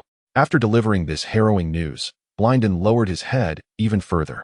"Who employed this faceless man?" "The Sea King of Braavos and the Iron Bank. They seek to make a final stand." "And where is the lair of these faceless men?" "The House of Black and White in Braavos is their stronghold." "How dare these assassins provoke the true dragon?" "They worship the multifaceted deity that symbolizes death, perceiving it as a gift. As long as one can afford the price, they are willing to take the life of anyone in this world. Legend has it that my ancestor, the conqueror Aegon, relinquished his ambitions to conquer Dorne because the king of Dorne at that time threatened to offer the wealth of the entire region in exchange for his heir's life. I fail to comprehend why the Targaryen dragon lords who preceded me allowed such a brazen organization to exist, yet it is of little consequence now. For I, Daeron Targaryen II, shall mount the sunlit skies to rectify this error myself. Chapter 58. The Fall of the Titan. Today's weather is exceptionally splendid. The azure sky appearing as though washed by water, a day rightfully adorned with sunshine and gentle breezes. Yet, on this remarkably clear day, it has become the harbinger of doom in the eyes of the Braavosi. As the first rays of sunlight graced the earth, the citizens of Braavos were roused from their slumber by the roar of a dragon. The Titan, a colossal statue of stone and bronze, towers at the entrance of the great lagoon leading to Braavos, revered as one of the 9 wonders of the world. Countless arrow holes marred its breastplate, inner thighs, and war skirt. It served as Braavos' first line of defense, roaring a warning to the foundries whenever ships drew near. However, from this day forth, the Titan's roar shall echo only in history. Descending from the heavens was not merely the white dragon. Alongside it came the inferno unleashed from its maw. The great bell nestled within the Titan's eyes had not yet tolled when it, along with the Titan's entire head, was melted away by the dragon's flames. The melting of the head was merely the beginning. The dragon's breath did not cease, as if hellfire continued to consume the Titan from above. First the breastplate, then the war skirt and thighs. Rock and bronze were swiftly liquefied under the scorching dragon fire, while the Braavosi guards once stationed within the Titan were engulfed by the molten materials before they could even utter a cry. Ultimately, the feet of the Titan met the same fiery fate, standing upon the peaks of 2 separate islands, once adorned with beautiful soldiers' pines and black spruces. Yet, the dragon's flames obliterated all, turning the feet and the peaks into molten rock, covering the now desolate islands in a sea of charred earth. The people of Braavos, wide-eyed, beheld as the white dragon effortlessly erased their proud symbol from existence.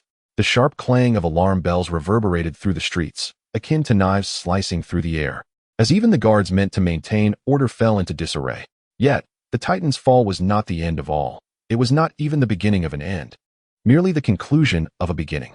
Daeron coldly observed the dragon's flames completely engulfing the Titan, leaving no remnant behind, before urging his dragon onward to his next target. On the ground, there were indeed individuals attempting to operate ballistae in a futile effort to retaliate against the great dragon.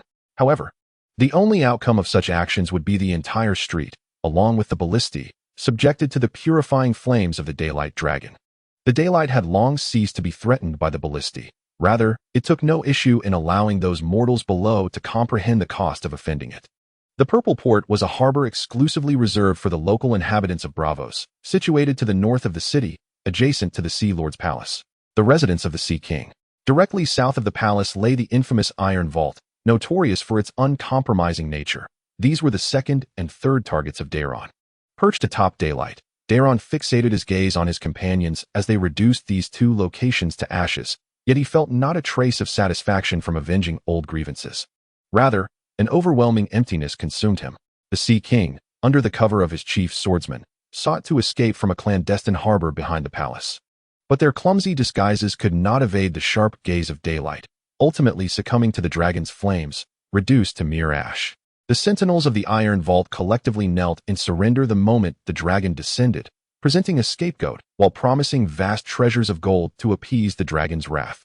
However, Daeron held no interest in their groveling. Without a second glance, he commanded daylight to incinerate them all, along with the largest bank in Essos and indeed the entire world. This bank housed countless treasures of gold and jewels, yet Daeron was indifferent to these riches, silently watching as daylight's flames melted and obliterated the place. Gradually, an unsettling agitation began to stir within Daeron's heart. Why? Why did these insignificant mortals dare to provoke a true dragon? And how could his own son, his own uncle, have perished at the hands of those who either fled in terror or knelt in supplication before the dragon? Daeron found himself at a loss for answers, his fury spiraling out of control until daylight, in accordance with his wishes, turned the entire northern district of Braavos, including the Sea Lord's palace and the Iron Vault, into a veritable hell on earth. Let us proceed, daylight. Once we resolve our final target, we shall return, Daeron sighed, gazing at the charred earth before him. An inexplicable sense of melancholy washing over him. The last stop on Daeron's journey was the House of Black and White, a temple dedicated to the many-faced god and a stronghold of the faceless men. This temple was constructed from dark gray stone, perched upon a modest rocky hill. The House of Black and White boasted no windows, its pointed roof cloaked in black tiles, while the entrance was marked by a pair of intricately carved wooden doors standing 12 feet tall. The left door was fashioned from fishwood, pale as bone, and the right door gleamed faintly, crafted from ebony. However, to Daeron's surprise, as he arrived astride daylight, he found an elder standing before the entrance of the House of Black and White, seemingly awaiting him. "Who are you? Why do you not retreat in the presence of the dragon?" Daeron inquired of the old man. A nameless individual, merely a servant of the god of many faces, stood before Daeron. However, if pressed to define my identity, I would proclaim myself the grand mentor of those without faces. The elder greeted Daeron with deference, inquiring, "Do you not realize the gravity of your presence here? I have come for but one purpose, death." As Daeron, mounted upon the back of daylight, regarded the elder, a flicker of intrigue ignited within him, granting him the rare patience to engage in conversation. Death is a divine gift, the consummation of suffering.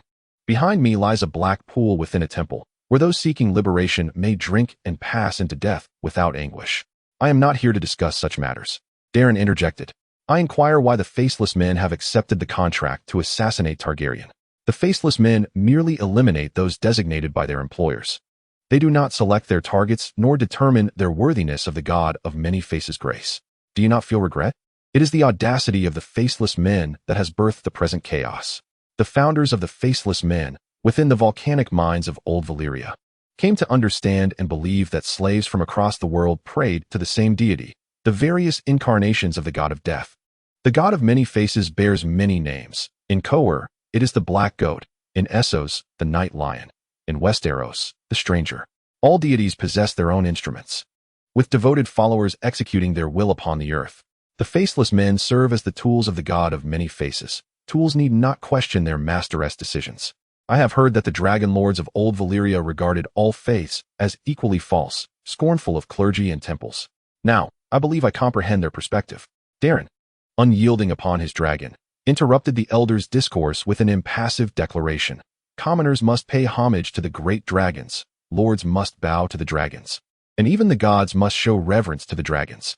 With that, Daeron's dwindling patience reached its conclusion, and daylight, attuned to his companion's intent, unleashed a torrent of flames from its maw, engulfing the elder entirely.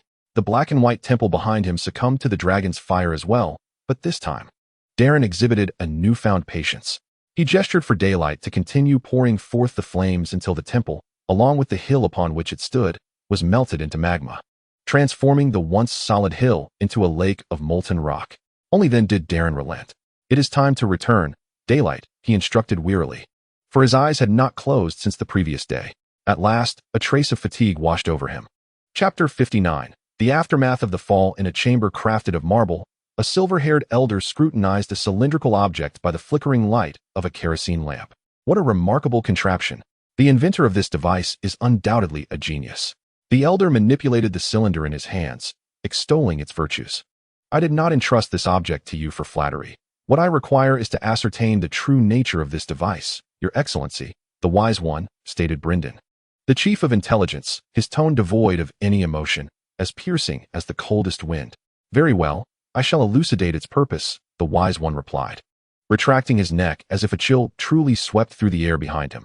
The Alchemist Guild is an ancient organization with a long history in Westeros, sometimes referred to as the Fire Mages. The formal members of the Alchemist Guild address one another as wise ones, possessing an array of techniques capable of transmuting metals and conjuring flames. Ultimately, this cylinder is a launching device, somewhat akin to a crossbow.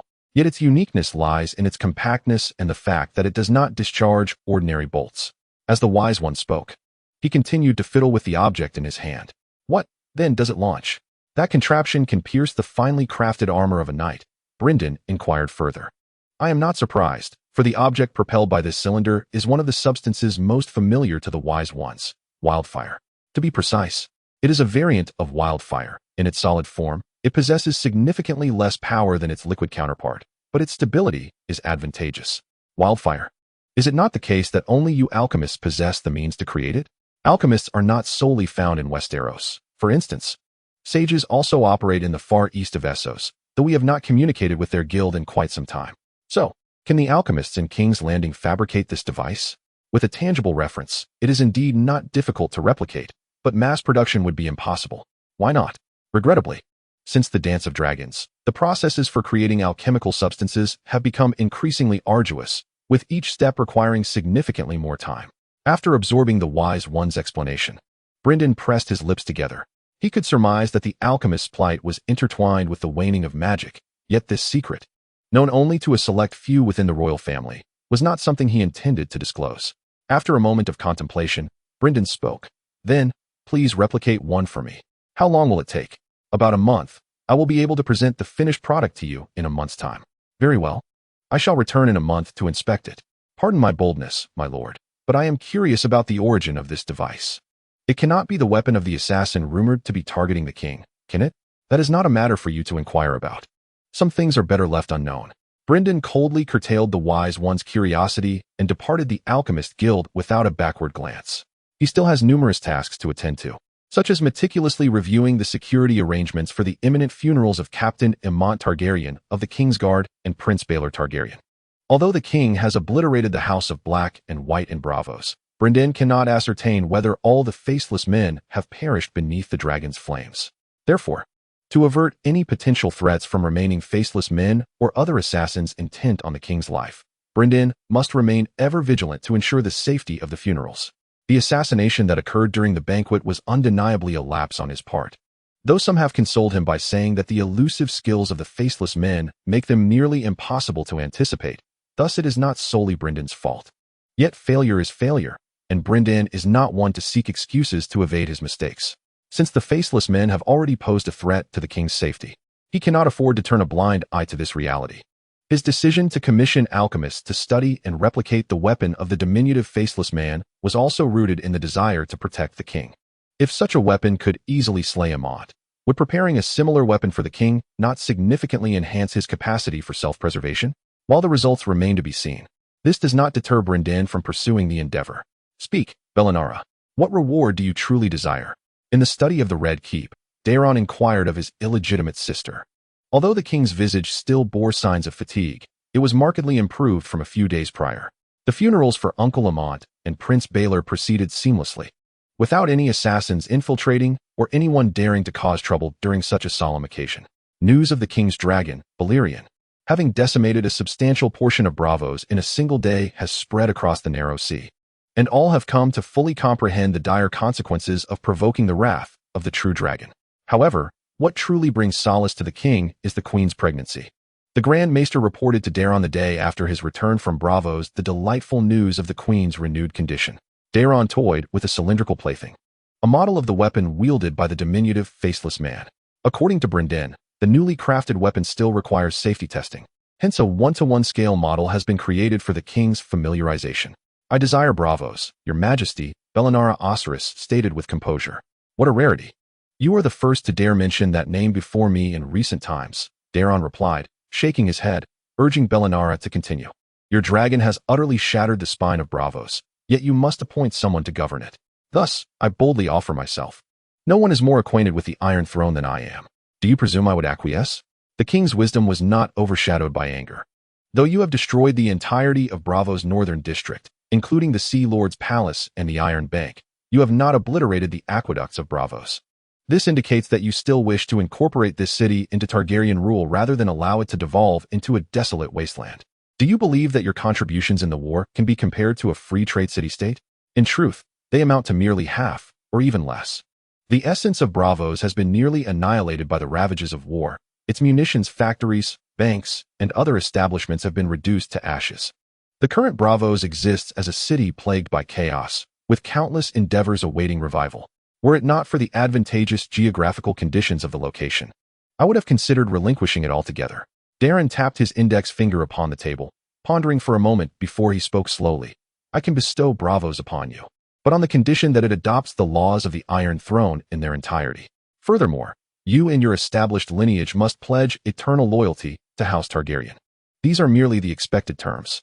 Thank you for your generosity, esteemed elder brother. There are two final matters to address. Firstly, I shall announce tomorrow that the worship of the many-faced god is to be deemed an illegal faith. This decree is not aimed solely at you. From this point forward, any adherent of the many-faced god within the lands ruled by the Targaryens will be subject to arrest, and any temples dedicated to this deity will be dismantled. Additionally, anyone who aids or attempts to employ followers of the many-faced god will be considered equally culpable. Even foreign nations that harbor such followers will effectively be seen as enemies of House Targaryen.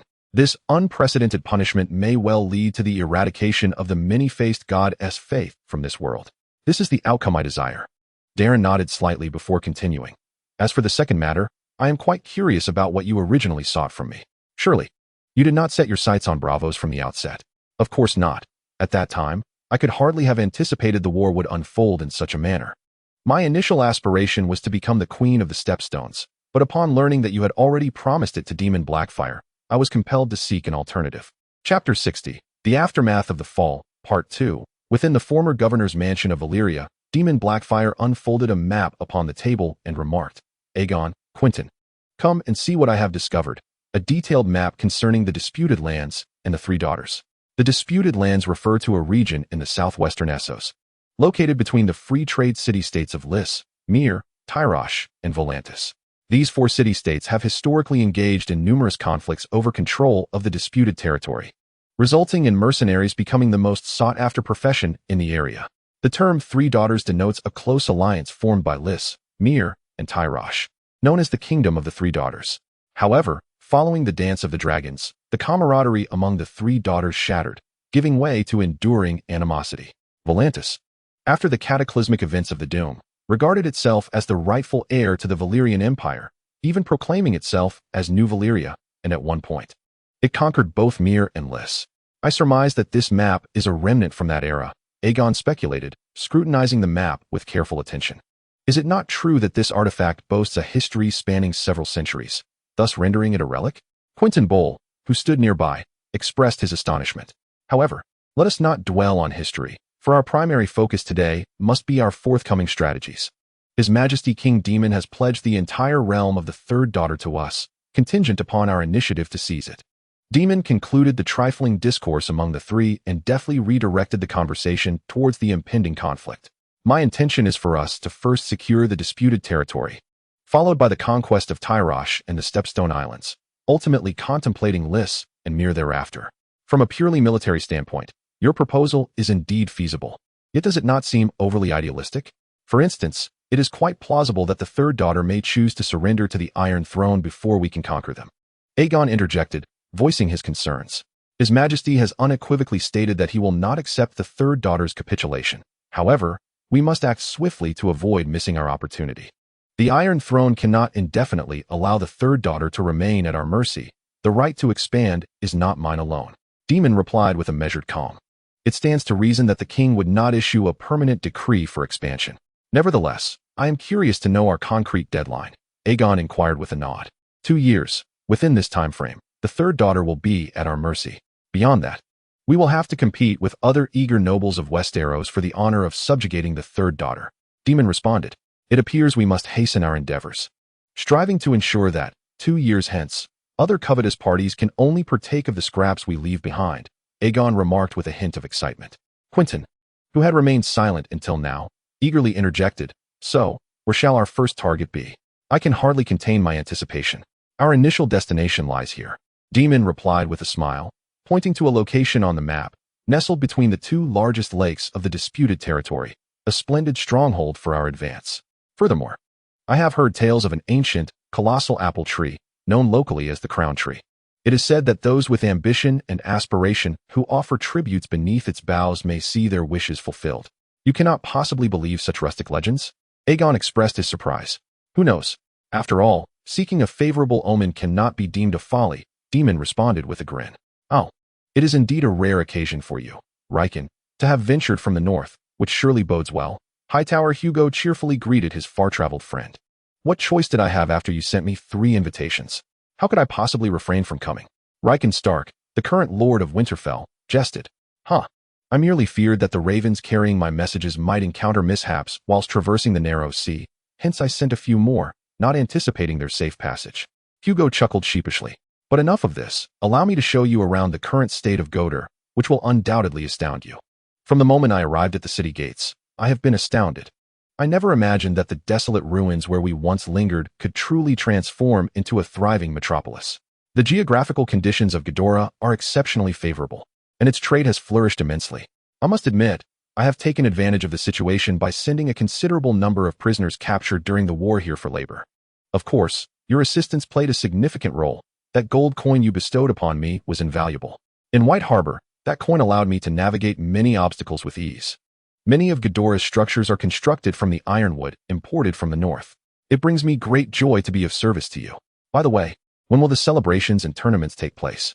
The primary reason for Riken's presence here is Hugo's invitation to participate in the upcoming festivities and tournament in Godor, celebrating the completion of its reconstruction and the kingdom's overwhelming victory over the anti-Iron Throne alliance. These events are set to occur in 2 days. Today, I shall take you on a brief tour of Godor, and tomorrow we will visit the orchards in the countryside. Godor is renowned for its orchards, where the climate is perpetually spring-like, yielding fruit year-round. The trees are laden with plump, juicy fruits, some branches even bending under their weight, nearly touching the ground. I must witness this for myself to see if it truly lives up to your words. I can sincerely swear to the 7 gods that I speak the truth. Hugo proudly puffed out his chest and declared, Indeed, I have not forgotten my previous promise. We are heading to the largest and most bountiful orchard in all of Godor, and it belongs to you, my friend. I vow that as long as Godor remains under my stewardship and that of my descendants, that orchard, along with its estate, shall forever remain under the Stark family name. Thank you, my friend. May our friendship endure for generations to come. Riken expressed his gratitude, shaking Hugo's hand. Although his bond with this current guardian of the sacred land was not forged out of self-interest, he chose to accept this precious gift, not only to honor Hugo's generosity, but also because possessing a vast orchard in Godor represents considerable wealth for his family. However, where is John? I have yet to see him, Riken suddenly inquired. The person Riken referred to was John Waverley, who had always been Hugo's right-hand man. Alas, John's wife passed away 6 months ago due to complications in childbirth. After the war concluded, he bid me farewell, stating his desire to travel the world. He claimed it was his late wife's dying wish, and he sought to fulfill it on her behalf. Hugo sighed heavily, his voice tinged with sorrow. May the 7 gods and the old gods bless him, Riken lamented, echoing the sentiment as he prayed for John's well-being. Indeed, may the 7 gods and the old gods grant him safe passage in fulfilling his wife's wish. Poor John. Chapter 61. The 2-year pact has expired 2 years later. In the year 192 of the age of Aegon, daylight, after setting down his companion at the Red Keep, soared back to his dragon lair to rest. Daylight and Daeron had just concluded a month-long inspection of the kingdom's roads, aimed at overseeing the maintenance of various thoroughfares across Westeros. Daeron's ancestor, the venerable King Viserys I Targaryen, had constructed several roads, including the King's Road, the Rose Road, the Coast Road, the Gold Road, and the River Road, with the assistance of his esteemed hand, Martin Tyrell. Although these roads did not possess the grandeur of the ancient Valyrian roads, they had indeed enhanced the speed of travel throughout Westeros. However, due to technical and financial limitations at the time of their construction, coupled with years of neglect, many sections had now devolved into overgrown and muddy paths. Thus, following the conclusion of the war, Daeron's first decree was to utilize reparations from the free cities to restore these vital routes. Meanwhile, Daylight's existence remained unchanged. He had reverted to his former state of slumber and feasting whenever there was naught to occupy him. If there were any discernible changes regarding Daylight, it would be the growing reverence he garnered across the narrow sea, where individuals began to associate him with divinity. This newfound veneration stemmed from his remarkable feats during the recent conflict, where he decisively obliterated the Allied fleet and subsequently reduced much of Braavos to ashes. It is noteworthy that even the ancient Valyrian Empire had never managed to conquer the so-called secret city of its bastards, likely due to the Dragon Lord's general disinterest in lands beyond the long summer. Nevertheless, Daylight's accomplishments now rivaled, if not surpassed, those of the legendary Black Death, Balerion. And considering his youth as a dragon, an entity that grows mightier with age, scholars in the Citadel grappled to fathom the magnitude of his power in a century or two. The followers of Lawler emerged as the most prominent among those who began to venerate Daylight. Across the narrow sea in Essos, numerous Red priests commenced proclaiming him as the emissary or chosen one of the Lord of Light, despite Daylight being entirely unaware of this development. Please share with me the significant events that have transpired during my absence this past month, Brynden, I implored. Though I have heard some rumors prior to my return to King's Landing, I believe your first-hand account will provide a more accurate portrayal. Upon returning to the Red Keep, Daeron did not retire to his chamber for rest, but rather summoned the Master of Whisperers, Brynden Rivers. Each day across the shores of the narrow sea bore witness to a myriad of occurrences. Yet I surmise that your Majesty is most eager to learn about the matters concerning the Blackfire. After a brief pause, Blynden began. Firstly, Daemon Blackfire has welcomed a daughter with Princess Daenerys. He conveyed through ravens his desire to arrange a marriage with Prince Aegon. Following the conclusion of the war, Daemon achieved his wish and wed the king's sister, Daenerys Targaryen. At that time, King Daeron personally rode on Sunfire to attend their nuptials, offering blessings as a witness to their union. The matter of the prince's betrothal must be approached with great caution, especially given the youth of the child. It is better to defer this discussion for the future. Shaking his head, Daeron gestured for Blynden to continue. Aegon Targaryen is the second child of King Daeron and the Queen, and he currently stands as the first heir to the Iron Throne. However, the king harbors concerns as Aegon appears weaker than his siblings, frequently suffering from illness and cough. Moreover, regarding Daemon's conquests of the three daughters, he has subdued the entirety of the disputed lands over the past 2 years. Subsequently, he captured Tyrosh, deposing the former lord. Following that, he instigated discord among the pirates of the Stepstones, easily bringing them under his control. Blynden continued in accordance with the king's wishes. These matters were already within my knowledge. What I seek to understand are the events concerning the three daughters that transpired in the past month. A month ago, just after you granted Daemon the freedom to conquer the three daughters, he successfully occupied all of Myr. He entrusted the city of Myr to Aegon Rivers as a token of gratitude for his half-brother's support over the years. Aegon adopted his original moniker, Cold Iron, as the surname of his family, with the family emblem depicting a stallion with black dragon wings breathing fire, identical to his personal sigil. Daemon initially intended to assault Lys to fully envelop the three daughters under his banner. However, his aspirations soon crumbled. Please, continue, Daeron urged. Although I had already heard of young Blynden's affairs, I remain intrigued by the particulars. Noticing Blynden's subconscious hesitation, Daemon couldn't help but chuckle. The young Blynden referred to as the son of Blynden and Syra, Blynden of the Waters. I was merely gathering my thoughts, Blynden replied. Then continued. The Lyseni have long been terrified by Blackfire, for after conquering Tyrosh, Daemon swiftly executed the corpulent governors and merchants to replenish his war chest, and repeated this grim act in Myr. The nobles of Lys had buried their heads in the sand like ostriches on the Summer Isles, awaiting death. Yet, before death could claim them, an opportunity for survival presented itself. The 2-year exclusive conquest period arrived sooner than Blackfire's blade. prompting the already frightened Lyseni to hastily bring forth the young Blindon, who possesses both Lyseni and Targaryen blood, to Lys, bestowing upon him the title of permanent hereditary supreme dictator. Did that young lad truly acquiesce? Such audacity at such a tender age? Or perhaps merely the result of being dazzled by fortune's unexpected bounty? Darren inquired with curiosity. It was Cerys, the mother, who had granted her consent.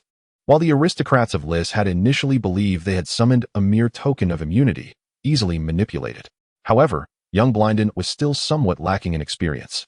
Whereas Cerys was far more formidable, Blindon, with a complex expression, remarked, on the very second day of her residency at the governor's manor, Cerys confiscated the possessions of those nobles. Yet, she did honor her promise to ensure their safety, albeit through banishment. I happened to hear about this incident previously. Those Lysian nobles had questioned Cerys for her apparent betrayal. In response, Cerys clarified that her initial vow was to protect their lives and property. Yet Lys had also declared that all within its borders belonged to the autocrat. Thus, all their wealth rightfully reverted to young Blindon, as she merely reclaimed her son's wrongfully seized inheritance. I am quite intrigued by how Cerys managed to amass her own force in such a brief span, considering that the Lysian aristocrats, to some degree, maintained private armies. The younger sons of Westeros are as numerous as cattle, making it easy for Cerys to assemble a following. Moreover, I contributed significantly to this endeavor. You know how difficult it is for me to refuse her, particularly when it concerns our child. Blindon shook his head in resignation and continued. Subsequently, young Blindon successfully transformed Lys into his own domain, adopting Cerys's moniker, Dawnstar, as his surname.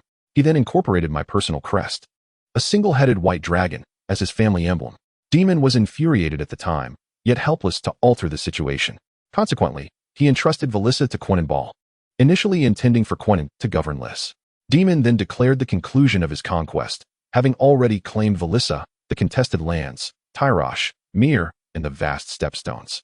He designated his realm as the Land of No Conflict, styling himself the Black Prince of the Land of No Conflict.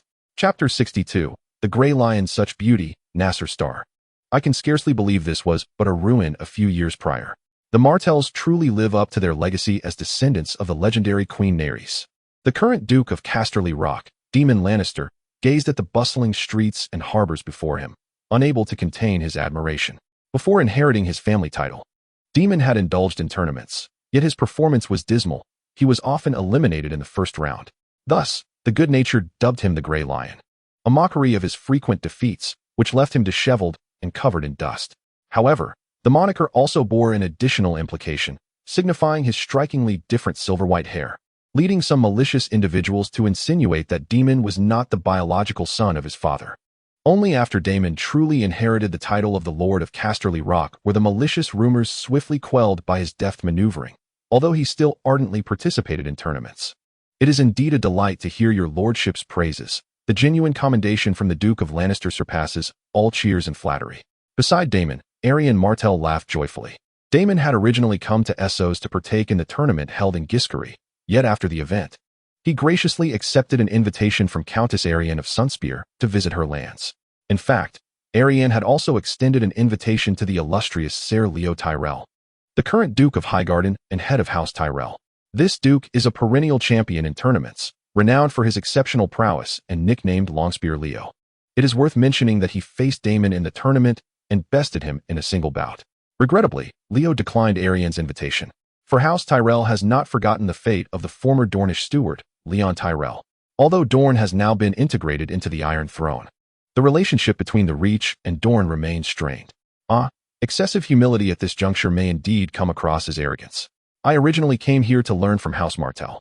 After all, who among the Seven Kingdoms does not envy the accomplishments of the Martells and the Arryns? Daemon responded with a smile. Among the lords of Essos who have achieved significant success, Count Hugo is among the first to have spearheaded the Undul invasion, perfectly seizing the tide of circumstance. Meanwhile, figures like Blackfyre and Oswell, bearing the Targaryen royal blood, maintain informal camaraderie with the king, a privilege unattainable by most. Nobles like the Lannisters, endowed with both capability and ambition, yet lacking substantial gains in Essos, naturally seek alternative routes. Both Daemon and Leo aspire to utilize their family wealth to reconstruct a fallen city-state, in hopes of securing royal recognition for their territories. They had privately discussed this ambition, with Daemon targeting Enoth, while Leo aimed for Samel. Both were once city-states of the Rhoynar, with the Noth situated at the confluence of the Cohen and the Darkflow rivers. Renowned for its verdant marble halls, Samel lies on the eastern bank of the Lorne River, north of Volantis, with the town of Viserys almost directly to its west. Frankly, Daemon is not optimistic about Leo's plan. It is not merely a matter of financial expenditure, as both the Westerlands and the Reach are among the most affluent regions of Westeros. The true challenge in reconstructing Samel lies in its geographical proximity to Volantis.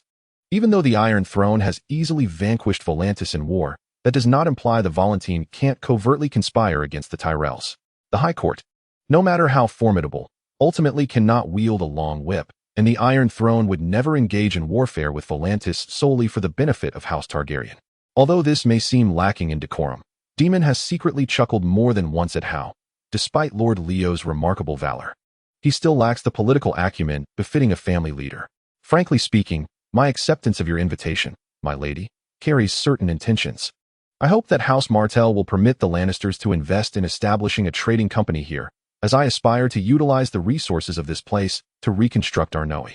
With a serious expression, Daemon conveyed his objectives to Aelian, redirecting his gaze from the prosperous harbor in the distance. The Duke is indeed forthright. I have a penchant for engaging with candid individuals.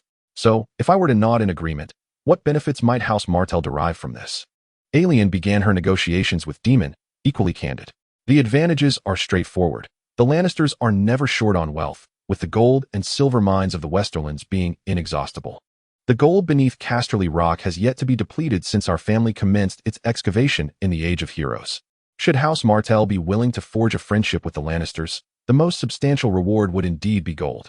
To put it plainly, my lady, you would receive a considerable sum of golden dragons. Many, many golden dragons. Ha ha ha. The Duke is indeed amusing, for few nobles speak so openly about gold.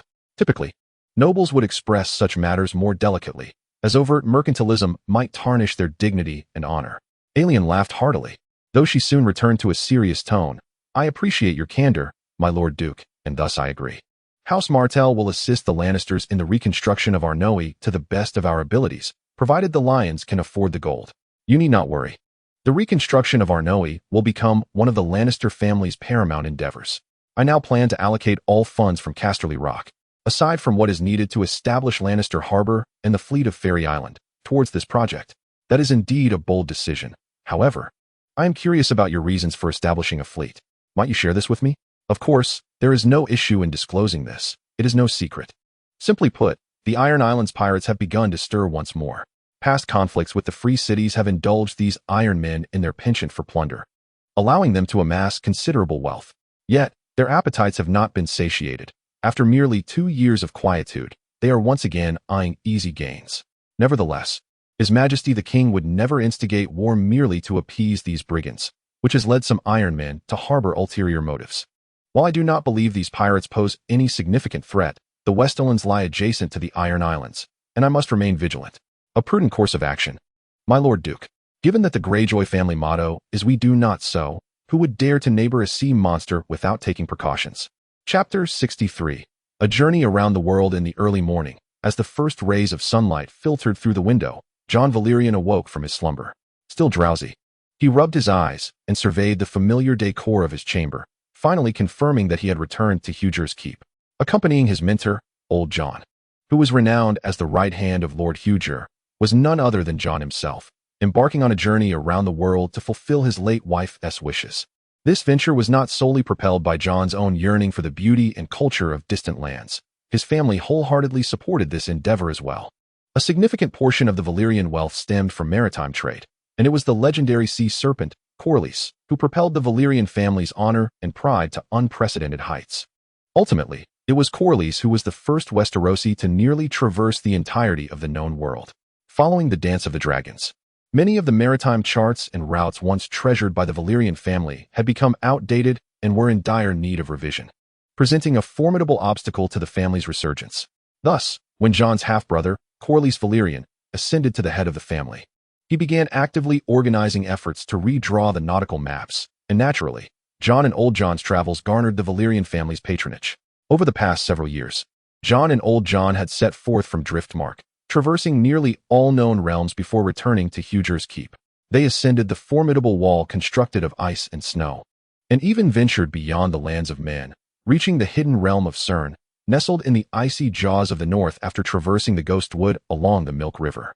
To the west, they visited the solitary stronghold of House Fawny, and from Old Town, they journeyed to the islands of Dragonstone, Rennies, and Vicenia, discovered by the famed navigator Miss Alisand. In the Summer Isles, they witnessed the dark-skinned inhabitants and their war rituals resembling grand ceremonies, and they sailed upon the unique swan ships of the Summer Isles, exploring a portion of the coast beyond the known maps of Sithorios. This vast land, cloaked in tropical jungles, was inhabited by the native people known as the Spotted Ones, who were forbidden from intermarrying with outsiders, a practice that resulted solely in stillbirths. Legend tells of the dragon rider, Janina Labelle, from the ancient Valyrian Empire, who attempted to reach the southern tip of Sithorios on her great dragon, yet spent 3 years searching without ever finding the end of the continent. From afar, they beheld the remnants of the once great city of Old Sother, known as the 10th Free Trade City, now reduced to ruins by a devastating plague known as the Red Death. In the Slaver's Bay, they successively arrived at Astapor, Yunkai, Meereen, New Guise, and 3 city-states of North Valyria. They marveled at the triple walls of Karth and chose to enter the Jade Sea via the Cinnamon Straits rather than the Jade Gate.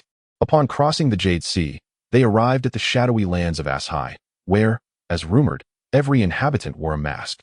It is said that the sea serpent Colas once beheld the dilapidated ship, the Sun Chaser, which was the flagship of Miss Alicia.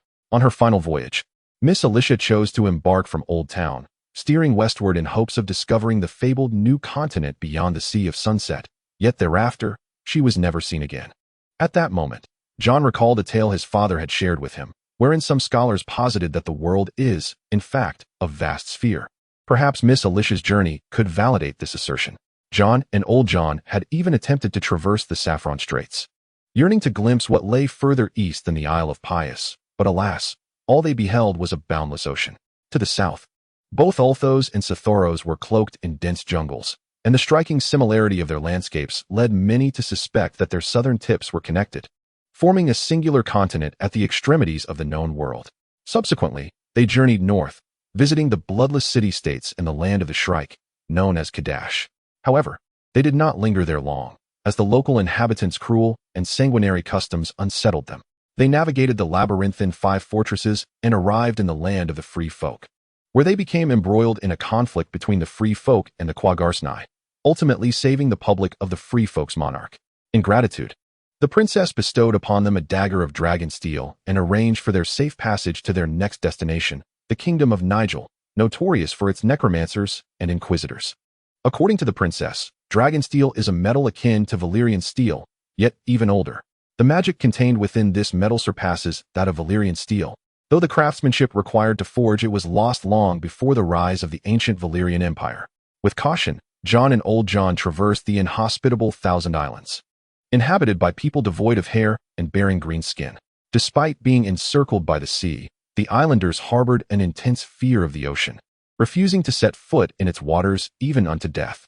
Following the trembling coast of the Shivering Sea, they reached the islands of Iban, the kingdom of Ober, and Cias, ultimately crossing the narrow sea from Bravos back to the Isle of Tides. Jon gazed somewhat dazedly at the dragonsteel dagger he had hung by his bedside the previous night, still struggling to believe that he had concluded his odyssey around the world. A sudden chuckle escaped him, for his time spent in Hugo City ranked only after his days on the Isle of Tides. This place felt almost like a second home, yet he found himself experiencing a tinge of unfamiliarity. The power of habit is indeed formidable. He had grown accustomed to a life of transience over the past few years, and now the return to his home felt oddly disconcerting. Nevertheless, it was high time he took action towards his former aspirations, to carve out a territory for himself in Essos. His years of wandering had been a profound trial, and he believed he was now prepared and capable of realizing his ambitions. Jon had already chosen his destination, the Heart's Morning, located at the confluence of the Ralurage River and the Lorne River, the southernmost point of the Golden Fields. This place, once known as Cheorn or the City of Festivals, had been the wealthiest and most magnificent city along the banks of the Loyner River. However, Cheorn was obliterated in the war between the Loynarians and the freehold of Valyria, reduced to ruins like many other former Loynarian city-states. Now that you're awake, cease your daydreaming and prepare yourself for business. A calm, yet somewhat acerbic voice interrupted Jon's contemplation. Without needing to think, Jon knew the owner of that voice. Only one person would enter his room so casually without knocking, his mentor, old Jon. If you are fantasizing about your future domain, I must remind you that the only path to realizing dreams is through action. Since we have returned, it is time to strive for your future lands. I recall that you have your eye on the Heart's Morning, correct? Old Jon stated with his usual seriousness. Wait, us? Are you planning to assist me, master? And how did you know I was interested in the Heart's Morning? Jon asked, astonished. Humph, I am your teacher. We have traveled together for so long that it is impossible not to perceive your thoughts.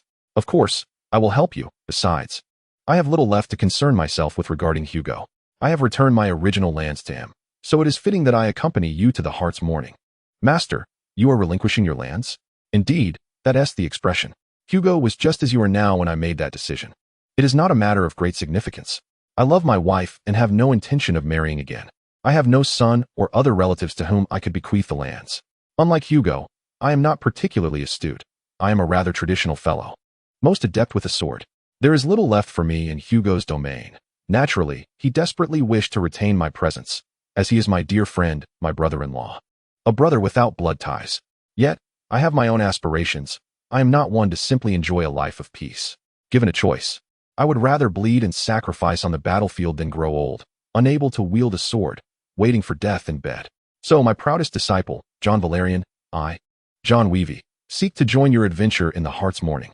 Chapter 64. The King of Shrouds. It seems we have arrived. Let us all take a moment to catch our breath. Only the 7 gods know what we shall encounter next.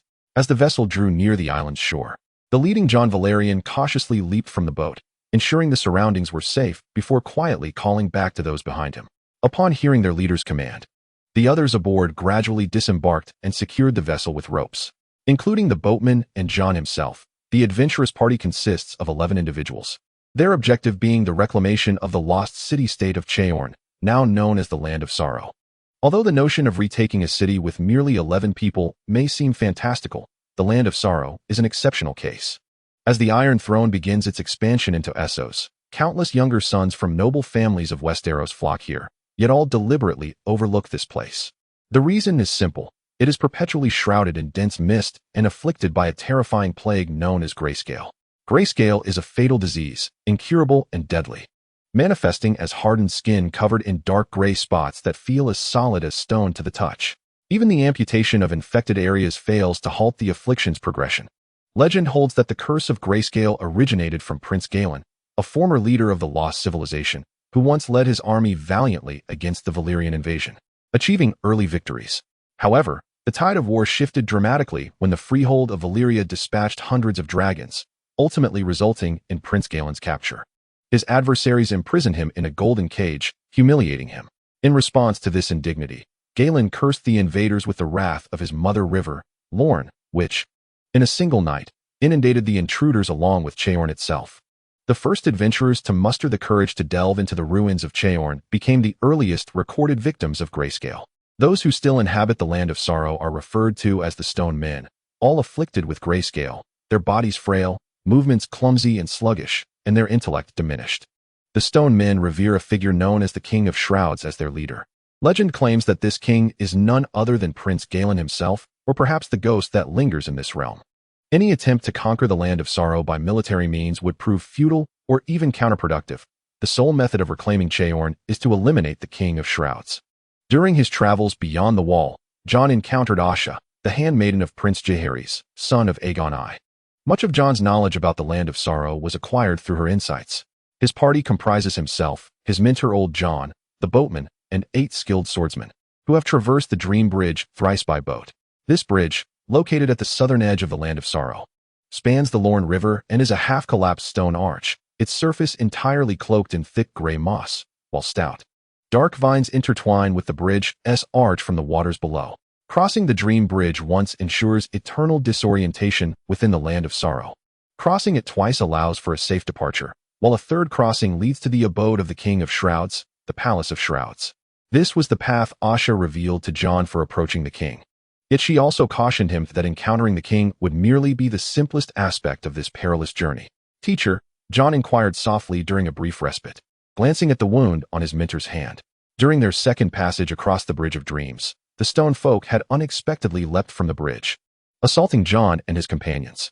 Although they successfully vanquished the stone folk, old Jon had inadvertently sustained a scratch from one of them, seemingly succumbing to the affliction known as grayscale. Hasten to coat your sword with wildfire, if that which named Asha is to be believed. Then as long as we can slay the king of the shrouded, all instances of grayscale in this world shall be cured. Old Jon waved his hand dismissively, yet began diligently applying wildfire to his sword. Ordinary weapons inflicted minimal damage upon the stone folk, let alone the leader known as the king of the shrouded. A sword imbued with wildfire was a potent method to combat them, despite the considerable wear it would cause to the weapon. Fortunately, Jon had prepared an entire hold full of swords in advance. The path is gone. Our way back has vanished. A gasp disrupted their conversation. The weary group turned to see that the river they had traversed was now engulfed in impenetrable darkness, their previously tethered vessels consumed by the black mist.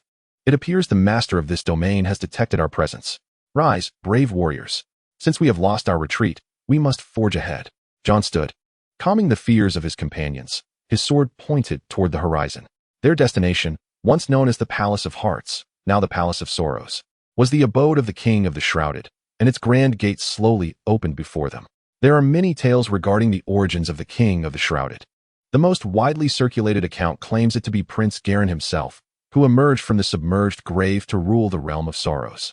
A more plausible narrative suggests that throughout history, numerous kings of the Shrouded have existed, with each successor inheriting the position upon the death of the previous. A more romantic version posits that the king was originally a statue, brought to life by a gray woman from the mists, who bestowed upon it a kiss from her icy lips. However, it was not until Jon beheld the figure seated upon the throne of the Palace of Sorrows that he realized how absurd those tales truly were. The King of the Shrouded was not an individual. Rather, it was an amalgamation of souls, all bound within the swollen corpse of Prince Garin, each soul having perished due to his curse. This corpse, magically distorted and nearly 4 meters tall, surpassed even the giants Jon had encountered beyond the wall. In this manner, Prince Garin eternally tormented his foes, transforming his own decay into a prison that denied these intruders any hope of rebirth. Upon Jon and his comrades' arrival, the King of the Shrouded presented them with but 2 choices, either to slay them or to join their ranks. Now, even the thought of retreating is futile, for Jon and his companions have already ventured into the very depths of the cursed heartlands, leaving them with no alternative. The battle commenced the instant the words ceased.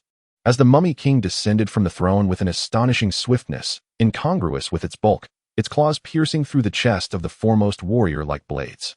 The first casualty, once the runner-up in the Getarobi tournament, had shattered 4 lances in his duel against Longspear Leo, ultimately succumbing to defeat. In his final moments, he sought to retaliate with his sword, yet only managed to sever the ring and pinky fingers of the Mummy King's right hand. The second victim was a terrified ferryman, who, in his panic, attempted to flee the palace but was met with the Mummy King's claws, which impaled him from behind, extracting his lungs and heart. The third casualty was a mercenary hailing from the Stormlands, who, before his demise, managed to blind the Mummy King in its left eye and sever its nose. The fourth and fifth victims were twins, who intended to exploit the moment to strike from behind, only to be crushed under the immense weight of the Mummy King's corpulent form as it toppled backward. The sixth victim aimed to sever the Mummy King's right leg, yet his sword became lodged in its knee and could not be withdrawn, leading to his skull being crushed by the rising Mummy King. The seventh victim wielded a war hammer, delivering a mighty blow that shattered all the toes of the Mummy King's right foot. This caused the Mummy King to lose its balance, and in a fit of rage, it seized the warrior and hurled him violently against the walls of the Heart Palace. The final casualty was old Jon, who adeptly slid beneath the Mummy King's girth, grasping the sword ensnared in its knee.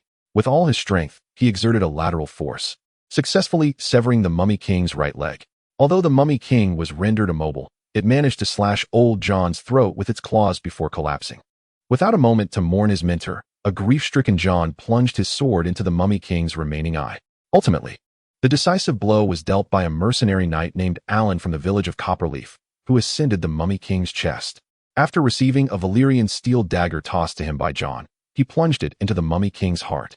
The magical essence embedded within the Valyrian steel obliterated the Mummy King's heart, shattering the curse that had plagued Prince Galen for a millennium. In an instant, all the souls trapped within the Mummy King's swollen corpse were erased, and the dense fog that had enveloped the Heartlands dissipated into nothingness. Following the battle, the 3 survivors began to transport the bodies of their fallen comrades, Jon took special care to examine his mentor's arm, where the marks of grayscale had indeed vanished. Chapter 65. The Progeny of Dallin. After Jon Valyrian's party successfully vanquished the Mummy King within the Heart Palace, the fog that had shrouded the Heartlands for a millennium vanished without a trace in an instant. Moreover, the affliction of grayscale that plagued all of the inhabitants of the Sad Hill was simultaneously cured, leading those individuals to fervently acclaim Jon as their lord. Within the throne room of the Red Keep, the Hand of the King, Lord Batewiber, reported to the monarch on the recent significant events transpiring in Essos during a council meeting. The tales he recounted resembled the extraordinary exploits one might only expect in the Age of Heroes. Even the drunken minstrels in taverns would hesitate to fabricate such narratives. Upon absorbing this information, the Chancellor of the Exchequer, Lord Ponlos, expressed his skepticism, shaking his head in disbelief. My network of spies stationed throughout Essos had each conveyed via Raven the reports of the mists lifting from Sad Hill, confirming that the locals had indeed accepted Jon Valyrian as their lord. Furthermore, according to my intelligence network, not only in Sad Hill, but across Essos and nearly all of Westeros, grayscale patients astonishingly recovered on the same day. Hence, while I deemed the matter to be potentially false, the improbability of it being untrue lingered. The Master of Whisperers, Lord Brynden Rivers, took up the Hand's remarks and added, "By the gods, we are indeed witnessing the birth of a legend reminiscent of the Age of Heroes." The Lord Chancellor, Lord Haver, marveled incredulously. "Is there anything further to discuss regarding Jon Valyrian?" King Daeron II, seated upon the Iron Throne, inquired after processing his astonishment. "Indeed, Jon Valyrian has proclaimed his intention to establish a branch of House Valyrian in Essos, naming the new House Weirwater to honor his unfortunate mentor who perished during this adventure."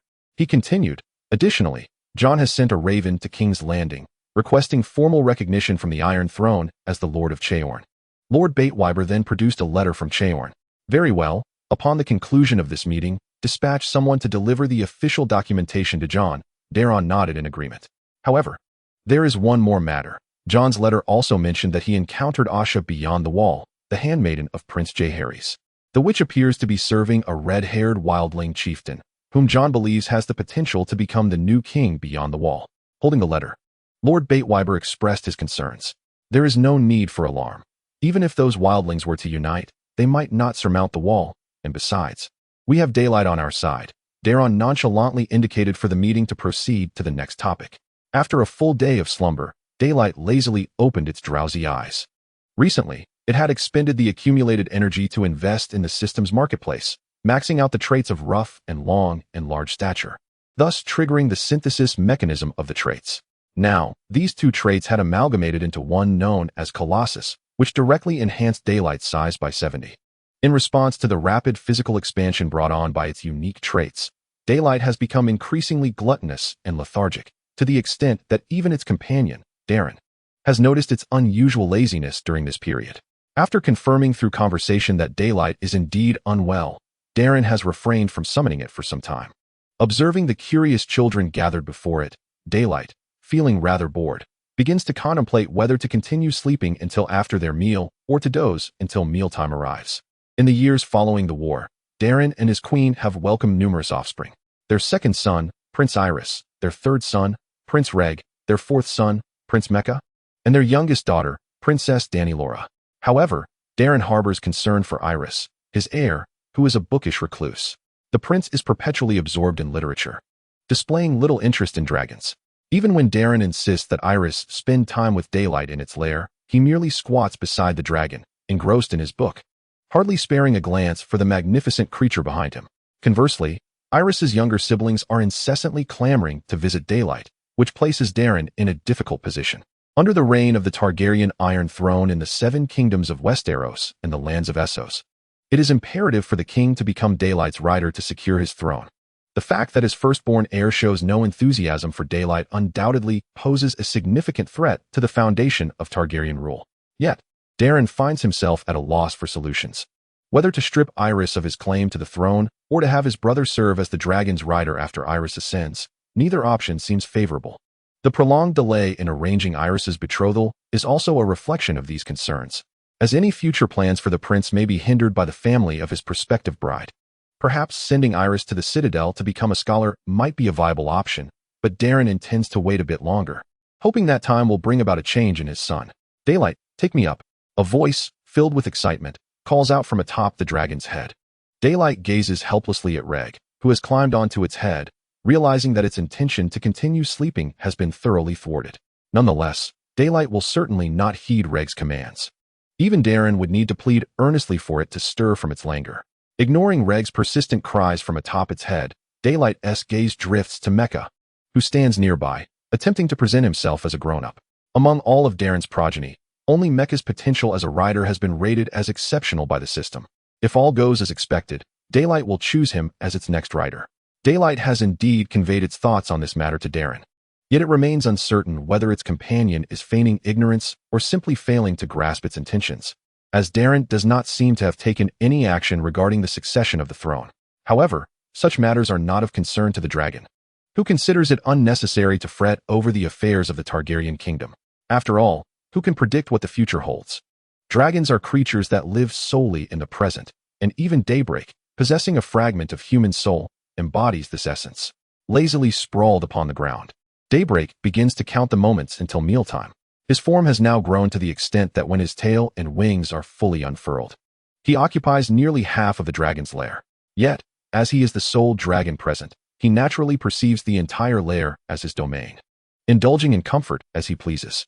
Chapter 66. The Fleeting Vulture King. My lord, we should soon approach the lair of the Vulture King, Sir Eustace Osprey respectfully addressed the knight before him.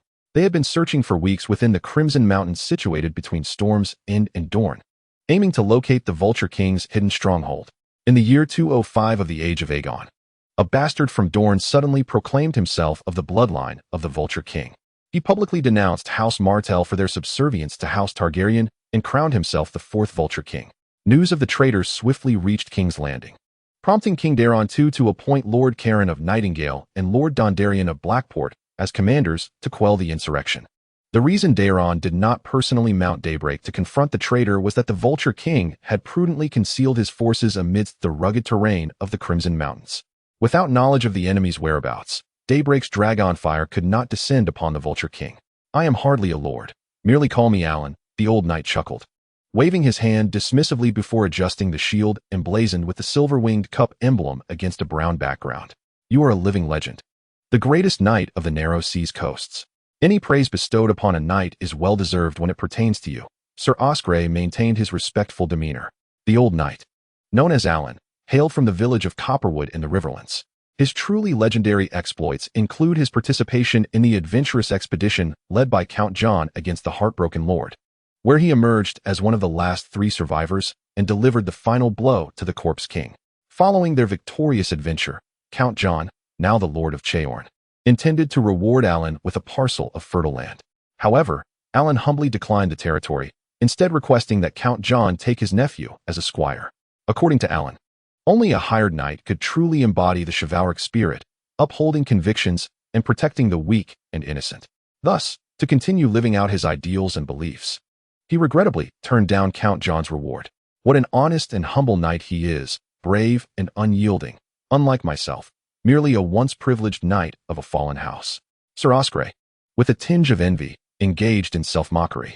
The Osprey family, once illustrious, had been appointed as the northern commander of the River Bay Kingdom by the Gardner family, forging matrimonial alliances with numerous noble houses including the Florent, Tabak, and Hightower families. However, during the insurrection of the Faith Militant, the family aligned themselves with the commoners and the sons of warriors against Maegori, ultimately losing their lordship and descending into obscurity. Sir Osprey yearned to participate in the war like the knight Alan, driven by loyalty and conviction, rather than merely for the bounty to support his household. King Daeron too rode upon the back of the Daylight, gazing down through the clouds at the Crimson Mountains below, his brow furrowed, as if troubled by some pressing matter. Yet Daeron's concern did not stem from the rebellion of the Crow King. To him, it was merely a farcical performance of a jester. The forces led by Count Caron and Count Danylian were steadily constricting the Crow King's movements, and the Iron Throne's siege of the Crimson Mountains resembled a noose tightening around the Crow King's neck. His demise was merely a matter of time. Daeron's true anguish lay in the question of succession for the Iron Throne. His second son, Illyris, was utterly unfit to become the rider of the Daylight, while the favor of the Daylight inexplicably fell upon his fourth son, Mikar. The king knew all too well the profound ramifications that the inability of the Iron Throne's monarch to become the rider of the sole dragon in existence would have on the future governance of the realm. However, how could he elevate Mikar to the throne while circumventing his two elder brothers, who held superior claims to succession? The principle of primogeniture formed the very foundation of the noble system within the Iron Throne. Contravening, it would likely destabilize the Targaryen rule. The Targaryens had once faced insurrection from the faith militant due to consanguineous marriages. Moreover, the original principle of gender-equal inheritance had ignited the flames of the Dance of the Dragons. This encapsulates the formidable power embedded within the noble traditions that have endured for millennia in Westeros. Unless Daeron publicly stripped Illyris and Rhaegar of their claims, it was implausible for Mikar to ascend the throne even if he were to ride a dragon. Yet, did he truly wish to take such a step? Daeron wrestled with this internal conflict. Even though reason dictated that depriving Mikar's two brothers of their inheritance in favor of the dragon-riding Mikar was the optimal means to preserve Targaryen rule, he remained unable to resolve himself to that course of action. Perhaps, he consoled himself with a hint of self-deception. A more prudent solution would emerge in the future. After all, who could assure him that this path was indeed secure? If misfortune were to befall Mikar, and he had already stripped Illyris and Rhaegar of their rights, would he then be compelled to restore their claims, or would he rather allow Valerion or Blackfyre to inherit the Iron Throne? Such a scenario could potentially incite even greater turmoil. 7. Save us. Why is the fate of the Targaryens so perpetually inscrutable? Tormented to the core, Daeron silently implored the 7 gods not to force him into such a harrowing and uncertain choice. Yet, daylight interrupted his supplication in the next moment. For the dragon had already discerned its quarry. The Vulture King, concealed within the Crimson Mountain ranges, was cornered by the armies of the Iron Throne, poised for a desperate final stand. Alas, the timing he chose was utterly disastrous. As the Vulture King led his rebels forth from the caverns and gorges, daylight circled ominously above them in the clouds. The ensuing tale bore no semblance of suspense, although daylight refrained from a direct dive, mindful of the companion upon its back. Its dragon fire descended like a harbinger of doom upon the traitors below. The forces at the border scarcely needed to intervene. The Vulture King and his army were reduced to ashes, observing the ground and cliffs beginning to melt under the searing heat of the dragon fire. Count Kaelin and Count Tandalin no longer cast a glance below, ordering their troops to turn back. There was no necessity to scour the battlefield. No one could survive in the wake of daylight's wrath, and there existed no spoils worthy of seizure. Most of the traitors had scarcely lifted their heads to behold the dragon before being engulfed in flames. Their armor and weapons melted into worthless pools of iron. The soldiers of the Iron Throne gazed upon the white harbinger of this devastation with a mixture of awe and terror, many already invoking prayers to the 7 gods above. Among them was Alan from Copperwood Village, who had been brought to King's Landing by his grandfather in his youth, where he had glimpsed the last dragon.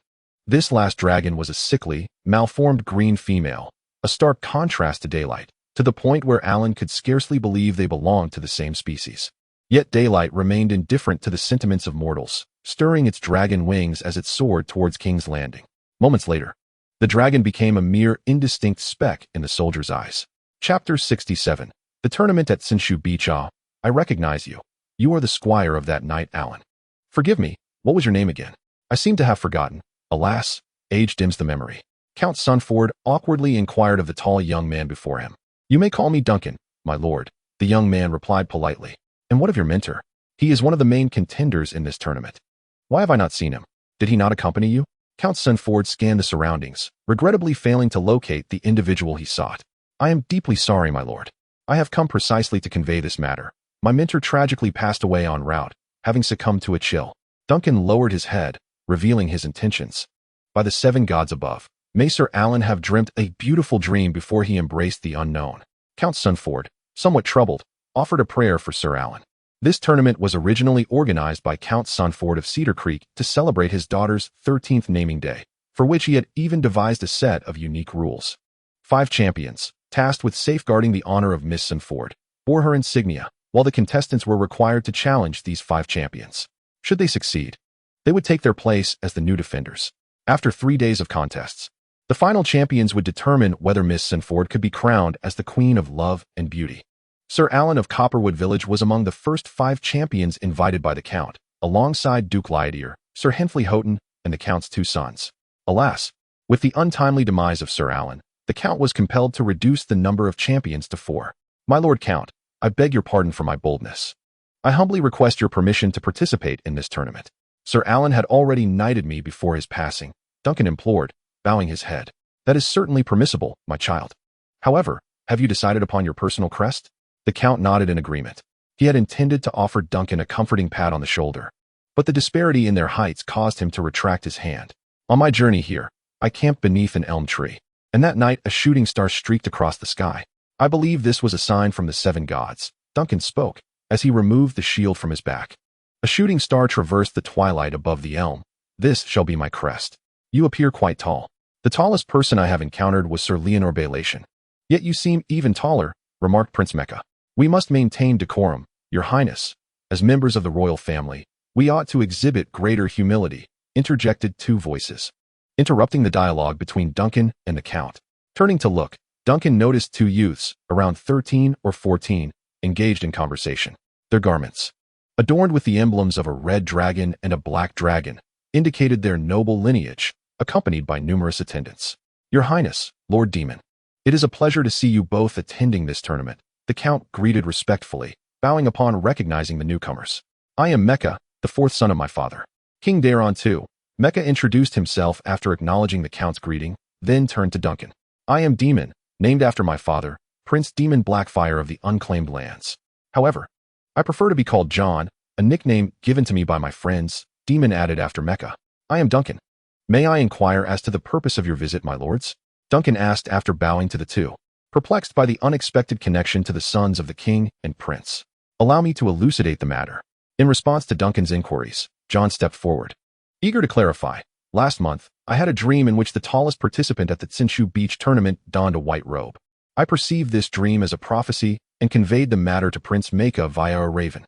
However, the prince replied that he did not believe my prophecy, as he asserted that Sir Leonor Baelation had already confirmed his intention to compete in the tournament. Sir Leonor, being the tallest individual across the 7 kingdoms, as the heir of Wind's Rest, could never ascend to the rank of Kingsguard. I concede that the prince's reasoning holds merit, yet I remain unconvinced. Thus, we agreed to meet at Tsinshu Beach to wager on who is correct. I apologize, though my stature may indeed surpass that of Sir Leonor. I do not deem myself worthy of the honor of the Kingsguard, nor do I intend to don the white robe. Duncan, crouching down, spoke apologetically to Mecha and his companion. Do not concern yourself, Sir Duncan. John is known for his fanciful dreams, which he often takes quite seriously. He has even dreamt of, well, it is best not to dwell on his dreams too much, Mecha replied, shaking his head. John had accompanied his father, Prince Blackfire, to the Red Keep, where he quickly forged a friendship with Mecha, and they maintained correspondence through ravens even after parting ways. John occasionally experienced dreams about the future, leading him to believe he possessed a gift akin to that of his Targaryen ancestor, Dreamwalker Daenerys. However, Mecha remained skeptical, especially considering one of John's dreams in which Mecha was crowned as the king of the Iron Throne, riding upon a great dragon. This prophecy was shared only with Mecha, never even disclosed to his father, Prince Blackfire. Yet, how could that transpire? He was but the 4th son, with 2 elder brothers preceding him in the line of succession. Moreover, he was rather unremarkable, less favored than the late Prince Baelor, not as astute as Prince Aerys, nor as gentle as Prince Rhaegar. Recent events, however, continually stirred in Mecha's mind that nearly forgotten prophecy. Last year, his father, Daeron, engaged in a lengthy private discussion with his 2nd son, Aerys, who was originally the heir, before sending him to the Citadel to become a maester. Earlier this year, the king unilaterally arranged a betrothal between Mecha and his sister, Daenora. This union, in itself, held little significance, as blood-related marriages were a Targaryen tradition. The crux of the matter lay in the fact that Mecha's elder brother, Rhaegar, had yet to be betrothed. Why then was Mecha favored with a betrothal before his brother? Rumors began to circulate within the flea-ridden alleys of King's Landing, suggesting that the king intended for his 4th son, Mecha, to inherit the Iron Throne, yet the king appeared oblivious, taking no action whatsoever. Prince Rhaegar harbored a lingering resentment towards his father, and being unengaged to anyone, he frequently visited the brothels of King's Landing. Rumor had it that he had even fathered a pair of illegitimate twins. Mecha wished to counsel her elder brother, but found herself at a loss for words, as the rift between him and their father largely stemmed from his own actions. Meanwhile, Sir Leonor Baelish, amidst the cheers of the crowd, effortlessly unseated his challenger once again in less than 3 exchanges, laughing triumphantly. Leonor was known for his hearty laughter, earning him the moniker the Roaring Storm and making him a favorite among the common folk. In the first round of the tournament, he had challenged Sir Robert Sandford, one of the reigning champions, and their duel resulted in the splintering of no fewer than 9 lances, until Sir Robert, unable to withstand any longer in the foot combat, was compelled to concede. However, Robert's father, the Earl of Sandford, was quite pleased with this outcome. For if Sir Alan of Copperwood was the most humble and honest knight in the 7 kingdoms, then the Roaring Storm, Leonor, was undoubtedly the finest warrior. The mere fact that his son could battle until the very end attested to his strength. Following his victory, Sir Leonor transitioned from challenger to one of the defenders of the tournament, steadfastly safeguarding his title thus far. The Duke of Casterly Rock, Daemon Lannister, who was fervently enthusiastic about the tournament, also took part in this grand event, yet his opponent, Duke Leo, bested him in just 3 rounds. Nevertheless, Duke Daemon bore no ill will. He regarded such activities as being more about participation than victory, and he had never expected to win. Besides, he believed he had already established superiority over Duke Leo in another realm. In terms of the expansion into Essos, the chosen Arno had completed the fundamental reconstruction work. Yet Tytos had relinquished his claim on Samel. As Daemon had anticipated, Leo was utterly unprepared for the underhanded tactics employed by Volantis, and thus the reconstruction of Samel ultimately came to naught. Despite his lackluster performance in the tournament, Daemon's eldest son, Tybalt Lannister, successfully rose to become one of the champions defending the title, bringing pride to his father. Though Daemon often found himself troubled by his son's impulsiveness, such as Tybalt's declaration of his infatuation with Arno, he ultimately had no recourse. Tybalt even suggested that he was willing to forsake his inheritance of Casterly Rock, proposing his younger brother, Jaeler, take on the title while he himself would become the Lord of Arno. In the end, Daemon, albeit reluctantly, acquiesced to his son's wishes. Now, Daemon sat in the esteemed viewing area of the tournament, observing the next valiant knights stepping forth to challenge the Roaring Storm, Leonor. "Come on, I believe in you, Duncan," Jon encouraged, as the competitors prepared to enter the arena. Although the 3 had not known each other for long, Jon and Maeka forged a friendship with Duncan, cheering him on for the duel to come. "Thank you for your blessings, Your Highness, Lord Jon," Duncan expressed with a smile, acknowledging the 2, who were not significantly older than him. Despite Duncan's towering stature, he was merely 2 years their senior.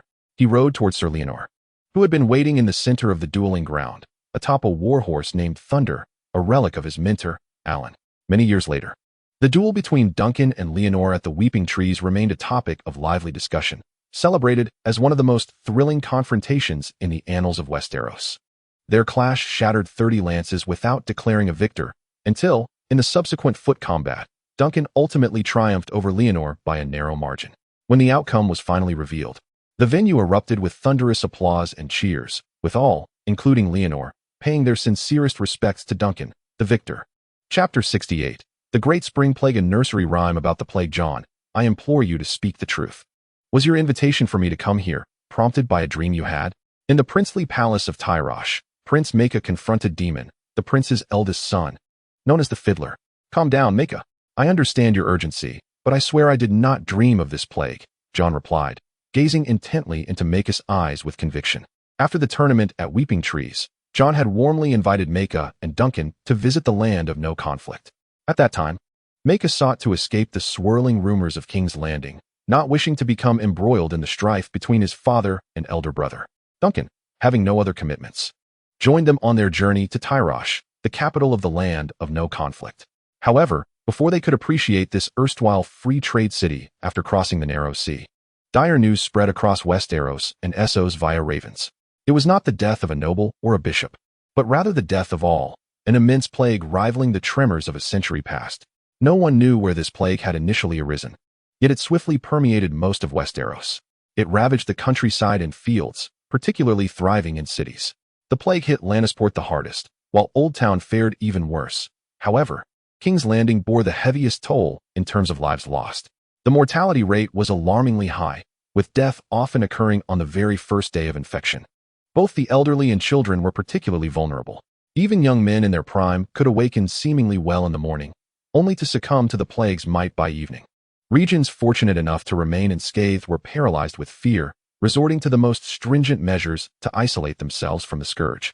The valleys in Dorne, leveraging the geographical advantages of the mountains, have effectively sealed all routes in and out, while the city-states across the narrow sea have closed all their ports.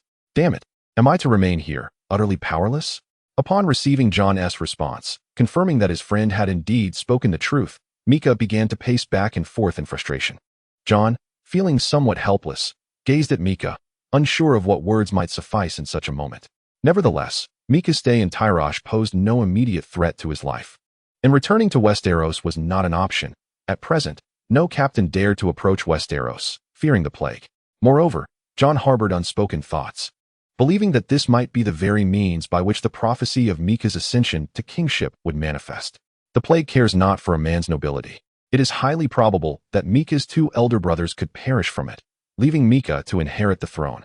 Alas, if you find yourself without purpose, I suggest you engage in swordplay with Duncan at the tourney grounds to expend your energy. Anything is preferable to your current aimless wandering, Jon remarked, though he felt the words were somewhat inappropriate. Yet, the truth remained. No amount of Mika's urgency would alter the course of fate. Brandon, tell me, what is the current state of King's Landing? King Daeron lay weakly upon his bed, his voice hoarse as he inquired of his half-brother.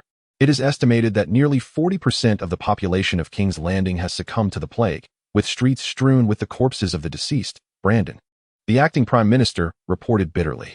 In truth, Brandon also served as the Minister of Justice, the Minister of Finance, and the Minister of Marine Affairs, as those previously in these positions had succumbed to the disease. The plague indiscriminately embraced all chosen by it, regardless of wealth, status, or piety. The High Septon, a third of the archbishops, nearly all members of the Silent Sisters, as well as Prince Aerys and Prince Rhaegar, have been claimed by the plague. Even now, the king himself has been infected. What of Mika and Daenerys? Daeron inquired about his foremost concern. Princess Daenerys and her handmaiden are isolated within the towers of the Red Keep, with all water sources and food secured from the outside. Your grace need not worry for the princess's safety. As for Prince Mika, he had been invited to Tyrosh prior to the outbreak.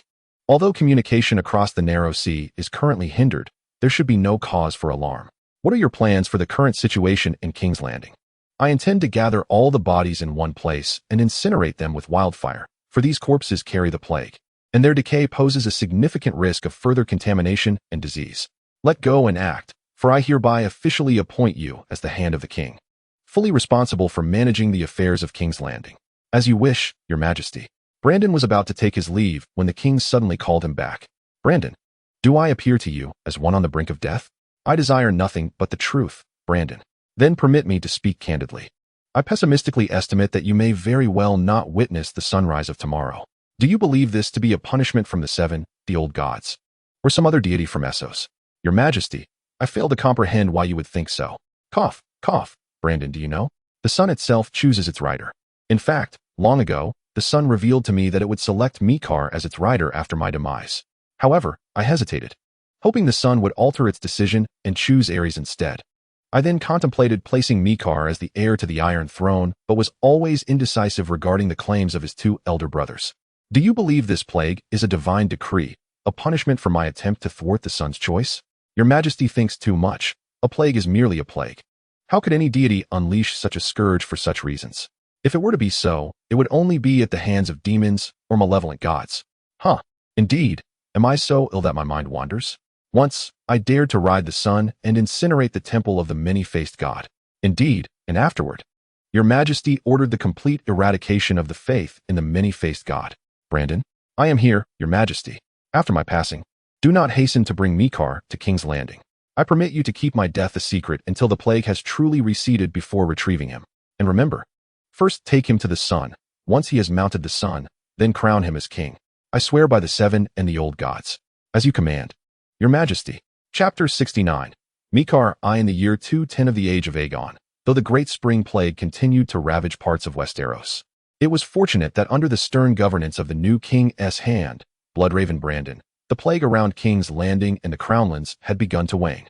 The first decree issued by Brandon upon assuming the office of hand was to gather all the corpses in King's Landing into a single location, to be incinerated by the pyromancers. According to the recollections of citizens who survived the plague, the flames from the pyres that night made King's Landing appear as if it were aglow against the night sky. Once it was confirmed that the danger of plague had passed in King's Landing, the hand hastily dispatched ships to bring Prince Mikar back from Tyrosh. In accordance with the late king's last wishes, On the very night, he returned Prince Mikar to King's Landing. Brandon first took him to the dragon's lair where the sun resided. The prince's process of bonding with the dragon was remarkably smooth. He mounted the sun without incident, and the following day he was formally crowned as Mikar Targaryen I. The coronation of the king can undoubtedly be deemed the most austere among the lineage of those who have occupied the Iron Throne, especially given the lingering remnants of the plague that continues to afflict Westeros. King's Landing merely dispatched ravens to announce the ascension of the new monarch to the Seven Kingdoms and the realms of Essos, yet no esteemed guests were invited. Even the nobility of the Crownlands was notably sparse during the entire ceremony. Furthermore, even if the nobles of the Seven Kingdoms were unafraid of the plague, few could reach King's Landing at this time, as all were preoccupied with the burial of loved ones and the conducting of funerals. Indeed, many castles were bereft of their raven masters, who succumbed to the plague, resulting in numerous nobles learning of the new king's ascension only days later. "Lord Brandon, pray tell me about the ravaged Iron Throne," said Mikar. "I have been across the narrow sea and have heard only whispers of the current affairs in Westeros." Within the throne room of the Red Keep, Mikar, crowned, inquired of his hand. He sat cautiously upon the Iron Throne, ill at ease upon the seat of blades. Many matters remained obscure even to present-day King's Landing, as the plague severely hindered the flow of information. Although the ravens were not directly affected by the plague, the scholars who managed them were not so fortunate. The hand of the king, Brandon, responded with a hint of resignation. "Are we truly rendered powerless, merely spectators in this dire circumstance?" Mikar, unsatisfied with the hand's response, pressed further. "Not entirely, at the very least. We can confirm that the incineration of corpses indeed curtails the further spread of the plague. I have ordered that this method be implemented throughout the Seven Kingdoms, striving to rid Westeros of this affliction as swiftly as possible. Is there anything I can do?" Mikar inquired.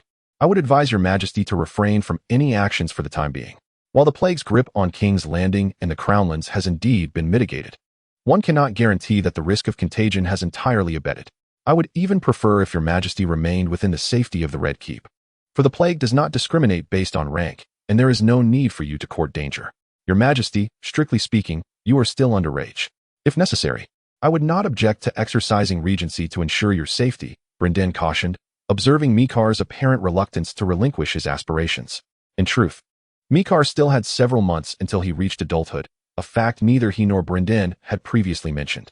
In a time when the Iron Throne could hardly convene a council of ministers, the notion of regency for a mere few months seemed rather futile. "If your majesty truly wishes to take action, I suggest you spend more time with Queen Daenerys.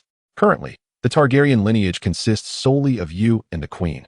You should cherish each other's company," Brandon remarked, gazing at the still somewhat youthful king seated upon the throne, his emotions a complex tapestry. Since the Dance of the Dragons, the Targaryen family has seemed to be under a curse, as if fated to endure perpetual misfortune. The Targaryens have always faced a scarcity of heirs for various reasons, with the looming danger of extinction ever present. Brandon's advice to the king to spend more time with the queen was not merely a suggestion for mutual solace. It carried an ulterior motive, hoping that their companionship would lead them to bed, thus ensuring the arrival of an heir sooner rather than later. "Very well. I shall oblige you, my Lord Prime Minister," Maker agreed after a brief silence. "Now, let us change the subject, Brandon. I have heard whispers that you are indeed a sorcerer. Could you clarify whether this is merely a rumor?" Without abruptly ending their conversation, Maker posed a question he had long pondered since his days as a prince. "I am indeed a sorcerer, and the art of magic, along with mysticism, is among the most distinguished of my skills. Furthermore, I have had the privilege of studying the tome left by Prince Jaehaerys. I allow the rumors to persist simply because I disdain deceit, yet openly acknowledging it would be rather inappropriate," Brandon explained generously. "Could you share with me some insights into the realm of magic?" Maker inquired. "That is rather broad. May I ask which aspect you wish to hear about most?" "Perhaps regarding the deities," Maker suggested. "In this plague, nearly half of the church's members, including the High Septon, have perished. I wish to understand why the gods have not answered their prayers. Were they not devout enough?" "You ponder too much, your majesty. None of the deities in this world possess the omnipotence extolled in their scriptures. They are neither omniscient nor omnipotent. Otherwise, why would they require monks to serve them or adherents to worship them? Especially in this age of waning magic, the gods are often rendered powerless. Otherwise, your father, the late king, would not have so easily eradicated the worship of the many-faced god from this realm. Then, where do these deities originate? Most emerged naturally after the birth of the world, while a small fraction ascended from mortals to divinity. What does it mean for something to form naturally? Can mortals truly become gods? This question is rather intricate. Allow me to elucidate. Long ago, when the world had yet to truly come into existence, all was still undifferentiated.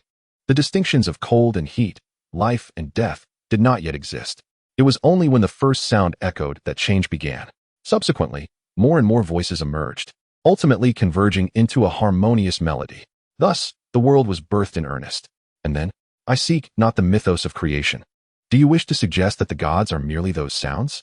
Not quite. The essence of the deities is that they are instruments born from these sounds, which seek to resonate eternally. I have only heard of sounds produced by instruments, never of instruments arising from sounds, Maker remarked. Many truths are counterintuitive, yet you may interpret it as such. The sounds represent the divine vocation, while the instruments embody the gods. The position requires someone to fulfill it, yet it is indeed only after a vacancy arises that one is appointed. To ascend from mortal to deity is to join this divine orchestration as an instrument. Admittedly, my understanding remains somewhat nebulous, but I shall leave it at that for now. Blinden, do elaborate further on the notion of mortals becoming gods. Essentially, there are two pathways to divinity. The first involves creating a new sound and becoming the instrument of that sound. The second entails replacing an existing instrument within the cosmic symphony. However, the path to godhood is not as unambiguously beneficial as one might presume. The price is often one that not all can bear. Price? What price? As an instrument, a deity must incessantly produce notes. This is their duty and the very essence of their divinity. The act of performing the sacred melodies gradually leads to the alienation or even the materialization of the instrument. Initially, upon becoming a god, an individual may still wield their divine power to satisfy personal desires. Yet, over time, they will inevitably be contorted by their obligations, ultimately transforming into a being solely devoted to the fulfillment of divine responsibilities. Much like the metamorphosis of eggs and flour into bread, it becomes increasingly difficult to discern whether the final deity retains any semblance of the original mortal. So, according to your assertion, deities are devoid of personal desires. Indeed, they are. Even actions that may appear to be driven by personal desires are merely executed to enhance the fulfillment of their divine roles. Take, for instance, the King of Light from across the narrow sea. His insistence on being the sole true God serves to amplify the resonance of his music within the grand melody. This is a duty inherent to his role as an instrument, not a manifestation of personal ambition. You seem to possess considerable knowledge. Is this all chronicled in the tome left by Prince Jaehaerys? Most of it is, yet I must remind your majesty that powerful magic often comes with a price, particularly those pertaining to prolonging life or resurrection. The wielders of such magic invariably transform into grotesque versions of their former selves. This was also the reason for Prince Jaehaerys' suicide. His mortal lifespan was insufficient to endure until the resurgence of magic. In truth, the cost associated with extending life, resurrecting the dead, or ascending to godhood was, in his eyes, far worse than the embrace of death. Chapter 70. The triumph of force over labor. As the spring plague recedes, the 7 kingdoms of Westeros begin to awaken once more. The Vale, Dorne, and the lands of Essos, previously untouched by the pestilence, have started to provide resources for reconstruction in the afflicted regions at relatively fair prices, under the aegis of the Iron Throne. Yet not all are willing to rebuild their homes with their own hands. Often, the path of least resistance is the preferred choice for some. Thus, one might inquire, are the Iron Islands in rebellion? Within the throne room, King Mecca, now accustomed to the Iron Throne, posed this question to his council. As the Iron Throne gradually begins to shake off the affliction of the plague, the exchange of goods and information across the lands is starting to resume, and the small council in King's Landing has also recommenced its operations. Strictly speaking, the Iron Islands have not officially rebelled. The current leader of the Iron Islands, Euron Greyjoy, has neither usurped the title of king nor publicly declared his opposition to the rule of the Iron Throne. The Master of Whisperers, Lord Qyburn, quietly reminded that he is a minor lord from the Crag, a peninsula located to the northeast of the Crownlands, jutting into the narrow sea, bordered by Crab Bay to the north and Blackwater Bay to the south. The local nobility has traditionally owed direct fealty to the Queen, as it was not the conqueror Aegon who subdued this region, but rather his sister and queen. As the Prime Minister, Lord Brynden has maintained full control over the Iron Throne's network of spies, leading many to perceive him as little more than a puppet. Silence does not equate to inaction. Those Ironborn have brazenly defied the laws of the realm, pillaging the Westerlands and the north, which constitutes a grave act of treason. The newly appointed Minister of Justice, Lord Edmure Tully, who had crossed over from the shores of the Narrow Sea, vehemently refuted the master of Whisperers' comments. Indeed, I concur with Lord Tully. The realm must impose severe retribution upon the Iron Islands. At this moment, the Minister of Marine, Lord Demon Valerion, echoed this sentiment. Following the plague, the Ironborn, seizing upon the weakness of both the Westerlands and the North, have begun to revive their historical raids. The regions recently ravaged by the plague are exceedingly vulnerable, with even the Guardian of the Westerlands, Lord Tywin Lannister, having succumbed to the illness. Thus, the Ironborn's sudden onslaught took the Westerlands and the North entirely by surprise, granting them a significant advantage. The sea monster has plucked the lion's whiskers and knotted the tail of the dire wolf. This was the precise phrase uttered by Lord Brynden before the meeting commenced. However, these pirates are ill-equipped to contend with a true dragon. From her seat upon the Iron Throne, Queen Daenerys remarked, "I could simply mount Drogon and deliver them all to the stranger." The dilemma lies in the fact that these marauding Ironborn are far too dispersed. Relying on Drogon to locate and eliminate each one is an arduous and time-consuming endeavor. The hand of the king, Brynden, shook his head. Then why do we not simply dispatch the royal decree to the Iron Islands via Raven? The Ironborn may roam freely, but their castles remain stationary. The flames of Drogon are sufficient to melt any fortress, unless Euron, that sea monster, is indifferent to the fate of Pike. He would not dare to blatantly disregard the commands of House Targaryen. The Lord of the Crag, Lord Catelyn Greyjoy, proposed his own council. Pike Castle, situated on the island of the same name, is one of the 8 islands of the Iron Islands and serves as the stronghold of House Greyjoy. Known as the Governors of the Iron Islands, Pike Castle is an ancient fortress, once occupying a far larger area than it does now. Originally built upon a cliff that jutted out over the sea, it has since been eroded by the elements. The towers of Pike gradually became isolated atop fragile, crumbling reefs, perpetually surrounded by the briny sea. Today, nobles from the Iron Islands, the Westerlands, the North, and the Riverlands gathered here to witness the trial of the Ironborn. Darion Greyjoy, although the evidence of your plundering of your peers is irrefutable, I still grant you the opportunity to defend yourself, adhering to the principles of fairness and justice, proclaimed King Maegor from the Iron Throne, addressing the leader of the Iron Islands. Darion's form stiffened momentarily before he mustered the strength to puff out his chest. Alas, it was akin to summoning a physician for the deceased. Words were too late. He lifted his gaze to the Targaryen king seated upon the Iron Throne, feeling a bitter pang in his heart. The old way, as the Ironborn referred to their ancestral tradition of raiding, had waned since Aegon's conquest, as they were no longer permitted to plunder the vassals of the Iron Throne, leading to its gradual decline. However, with the dawn of daylight, the Iron Throne frequently found itself embroiled in war, conquering Dorne, the Undul's expedition, and the Anti-Iron Throne alliance following the ascension of the last king.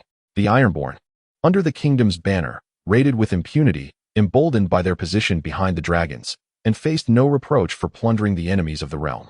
During that time, many priests of the drowned god proclaimed to see hope for a revival of the old way. Yet, with the cessation of hostilities, the so-called renaissance of the old way swiftly devolved into farce. I have little to defend, Darion spoke slowly under the watchful gaze of the white-cloaked knights. Since Aegon the Conqueror ascended the Iron Throne, the only realm where the Ironborn were still permitted to raid was Dorne. After its conquest, they were left to circumvent Dorne along the Sunset Sea to pillage the Stepstones and the Three Daughters. Yet now, with half of the free cities subjugated by the Iron Throne, the nearest targets for the Ironborn have become Volantis or the Summer Isles. And what lies beyond? If the power of the Iron Throne continues to expand, absorbing these lands as well, will the Ironborn be left only to raid the Jade Sea or the Shivering Sea? To resurrect the old way, we have no choice but to gamble everything. Upon concluding his statement, Darion fell silent. There were many thoughts left unspoken, such as the rumors suggesting that the entire Targaryen lineage in King's Landing had succumbed to plague. If the royal house truly perished, other dragon-blooded families might very well engage in fierce conflict over the dragons and the throne, providing the Ironborn with ample opportunities to navigate the chaos of war. Upon receiving the news that Prince Maeka had ascended to the throne riding a colossal dragon, Darion instantly lost the resolve to restore the ancient path. He had initially intended to cease hostilities, yet those marauders, having tasted both blood and gold, were akin to wild horses that could not be reined in. As the leader of the Ironborn, Greyjoy found himself compelled to follow a singular, blind path to its bitter end. I am pleased that you have chosen to silence yourself early. Although my Prime Minister advises that a king should be just and patient, This does not imply that I shall squander my patience on the incessant prattling of a brigand. I demand that all Ironborn return their ill-gotten gains and make full restitution to the victims. All laborers and salt wives shall be granted their freedom. Moreover, since you desire the ancient path, I shall grant it to you. Daeron Greyjoy, along with all Ironborn who participated in the plundering, shall be divided into groups of 10 for a drawing. From each group, one shall be chosen, either to meet their demise or to serve as a laborer upon the Iron Throne, repaying their crimes through a lifetime of unpaid toil. Maekah, seated upon the Stone of the Sea, slowly articulated his judgment upon all Ironborn. Of course, you may choose to defy my decree, provided you are prepared to engage in battle with the true dragon. At that moment, I shall ride the daylight and commence the melting of every castle upon the Iron Islands, starting from Pike. Chapter 71. His Majesty the King, reflecting upon the fact that he had already changed riders 3 times, daylight cast its gaze upon the bustling city of King's Landing. Though uncertain of the fate of the pure dragons, daylight, possessing a fragment of human soul, occasionally reminisced about the past. Nevertheless, life must persist. Much like the mortals who continue to live in the aftermath of a plague, the existence of dragons too carries on. One hopes that Maekah may endure a while longer, for the sensation of changing riders is hardly pleasant. Ignoring the jubilant citizens of King's Landing who craned their necks in eager admiration, daylight concluded its daily promenade and altered its course back to the dragon's lair, in celebration of the successful quelling of the rebellion in the Iron Islands. And to aid the populace in emerging from the somber atmosphere of the plague, King Maekah decreed a grand tournament. Nobles from across the 7 kingdoms and various realms of Essos received invitations to the event. However, if there was anything that piqued the curiosity of the citizens of King's Landing, it was undoubtedly the sight of the Ironborn laborers, shackled and pallid. Although numerous clerics urged the king and his council to reconsider, deeming this form of indentured servitude immoral and wicked, the king's hand explained that these individuals were prisoners of war of the Iron Throne. Once they had atoned for their transgressions through labor, they would naturally regain their freedom. Yet, what the Bloodraven Duke did not disclose was that the timeline for these individuals to atone for their sins would ultimately be determined by the Iron Throne itself. The presence of the Iron Islands laborers in King's Landing primarily stems from the current scarcity of labor in the city. They were aptly employed to arrange the venue for the tournament, simultaneously serving to highlight the unassailable authority of the Iron Throne through these vanquished foes. Following the conclusion of the tournament, the small council unanimously approved their use to cultivate the farmlands abandoned in the Crownlands due to the plague. This effortless pacification of the Iron Islands undoubtedly solidified Maekar's authority as king, while also enhancing the renown of Daylight. Although he exerted minimal effort during this endeavor, his sole display of dragon fire occurred in Pike, where, at the behest of his companion Maekar, he melted a tower south of the city gates to demonstrate that his threats to demolish every castle in the Iron Islands were not mere bluster. Such an approach, relying on reputation to compel surrender without conflict, indeed possesses a certain elegance. How does it feel to personally partake in the tournament as king? Asked Brynden, the Hand of the King, as he sat at his desk in the Tower of the Hand, inquiring about the previous day's tournament experience. Not particularly remarkable, Maekar replied. You are correct, Brynden. No one dares to truly engage the king in combat. With that, Maekar made himself comfortable in a chair after pushing open the door to the Hand's office. Is that so? Yet I hear you triumphed over Prince Demon Blackfire. That is quite significant, as many consider him a warrior descended from the heavens. Pausing his perusal of documents, Brynden regarded Maekar with a knowing smile and continued to inquire. I wager you are already aware of the circumstances. Demon was the only one to challenge me during the tournament, and after a mere exchange, he surrendered by casting down his weapon. What does that signify? Does he believe I would value such an ambiguous victory? Maekar gripped the armrests of the chair in frustration, clearly displeased. He did so merely to spare you from embarrassment. Surely you did not think he would genuinely engage you in battle? Did you foresee this outcome? That my participation in the tournament would unfold in such a manner? Why would I intervene? After experiencing it for yourself, you would come to understand these truths.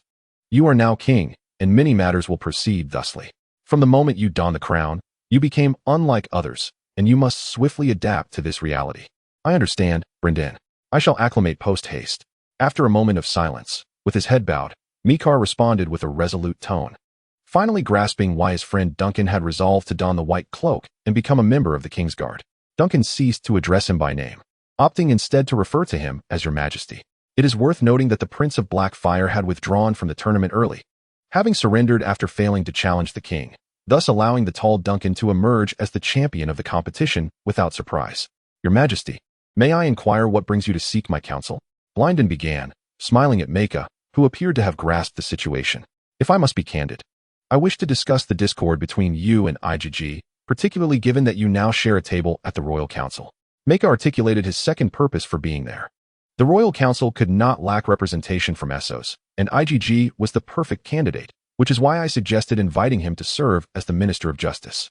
His temperament is as unyielding as iron, making him an ideal choice for such a staunch position. As for the discord between IGG and myself, it merely entails me yielding to him in personal matters. After all, in the affairs of the Yangshing, I consider myself a partial victor, far superior to him. The complete failure. Having heard the king's inquiry, Blynden reclined in his chair with an indifferent expression. Is it truly that simple? I had assumed your conflict was far more significant. Maeka responded, visibly surprised. Our discord is indeed considerable. He and I share the same mistress. And we both bear the blood of Blaywood and Bracken. We have also courted the same woman. I would wager that should we engage in a duel to the death, he would unhesitatingly attempt to slay me, as I would him. However, these are personal grievances that we shall not bring into our official dealings, nor will he. With a serious demeanor, Blynden leaned forward to convey this to the king. Very well, though I remain somewhat perplexed, I now have a general understanding of the matter. Maeka nodded, intending to rise and depart from the Prime Minister's office. Suddenly, the door to the Prime Minister's study swung open once more, and the anxious Grand Scholar entered. Holding a letter. Your Majesty, my Lord Prime Minister, the Ravens of the Red Keep have just received a letter from Winterfell concerning the recent emergence of the king beyond the wall. As he spoke, the Grand Scholar produced an already unsealed letter, presenting it to the now serious king and Prime Minister. Chapter 72. The King Beyond the Wall. The Ancestor's Fist is a fortress constructed by the forebears during the Dawn era, situated atop a steep hill within the Shadowlands forest. The western and northern flanks of the hill are marked by sheer cliffs, while the eastern side is only slightly less steep. Only the southern approach offers a rugged path for armies to enter and exit the fortress. This terrain renders the Ancestor's Fist easily defensible, yet difficult to assault, providing an excellent vantage point for commanding from the summit. The ancestral stronghold of Xianmen Quanfeng, once abandoned for reasons unknown centuries ago, gradually succumbed to the ravages of time, transforming into a mere ruin, with only a low stone wall encircling its perimeter remaining intact. However, the present-day Xianmen Quanfeng bears little resemblance to its former dilapidation. The outer stone wall has been meticulously restored and heightened, while within, new longhouses constructed from stone and timber stand proudly. Along the banks of the river on the hillside, nearby villages have begun to coalesce into the nascent form of a town.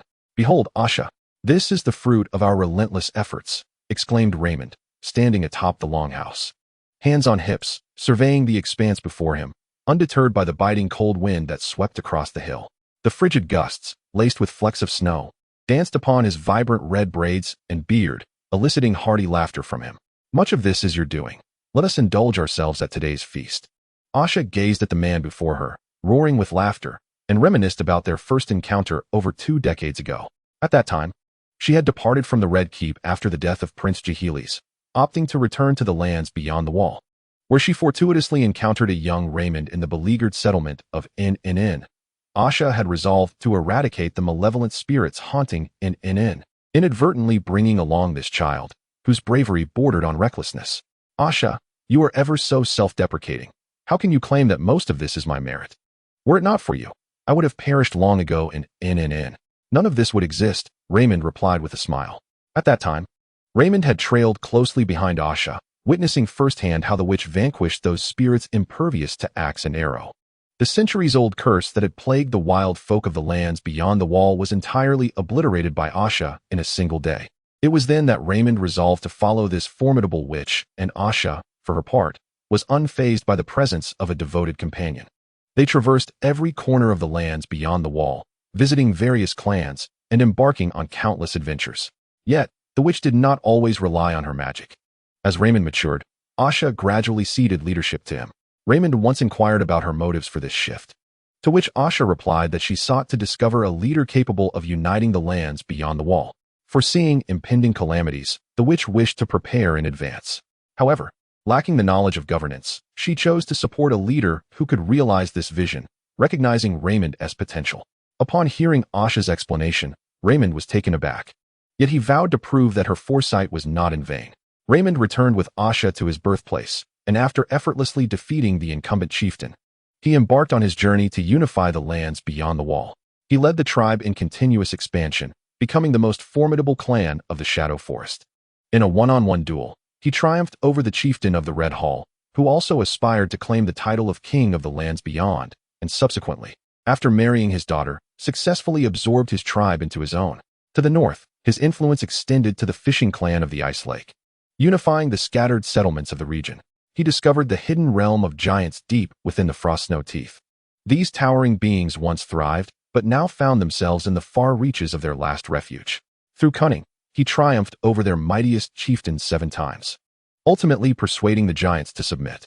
He ventured alone to Thurin, where the Thurin people, flourishing due to the natural hot springs and copper mines in the gorge, developed into the most advanced civilization in the wilderness. The Thurin possessed laws and lords, their leader referred to as Magna, a figure revered in the local culture almost like a deity. He clashed with the tribesmen and Magna thrice, achieving victory in each encounter, which compelled the stoic Thurin leader to kneel before him. He traversed the Sounding Gorge, named for the mournful wails produced by the winds, and arrived at the territory of the Nightwalkers. The Nightwalkers had long been at war with the Hardfoot tribe, whose name derived from their feet, as tough as leather boiled in water. Raymond facilitated peace negotiations between the Nightwalkers and the Hardfoot, convincing them to join his kingdom.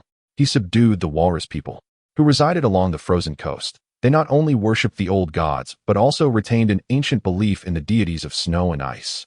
The Walrus people utilized dogs the size of ice wolves to pull war chariots made of walrus bones and possessed knowledge of reindeer husbandry.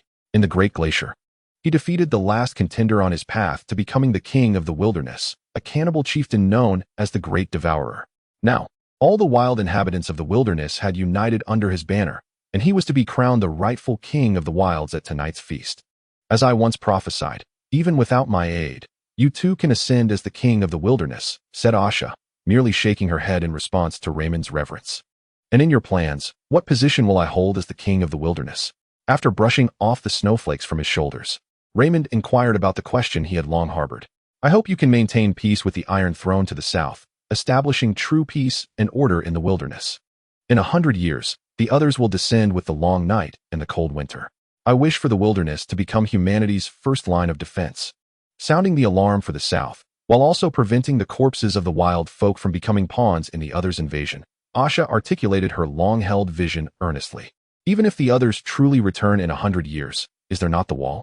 That barrier has separated the south from the wilderness for 8,000 years. The wall cannot deter the others. It cannot even restrain the wild folk. Every king of the wilderness has crossed the wall into the south, and I have seen that desire reflected in your eyes. Indeed, the wilderness possesses many treasures: leather, timber, honey, nourishing countless souls of the wild folk. Yet the lands beyond the wall are equally devoid of many essentials. For instance, apart from the solitary mine of Cern, there exists scarcely another to extract metals. Plunder often becomes the sole recourse for the metal-starved denizens of these regions. Your chances of success are slim. Historically, no king from beyond the wall has ever successfully invaded the south. Furthermore, the Iron Throne is guarded by dragons, whose flames can reduce you to ashes in an instant. Perhaps I can discover an alternative path? Raymond shook his head, and after gently patting the witch's shoulder, he reassured her, do not be so hasty. I am well acquainted with the nature of the south. Let us not forget our previous endeavor to emulate the Bard, Bael, and venture into Winterfell. I do not seek death, yet you must understand that mere peace with the south will forever impede the establishment of true order in the lands beyond. Bael, a king from beyond the wall a millennium ago, is said to have scaled the wall disguised as a minstrel to infiltrate Winterfell, even sharing a bed with the princess of the Northern King at the time. Alas, the tale's conclusion is far from joyous. Bael's son ascended as the new Northern King, only to slay his biological father in the ensuing conflict. Unaware of his true lineage, the king triumphantly returned to Winterfell, brandishing Bael's severed head, only to be met by a mother who had chosen to end her own life after witnessing the patricide. Ultimately, that king was captured by foes and met a grisly demise, flayed alive. Should you still harbor doubts, then I implore you to render a prophecy for me, that your magic may unveil the mists that obscure my path ahead. Upon finishing his words, Raymond ascended the ladder back into the longhouse, joining the festivities prepared for his coronation within the castle. Watching Raymond depart, Asha ultimately resolved to return to her chamber to perform a divination for this man with whom she had shared over 2 decades of her life. By the following day, a heavily intoxicated Raymond did not awaken until midday. Meanwhile, Asha, who had been waiting patiently, did not concern herself with whether he was fully conscious, and slowly articulated the prophecy she had gleaned after a night of divination. Perhaps you shall triumph in your next battle, yet the overarching war shall elude your grasp. In the end, your adversary will become your master.